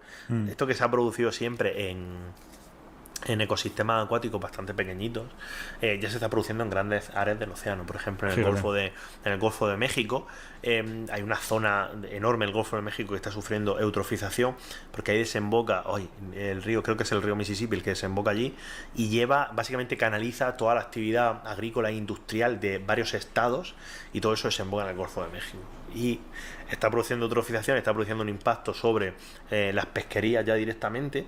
Claro, casualmente, quiero recordar que, por ejemplo, el 40% de la gamba que se consume en Estados Unidos se pesca allí. Entonces, claro, los propios que están contaminando y generando la eutrofización están afectando a su propia pesquería, porque, claro, las capturas están decreciendo y una parte muy significativa de las capturas pesqueras pues se producen en esa zona, ¿no? Entonces, a mí la eutrofización es un problema que me preocupa mucho. Y ahora mismo te diría, y a nivel oceánico, otro problema, otro reto. Son muchos. Yo diría el de las especies invasoras. De las especies invasoras que van muy ligadas al ser humano, ¿no? Básicamente se desplazan también mucho, por un lado, asociado al transporte marítimo o asociado a determinado, o incluso a la gente que va haciendo viajes en barco, etcétera, etcétera, los cruceros, por ejemplo, también. Pero luego también el cambio climático, es decir, el cambio climático está propiciando que algunas zonas, por ejemplo en el Mediterráneo, se está produciendo una tropicalización, ¿vale? Entonces se están empezando a ver especies exóticas que habrá que ver si son invasoras o no, porque invasor es cuando una especie exótica genera un efecto negativo sobre el ecosistema, un tecnicismo un poco tal, pero bueno, son exóticas de momento. Se empiezan a ver especies exóticas del Atlántico tropical, por ejemplo, ¿no? O del Mar Rojo, que llegan al Mediterráneo, y no solamente las ves de vez en cuando, ocasionalmente, como ha sucedido tradicionalmente, sino que ya se asientan. Claro, en el pasado, por las temperaturas frías, no deberían poder proliferar. Podrían pasar, pero no proliferan. Eso pasa mucho. La vida siempre intenta colonizar, ¿no? En algunos lugares, por ejemplo, se han producido eventos de intento de colonización, y a lo mejor llega el invierno, la temperatura baja tanto que los que pasaron se mueren y al año siguiente no hay, ¿no? Pero ya se está produciendo que algunas especies son capaces de pasar, de realizar todo su ciclo vital, por ejemplo, en el Mediterráneo, que es el mar que tenemos más cerca. Una cosa muy divertida, encima yo no debería decir que es divertida, pero es interesante. Es una especie de... es algo parecido a esto. El vino. Sí. Parecer los británicos antes no podían cultivar, no podían tener vides porque las vides se morían por el frío. Claro. Parece que ya están empezando a poder producir vino, lo cual es una competencia. Claro, o sea, a pueblos agrícolas como en mi pueblo, en el que producimos vino de manera tradicional desde hace mucho tiempo, y nos han surgido enemigos británicos. Viticultores británicos, ¿no? Eso. Sí. Pues con las especies marinas del Mediterráneo podría pasar algo parecido. Claro, al fin y al cabo la especie, o sea, es decir, en este caso la vid, pues crece en un rango de temperatura. Si ese rango de temperatura, debido al aumento de las temperaturas, está presente en un lugar, pues ahí pues claro que puede crecer la vid. También podrán crecer otras cosas. A lo mejor les llegan algunas plagas a los británicos también. Claro. Igual que a nosotros nos llega la malaria más frecuentemente cada vez, sobre todo por el sur de la península ibérica, pues a ellos les llegarán otras cositas. Vaya cosas. Y esto me lleva al 30-30. Cuéntanos, ¿qué es exactamente este 30-30? Pues este objetivo 30-30. Sí, el 30-30 es un objetivo que bueno, nace en los momentos iniciales, en gran parte nace de un artículo científico que promueve un Global Deal for Nature, que lo llaman, ¿no? Un acuerdo global para la naturaleza. Y hablan de conseguir proteger el 30% de la naturaleza para 2030. Cuando hablamos de la naturaleza hablamos de medio terrestre y medio marino, ¿vale? Y esto también viene de E.O. Wilson, que era un divulgador muy famoso, un científico y aparte divulgador que ya falleció, que él proponía proteger medio planeta. Él hablaba de medio planeta. Él decía como medio planeta para nosotros, medio planeta para la vida salvaje, como reserva natural. Claro, medio planeta no lo tocamos, medio planeta para nosotros, ¿no? Y entonces el 30-30, bueno, se inspira un poco en esto, pero bueno, básicamente estos científicos lo proponen porque de esta manera, bueno, ellos cuantifican que se puede parar o paliar la pérdida de biodiversidad y también la lucha contra el cambio climático. Son dos cosas que van bastante relacionadas, aunque muchas veces no se diga o no se entienda. este objetivo 30-30, como digo, el proteger el 30% antes de 2030, ¿vale? O para 2030, e incluye un objetivo, perdón, que es muy interesante, que es el 10-30. 10-30. 10-30, que es que que es del 100%, el 30 protegido y el 10 altamente protegido. Es decir, hablamos de... Mucha gente no se lo imagina, pero cuando hablamos de áreas protegidas, sea en tierra o sea en mar, no todas están igual de protegidas. Hay unas que están más protegidas y otras están menos, ¿no? Esto es bastante obvio. Entonces, yo trabajo ahora mismo con el 30-30 a nivel marino, concretamente, sobre todo con el Mediterráneo, ¿vale? ¿Y por qué es importante? Pues porque España está ahora mismo en un 14%, seguramente llegue al 30% si se hacen bien las cosas en 2030 sin problemas, pero el problema es el 10%. Vale. Es muy difícil conseguir la protección integral de determinadas zonas. Cuando hablamos de protección integral hablamos de que no se permite ninguna actividad que genere un daño sobre la biodiversidad. Es decir, aquí los yates no pasan. Bueno, ni yates, ni pesca, ni cualquier tipo de actividad extractiva, ¿no? Fíjate. Porque claro, hemos estado hablando un poco del coral, pero no hemos hablado de la Posidonia, que es nuestro coral, por así decirlo. La Posidonia es básicamente uno de los ecosistemas, sino el que más importante es del mar Mediterráneo. Cuéntanos qué es eso, por ejemplo. Bueno, pues la Posidonia es... Lo más interesante que tiene la Posidonia es que es una planta.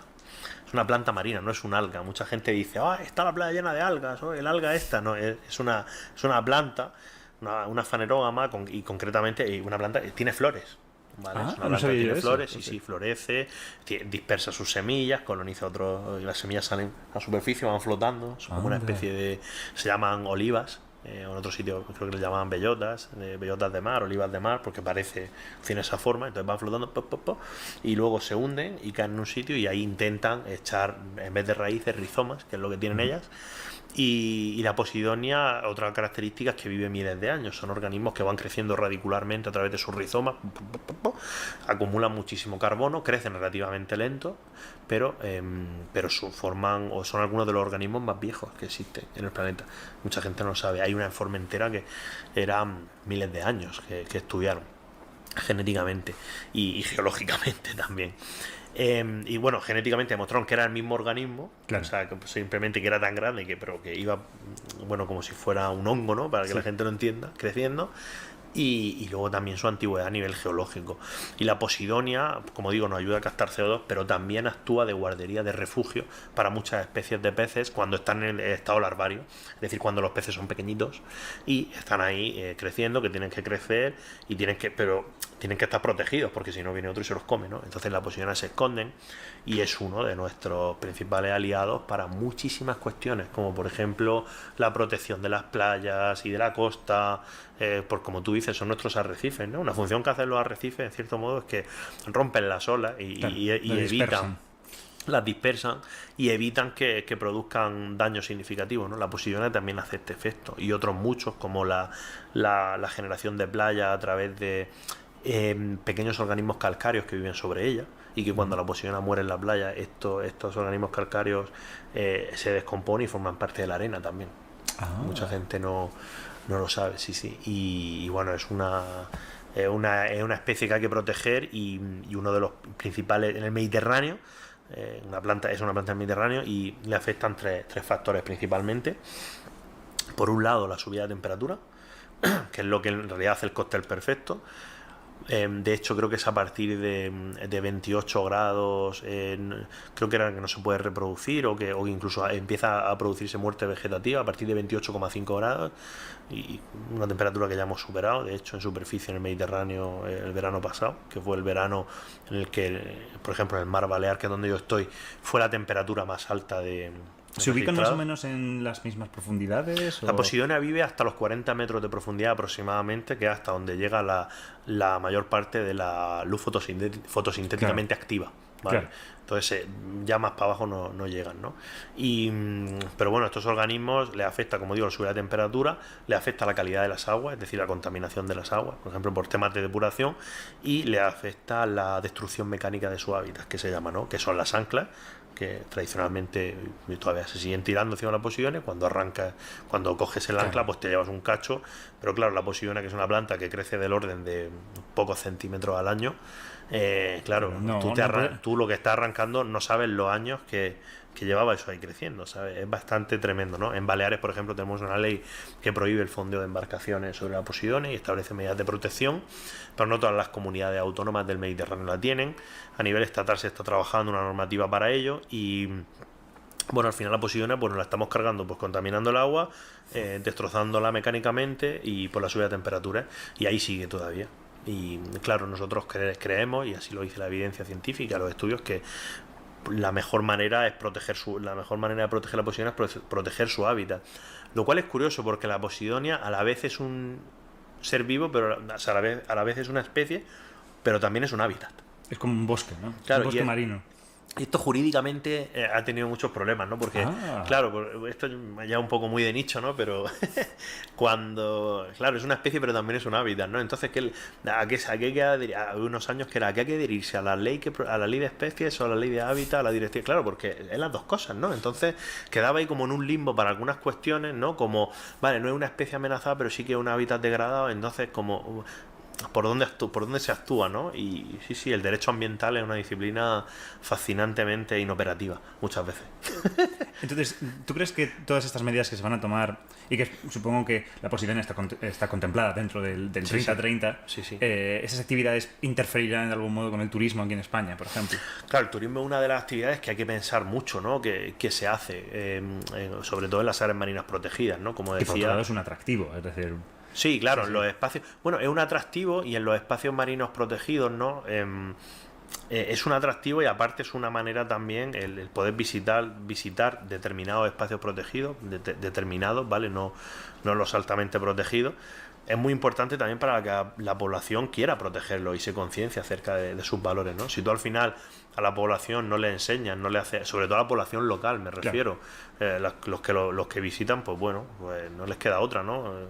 Esperemos que les importe, pero sobre todo los locales que lo tienen delante, oye, que sean los primeros que aprendan a valorar eso. Y claro, uno no valora lo que no conoce. Entonces sí que es cierto que, bueno, en determinadas áreas marinas protegidas, con unas reglas muy estrictas, se pueden visitar mediante el buceo y este tipo de cosas, y son totalmente un atractivo y un motor económico de muchos, sobre todo de muchos municipios. Hablando de cosas marinas que proteger, el Mar Menor, que tú has asesorado para poder protegerlo mucho mejor. Seguramente nos estarán escuchando algunos amigos latinoamericanos que dirán, Mar Menor, ¿eso qué es? ¿Nos lo puedes contar? Bueno, pues el Mar Menor es una laguna costera hipersalina situada en el sureste de la península ibérica. ¿Vale? ¿Qué extensión tiene más o menos? Creo que unos 35 kilómetros cuadrados me suena. ¿De punta a punta cuánto puede ser? Échale 20 kilómetros. 20 kilómetros. Échale unos 20 o algo así. Es que ahora mismo, edición del dato de memoria, me suena el 35. Entonces es como una laguna que está muy cerca del mar. Está muy cerca del mar y está separada por una barrera arenosa que se conoce como la Manga, ¿vale? Entonces tiene algunas zonas de intercambio con el mar Mediterráneo que se conocen como golas, y claro, eso hace que como el intercambio es tan pequeño, las características de una masa de agua sean muy diferentes de la del Mediterráneo, sobre todo en cuanto a pesar de que están separadas, pero literalmente 100 metros en algunos sitios. O sea, una barrera arenosa mide nada, lo que se conoce con la Manga en algunos sitios, y por ejemplo por la parte norte está totalmente comunicado, ¿no? Pero aún así las condiciones de salinidad, por ejemplo, son muy elevadas, y las condiciones de temperatura también. Tiene una amplitud térmica que se conoce muy grande, ¿no? Es decir, en verano hace mucho calor y en invierno el agua está helada. El agua se pone yo me he metido ahí en agua a 9 grados, que eso es mucho frío, y a lo mejor el Mediterráneo estaba a 14 o a 15, ¿no? Y en el Mar Menor, que está al lado, está a 9, ¿vale? Y bueno, y ahora ha sufrido, viene ya sufriendo desde hace muchos años, los impactos de las actividades humanas que se realizan en su cuenca vertiente, ¿no? Principalmente, cuando hablamos de cuenca vertiente, hablamos pues de toda esa zona cuya actividad al final acaba desembocando en el Mar Menor, ¿no? Y en este caso pues hablamos de la actividad agrícola principalmente, o sea, eminentemente hablamos de un problema de contaminación agrícola, también ganadera. Y tradicionalmente en el pasado también hay muchos problemas residuales, de aguas residuales, que ahora son menores pero todavía siguen existiendo, aunque son bastante mínimos. Y luego un problema también de hipertrofia urbanística, o sea, un urbanismo desaforado que bueno, para que la gente se imagine alguno de los efectos de construir demasiado, es que el suelo, por ejemplo, se compacta. Entonces, cuando hay fenómenos meteorológicos extremos, como una lluvia torrencial, el agua va más rápido, claro. No absorbe, porque no absorbe, el agua va más rápido, destroza más y llega más al Mar Menor. El Mar Menor desde 2015 viene sufriendo crisis que se conocen como crisis distróficas, está sufriendo un proceso de eutrofización. Y bueno, las más llamativas fueron las de 2016, fue el 2015-16 fue la llamada sopa verde, que el Mar Menor se puso verde, y en 2019 se produce una mortandad de peces bastante bestia, y en 2021 se produce otra algo menor, pero también relevante. Lo mismo de antes, ¿no? Eutrofización. En este caso fueron algas, en este caso fue también fitoplancton. Proliferación de fitoplancton y algas filamentosas que impiden que llegue la radiación solar al fondo. Y en el caso del Mar Menor, aparte, como en otros sitios, ¿no? Cuando hablamos de que el oxígeno disminuye, ¿no? Por debajo de 4 miligramos por litro decimos que hay microgramos por litro, miligramos por litro, microgramos por litro. Hablamos de que hay hipoxia, y cuando está por debajo, o sea, y luego ya, o sea, si está entre 4 y 0, pues podemos decir que hay hipoxia, y si está en 0 es que ya es anoxia, ¿no? ¿Vale? Entonces, situaciones hipóxicas no se llega en toda la laguna, o cuando el oxígeno disminuye, no disminuye en todos sitios a la vez, ¿no? Claro. Entonces se producen bolsas que se llaman bolsas anóxicas o bolsas hipóxicas. Sí, también las he visto como zonas de la muerte, que ¿no? son zonas de la muerte, sí, que se van moviendo, y entonces pues a los peces al final los acorralan y se asfixian, ¿no? Y las imágenes eran horribles, ¿no? Los peces en la misma orilla pues boqueando, porque ya no podían respirar en el agua, pero tampoco podían respirar el aire, ¿no? Entonces pues ahí fueron a morir. Y es un caso dramático, pero es un ejemplo bastante didáctico de lo que es el cambio global que hablábamos al principio, ¿no? Cómo los malos usos del territorio por parte del ser humano, con la contaminación, con la afección hacia la biodiversidad, combinado con el cambio climático encima acrecentando el problema, porque todo esto se acelera si la temperatura del agua es más alta, pues está generando un problema local muy, muy importante, ¿no? Claro, porque la supervivencia del Mar Menor, ¿no? y que esté correctamente, ¿no? El ecosistema esté correctamente, tiene muchas repercusiones en la vida local. Totalmente, de hecho es el motor económico de la zona, y ya se ha producido, por ejemplo, una depreciación de los precios de la vivienda. O sea, las viviendas ahora valen más baratas allí debido a esta crisis, y también se han producido otros impactos, impacto económico sobre el turismo, por supuesto, incluso una mala imagen de la agricultura que se realiza en la zona. En varios supermercados y varias cadenas europeas han pedido explicaciones, han roto contratos con algunas empresas que judicialmente han sido demostradas culpables de la situación, y algunas de ellas están siendo investigadas. Creo que un total de 20 o 20 y algo empresas a fecha de hoy todavía siguen investigadas. Y bueno, es un drama al final por no saber ponerle freno a tiempo. Y también nos hemos enfrentado a un negacionismo allí muy bestia, igual que con el cambio climático. Por ejemplo, un responsable político, que no diré tampoco nombre ni nada, pero bueno, el mayor responsable político de esta cuestión en 2012 decía que el Mar Menor todavía no había reventado, pero él decía que ya veían que iba a reventar, y él decía que era por las cremas solares. ¿Por las cremas solares? Por las cremas solares, sí, él delante del juez dijo que era por las cremas solares. Delante del juez, no en un bar, sino delante de un juez. Él dijo: a mí me han llegado información de que esto es por las cremas solares. Y obviamente en ningún sentido, ¿no? Y claro, ahora tenemos el problema que tenemos, porque hace literalmente 10 años la persona que podía solucionar esa situación decía que era por las cremas solares. En vez de haberle metido mano lo que le tenía que haber metido mano, a actuar en lo que tenía que actuar, pues decidió ser un negacionista. Como hemos hablado antes, la situación actual entonces es de punto de no retorno, es una cosa que poco a poco, con las medidas adecuadas, ¿Tenéis expectativas de que se recupere? Bueno, los científicos que trabajan en la laguna hablan de que es posible que se haya superado un punto de no retorno, pero no está claro. Concretamente hablan de que el Mar Menor puede haber perdido su capacidad de autorregulación, es decir, su capacidad de recuperarse ante un impacto, ¿vale? Porque ya han sido varios seguidos y entonces cada vez pues se recupera más lentamente. Hay ecosistemas que ya han desaparecido, se han producido determinadas sucesiones ecológicas, es decir, hay especies que antes había y ahora donde estaba esa especie hay otras, sobre todo a nivel de praderas, ¿no?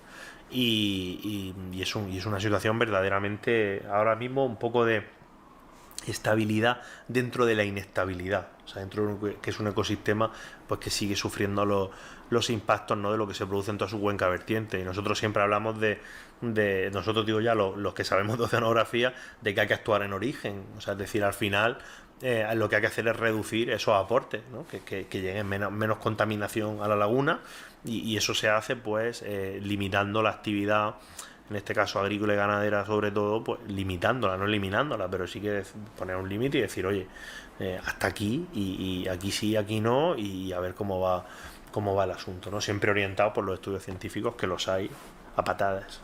Eso es. No, y si es una cuestión de vertidos, es una cuestión, pues encontrar, supongo que vías secundarias. Sí, no, y sobre todo porque a veces antes hablamos también, ¿no?, de la ciencia, la evidencia, no sé qué, y al final a veces te das cuenta de que puedes tener toda la evidencia del mundo, que como un representante político diga no, es que no, o sea, es que claro, o sea, le da igual, ¿no? Entonces muchas veces pensamos que con los datos vale o con la ciencia vale, y desgraciadamente no es así. Ojalá fuera así en muchos casos. ¿Tú dirías, ¿no?, que este es el mayor reto que un asesor científico se enfrenta cuando no trabaja en política? Bueno, a ver, depende con quién trabajes. Yo no tuve la suerte de encontrarme negacionismo, obviamente, en mi lugar de trabajo, y toda la gente era bastante semejante a mí en la forma de enfocar el problema, ¿no? Pero sí que es cierto que en otras administraciones pues te encuentras esto, y cuando tú ves que, por ejemplo, el negacionismo, ¿no?, que en este caso ha habido mucho negacionismo, ¿no? ¿De verdad tú crees que en un lugar en el que ya el negacionismo aflora, los intereses políticos afloran, hay un asesor científico ahí intentando...? Hay muchos, pero depende a quién asesore. O sea, es decir, al final el problema es que el negacionismo, que mucha gente lo entiende como te tienes que enfrentar al negacionista, y mucha gente se piensa que la gente es negacionista porque son tontos o no están bien informados, ¿no? Por lo general los negacionistas lo son porque tienen intereses, muchos de ellos, sobre todo los que promueven el negacionismo, porque tienen intereses en ser negacionistas, porque incluso tienen intereses económicos en determinadas actividades concretas, y entonces es un posicionamiento puramente por puro interés, no por desconocimiento, ¿no? Entonces esas situaciones en política te las encuentras y son bastante difíciles de resolver, por no decir imposibles, ¿no? Porque una persona lo niega no porque no lo entienda. Tú se lo puedes explicar y te puede decir, no, si yo ya sé que estoy mintiendo. Claro. Sí, a mí me da igual lo que me digan, pero es que yo tengo que decir, yo sé que lo real es B, pero yo tengo que decir entonces ya está. Eso tiene que ser totalmente desquiciante. Sí, total. Y luego siempre, pues surgen lobbies y surge la pseudociencia al final, ¿no? Y el negacionismo, pues siempre encuentra un poco el camino.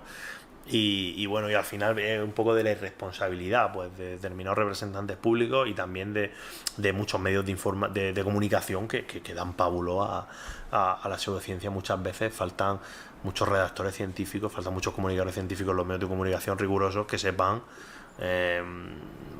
saber lo que es ciencia de lo que no. Claro, bloquear que esto no filtre al público. Claro, decir, pues esto no sale, vale, pues no, pero no porque esté en contra, sino porque es que esto claro, salga, pero que no digas que esto es ciencia cuando no lo es, ¿no? Y eso es un problema también.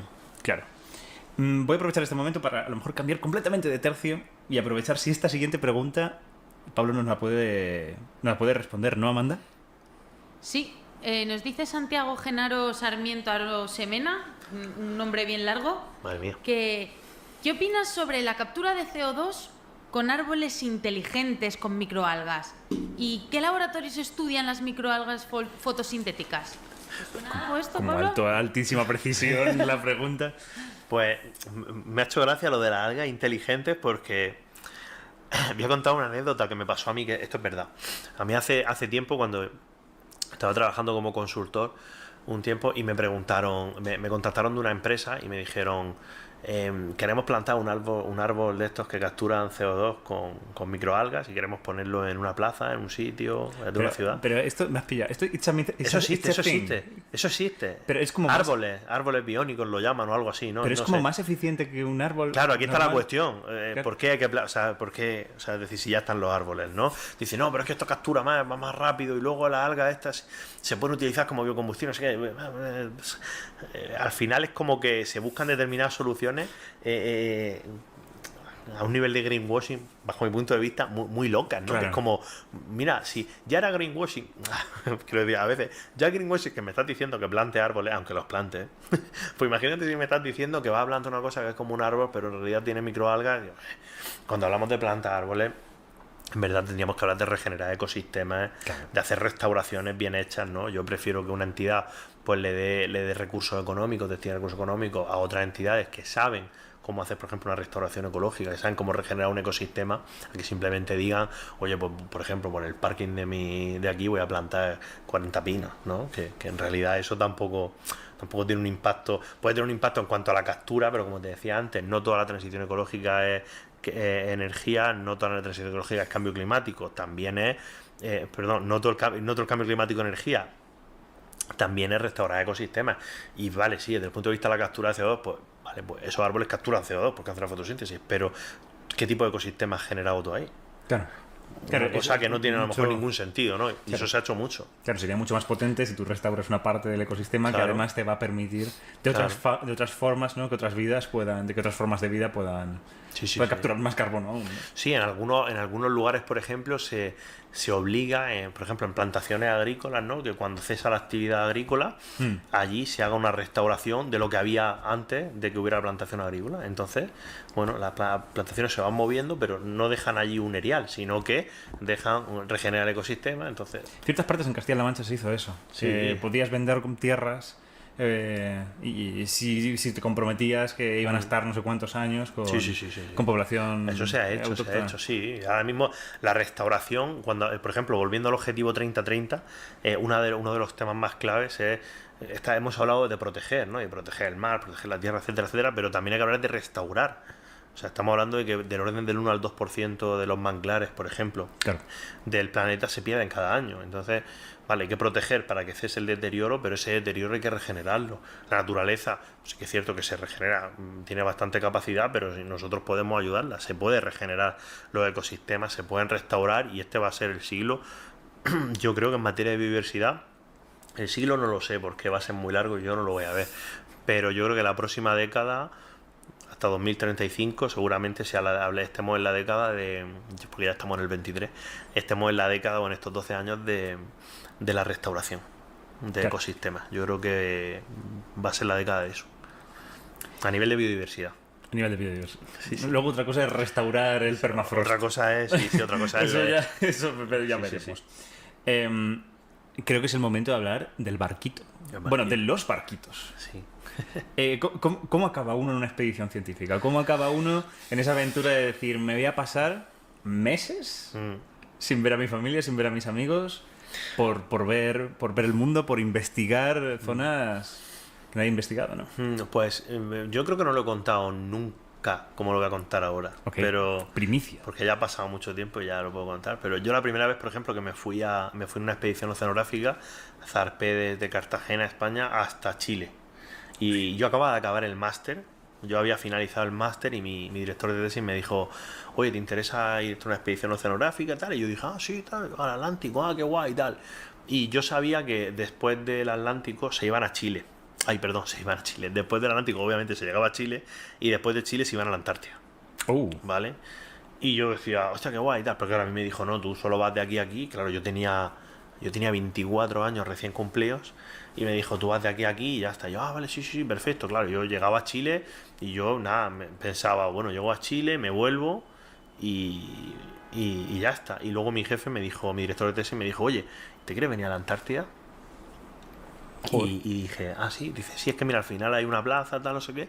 Y yo fui a la Antártida así, entonces yo era el más joven de todos los científicos. Y claro, y estaba en buena forma física, bastante mejor que ahora. Entonces hacía mucho trabajo de machaca, mucho trabajo de salir con la zodia entre los hielos, de pegar hachazos de coger muestras de hielo con el hacha. Y hacía mucho trabajo de esto. La primera vez que fui, luego ya, cuando ya empecé el doctorado. Espera, lo que me estás diciendo es que fuiste de empalme. No, volví como una semana. Volviste una semana, pero ya luego... Sí, estuve, fue un mes, casi un mes, fue el Atlántico y tal, fue casi un mes y medio, volví, además era Navidad cuando volví, entonces volví, creo que hice Nochebuena, Nochevieja, Navidad y Reyes, o sea, perdón, Nochebuena, Navidad y Nochevieja, sí, y creo que sí. No, Nochevieja la hice ya en el barco, porque justo antes zarpamos en el barco, pero todavía sin zarpar, y zarpamos el 1 de enero. O sea que volví como 7, 8 días y nada, ni uvas, ni copas por la noche. Me las tomé en el barco. Te las tomaste en el barco. Sí, en el que yo pasé durante el doctorado dos navidades de mi vida en un buque oceanográfico, una en un buque oceanográfico español y por lo tanto con nuestra costumbre y nuestras cosas, ¿no? Y luego en otra en un buque ruso con una tripulación internacional. Entonces, claro, ahí ahí no sé cuántas Nocheviejas y cuántas Navidades se celebraron. Claro. Cada día había una cosa, cada día había una celebración. Fueron unos días duros por muchas razones. Entonces, ¿cómo es vivir en uno de estos barcos? Porque claro, el primero, como lo cuentas en tu libro, uno era de la Armada Española y el otro era un barco ruso. Sí, correcto. Muchas diferencias, muchos contrastes entre los dos. Sí, claro. Hay una cosa que creo que esto no sé si lo cuento, creo que lo cuento en el libro. Una diferencia muy, muy buena fue que en el buque español, que es el Hespérides, se votó en 1990-91, que es cuando yo nací. Y mi padre y mi abuelo participaron en cierto modo en su fabricación. Anda. Entonces es gracioso porque digamos que somos casi familia, ¿no? Y entonces, claro, el buque era claro, tenía mi edad, ¿no? En ese momento yo tenía 20 y pico, ponle 30 años, ¿no? Dice, joder, un buque de 30 años, ¿no? En cambio, el buque ruso había sido votado en 2012.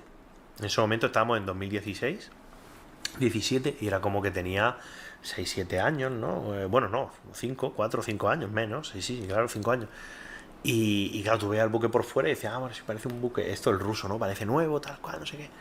Y yo de repente entré y cuando entramos al buque, tal, yo empecé a fijarme, por ejemplo, en mi cama, la cama me estaba pequeña, o sea, yo notaba el escritorio chiquitillo, yo notaba los laboratorios, más que el español, no era una cosa rarísima.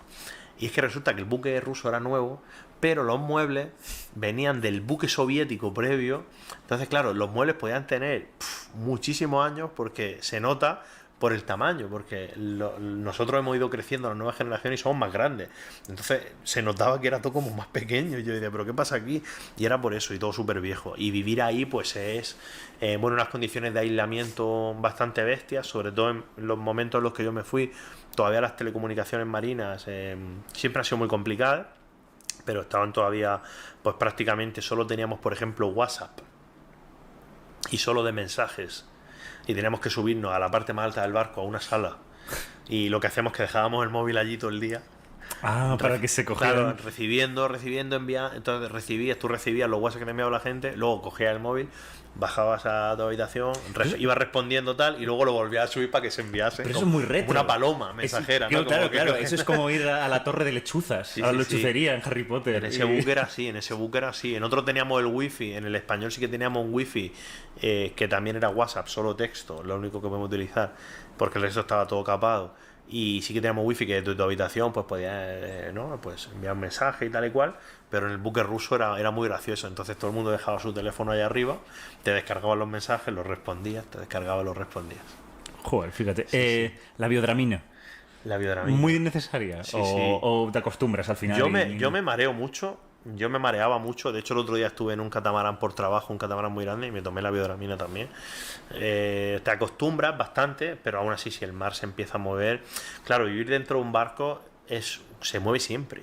O sea, siempre tú vives 24 horas en movimiento. Puede ser un movimiento más brusco, menos brusco, pero siempre hay y al final, claro, al principio, hay gente que cuando entra le da un mal de mar que se llama en algunos sitios, ¿no? Que se pasa varios días que ni biodramina ni nada, que no puede ni siquiera salir de la habitación.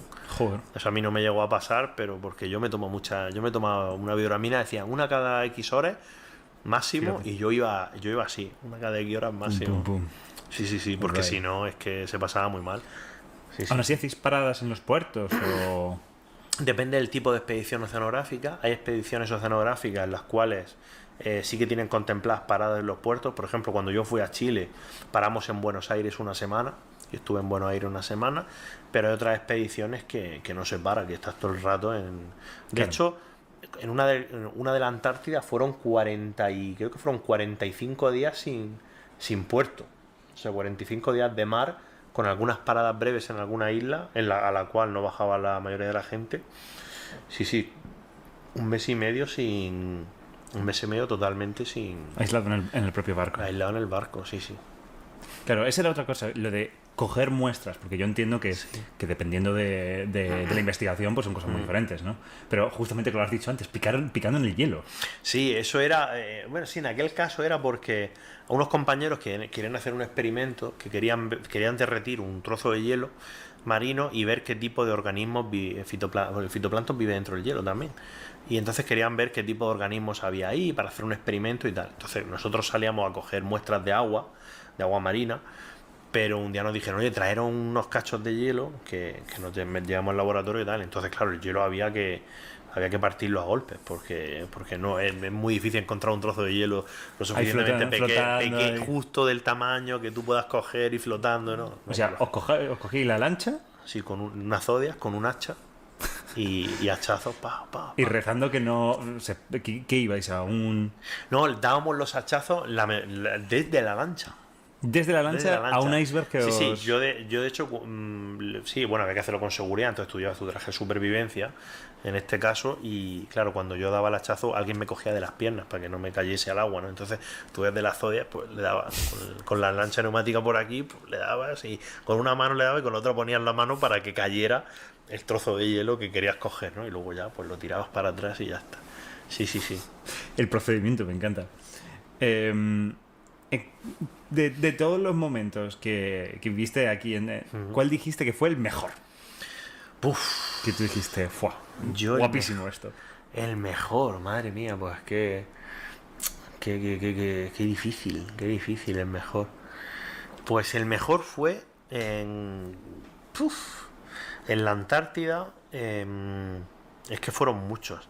Pero mira, el mejor fue cuando ya llevaba tanto tiempo que ya empecé a ver las cosas, no fue un momento, sino fue una situación, que ya empecé a ver las cosas con otros ojos.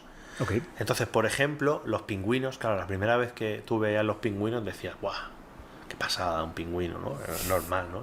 Yo me acuerdo el primer pingüino que vi, tengo una carpeta como 100 y pico fotos a un pingüino que vi, al primero, le eché un montón.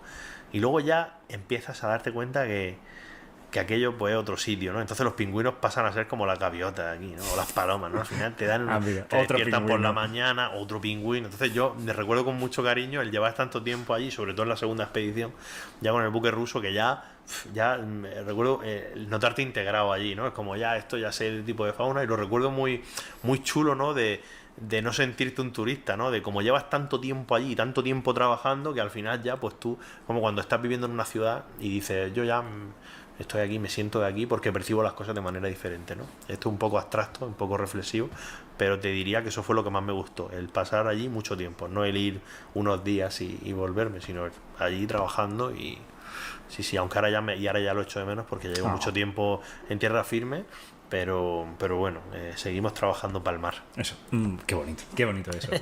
Aún así, ¿tuviste algún momento en el que te acojonaste? En que pasaste mucho miedo. Sí, tuve un momento Tuvimos un momento en la Antártida concretamente que nos perdimos. Creo que lo cuento en el libro, o no sé si esto lo cuento en el libro. Creo lo cuentas. Lo cuento, ¿no? Ah, vale. Digo, a ver si no lo puedo contar. Si lo cuento en el libro es porque ha pasado muchos filtros y entonces se puede contar. Hubo un día que salimos con la Zodiac y salimos a muestrear agua. Íbamos a coger agua y hay una niebla, pero increíble, no se veía nada. O sea, no se veía, pero ni esta pared. O sea, no se veía. A 5 metros ya no se veía nada, una cosa tremenda. Yo no he visto una cosa así en mi vida. Y y no hacía mal tiempo especialmente, pero había un poco de olas y tal. Entonces salimos con la Zodiac y nosotros llevábamos walkie-talkie, llevábamos todo el sistema y tal. Y bueno, salimos, nos separamos del barco y cuando cogemos las muestras y cuando decimos devolver, de repente uno de la tripulación se da cuenta de que el walkie-talkie no tenía piles. Hostia. ¿Vale? El walkie no tenía piles y el GPS, que tenemos GPS, tampoco. Tenía la batería descargada. Entonces, claro, de repente nos vimos flotando en mitad del océano Antártico, rodeados de niebla, no veíamos nada y no veíamos el buque, no sabíamos por dónde volver, no podíamos orientarnos, pero tampoco teníamos brújula, un desastre. Y entonces nosotros teníamos una cosa que era una baliza de posición, ¿vale? Pero como había olas, la baliza subía, entonces el buque solo nos detectaba cuando coincidía que había una ola en la cual estaba el buque y la Zodiac a la misma altura. Entonces les costaba un montón ver. Claro, ¿no? si no estaban alineadas, no claro, podían. Y depende de la velocidad que fuera el buque, si venía a buscarnos, pues nos podía pasar por encima y este tipo de cosas, ¿no? Entonces, al final conseguimos con uno de los walkies, dándole el típico golpe a la pila, frotándola, conseguimos que tuviera un poco de batería. Y entonces le dijimos al buque, oye, no sabemos dónde estáis, no está la situación tal cual, pero ahí llevamos ya media hora perdidos, o sea, estuvimos al final 1 hora y pico así, o casi 2 horas, yo no me acuerdo. Y entonces dijeron desde el buque, lo que vamos a hacer es que vamos a tocar la bocina del buque, vamos a tocar y vosotros os orientáis con el sonido. Claro, yo ahí aprendí que el sonido con la niebla, con muchas partículas en la atmósfera, se refracta un poco. Y entonces a veces tampoco distinguíamos de dónde venía el sonido. O sea, lo escuchabas y te daba la sensación que venía de aquí, pero de repente te daba la sensación que venía del otro lado. Y era y estuvimos así hasta que ya, apareció el buque, subimos y esa fue la vez que yo, de hecho yo no lo viví muy así, muy mal, pero cuando llegué al buque ya me subí y estuve en mi habitación, me dio un poco de estrés postraumático, empecé a pensar lo que había pasado y dije, hostia, y esa noche, por ejemplo, me acuerdo que no cené, me acuerdo que me acosté a dormir y me dormí hasta el día siguiente pero lo bueno es que un poco de shock estuvisteis fríos. Sí, fríos sobre todo. O sea, estuvisteis fríos para poder... Hombre, claro, allí en mitad de la nada, con el traje ese ahí, que de hecho ya teníamos frío incluso, y luego nos enteramos que justo en esa zona creo que 2 científicos japoneses habían fallecido haciendo algo muy parecido el año anterior. Dijeron, aquí donde fallecieron los 2 japoneses que se perdieron con la Zodiac, y nosotros, hostia, pues menos mal. Pero bueno, sí se ha sido la vez en mi vida que yo creo que he pasado más miedo, de decir... Cosa muy tonta, que no te preguntó al principio. No cargar el GPS. No cargar el GPS. Al final, o no cargar el walkie-talkie. Claro, no era mi responsabilidad. Cosas de este estilo. Sí. No te preguntaba lo más esencial de todo. Cuando fuisteis a estas expediciones, sobre todo, por ejemplo, la Antártida, ¿qué hicisteis? O sea, ¿cuál era la misión científica? Bueno, pues yo, concretamente, en mi doctorado investigaba un gas traza, ¿vale? Un gas que está en una concentración muy pequeña, que se llama el isopreno. Es un subproducto fotosintético. Es decir, cualquier organismo que hace la fotosíntesis, pues lo libera, ¿vale? Como un subproducto, a veces lo usa en determinada estructura también, ¿vale? Pero lo libera. Lo interesante es que este compuesto, que se produce en el agua en este caso, ¿vale? También se produce en tierra firme. Cuando digo cualquier organismo fotosintético, digo las plantas que hay aquí, todo produce isopreno como un subproducto, ¿vale? En mayor o menor medida. En el océano, este gas, cuando se produce, es susceptible de ser liberado a la atmósfera. Cuando se libera a la atmósfera, actúa como lo que se conoce como un precursor de aerosoles orgánicos secundarios. Eso quiere decir que a través de una serie de reacciones químicas se puede transformar en un aerosol orgánico secundario que es un sustrato para que moléculas de agua se adhieran. Entonces, las moléculas de agua, cuando se adhieren, se forman microgotitas, y microgotitas se forman las nubes, ¿vale? Eso es. Entonces, estos gases que emite el fitoplancton son capaces, en cierto modo, de participar en los procesos de formación de nubes, sobre todo en regiones remotas del océano. Muy interesante, porque unos mitigadores del cambio climático son las nubes. Claro. Hacen que la luz del sol rebote. Es mucho más complicado porque tiene como muchos peros, ¿no? Pero efectivamente, ¿no? Estos aerosoles Qué curioso, ¿no? Las plantas de bueno, en este caso, este fitoplancton, de manera secundaria estaría contribuyendo a que el cambio climático no suceda, haciendo rebotar la luz solar. Sí, respecto a eso que dices, dos cosas. Primero, las interacciones aerosol-nube son de los elementos que más incertidumbre, aportan a los modelos de cambio climático, por eso nosotros trabajamos en ello. Claro. Y por otro lado, respecto a lo segundo que comentas, esta manera que el fitoplancton tiene de generar una nube, en cierto modo, o participar, viene de una hipótesis que hizo James Lovelock, de la hipótesis Gaia, que es la hipótesis CLO. Lovelock, que proponía esto de que el planeta es un sistema autosostenible, autorregulado, que al final, bueno, es una manera interpretativa de ver las cosas, pero que científicamente, bueno, pues no se puede demostrar, pero sí que es una manera sugerente para mucha gente de elaborar determinada hipótesis. Junto con otros investigadores hizo la hipótesis CLO, y la hipótesis CLO, que sí que se ha demostrado parcialmente, habla de que determinados organismos fitoplanctónicos incrementan su producción de DMS, que es otro gas, ¿vale? Que es un gas que sí que participa más activamente en los procesos de formación de nubes, cuando este organismo recibe un exceso de radiación ultravioleta. Es decir, cuando hay mucho sol, el organismo produce más y como consecuencia se forman capas nubosas, ¿vale? O sea que en cierto modo este organismo inconscientemente total, pero es capaz de generar un compuesto que hace que llegue menos radiación solar. Y entonces, bueno, hay otros compuestos, aparte del DMS, el que yo hacía que era el isopreno, y otros que, se investigan por esta cuestión, ¿no? Lo que está claro es que estos compuestos participan en los procesos de formación de nubes. Otra cosa es que eso sea una consecuencia de que el organismo fitoplanctónico tenga un mecanismo genético que esté pensado para eso, ¿vale? Son dos preguntas diferentes, pero que estos compuestos y los aerosoles orgánicos secundarios participan en los procesos de formación de nubes, sobre todo en regiones remotas del océano, que son aquellas en las que las actividades humanas prácticamente no existen, y por lo tanto no hay determinados compuestos en la atmósfera que interfieran, pues ahí juegan un papel clave. Fíjate. ¿Y estabais estudiando la formación de este gas en...? Concretamente la formación de este y otros gases, o sea, la producción, emisión y la producción y emisión a la atmósfera de estos gases en regiones remotas del océano, en este caso la Antártida. Sí, eso es lo que investigábamos nosotros. ¿Qué conclusiones sacasteis de todo esto? Pues yo, por ejemplo, en mi doctorado, que puedo hablar de lo mío, una de las cosas que yo hice fue, con esas mediciones que tomábamos in situ, ¿vale? Y con otras de laboratorio y tal y cual, yo publiqué un artículo científico, que como el más importante de mi tesis, que es un modelo, que es un algoritmo satelital para los satélites de la NASA, ¿vale? Concretamente para MODIS, que es capaz de, con el cual, si lo aplicas, eres capaz de conocer la concentración de este gas en la superficie del océano utilizando imágenes de satélite. Fíjate. Es decir, no necesitas ir para allá ahora para saber cuánto hay.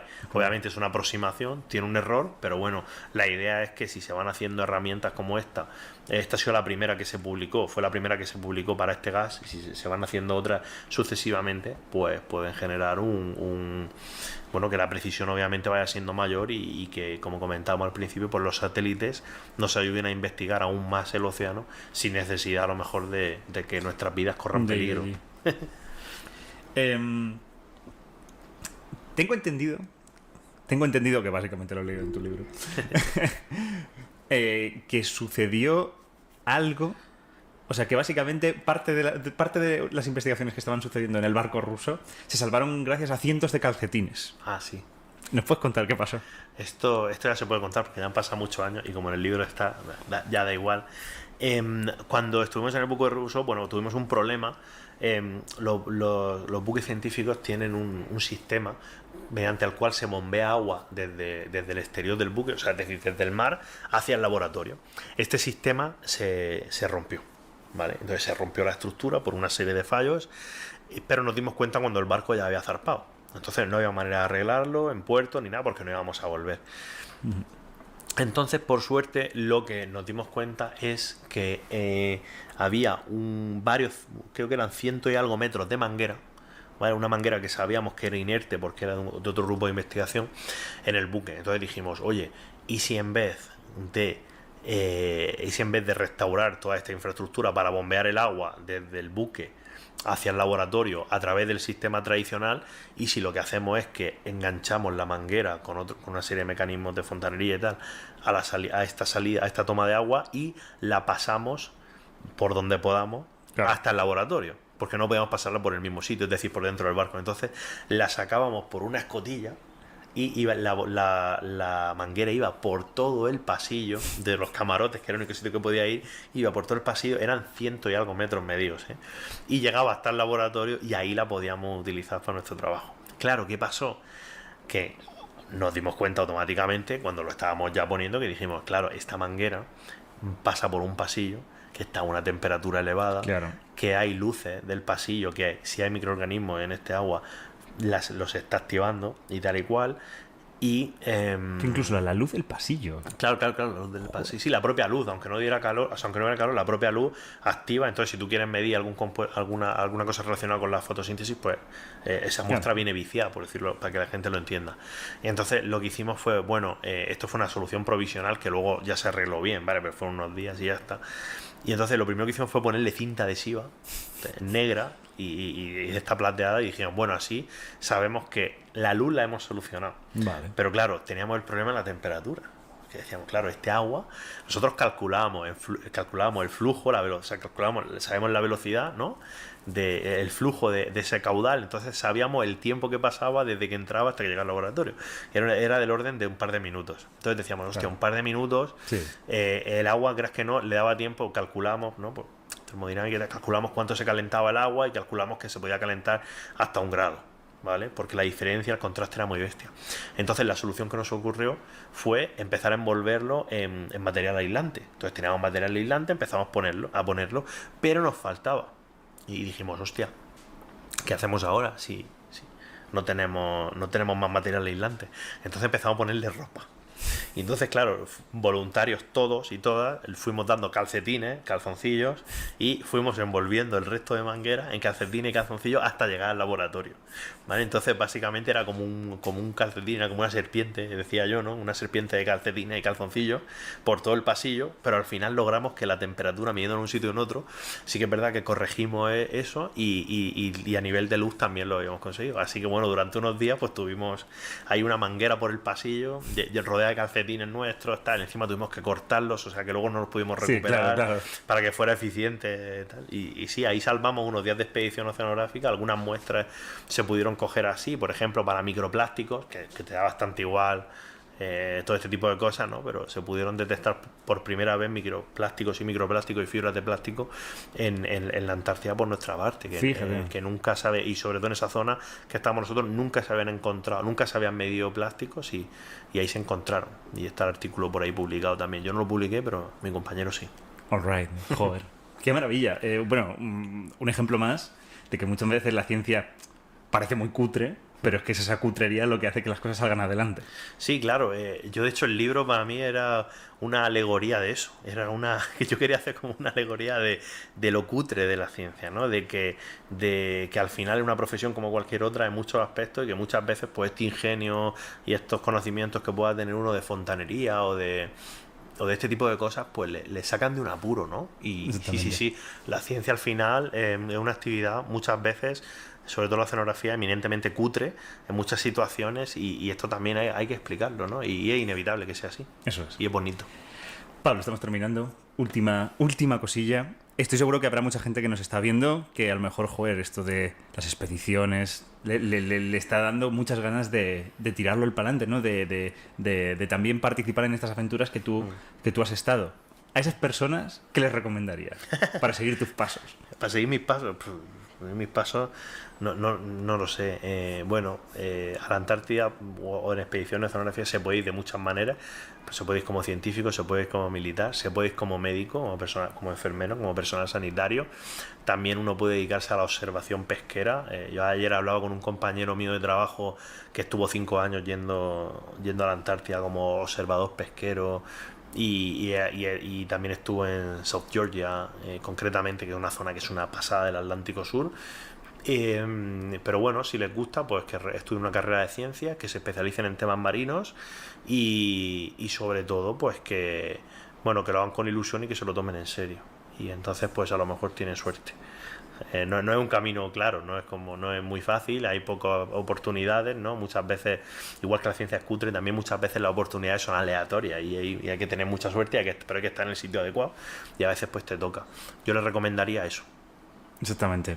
Pues Pablo, terminamos aquí el podcast. Recomendamos a todo el mundo que se lean este libro Argonautas para saber, vamos, todas tus peripecias y vamos, toda la ciencia que tienes que contar y por supuesto tu podcast Sendas. Sí. Tu podcast Sendas. Así que lo recomendamos aquí y nada, Pablo, oye, un placer, gracias por dejarnos un poquito de tu tiempo para poder hablar de cosas que nosotros estamos encantados. Muchísimas gracias a vosotros y mucha suerte con el proyecto, la verdad es que está súper a gusto y nada, espero repetir dentro de poco. Exactamente, bueno, esa ya es. veremos. Ya veremos. Yo creo que sí. Yo creo que sí, mi gente es muy ocupada. Un día hacemos un debate aquí o alguna cosa. Hacemos un debate, traemos un negacionista. Exactamente. Tráeme dos. Y nada, vosotros, esperad a la versión maquetadita de esto, todo cortado, música, sonidos, que seguramente va a estar estupendo. Ya sabéis, seguidnos en nuestras redes sociales para que os avisemos cuál va a ser el próximo programa. Y también seguidnos en las principales plataformas de podcast, que es donde vamos a subir todo esto. Nada, darle un enorme agradecimiento al equipo Quantum Fracture, a Laura, a Pablo en los controles, a Amanda y poco más. Y nos vemos en la próxima en el 10º capítulo de Quantum FM. Un abrazo muy grande, chicos. Pasadlo bien.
Se te ocurra tocar ese dial, porque estás escuchando en el 104.7 Quantum FM, tu emisora favorita para disfrutar de los grandes éxitos del universo.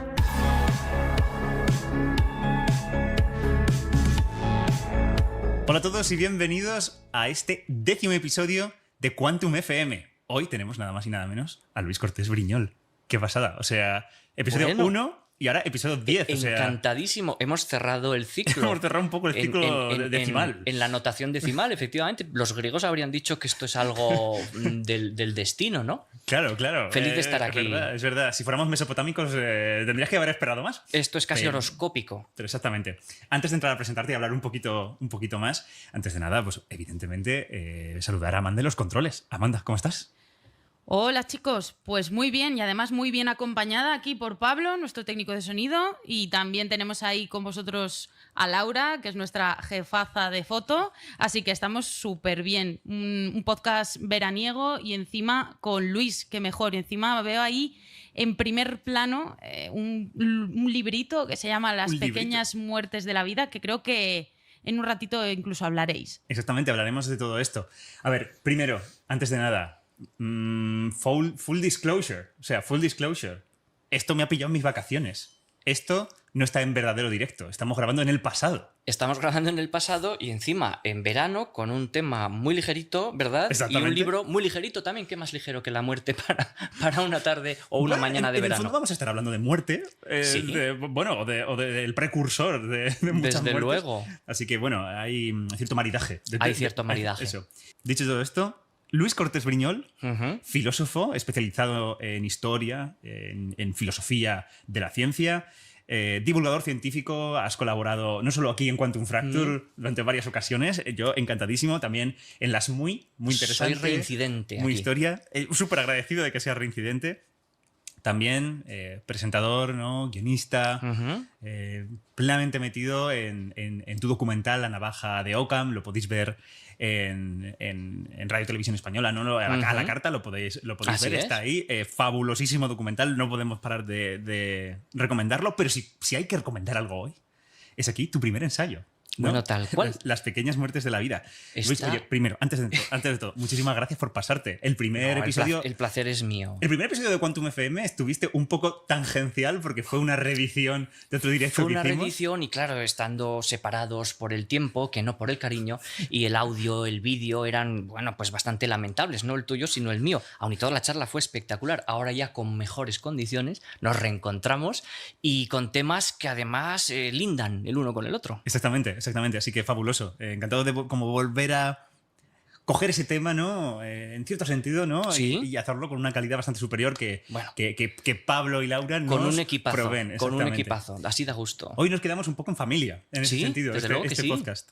Pero oye, cuéntanos un poco más sobre tu libro. Pues es el primer ensayo, fíjate, tú lo decías, bueno, está recién salido de imprenta, prácticamente calentito. Es un ensayo en el que yo intento hablar sobre la muerte, pero no solamente sobre nuestra muerte física, la grande, la definitiva, sino que me he centrado en lo que yo llamo pequeñas muertes de la vida, que son estas muescas que nos va dejando nuestra existencia y en el fondo no dejan de ser pérdidas que experimentamos como irreversibles y que nos transforman. Hablo de cuando morimos un poquito al morir nuestro ser amado, de cuando muere nuestra identidad personal y se queda allende los mares, y de cuando muere también, por cierto, nuestro lugar en la sociedad, cuando morimos ante la mirada de los demás. Pensemos en los emigrantes, en el caso de la transexualidad hoy, cuando los demás no terminan de darnos cobijo, no terminan de darnos acomodo, y en el fondo nos sentimos muertos en vida. A esas muertes debemos renacer, contra esas muertes hemos luchado a lo largo de toda la historia, con mayor o menor éxito, desde las religiones hasta el transhumanismo, la literatura, el arte, y como no conseguimos vencerlas, pues que nos queda el consuelo de los filósofos. Así que es un ensayo asequible para todos los públicos y que habla de la vida, de la muerte, del renacimiento y en el fondo de cómo lidiar con la noción que tenemos de ser caducos y la esperanza siempre perenne de permanecer. Aún no lo he leído, tengo muchas ganas, porque me parece un punto de vista súper interesante. Yo creo que mucha gente va a ver ciertas cosas que pasan en la vida desde un punto de vista nuevo y va a poder como significarlas. Sí. Así que justo muchas ganas. Cuando me contaste la idea, yo dije, uff, qué buena idea. Y aprovecho para dar alguna pincelada de divulgación. Tú y yo lo llevamos en las venas, entonces algo de antropología, de psicología y de filosofía se cuelan por ahí. Claro. Pues súper recomendado a todo el mundo. Bueno, ¿no? Mil gracias. A ver qué te pequeñas parece. muertes de la vida. Así. Compradlo.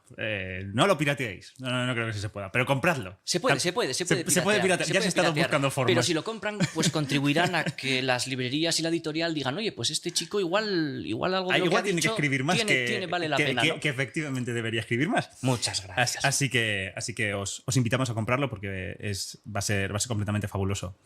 Bien. Y hablando de muertes. Hablemos de, uno de los proyectos científicos que más muertes ha acarreado de manera directa en la historia de la humanidad. Vaya que sí. Antes de nada, no podemos descontextualizar todo lo que vamos a hablar aquí respecto a cierta película que ya ha salido en el momento en el que esto se está volviendo público. Correcto. Pero que todavía está en nuestro futuro, ¿no? Que es la película de Oppenheimer de Christopher Nolan. Así es. De hecho, una película que ha despertado una expectativa gigantesca. No solo porque el director ya lleva consigo una gran fama, recordemos títulos como Dunkerque, Interstellar, etcétera, sino porque el tema en sí es harto controvertido. Recordemos que al final Oppenheimer fue una figura, de altibajos, ya lo comentaremos después, pero que no deja de despertar tanto amores, filias como fobias. Y me parece que ha tenido en el cine a un rival un poco de otro palo rosa, quizá podríamos decir. No voy a refrenar más la pregunta. ¿Oppenheimer o Barbie? Oppenheimer o Barbie. Yo estoy convencido de que tus seguidores van a ir a ver Barbie a ojos cerrados. Seguramente. En el fondo, lo de la ciencia es como una especie de trampantojo. Pero no, fuera bromas, es que yo creo que no tienen absolutamente nada que ver. No se me ocurren dos filmes probablemente más contrapuestos en lo estético, en lo intelectual, en lo literario y que quizá incluso converjan en algún punto, lo cual sería fascinante. Eso, me gustaría saber eso en qué convergen. Yo no lo sé. ¿Te atreverías a decir un punto en el que convergen? Sí, en que tanto Oppenheimer como Barbie son expulsados de su zona de confort, que dirían hoy, ¿no? Es decir, se les expulsa de su comunidad. Barbie se les expulsa. ¿Y acaso hay narrativa si no se expulsa a alguien de una zona de confort? Ese es el punto, no la hay. Toda película tiene expulsión, ¿verdad? Y quizás reasunción, pero bueno, no lo sé. Matt Damon ha dicho, por cierto, que él a su familia va a recomendar ver las dos, y es uno de los protagonistas, ¿no? Yo al menos, mi intención es ir a ver las dos a la vez. ¿De verdad? O sea, yo quiero ir el mismo día. Bueno, a la vez no, o sea, perdón. Me estaba imaginando las dos pantallas. Eso sería muy cuántico, eso sería muy propio de mí. Pero... Sería fantástico, por otra parte. Claro. No, o sea, imagínate, ¿no? Una bola de chicle rosa estallando a la vez que el hongo de Trinity. Y yo no entendiendo nada, ¿sabes? Como mezclando las dos ideas. Ay, por Dios. No, eso sería la leche. Pero a ver, realmente me apetece ver las dos el mismo día. Pues como para estar totalmente al día. Todo para ti. Primero Barbie. Sí, probablemente sea el orden adecuado. Y después Oppenheimer. Sí, Oppenheimer. Una película espectacular porque además se basa en un libro de casi 900 páginas que me tragué enterito para hacer bien mi trabajo aquí en Quantum Fracture, y que en el fondo no deja de ser una biografía excelente de Bird y Sherwin, periodistas e historiadores que además ganaron en 2006 el Pulitzer a la mejor biografía. Es un libro enorme, detalla conversaciones, registros, archivos del FBI, una auténtica barbaridad. Sobre estos personajes no se deja nunca de descubrir. Claro. Vale, entonces pasemos directamente a la acción, ¿no? Y lo que primero tenemos que hablar es de estos antecedentes. Claro.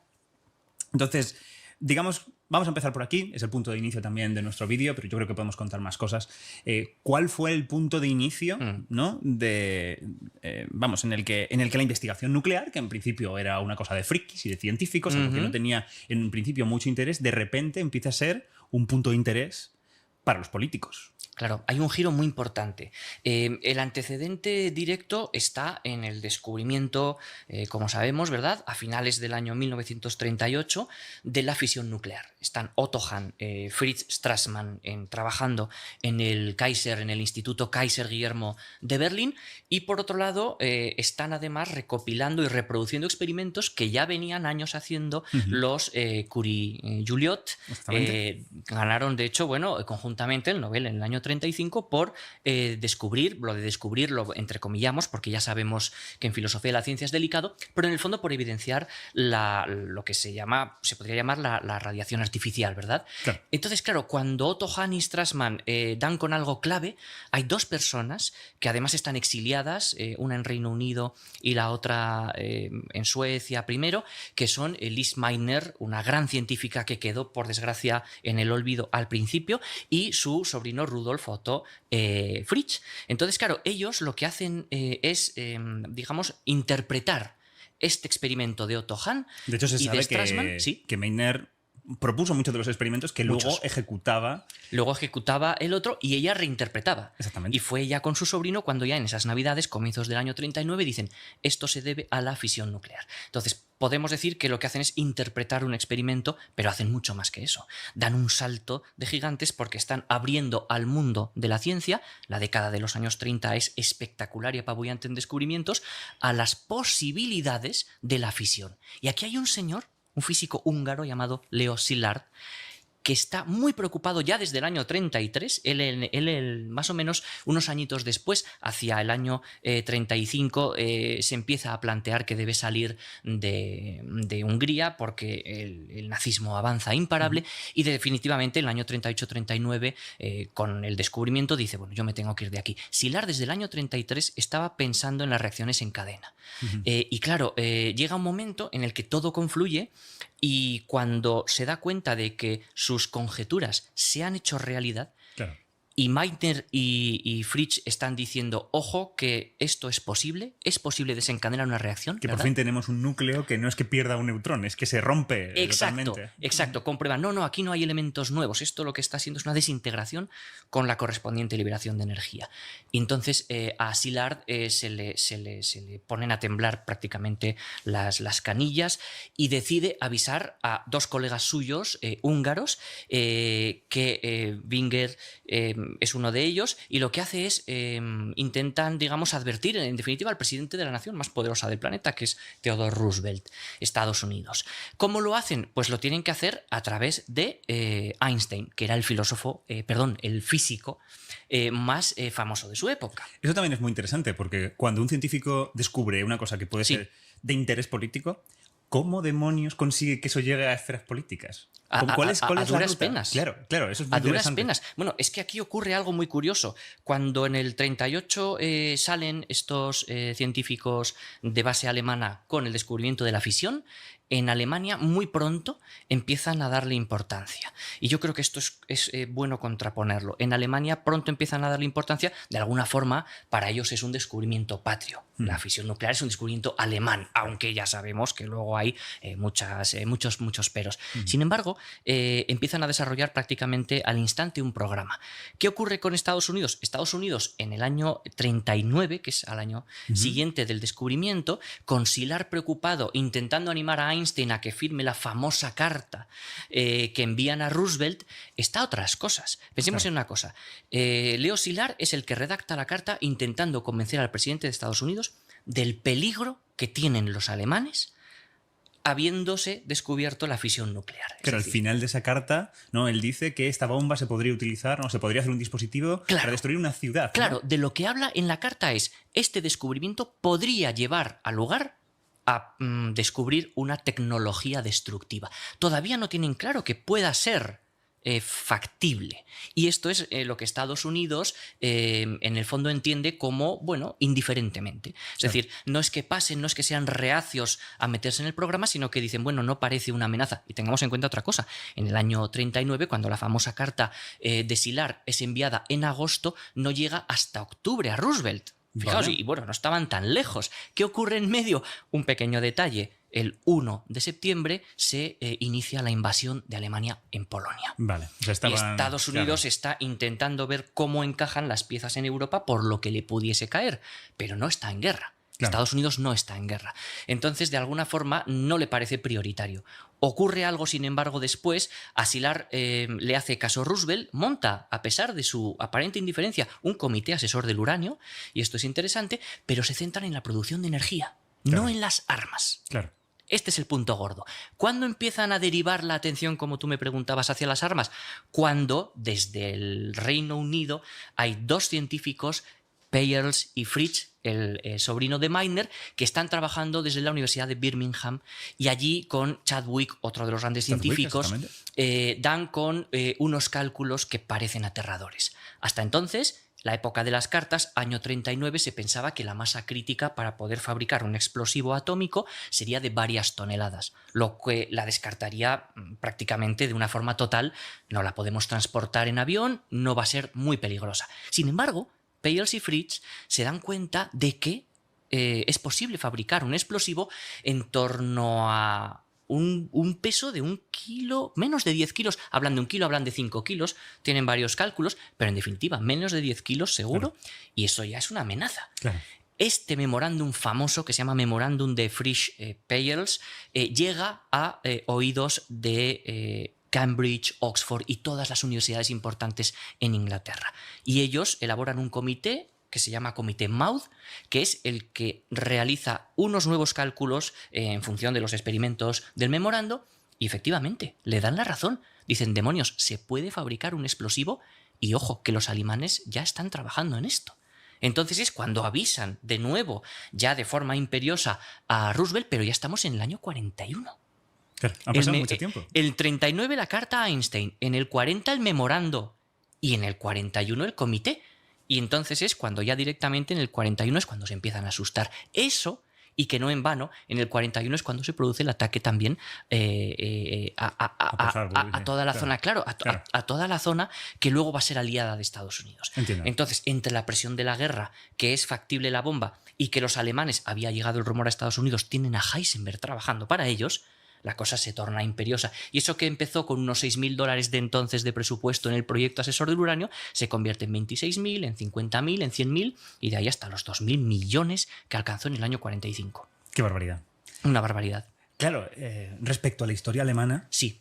Claro, aquí hay parece que hay una confrontación, es decir, los Estados Unidos sí tenían que ver cómo encajar todas las piezas, pero lo cierto es que el proyecto nuclear alemán empezó muchísimo antes y parece que no tuvo todas estas trabas que, ahora que las cuentas, sí que parece natural que las tuviera. Y sin embargo los alemanes lo tuvieron claro.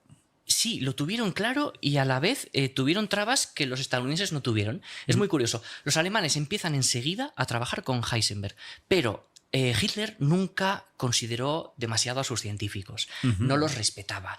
Para él eran hombres teóricos, hombres de notas y de cuadernos, y él lo que quería eran militares, ingenieros que construían grandes cohetes, como hicieron que construían grandes tanques. Entonces, de alguna forma, Heisenberg, aparte de que estaba medio enemistado con muchos otros líderes científicos del proyecto uranio, no contaba con el dinero suficiente. Y tenía otro problema. Ya sabemos cuál es. Hoy en día la clave de Estados Unidos y de Alemania era el uranio.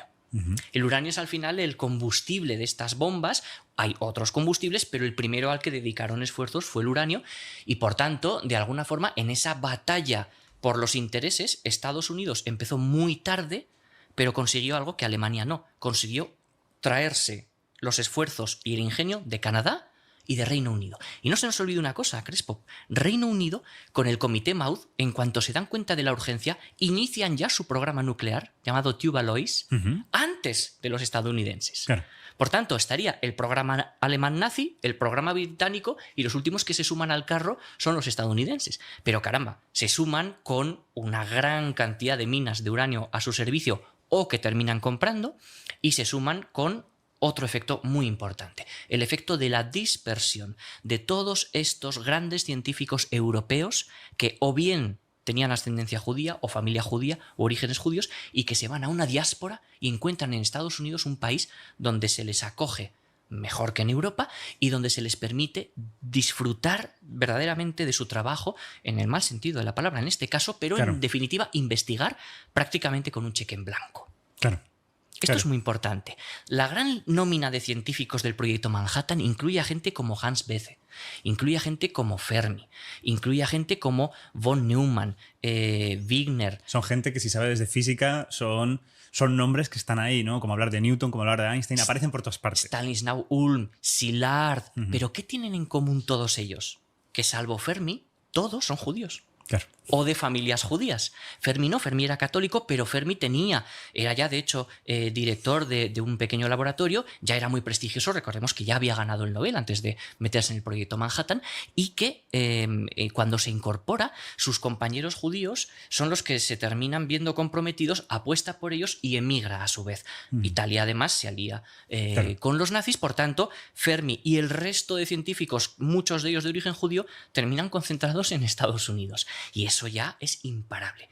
Inyección de dinero bárbara, talento ilimitado y la capacidad inigualable de dos hombres, de los que seguro que me preguntas ahora. Ahora vamos a hablar de ellos. Aún así, hablando sobre todas las razones, es cierto que pues había una razón de un miedo ante los nazis, había una ventaja ahí diplomática, pero había más razones por las que activar este programa y hacer una inversión tan grande de dinero. Sí. Hay razones. Los estadounidenses fueron muy listos, porque lo que hicieron es intentar prever, intentar ir más allá de la guerra. Y esto es algo que los distinguió, aparte de su capacidad de organización industrial completamente fuera de todo límite. Lo que hicieron fue pensar, bueno, bien, cuando acabe la guerra, ¿quién va a controlar los reactores nucleares, las minas de uranio? ¿Quién va a poder servirse de los avances civiles de la energía nuclear? En el fondo estaban pensando una vez más en ser la gran potencia del mundo. Y de hecho, Reino Unido y Estados Unidos tienen una relación muy tensa. En el año 41, Estados Unidos ofrece a los británicos su ayuda y les dice, bueno, estoy dispuesto a... Roosevelt escribe una carta personal a Churchill, a Winston Churchill, y le dice, te ofrezco mi financiación, la ayuda de mis científicos, para que desarrollemos conjuntamente un programa nuclear con ánimo de parar a los nazis. Ese era el pretexto oficial.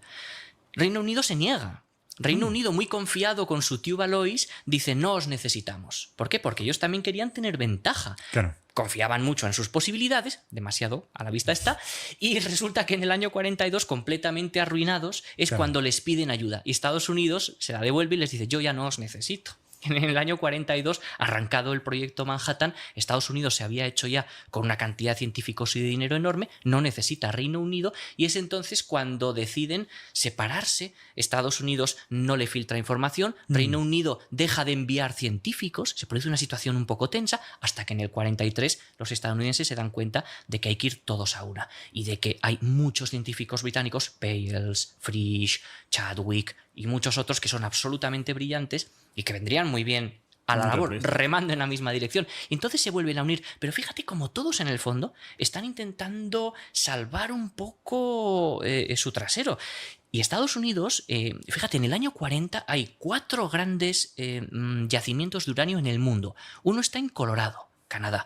Otro está, Canadá. Colorado, Estados Unidos. Otro en Canadá. Vale. Otro está en Sudáfrica, en el Congo belga, y el último en Checoslovaquia. Este último es el que tenían bajo su poder los nazis tras la invasión, y los otros 3 están de manos de los aliados. Entonces Estados Unidos, para no depender de Canadá y de Reino Unido, lo que dice es, voy a comprar todas las reservas de uranio de las minas de Colorado, que están en nuestro país, y compra 800 toneladas y todas las reservas de uranio que tenían en la mina famosa del Congo belga, unas 1.400 toneladas. Se hace con todo el uranio, compite oficialmente contra los nazis, pero indirectamente, como tú apuntas, también contra sus aliados, porque quién sabe si en el futuro van a ser tus enemigos. Claro.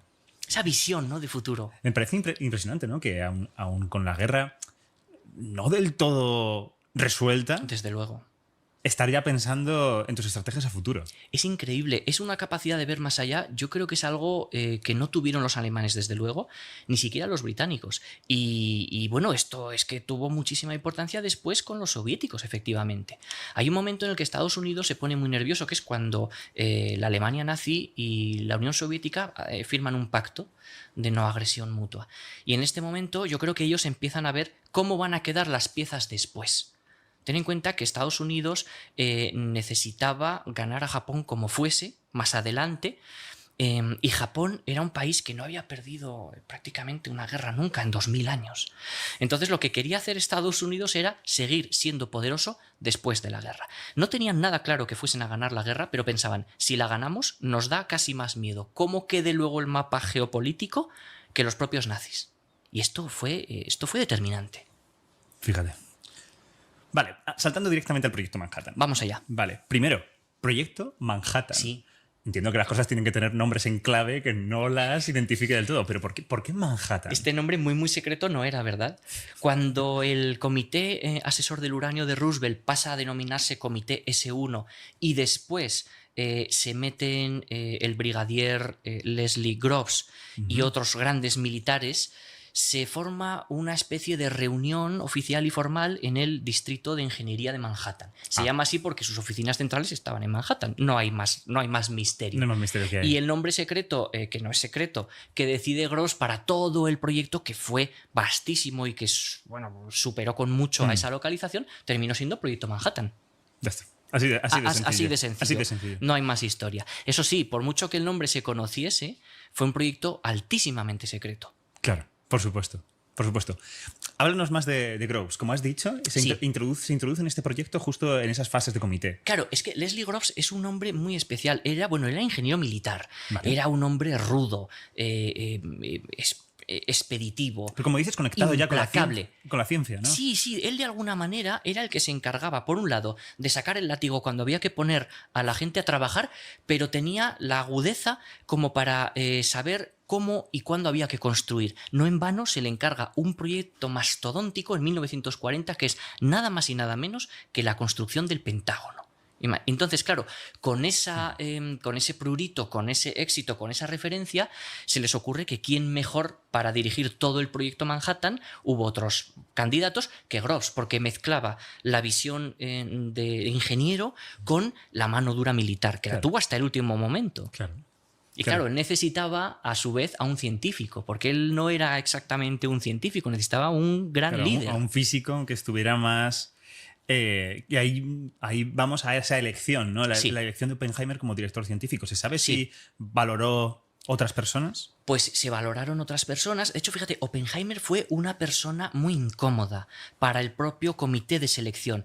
Oppenheimer, era de origen judío y esto le trajo problemas porque no olvidemos que el antisemitismo también estaba muy arraigado en Estados Unidos. Siempre pensamos en la Alemania nazi, pero en Estados Unidos, en la época del proyecto Manhattan, los comentarios del tipo «ya tenemos suficientes judíos en un departamento a Oppenheimer como para que traigas a tu amigo Isidor Rabi, por ejemplo», eran comunes. Claro, incluso antes de la guerra... Incluso mucho antes de la guerra. Había partidos en Estados Unidos que eran, ¿no? Efectivamente. Teníamos seducidos, ¿no? los intelectuales y científicos de izquierdas, teníamos a un Oppenheimer que desde joven coqueteó con causas izquierdistas, donó amplias cantidades de dinero a la República Española, por ejemplo. Me pareció muy curioso ese dato. Esto es muy curioso, sí, y es cierto. Entonces, aunque oficialmente el FBI no llegó a demostrar nunca, y esto está documentado, que hubiese pertenecido como afiliado al Partido Comunista, sí que era, pues, en fin, cercano, ¿verdad? Afín, podríamos decir, a este tipo de causas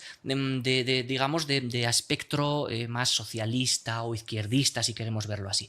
Claro, esto lo hacía altamente sospechoso, porque los enemigos de los estadounidenses por aquellos entonces eran los comunistas. Sin embargo, a pesar de varios miembros del comité intentando interceder para que Oppenheimer nunca consiguiese ese puesto, él, que estaba soñando con algo así, él quería destacar, él quería hacer brillar a su país, él temía, como muchos otros, la ciencia en manos de los nazis, deseaba aspirar a un cargo muy suculento, trabajaba ya en temas de neutrones en la Universidad de California, en Berkeley, y terminó en el momento perfecto, en el instante perfecto. Groves da con él y se da cuenta de que a pesar de que era un chico con dificultad para entablar relaciones personales, de sus extrañas formas de dar clases, su personalidad atípica, sus extravagancias, porque las tenía, sin embargo era tan ambicioso como Groves y estaba absolutamente determinado a fabricar la bomba. Ya habiendo estudiado los informes Rudolf Peierls y con los datos del comité Maud, él sabía que era posible. Ya la pregunta no era ¿es posible hacer una bomba? La pregunta era ¿cómo vamos a hacer la bomba? Esto me parece interesante porque yo creo que si a cualquier científico le planteas la idea de vamos a construir la bomba más poderosa que jamás se ha hecho, las bombas sirven básicamente con un único propósito, que es matar. Entonces, él no tuvo ningún tipo de arrepentimiento, algún tipo de distanciamiento con la idea. Es decir, él lo tenía claro, que esto es algo bueno, esto es algo positivo, estoy mirando un bien mayor, ¿no? Sí, fíjate, hay, como sabes, cuando uno tiende a revisar la historia, y esta es una tentación de la que no se libra prácticamente ningún historiador, puede caer en la trampa de adornar o maquillar o ensalzar a los ídolos científicos. De Oppenheimer se ha dicho que vivió atormentado el resto de su vida a partir del final de la Segunda Guerra Mundial, de esos horrores de Nagasaki y de Hiroshima, y así es, en efecto, como él ha manifestado un tormento, pero no un arrepentimiento. Yo creo que este matiz, y además en el vídeo aparece bien definido, matiz es importante. Oppenheimer quería hacer historia. Él tenía un ego dilatado, vamos a decirlo suavemente. Y quería hacer historia porque hacer historia para él era, en el fondo, proteger a su país, pero ojo, al mundo entero, de la amenaza de los nazis. Es que ellos estaban convencidos de que su superioridad moral consistiría en fabricar un explosivo tan mortífero que su sola presencia pudiese acallar hasta el más farruco de los enemigos. Sin embargo, poco a poco se va metiendo en el engranaje de la bomba y termina experimentando una modificación de esa primera idea casi un poco inocente de vamos a diseñar la bomba solo para que los demás sepan que la tenemos, solo para proteger al mundo de los terrores nazis, y poco a poco se va convenciendo a sí mismo de que no hay otra salida que la utilización militar de la misma. Y llega un punto en el que él se enfrenta a sus propios compañeros, como Compton, como Fermi, y dice, no, el uso militar es la única salida posible. Y claro, esto nos deja estupefactos, porque pasa de una idea original romántica de vamos a tenerla para protegernos a hay que utilizarla contra población civil y sin avisar a la población civil. Después, una vez que sucede todo lo que sucede, él queda horrorizado. Pero bueno, era un hombre tremendamente inteligente. Él sabía lo que iba a pasar. ¿Cómo se explica esto? El ser humano. No hay otra explicación. Los científicos son gente muy lista, pero siguen siendo personas. Son gente muy lista, personas débiles, pues bueno, con sus egos, con sus complejos de superioridad, de inferioridad, con sus cambios de opinión, y a lo largo de las décadas, como nos ocurrió con Heisenberg, van virando, van cambiando. Entonces, yo creo que le pudo la ambición científica y el haberla conseguido que el deseo de matar a nadie. Oppenheimer nunca quiso hacer daño gratuitamente. Y de hecho, una vez que se dio cuenta, tras la famosísima prueba Trinity, de que tenían el artefacto capaz de causar tantísimo dolor, una vez que se da cuenta de eso, ahí empieza a transformarse de nuevo, se vuelve más tímido según los que lo acompañaban, más introspectivo, empieza a dudar y empiezan a rondar en su mente las pesadillas. Entonces se da cuenta, Dios mío, lo he conseguido. Igual me daba más miedo haberlo conseguido que no conseguirlo. Volviendo un poco al pasado, ¿no? Mucho antes de Trinity, claro, Oppenheimer, como el director científico de todo el proyecto, tiene que empezar a reclutar quiénes van a ser los científicos que poco a poco avancen en el desarrollo de la bomba atómica. Ya se ha adelantado un poco todos estos grandes normas, pero hagamos de nuevo esa revisión, ¿no? Tenemos a gente, claro, lo top de lo top, ¿no? La cream de la cream. Eran los más punteros en sus ámbitos. Muchos de ellos habían ganado el Nobel ya, otros los ganan después. Tenemos a matemáticos como von Neumann, como Stanislaw Ulm, tenemos a físicos como Fermi, a Bethe, tenemos a Wingard, tenemos a... Es que si te das cuenta, estaba prácticamente... Bueno, por supuesto a Leo Szilard, tenemos a Peierls y Fritsch después, porque claro, lo que consiguió Oppenheimer, y va un poco por ahí tu pregunta, es en el fondo hacer claudicar sus voluntades. Una de las cosas... ¿Cómo los consigue convencer para esto? Este es el punto, ¿no? Una de las cosas que más apasionaron a Groves de Oppenheimer fue su capacidad de meterse a todos en el bolsillo. Lo narran así, muchísimos testigos, se cuenta en el libro biográfico que te comentaba. Entraba Oppenheimer en una sala y automáticamente se hacía el silencio. Era que tenía algo especial. Y además era un chaval muy joven. Era muy joven, su forma de hablar, su léxico elevado. Él hablaba 8 o 9 idiomas, leía griego, sánscrito, latín, le gustaba la poesía francesa. Había publicado un artículo en el que estaba trabajando en temas, aunque no los llamó así, que en el fondo son agujeros negros, ¿no? Él trabajaba sobre estrellas que... Efectivamente, una de las cosas en la que Oppenheimer tiene el nombre es uno de los límites, ¿no? Sí, señor. En el que básicamente se forman las estrellas de neutrones. Claro, él estaba trabajando en esto, ¿no? Pero luego además se desatendía rápidamente porque no le interesaba mucho continuar. No era un hombre disciplinado en el sentido de terminar lo que empezaba. Él iba saltando de un tema a otro, él era disperso, pero era tremendamente carismático. Y este carisma le valió para echar mano de toda la gente con la que él había trabajado. Él había trabajado con grandes pesos pesados de la física de entonces. Él estuvo en Gotinga, estudiando en Alemania. Él estuvo en Estados Unidos, en Reino Unido. Entonces, al final, se formó en los mejores departamentos de física teórica del mundo y contaba con la simpatía de Einstein, por ejemplo, ¿no? Conoció a Heisenberg también, con quien mantuvo una relación de respeto mutuo, aunque de distancia tensa. Y de alguna forma supo convencer a todos de que trabajando para Estados Unidos iban a poder lograr que la ciencia salvara a la humanidad. De verdad que los convenció plenamente. ¿Tú crees que ese fue uno de los puntos principales? Creo que fue el principal. Ese claro. y que les dijo, venid amigos míos, yo también soy judío. Claro. Vamos a conformar una especie de grupo de la diáspora. Entonces yo creo que fue de verdad definitivo su carisma personal y que los científicos estaban prácticamente sin opciones. Es que no había mucho más donde ir a trabajar y a investigar, ¿eh? Claro. Realmente era un país que entró en guerra muchísimo más tarde. Claro, es que es interesante que estas aplicaciones, que gente como Fermi, que se dedicaban a cosas como súper fundamentales, que realmente lo que ellos querían, o al menos es mi impresión leyendo biografías, etcétera, es que eran gente que le gustaba lo fundamental y estudiar cosas fundamentales. Hacer una bomba atómica no es algo fundamental, es resolver un problema técnico en muchos sentidos. De hecho, Fermi en concreto era uno de los activos más valiosos para Oppenheimer. Fermi lo acompañó en muchas de sus charlas dubitativas sobre cuestiones éticas y tuvo su propia división, era el jefe de la división teórica de Los Álamos, del laboratorio que dirigió Oppenheimer, se llamó División F por Fermi, y en el fondo fue el hombre que puso en marcha esa primera reacción en cadena en un reactor nuclear de la historia, la famosa pila de Chicago. Era un hacha. Pero es que a él no le interesaban las bombas, a él le interesaba la física teórica. Claro. En Alemania, la física teórica, como comentamos en el vídeo sobre Heisenberg y tú en el vídeo de física nazi, estaba muy mal vista.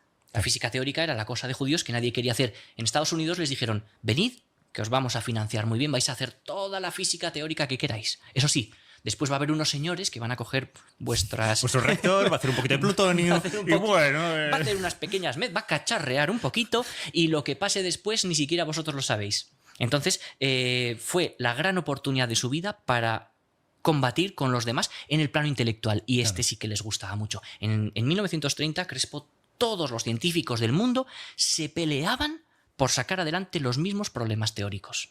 Claro. Entonces era una batalla intelectual para Fermi, para toda esta gente, para Teller, pero para otros la batalla era militar. Claro, en esa década la física nuclear era un campo totalmente abierto con muchas... Lo que ahora mismo, por ejemplo, en esta década sería la inteligencia artificial. Así mismo. Una cosa que hay problemas a resolver en todas partes y hay una carrera de ver quién lo hace. Es que acababan de descubrir algo que cambió el curso de la historia. Ya no solamente la posibilidad de fabricar explosivos, sino de fuentes de energía desconocidas y prometedoras. Claro, en todos estos nombres de personas, vamos, completamente míticas de la física y de la ciencia, falta una, Einstein. Einstein estaba dentro del proyecto Manhattan. Pues fíjate, Einstein, contra su voluntad, porque se arrepintió toda su vida, fue uno de los promotores del proyecto Manhattan indirectamente, cuando escribe, cuando firma realmente, apoyando a su amigo Szilard, y pone en marcha el comité asesor del uranio, que termina desembocando en el proyecto Manhattan, pero él nunca formó parte directa del proyecto Manhattan. Es más, se consideró su inclusión, probablemente la hubiese rechazado, pero antes de ello se lo vetó para poder participar. Se lo vetó directamente porque era un amigo a ojos de Estados Unidos de los comunistas. Claro. Entonces, por el tema ideológico político por el que prácticamente Oppenheimer estuvo a punto de quedar fuera, Einstein quedó excluido. O sea que no es tanto porque él lo rechazara, sino porque ni siquiera se lo ofrecieron. No se vio en la tesitura real de tener que decirles que no. Esta es la verdad. Aunque él luego quisiese vender lo que quisiera vender. Claro. El arrepentimiento de Einstein fue, por Dios, llego a saber que los alemanes fueron tal desastre con su proyecto uranio y ni siquiera hubiese firmado esa maldita carta, decía él, de Leo Szilard, porque instó a Estados Unidos a acelerar su progreso en la fabricación de la bomba, ¿no? Entonces, Einstein de lo que verdaderamente se arrepintió es de esa carta, porque es que no hizo mucho más. Bueno, de esas cartas en plural, fueron varias. Fueron varias, además. Se suele hablar de una, pero fueron unas cuantas. Bueno, yo creo que todos sabemos que, aunque Einstein no hubiera firmado esas cartas, yo creo que era algo inevitable. Era inevitable, y este es otro de los grandes debates. Fíjate, Japón tuvo su programa de desarrollo nuclear, los soviéticos tuvieron su programa de desarrollo nuclear, por supuesto los alemanes, los estadounidenses, los británicos, los canadienses. Entonces, una vez que salta la bomba, pero no es adecuado. Una vez que salta la idea, que salta el descubrimiento brillante de la fisión, enseguida, muy rápido, se dan cuenta los científicos que trabajaban esos temas, ojo, que aquí hay mucho más que un nuevo descubrimiento científico. Claro. Aquí hay una potencial aplicación y el país que se lleve el gato al agua va a tener la gran ventaja durante el resto del siglo. Y así fue. Entonces, estamos en un contexto, en ese momento político, en el cual era inevitable que tarde o temprano hubiesen llegado a las mismas conclusiones. Tú lo sabes, la ciencia funciona así. Si tú sientas unas bases en cualquier laboratorio, de hecho, el experimento de Otto Hahn se reprodujo en muchísimos laboratorios de todo el mundo. Heisenberg fue uno de los primeros que consiguió, con unas muestras muy pequeñitas, también fisionar átomos ahí en Haigerloch. Entonces, estaban todos a lo mismo. ¿Y qué país no iba a intentar aprovechar su conocimiento, su capital intelectual en favor de la patria y en demérito del enemigo? Es que yo creo que ninguno. Entonces, creo que aquí hay un poco de hipocresía cuando se habla de Estados Unidos y de las cuestiones éticas, ¿verdad? Pero esa parte yo creo que conviene reposarla. Reposarla hasta hasta el final de este podcast, efectivamente. Hablemos sobre cómo estaba distribuido el proyecto Manhattan dentro de los Estados Unidos, porque claro, siempre se habla de los Álamos, pero no todo se hizo en los Álamos. Claro, y la película de Nolan se centra en los Álamos porque al final es la que se vincula con Oppenheimer, ¿no? El proyecto Manhattan tuvo, tengamos en cuenta que fue un proyecto que se dilata en el tiempo, se va inyectando dinero como si eso fuera como una barra libre de dólares, pusieron la máquina a imprimir y allí no había tutía. Empezaron en el distrito de ingeniería de Manhattan, poco a poco se fue extendiendo y hubo en concreto 3 grandes instalaciones que son las gordas, los centros neurálgicos donde se coció todo el asunto. Estaba Oak Ridge, que estaba en Tennessee. Allí se produjeron principalmente los grandes avances en la separación de isótopos, que comentaremos después un poco si quieres. En definitiva, se trataba de enriquecer el combustible aislando la parte que más interesaba de cara a esa fisión y desechar los isótopos. Podemos hablarlo ahora brevemente. Muy bien. Yo creo que si habéis visto un poco el vídeo, ya está más o menos explicado. Está más o menos. De hecho, los dibujitos os van a ayudar más que nosotros y nuestras voces. Mucho más. Pero bueno, la idea es que dentro del uranio pues hay un tipo de uranio, un tipo de isótopo que es el correcto para generar una reacción en cadena. El otro no te sirve. Así que tienes que separarlo. Tienes que, como si fuera un tamiz, tienes que separarlo de algún modo. Una separación, un filtro de isótopos, ¿verdad? Entonces, bueno, hay distintos tamices, ¿no? Para separar ese uranio 235. Del 38. Del 38, el 38 es el que no quieres. El 38 es el que no quieres. 235.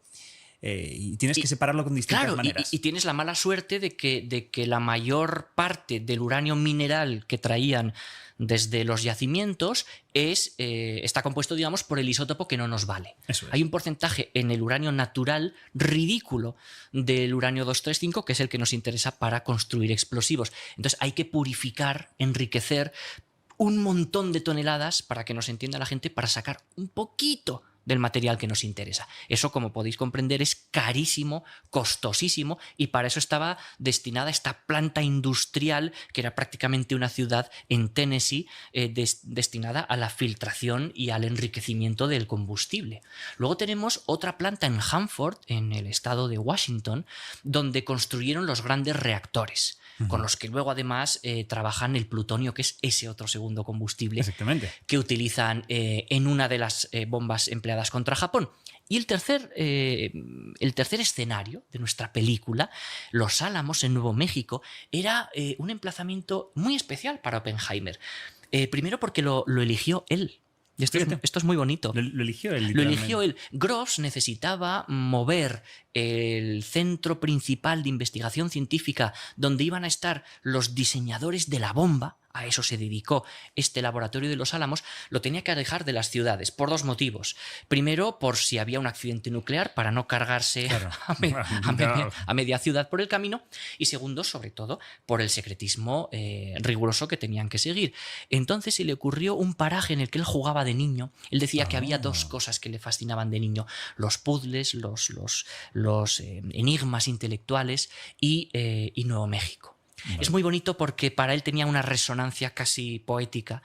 Bueno, pues ahí en Nuevo México encontraron un paraje donde había una pequeña escuela indígena que se llamaba Álamos, y entonces decidieron plantarse allí Groves y Oppenheimer. Esta es una escena muy famosa que habréis podido ver en la película, y allí aparece ese momento bonito en el que Groves le dice: esperemos que Christopher Nolan la haya metido. La ha metido segurísimo. Entonces están allí decidiendo qué es lo que ocurre. Oppenheimer le dice: mira, es perfecto, tenemos agua cerca, tenemos capacidad para construir caminos, y directamente, Crespo, levantan una ciudad. Hasta 6.000 y 8.000 personas al cabo de 1 año y medio terminan viviendo allí con todas sus familias. Esto por cada una de las 3 instalaciones. Claro. Pero se nos olvida que tenemos Charles River en Canadá. Exactamente, te iba a decir. En Ontario, donde se construye, por cierto, el primer reactor nuclear que funciona fuera de Estados Unidos. Con propósito comercial. Con propósito, efectivamente. Aunque luego, pues si el Pisuerga pasa por Valladolid, pues hacemos unas pequeñas bombas. Si se usó luego para hacer un poquito de plutonio, pues bueno. Eso es casual, ¿no? Hasta 30 laboratorios distribuidos por todo Estados Unidos, Reino Unido y Canadá. El proyecto Manhattan es un proyecto internacional. realmente. Claro. Y internacional. Y esto es lo que lo hace tremendamente poderoso, porque contaban 3 países, tenían 3 de los 4 yacimientos de uranio del mundo más importantes bajo su control, a los mejores científicos, todo el dinero que querían y más. ¿Qué pudo salir mal? Pues nada, porque salió todo bien. Claro, tenían todo a su favor. Para desgracia de Japón salió todo bien. Si alguien de los presentes recuerda el vídeo que hicimos hace 2-3 años sobre Pontecorvo, bueno, pues recordar que Pontecorvo estuvo en Chalk River, aquí en este reactor nuclear en Canadá, y hay sospechas de que a lo mejor pasó los planos a los soviéticos. Pero ahora de espionaje, ahora seguro hablaremos un poquito Segurísimo. más. Y mira, esto me viene estupendamente, la seguridad. Sí. ¿Cuál era el nivel de seguridad que tenía todo este proyecto? Si te digo paranoico, ¿me crees? Sí, pues triparanoico, ¿no? O sea... Triplícalo. Era algo completamente demencial y paradójicamente se cometieron errores tontos. Esto ocurre siempre. A los trabajadores se les obligaba a pasar un control férreo al entrar y al salir. Bueno, las familias tenían que vivir allí con los científicos y no podían salir bajo ningún concepto. Tenían médicos, si salían es probable que no pudiesen volver a entrar. Y las salidas estaban registradas, pero hasta el más mínimo detalle. Habrían bolsos, habrían mochilas, algo extremo. Pero no solamente eso, a pesar de que por aquellos entonces pensemos que no existían los satélites, no teníamos los sistemas de comunicación con los que hoy trabajamos, pues estaba todo codificado y encriptado, y lo mejor de todo fue que muy pocas personas realmente sabían lo que estaban haciendo. La mejor forma, Crespo, de que alguien guarde un secreto, ¿cuál es? Que no sepa nada. Claro, ese no va a hablar.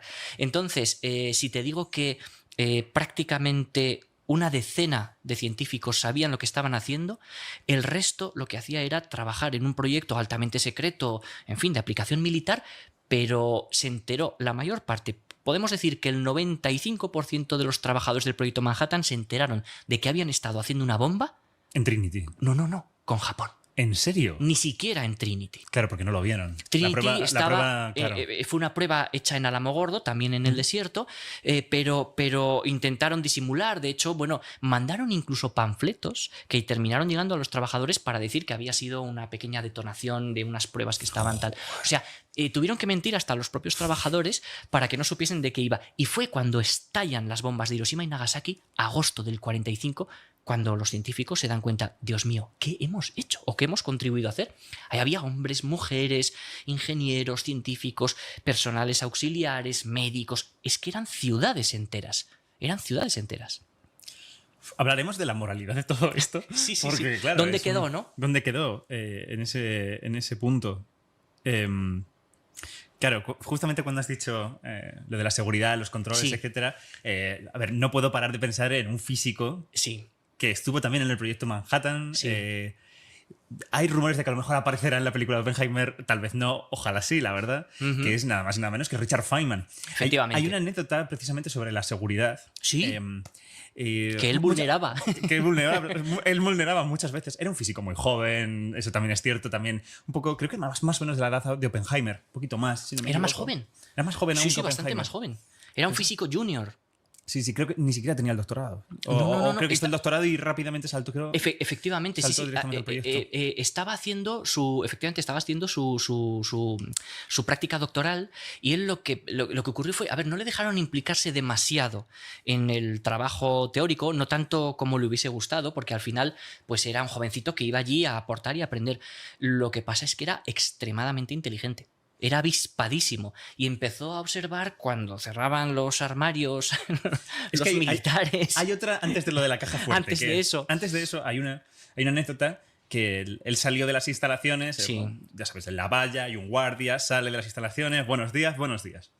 Y de repente ve que el guardia, que Feynman vuelve a salir de las instalaciones. buenos días. Un momento.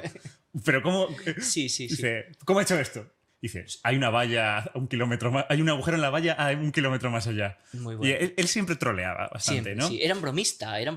Como estos vídeos en los que hay dos hermanos gemelos idénticos que hacen en YouTube un juego de ahora apareces tú y luego el gemelo, y entonces los saltos en el tiempo, ¿no? Sí, Feynman era un bromista, era un hombre inteligentísimo. Empezó además a comprender el funcionamiento de las cerraduras de los archivadores que tenían allí los científicos en el proyecto Manhattan.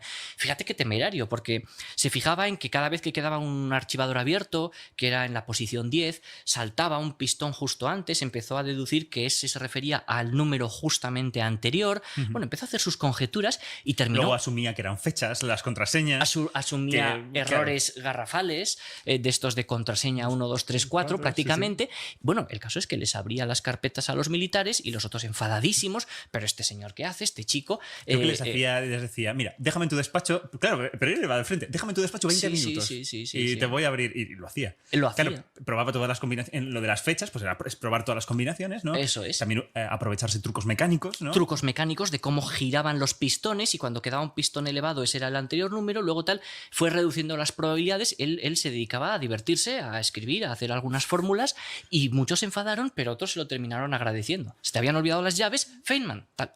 Y él se ponía allí y te cerrajeaba el asunto. Recuerdo, ¿no? Que dejaba notas graciosas en los... Claro, y la gente se volvía loca. Es brillante. Eso es típico de un chico superdotado, un poquito mosca de ese tipo, mosca de la que molesta. Y claro, a ver, yo creo que no era consciente verdaderamente ¿de dónde estaba metido? De que lo podían fulminar o despedir o encarcelar a la más mínima. Pero él fue siempre así. Creo que a uno de los militares allí presentes, como que le hicieron hacer el truco, ¿no? Se lo mostró. El militar dijo, ok. Sí. Pensando a lo mejor que iban a implementar una medida de seguridad más grande. Y al final, ¿no? Como hubo un memorándum, una carta a todo el mundo diciéndoles no dejen a Feynman a solas en su... Directamente. Era más sencillo y práctico meterlo a Feynman en una habitación que cambiar todo el sistema de cerrojos. Bueno, increíble. Bueno, Feynman fabuloso. Muy rebelde. De hecho, es que ni siquiera se tapó los ojos, según cuenta él mismo. Él mismo cuenta en que la fue famosa prueba. La primera persona en ver directamente una detonación nuclear. A ojo desnudo, digamos, ¿no? Sí, exactamente. La mayoría, ¿no? Él contaba... esto podéis buscarlo, ¿no? Hay una charla muy larga de él, seguramente grabada como los 60, en el que cuenta todas las anécdotas que tiene, de todas estas anécdotas. Que son 1 millón. Eso, sí, las cuenta, es una hora. Fabuloso, si os interesa el tema. Y él contaba que a todo el mundo pues les dieron como unas gafas negras para bloquear la radiación y que él decía, con esas gafas no se ve nada. Pues se ve así. Y él comentaba que realmente el peligro de la explosión era la luz ultravioleta que salía, que eso era lo que te podía dejar ciego. Claro. Que realmente si hay un fogonazo de luz muy grande, bueno, eso nos pasa. Solamente nos deslumbra y nos quedamos cegatos durante unos minutos, ¿no?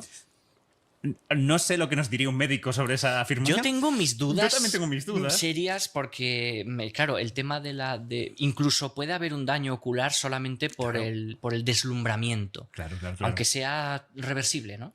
Entonces él contaba... Él era así. Él contaba que simplemente, ¿no? En la mampara del coche debería ser suficiente para bloquear la luz ultravioleta. Claro, él tenía sus teorías, él se la jugó y desde luego que si lo hizo, si es cierto lo que parece que sí, fue un testigo privilegiado del que fue ese gran momento en Trinity. Con esa detonación, la primera vez que se detona un arma de estas características en la historia de la humanidad. Veremos cómo Christopher Nolan... ¿Cómo lo ha reproducido? Eso... Hemos visto que tiene unos modelos sofisticadísimos para intentar representar estas espirales de humo y de fuego. Y bueno, yo en este punto creo que debemos confiar en él porque es un gran realizador, coordinador de efectos especiales. Mira, te cuento una cosa. Luis Tinoco, hace poco tuve un pequeño cameo en una película de ciencia ficción, ¿no? Hace muy poquito fue el estreno, fue fabuloso, ¿no? Estar con Luis y estar con todo el equipo. Un privilegio. Fabuloso, ¿no? Y Luis precisamente nos contaba que él estuvo trabajando los efectos especiales de Interstellar. ¡Wow! En Londres. Casi. Y él contaba que Christopher Nolan era muy, muy puntilloso, en el sentido de que, no sé si lo recuerdas, en Interstellar hay una primera toma en el que vemos una nave despegar. Sí. Que en el fondo va a ser la nave que que luego vemos en toda la película. Vemos esa nave y claro, evidentemente todo eso son efectos especiales en gran medida. Y veía ese plano, o sea, lo veía, lo paraba, decía, un momento, amplía ahí. Y en un momento como que ampliaba, ¿no? Y se veían como partes de la pasarela o partes del enganche de la nave, ¿no? Subiendo y básicamente pues esas partes se iban descascarillando y desplazando. Y él decía, no, mira, esa parte de ahí que está fija también debería romperse. Fantástico. Ese nivel de detalle... Wow. Y una vez más, parar una producción para decir... Impresionante. Mira, en plan, correcciones. Pues... Corrigiendo sobre lo que prácticamente ese sea tubito que no se indetectable ve. para el público. Exactamente. Ese tipo de profesionales, pues, yo los adoro. Puede ser que nos equivoquemos y que vivamos una situación un poco Tenet, pero... Vamos a ver. Sí. Bueno, a todo el mundo, si quieren verme brevemente, La paradoja de Antares. Wow, qué bonito Luis título. ha hecho un fabuloso trabajo título. ahí. Esta película de ciencia ficción, ¿no? Que sucede en una habitación, rollo Coherence, por ejemplo. Angustiante. Eso es fabuloso, es fabuloso. Yo creo que es un drama muy bien hecho. También se ve un poco la realidad de los científicos, como una situación... está muy bien, o sea, está muy bien. Simplemente lo dejo ahí. Pero volviendo de nuevo al proyecto Manhattan, Oppenheimer, ¿realmente cuáles eran sus responsabilidades a lo largo de todo el proyecto? Él era algo así como un coordinador. Es decir, su tarea, más allá de involucrarse concretamente, aunque lo hacía en los cálculos particulares, era que la información de un departamento pudiese ser útil a otro. ¿Vale? Lo que hacía era coordinar el trabajo de todos los departamentos. A su vez, agilizar pues el intercambio de información entre laboratorios y entre sedes. Y muy importante, cuando trabajas con científicos de renombre, que a veces entre ellos tienen tiranteces y asperezas, unir al equipo. Claro, ser un líder. Ser un líder, liderarlos, guiarlos, limar sus discusiones, sus enfrentamientos y, en el fondo, tratar de conseguir que vayan a una. La parte más difícil que tuvo, con mucho, fue reconciliar las discrepancias y las dudas, ¿verdad? Los tejemanejes de corte ético-moral con sus jefes, que en el fondo no dejan de ser militares. Groves, que es este señor autoritario del que hemos hablado antes, que confía en Oppenheimer ciegamente, es el director general de todo el proyecto, un militar, y un militar de mano dura. Oppenheimer es el director científico, entonces tiene que intentar hacer entender a los científicos que deben trabajar a un ritmo descomunal, porque están en un proyecto en la que se juegan, digamos, directamente la libertad, a su juicio, y a los militares les intenta hacer entrar en razón y les intenta explicar que la ciencia no funciona a nuestro antojo. Así que su labor es como la de un gran director de orquesta, realmente. Claro, fíjate. No, es la importancia de los líderes en todo esto. No es tanto tener gente súper brillante técnicamente. Este es el punto. Sino para que los proyectos salgan para adelante. Bueno, falta eso. Y tener el talento de saber detectar dónde está el problema. Claro. Porque cuando venían 3 o 4 o 5 físicos desesperados, no podemos resolver esto, había que tomar la decisión de por dónde tirar. Claro. Y él decidió esta, o todas. Que esa fue una decisión, ¿verdad? Digamos, inapelablemente salomónica, pero eficaz.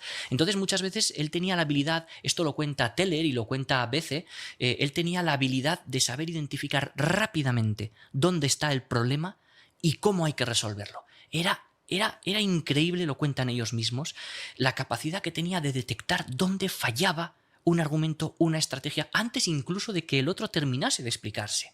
O sea que esa rapidez a la hora de identificar el problema y de saber con quién debía dirigirse, un buen coordinador, eso es lo que fue Oppenheimer. Quizá no fue, por supuesto, tan brillante como von Neumann o como Fermi, pero sin duda que fue necesario, y es muy probable que sin Groves y sin Oppenheimer el proyecto Manhattan hubiese tardado muchísimos meses más en llegar a un resultado favorable.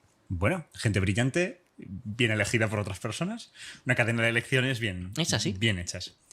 Sobre el proyecto, ellos en el fondo estaban trabajando con fuego nuclear. Sí. ¿Murió gente durante el proyecto? Sí, murió gente durante el proyecto y en concreto las muertes más dramáticas y que más nos llevan a la reflexión son las muertes que sucedieron por radiación, las muertes que sucedieron por trabajar precisamente con material radioactivo. Hubo 2 accidentes nucleares, uno en el 45 y otro en el 46, con una de las esferas de plutonio que se terminó denominando la bola del demonio, el núcleo realmente lo llamaron, ¿no? El núcleo del demonio es como se traduce en inglés.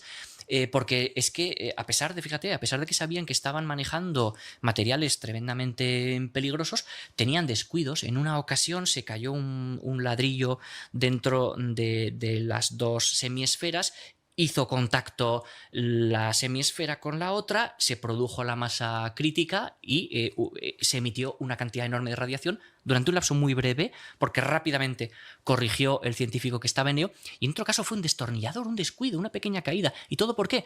Porque estos científicos que trabajaban en este núcleo del demonio, de plutonio, pues decidieron una buena mañana que querían ponerse a manipularla ellos solos.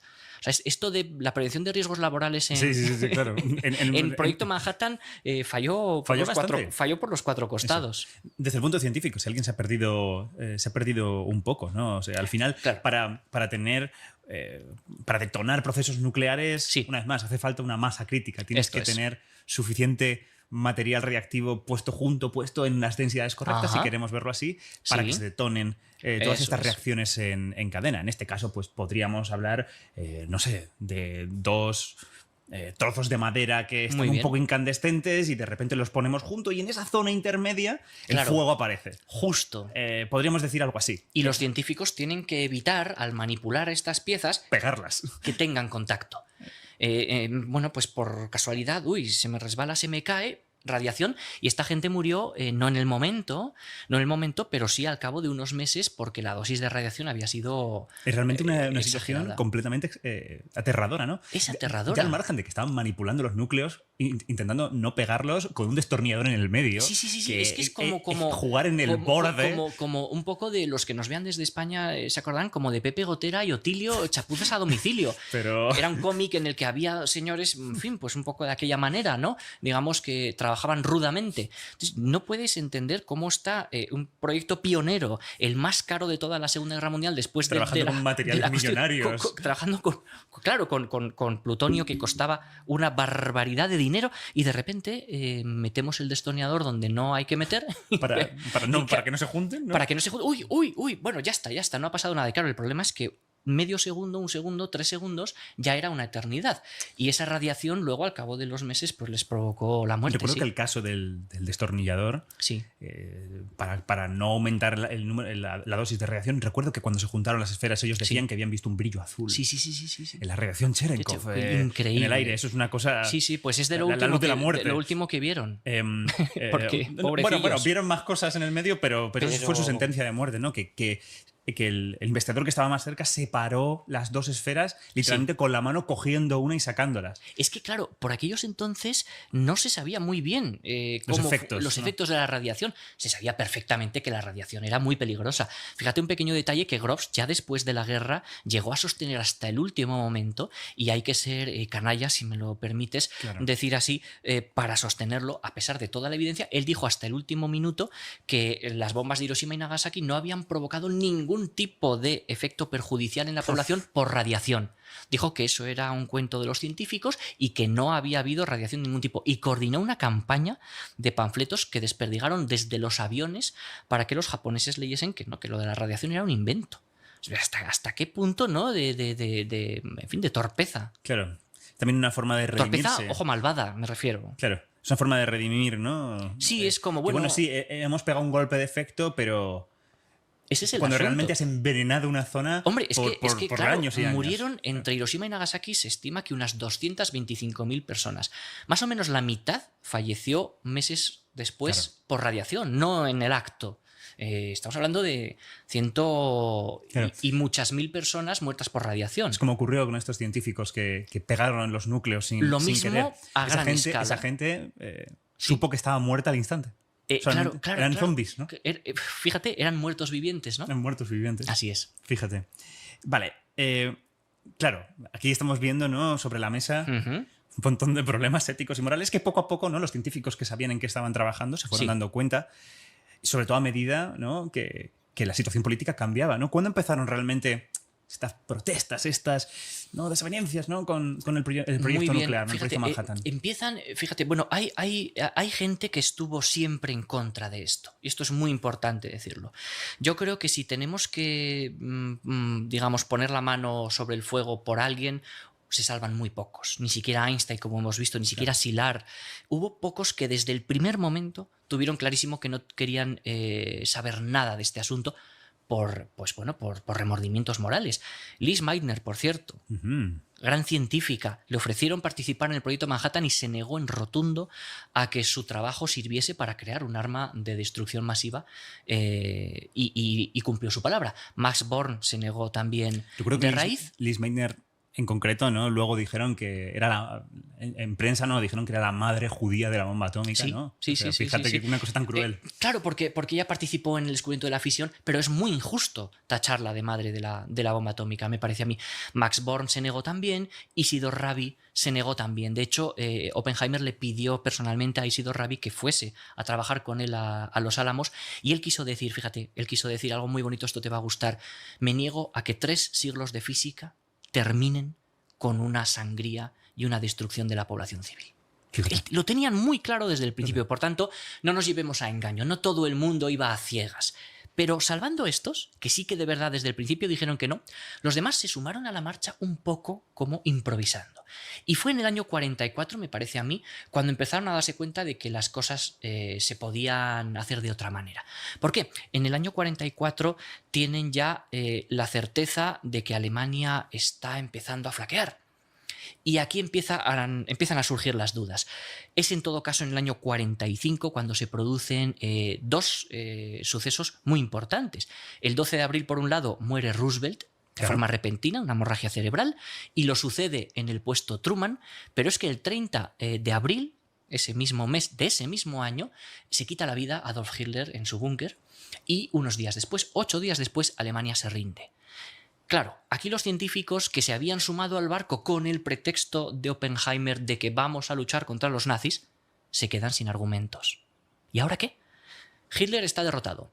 Alemania se ha rendido. ¿Qué sentido tiene ahora la bomba? Estamos hablando de abril, siguen los meses de mayo, junio, y ahí empiezan esos meses de mayo, junio y hasta la prueba de Trinity y más allá. La prueba de Trinity es en julio. Esos meses de primavera, verano, se empiezan a organizar verdaderos comités de protesta. Imagínate quién está encabezándolos, Leo Szilard, que está desde el principio arrepentido también un poco como Einstein de haber enviado esa maldita carta. Entonces intenta deshacer el daño hecho y convoca un comité, el comité Frank, por Robert Frank, otro físico también, y está Frank Oppenheimer incluso metido, el hermano de Oppenheimer, que también participa, y muchos otros que empiezan a plantearse cuestiones, dilemas, en el fondo, éticos. Si ya los nazis no tienen nada que hacer, ¿qué sentido tiene que sigamos adelante? Y empiezan a cuestionarse ya no si va a haber bomba o no, sino qué uso le debemos dar. Y aquí surgen 2 grandes frentes. Uno que plantea la posibilidad de utilizar la bomba de una forma demostrativa, en el fondo, para provocar canguelo, digámoslo suavemente, a los enemigos.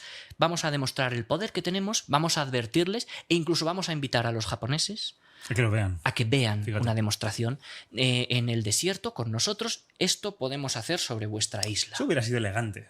Sí, Oppenheimer era partidario al principio, siguiendo al gran artífice de las conversaciones que fue Niels Bohr, de las conversaciones para intentar un final feliz, que no lo podía haber, pero un final menos infeliz de la carrera armamentística.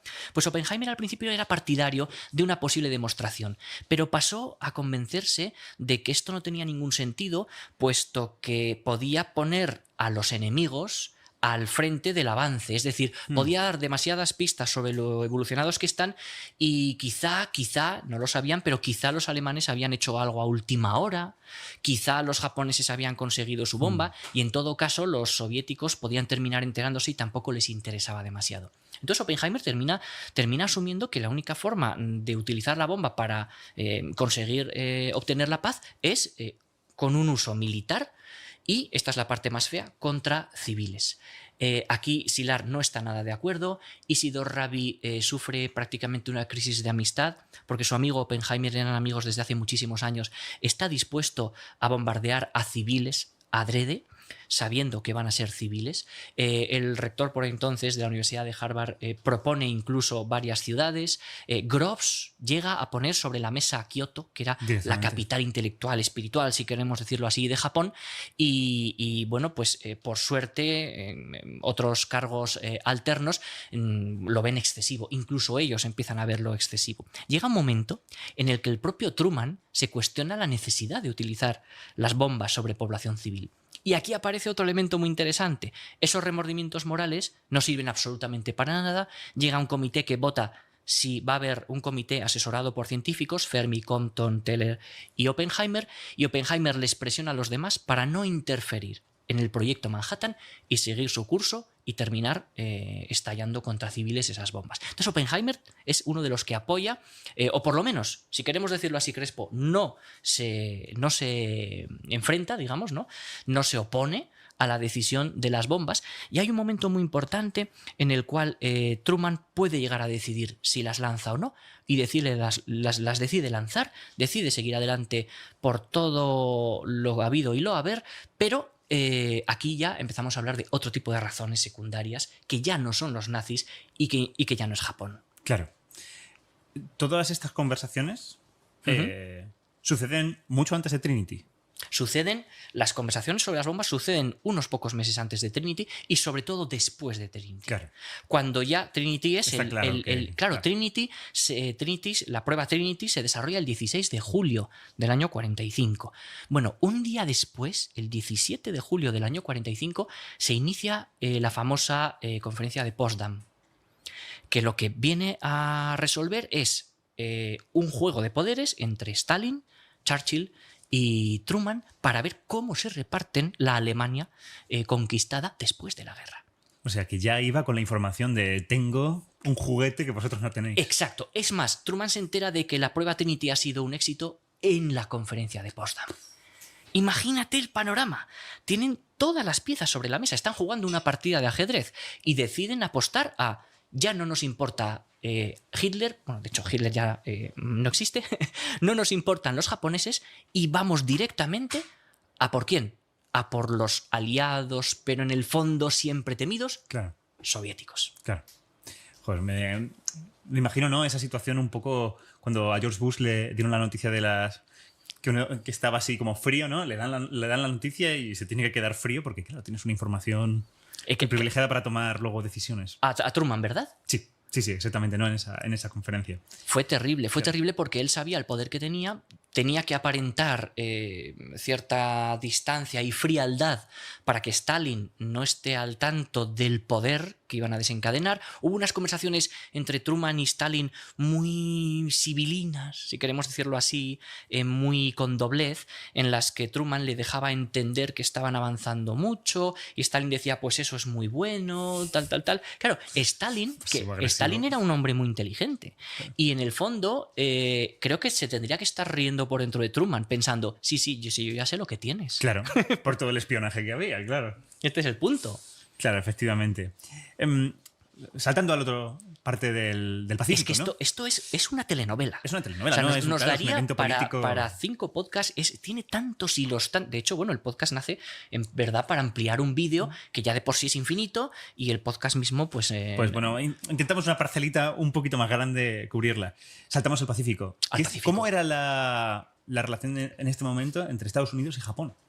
Claro, aquí el problema, fíjate, era terrible. Era terrible. Una vez que la guerra en Europa está prácticamente resuelta, como quien quiere decir, el Pacífico estaba librando la sangría más atroz hasta luego ser continuada y perpetuada con la guerra de Corea que podamos recordar. Japón tenía el problema, como te decía antes, de que no había sido derrotado significativamente durante prácticamente 2 milenios. Y sucede que los soviéticos tenían el interés de invadir Japón. Hubo una serie de conversaciones por las cuales Truman intenta acordar con Stalin que los soviéticos no van a entrar en Japón antes del 15 de agosto. Los estadounidenses, por su parte, querían retrasar todo lo posible la pérdida de bajas y de alguna forma no tenían previsto entrar en Japón hasta octubre, noviembre, septiembre como muy pronto. Por tanto, aquí lo que intenta hacer Truman es adelantarse y llevarse la victoria. Si ellos consiguen detener la guerra o que ante el mundo exterior parezca que han detenido la guerra antes de que entren los rusos en acción, van a ser los héroes del mundo. Y efectivamente, la primera bomba cae el día 6 de agosto, la otra cae el día 9, pero, y esto es lo más significativo, y aquí entra un poquito el debate de ¿eran necesarias, famoso debate, no, eran necesarias las bombas atómicas para detener la Segunda Guerra Mundial, para finiquitarla? Pues aunque la pregunta pueda parecer, o así al menos se plantea en muchos debates, si eran innecesarias, eran crueles, eran atroces, yo no lo tendría tan claro. Fíjate, los propios escritores del libro sobre Prometeo americano se hacen eco de esta tesis de muchos autores, que por otra parte no es ningún invento.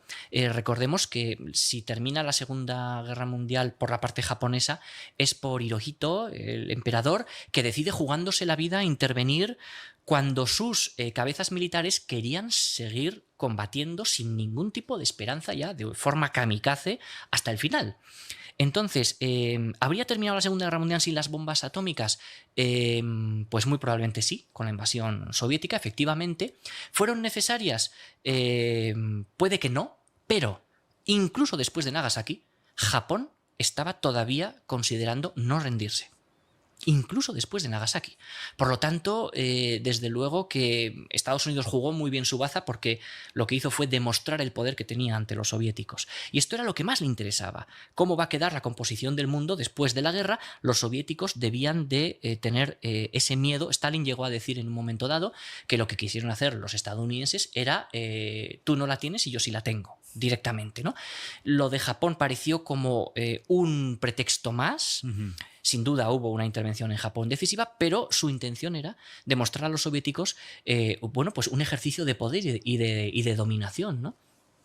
¿Qué ocurrió con los grandes nombres del proyecto Manhattan una vez se hizo estas detonaciones muy, digamos, alrededor de esta fecha? Pues los más famosos de todos ellos dieron un vuelco sentimental muy notable a su actitud. Quedaron, pues Wilson, por ejemplo, otro de los físicos, quedó hundido verdaderamente deprimido. El propio Oppenheimer dio, como te adelantaba antes, un giro en su carácter, se volvió reservado, taciturno, apesadumbrado, y muchos otros, Leo Szilard, estuvo mucho tiempo sin levantar cabeza. Einstein clamó horrores.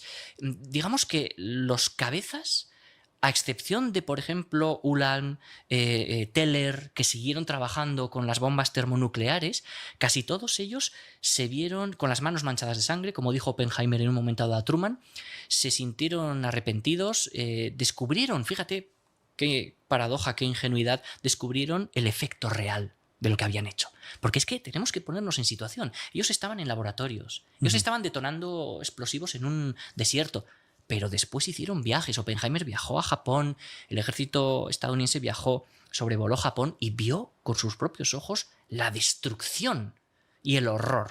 Y en ese momento la mayor parte de los científicos casi que partió peras con el asunto, cerró punto en boca el tema, con un candado y 7 vueltas, y decidió en muchos casos no volver a hablar prácticamente nunca del asunto. Rehicieron sus carreras, Fermi siguió dando clases en la universidad, así como Oppenheimer en Princeton con Einstein. Fueron recolocados casi todos ellos, pero quedaron marcados, quedaron pequeñamente muertos. Antes hablábamos de mi libro. Su pequeña muerte fue haber causado una gran muerte. De hecho, Oppenheimer dice, recitando al Bhagavad Gita, me he erigido en destructor de mundos. Quedaron muy tocados y muchos de ellos, principalmente Fermi, Szilard, Einstein, el propio Oppenheimer y Heisenberg, se recolocaron en agencias y comisiones de energía atómica para intentar que su descubrimiento, su avance, su proeza tecnológica no se fuera todavía más de madre. Entonces, dedicaron muchos de ellos el resto de su vida académica a influir en la parcela política, fueron muy famosos muchos de ellos, para procurar, bueno, pues que hubiese un control, una cesión, decía Oppenheimer, de soberanía. Es decir, hemos descubierto algo muy gordo, hemos desarrollado un arma tecnológicamente superior y como somos en parte responsables, ahora vamos a dedicarnos en cuerpo y alma a intentar que las naciones pacten tratados de control nuclear. Entonces, digamos que intentaron enmendar su gran estigma. En el caso de Oppenheimer, intentar empujar este proyecto, ¿le fue bien? ¿Le fue mal? Le fue horriblemente mal, fue penoso. Oppenheimer es el hombre que lo consiguió todo y que lo perdió prácticamente todo. Oppenheimer estuvo, al igual que años antes Einstein, en la portada de la revista Time, la famosa revista Time estadounidense, estuvo Oppenheimer también y era prácticamente era un ídolo de masas. O sea, Oppenheimer fue un influencer en su época y durante los años 60 estaba en boca de todos, era famoso, lo paraban por las calles, le hacían entrevistas, fotos, los paparazzi. Él intentó utilizar este poder para revertir el daño. Y de hecho se opuso en primera instancia al desarrollo de la bomba de hidrógeno, la bomba H, que, para que nos entiendan los seguidores, era un arma de destrucción masiva que utilizaba núcleos atómicos, pero en vez de fisionarlos, fusionaba átomos entre sí, ¿verdad? Su poder destructivo era muy superior al de la bomba de fisión, que a su vez era muy superior al del explosivo cotidiano. Bueno, pues Oppenheimer se opuso al desarrollo de la bomba termonuclear contra Teller. Ahí hicieron una gran enemistad y de hecho dijo que Estados Unidos debería facilitar al resto de países del mundo toda la información nuclear, siguiendo a su maestro Bohr, para que fuera pública, de modo que estuviesen empatados en igualdad de condiciones, todos tuviesen acceso al mismo conocimiento, pudiesen desarrollar la misma tecnología a fin de neutralizar, una especie de pacto de iguales, de neutralizar el peligro. ¿Qué pasó? Que Estados Unidos se lo tomó fatal, porque era la persona que mejor conocía el proyecto Manhattan, había sido su director científico, y no solo eso, sino que como ya tenían sospechas de comunismo, fueron contra todo. Claro, atacaban los intereses de... Bueno, claro. Y usaron todo lo que podían. Jan Tadlock, una novia de Oppenheimer, que terminó la pobre quitándose la vida, había sido comunista. El hermano, Frank Oppenheimer, había sido comunista, el hermano de Oppenheimer, y entonces pues echaron toda la leña al fuego y le hicieron un ejercicio de verdad de aislamiento, de persecución completamente despiadada, persiguiéndolo a todas horas, entrevistándolo, pincharon todos sus teléfonos durante décadas, hasta que por fin, en la década de los años 70, se le niegan las credenciales de la Comisión de Energía Atómica, se le retiran los permisos de acceso a información privilegiada y es declarado ya por Eisenhower, el siguiente presidente a Truman, una persona peligrosa para la seguridad nacional. O sea, manda narices la persona que los ha encumbrado, ¿verdad? Armamentísticamente se ha convertido de pronto en un enemigo nacional. Einstein no se tiraba de los pelos, no sabía cómo podían haberle hecho eso. La comunidad científica apoyó a Oppenheimer porque fue realmente cruel y despiadado. Hay que pensar que al propio Einstein también le hicieron lo mismo. Lo mismo, persiguieron a sus familiares, los entrevistaron, los acosaron. Fue así. A Bohr, de hecho, lo intentaron matar. Ya sabemos, a Heisenberg lo intentaron matar. A Oppenheimer lo mataron de estrés al pobre hombre y sobre todo lo hicieron culpable de, que no lo fue, de haber pasado secretos a los soviéticos. Claro, y aquí esto entronca con lo que me decías antes. El gran espía soviético que fue Klaus Fuchs había venido en barco desde Reino Unido con Rudolf Peierls y Otto Fritsch. Y claro, era un chico jovencito, inteligentísimo, superdotado también, bueno, casi todos lo eran gentes con alta capacidad intelectual, y claro, iba muy de la mano de Oppenheimer, accedió a todo el diseño aquel esférico que lo contamos en el vídeo de la bomba de plutonio, y por tanto era muy sospechoso que Oppenheimer no se hubiese enterado de que era un espía. Bueno, pues es que efectivamente no sabía que era un espía. Y de hecho bromeaban en un momento dado: si aquí hay un espía tienes que ser tú, y señalaban a Feynman. Claro. Y al lado estaba Fuchs riéndose. Bueno, pues Fuchs pasó todos los planos de diseño y muchísimos detalles a los soviéticos, lo que les permitió en el año 49, para sorpresa estadounidense, detonar una bomba que era sospechosamente muy parecida a Fat Man. Efectivamente, también, aparte, estaba Rosen, sí, que era otro que estaba pasando información. Otro que tal, y bueno, Greensdale estuvo, bueno, hubo 4 espías muy famosos. El último de ellos, por cierto, el FBI lo tenía en constancia desde el año 55, pero salió a la luz hace relativamente poco y murió en 2015. Efectivamente, en Half-Life, ¿no? James Frank, ¿no? Sí. Dice que él contaba que había 3. por los nombres en clave que encontraron. Había un tercero que es el que no se sabe realmente quién era, que el nombre era Emlad. Eso es. Se piensa que una posibilidad es que fuera Pontecorvo, ¿no? Él habla en el libro. Ahora, eso es. Ahora más o menos se cree que hay como 4 identificados. El último murió en 2015, hace nada.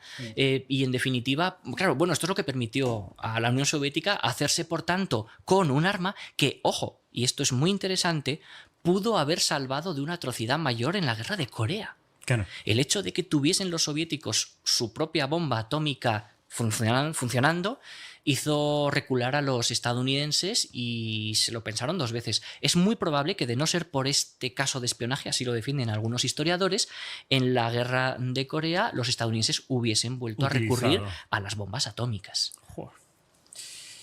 Varios, como has dicho, muchos científicos, o muchos de los cabezas del proyecto Manhattan se opusieron completamente a este uso, pero ocurrió lo contrario. Hubo científicos dentro del proyecto que continuaron con el desarrollo. ¿Qué fue lo que ocurrió? ¿El desarrollo de las armas nucleares? Sí, principalmente Edward Teller. Teller siguió implicado con el desarrollo de armas nucleares y pensó, de hecho, bueno, él todavía tenía esto en la cabeza, que una bomba de hidrógeno iba a poder ser ese elemento de ventaja definitiva para Estados Unidos, ya que las bombas atómicas las tenían el resto de países. Pues vamos a crear una arma aún mayor, una que esté todavía por encima. Ay, no. Fue un poco malvado, pero la mayoría de ellos quedaron completamente marcados, como te digo, y bueno, en el año 46 el proyecto termina oficialmente, pasa a manos de la Comisión de Energía Atómica, que es la que ya sí, de una forma políticamente reglada, intenta sentar las bases de lo que va a ser la Guerra Fría. Claro. Lo hemos hablado aquí muy brevemente. Einstein y la portada de Times. Sí. Famosísima portada de Times. Podéis googlearla si queréis. Sale Einstein en primer plano, en segundo plano detrás un hongo nuclear. Si no me equivoco, está E = mc² flotando. Está, no se sabe muy bien por qué, pero está, bueno, quiero decir, no se sabe muy bien por qué. Se asocia efectivamente a Einstein, como no puede ser de otro modo, aunque tú bien sabes mucho mejor que yo. Bueno, la conexión entre... Que la fórmula tiene sus antecedentes tiene sus antecedentes. Incluso la conexión con la energía nuclear no es tan... Yo diría que es oblicua. Es una conexión oblicua. En cualquier caso, efectivamente, de lo que hablaba esa portada en un subtitular es el rey de la velocidad, ¿no? Einstein. Pues fíjate qué diferencia cuando sacan la portada en la revista Time, cuando aparece Oppenheimer, allí el subtitular es mucho más amargo, es mucho más aciago. Dice algo así como el poder de la lealtad más allá en defensa de la seguridad. Es decir, ya estaban con las acusaciones del comunismo y todo esto, ¿no? Pero hay 2 personas que aparecen en la revista y 2 personas que odiaron hacerse famosas por eso, realmente. Exactamente. Mi fuente es una cosa horrible, pero lo voy a contar a ver si tú sabes, si me estoy equivocando y tal. Ajá. Pero recuerdo que en la serie de Genius, sí. ¿no? Recuerdo que en algún punto Einstein dice, ¿no?, que le han traído la revista con la portada de Daddy y le han dicho que la firme. Sí. Y él estaba muy ofendido. Sí, claro, es que él estaba muy molesto. Efectivamente, a él no le gustó nada esa portada porque significaba que se le asociara con un elemento, un artefacto, nunca mejor dicho, ¿verdad? Es como llamaron a Fatman en concreto, con el que él no comulgó en absoluto. Y lo hicieron polvo. Oppenheimer pasó exactamente lo mismo. Pero es que a Heisenberg, al otro lado del Atlántico, en la Alemania ya reubicada, ¿verdad? Pues le pasó 3/4 partes del asunto. Heisenberg al final quiso ser recordado, y así se empecinó, como sabes, una y otra vez, quiso ser recordado como la persona que había salvado al mundo de la bomba nazi porque boicoteó el plan de su construcción. Entonces, digamos que se deshicieron todos. Sin embargo, Oppenheimer creo que fue de todos, fíjate, el más honesto. Porque visitando en los años 60 Japón, una entrevista en prensa japonesa por el asunto de Marras, contestó lo siguiente: no puedo decir que estoy menos horrorizado que ayer al ver cómo quedó la situación, ¿no? Pero tampoco puedo decir que me arrepienta de haber contribuido a este logro tecnológico. Y ahí se quedó. Con esa frase, ¿cómo la interpretamos? ¿Cómo la interpretarías tú? Claro, podría decir eso, ¿no? Las consecuencias morales de matar a todas estas personas, pero por otra parte, ¿no?, científicamente hemos resuelto un problema y quizás se pueda leer entre líneas, y mejor que lo hizo Estados Unidos. Claro, yo creo que es un poco arriesgado, ¿no? Pero Claro. en el fondo lo que ellos han seguido sosteniendo es que el país moralmente más ecuánime para poder contar con la tecnología tenían que ser ellos. Esto es un debate muy peligroso, desde Claro. luego, en cuestiones éticas y morales, pero no dudaron en ningún momento de que si alguien tenía que tener el arma, tenía que ser el país de la libertad. Y no el país de los totalitarismos nazis o italianos o incluso rusos. Un poco para cerrar, como todas estas consecuencias del proyecto Manhattan, pues por supuesto está la proliferación total de armas en Sí. todo el mundo. Sí. Comenzando por la Unión Soviética, ¿no? y Sí. la tensión en la Guerra Fría. Claro, lo de las ojivas y las cabezas nucleares, fíjate, desgraciadamente ahora que grabamos todavía sigue en marcha la guerra de Rusia, la invasión, como llaman ellos, contra Ucrania, y pues las sombras de la amenaza nuclear han vuelto a tomar cuerpo, han vuelto a hacerse densas. Es la gran pregunta si volveremos a tener o no un confrontamiento bélico utilizando armas atómicas o incluso, ¿por qué no? Me lo comentabas tú antes de grabar, armas de tecnologías todavía no exploradas. Podría ser. Puede que quizá las guerras, no soy desde luego experto en geoestrategia, pero he hablado con unos cuantos y lo que plantean es que cada vez es menos probable un enfrentamiento de tipo fuego abierto o fuego directo.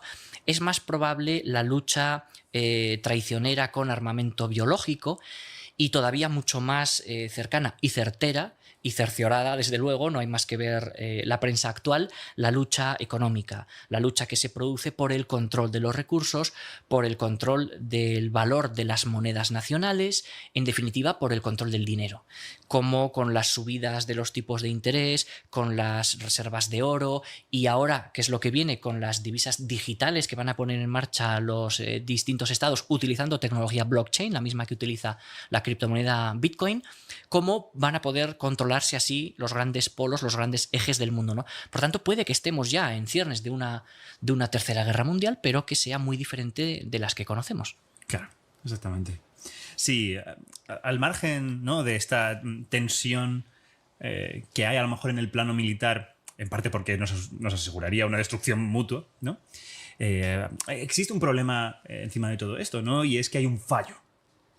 Tenemos un montón de herramientas completamente destructivas y a lo largo de todas estas décadas ha habido momentos en el que una serie de nubes o un satélite ha hecho pensar a los soviéticos que les estaban lanzando un ataque nuclear y han estado a esto, ¿no? Han estado a puntito de lanzar sus propias cabezas en represalia. Hay una susceptibilidad, ¿verdad? Claro, hay una susceptibilidad. Claro, entonces incluso hay un problema incluso mayor, ¿no? Y vale, esto es trivializar un poco